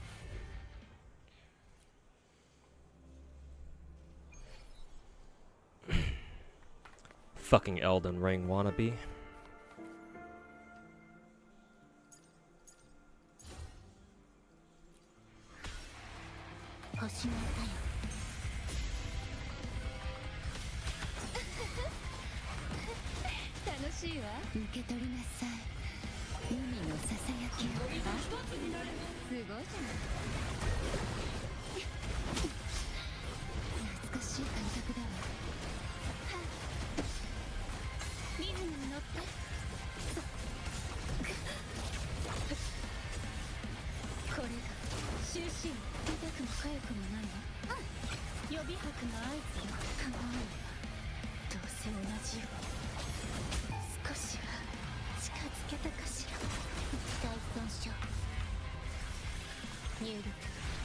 Oh, that's hilarious. I think I activated Forlova's ult right at the same exact frame as she died. Don't think I've ever seen that before.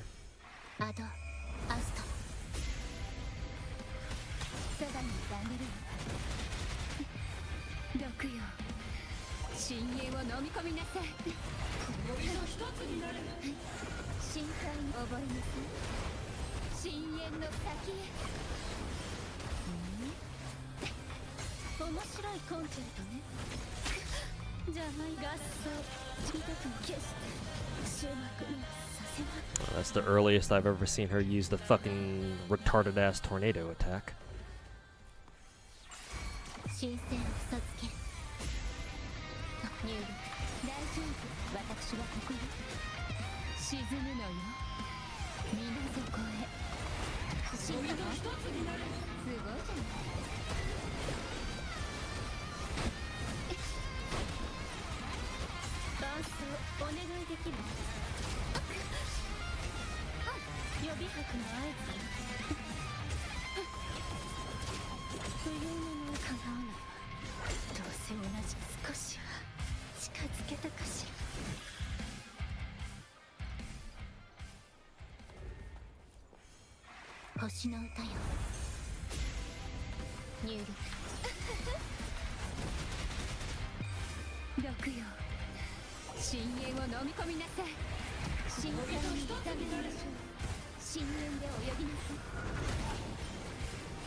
Another bullshit one-shot attack.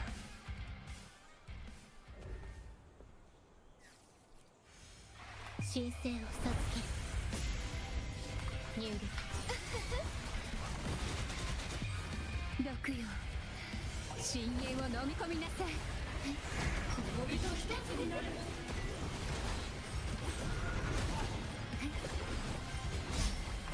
アンサンブル生命のシンフォニーこれが終身は痛くも痒くもないわただ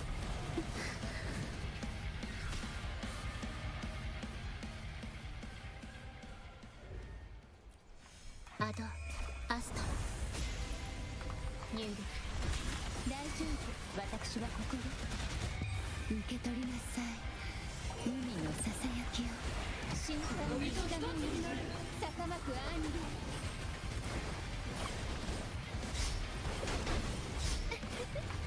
面白いコンチェルトね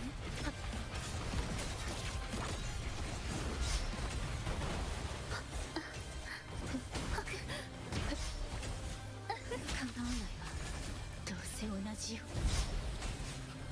合奏少しは近づけたかしら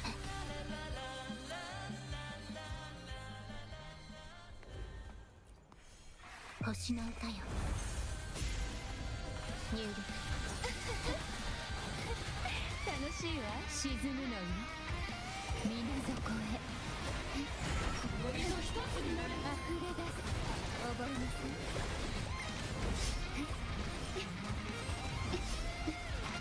伴奏お願いできる冬の予備白の合図よこれが終身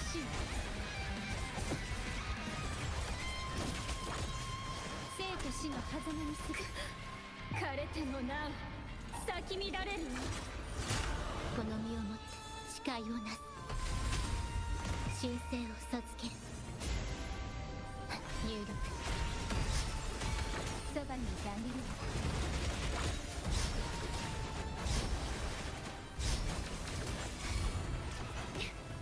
わあすごいじゃない毒よ深淵を飲み込みなさい深淵の先へ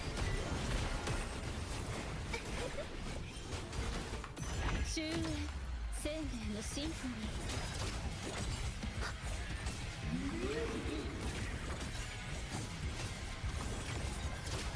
ー泣き叫び笑いなさい口ずさむ杉氏の残響終わりにするアドアスト入力機体損傷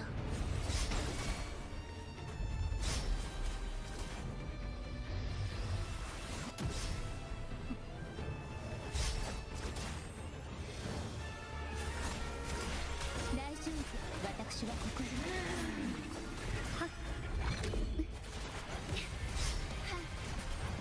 受け取りなさい It's probably miss. 海のささやきを深海に従いましょうあすごいじゃない破滅 Let me check my astrite count now. Hopefully that challenge that I got done, or that I got from earlier, gets me a decent amount. Yep, 20.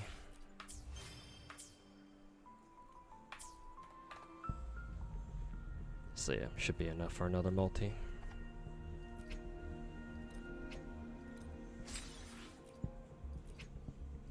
Let's make sure it's on Augusta's.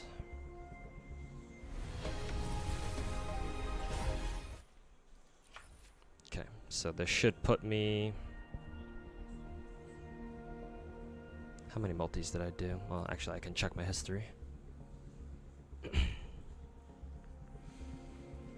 1, 2, 3, 4, 5, 6, 7, 8, 9. Okay, so 8, 4 multis, 5, so I just need to do 2 more.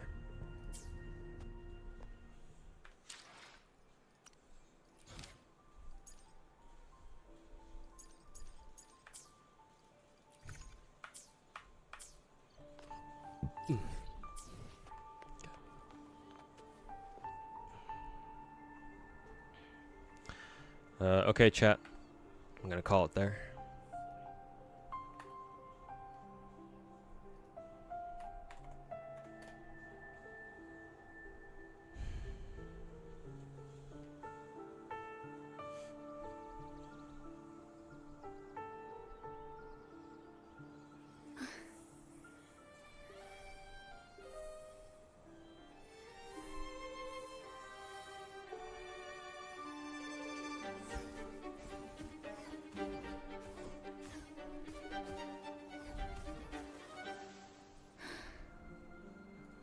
Okay. Let's see. I will send you guys over to Miss Sweetly's stream. She's playing Silksong right now. So, chill out with her for the rest of her stream. And in the meantime, I will see you guys later today. The stream that I'll do later today is probably gonna be a later one. I got something that's going on till like around 4 p.m. ish. I'll try to be back home by like 5 p.m. or something. So it'll probably be, I mean, 5 p.m. is usually when I start my stream these days anyways, so, yeah. Anyways, take care everybody, tell Sweetie that I said what's up, and hope she has a good rest of her stream, and in the meantime, take care everybody else, and we'll see you guys later today technically, so yeah.